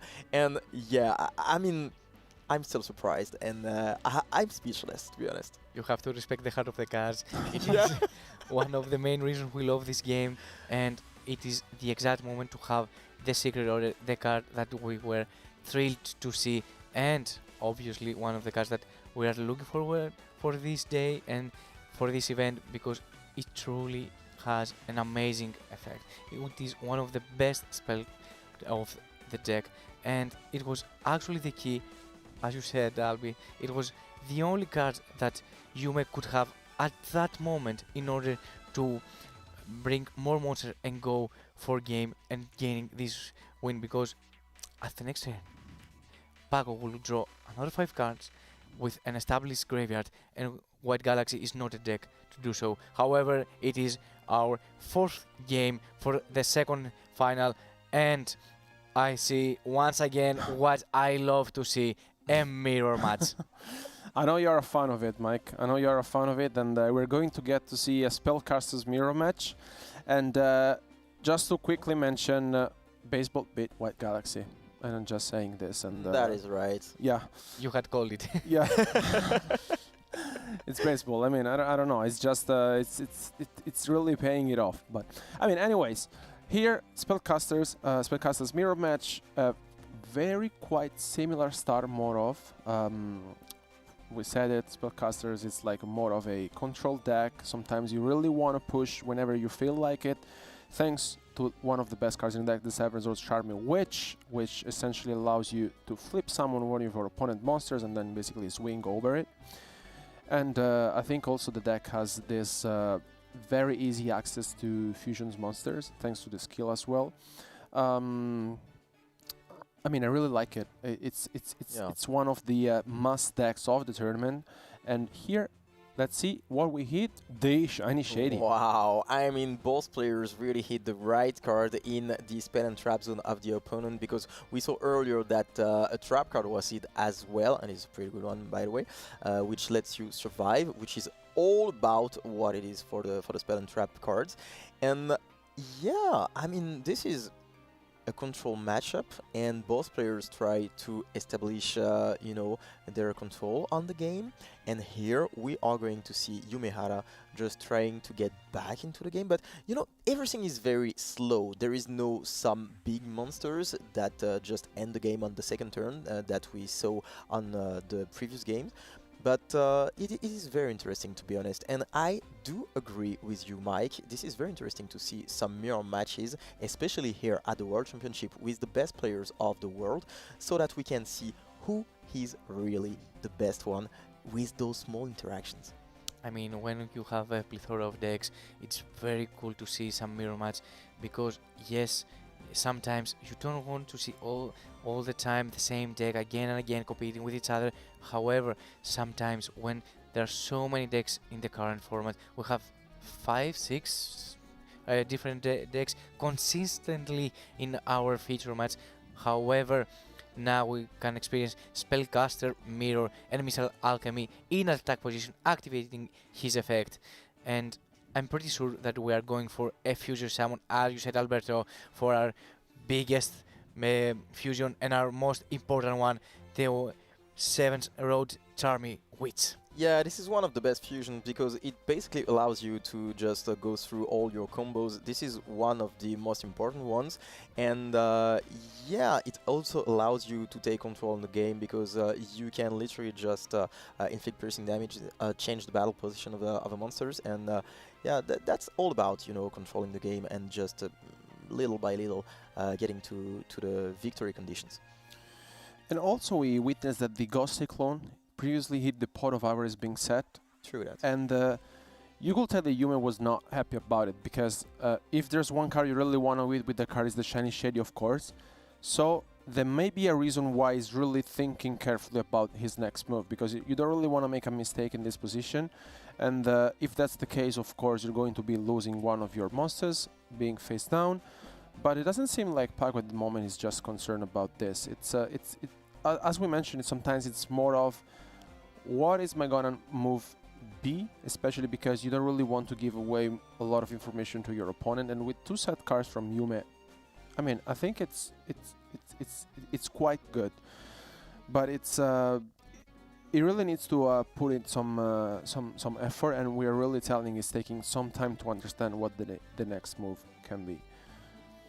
Indeed, he gets rid of one of Shiny Shady, and I think he it's a difficult decision every time to get rid of it. Yes, and we said it also with the guy like Galaxy. Most of the time, when you send one card from your deck, you hope to hit a monster, especially for the amount of monsters you play. Sometimes it's just Shiny Shady. And I mean, 7 Road Magician, when he hits the field, for me it means only one thing, that you want to go to a fusion summon, you want to access your fusions. However, we can see that another spell or trap has been set into the field, and Yume maybe considers to go into the battle phase, since his monster has been pushed through the effect of 7th Road Magician, that he is gaining attack equal to the number of different attributes in the graveyard for 300 each. And I'm pretty sure that right now Paco is considering his next already, because as we saw, the Spellcaster Mirror match is very back and forth, because both decks are dealing very well against spell and traps with, for example, cards like Ghost Cyclone, one of my favorite cards, to be honest, in the Spellcaster deck, providing the ability to destroy one spell or trap on their opponent's field if obviously they don't not control any monster.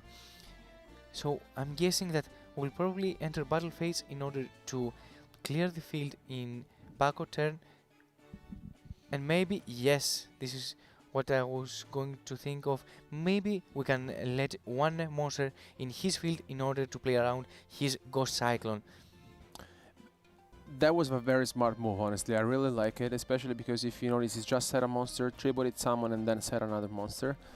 And he really thought about this very deeply, just not getting rid of the 7th Road Magician of his opponent's side of the field to prevent the Ghost Cyclone being activated, if that's the case.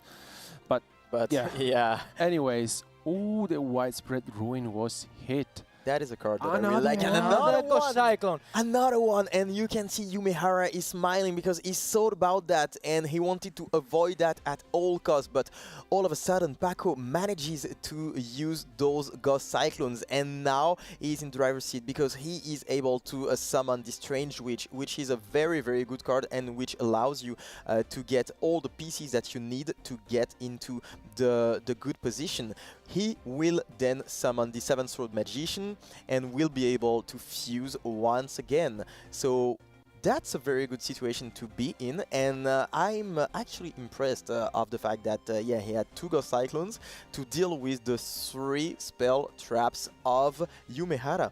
Now he's going to special summon the Charmy Witch, which is of course one of the most important cards of the deck, and use again the fusion spell to be able to special summon the 7th Paladin. So we are going to accelerate things a little bit and be able to activate the Charmy effect so that we put back the monster in defense position, and we're going to enter battle phase. Now we are going to attack and it is going to be game. So Paco is taking it and he's equalizing 2-2. So they are now toe-to-toe, and there's going to be a last game to decide which player is going to be in the final tomorrow. What?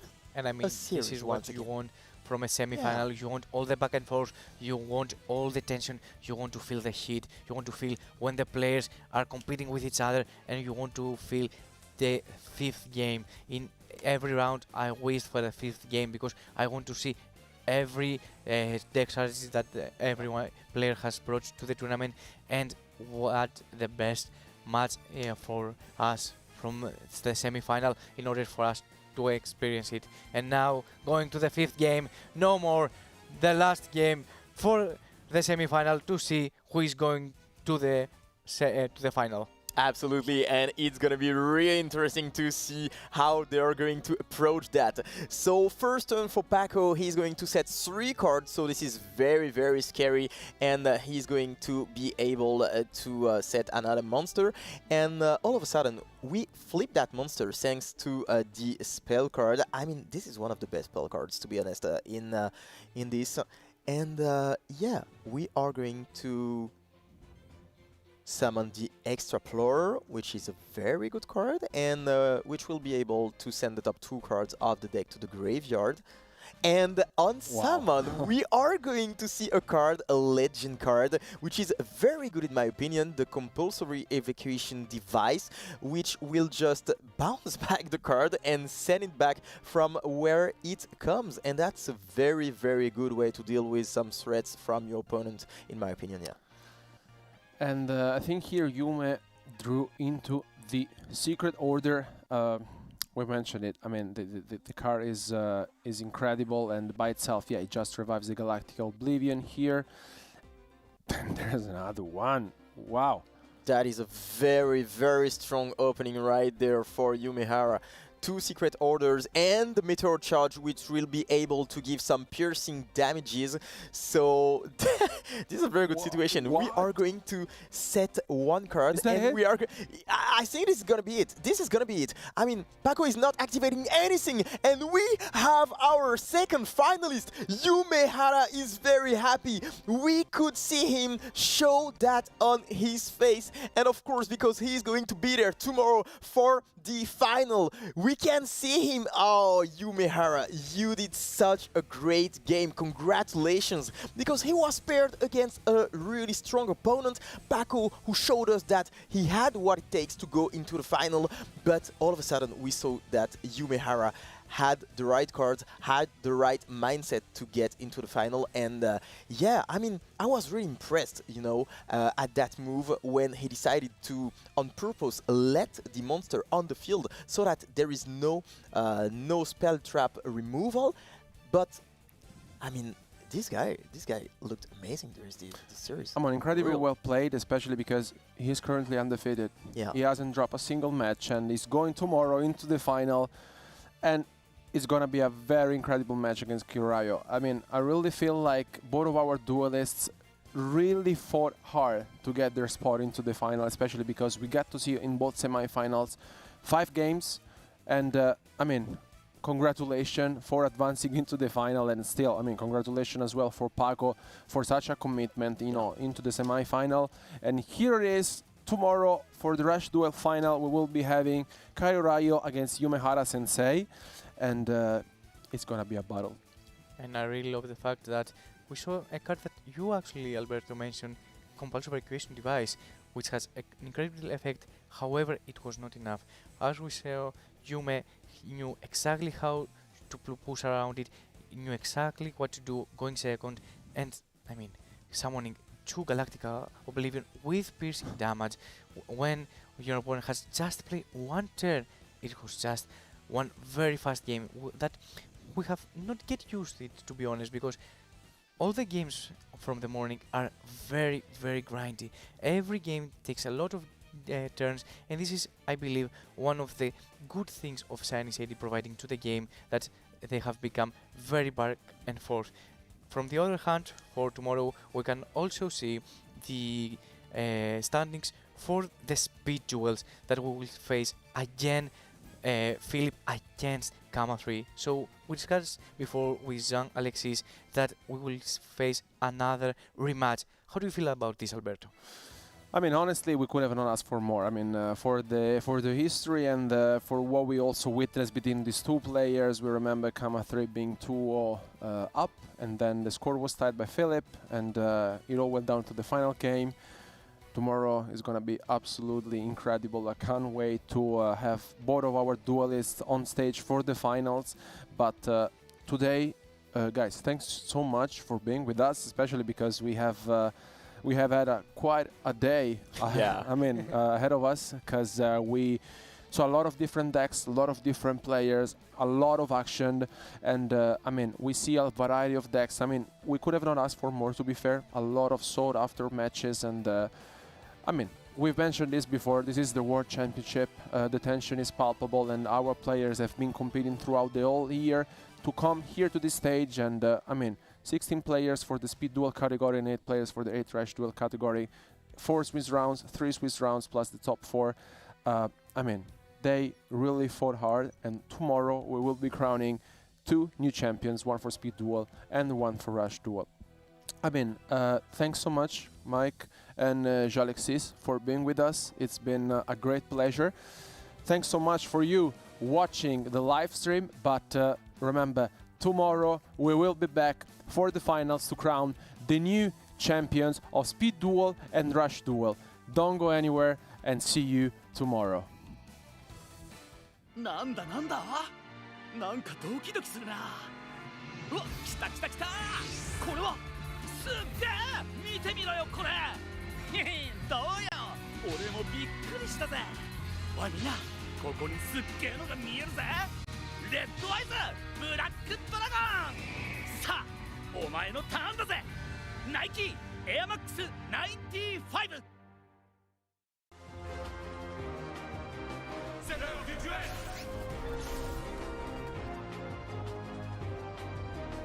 Je ne vais pas m'arrêter en si bon chemin. Alors, qu'as-tu à répondre à ça? Te voilà enfin, Yugi.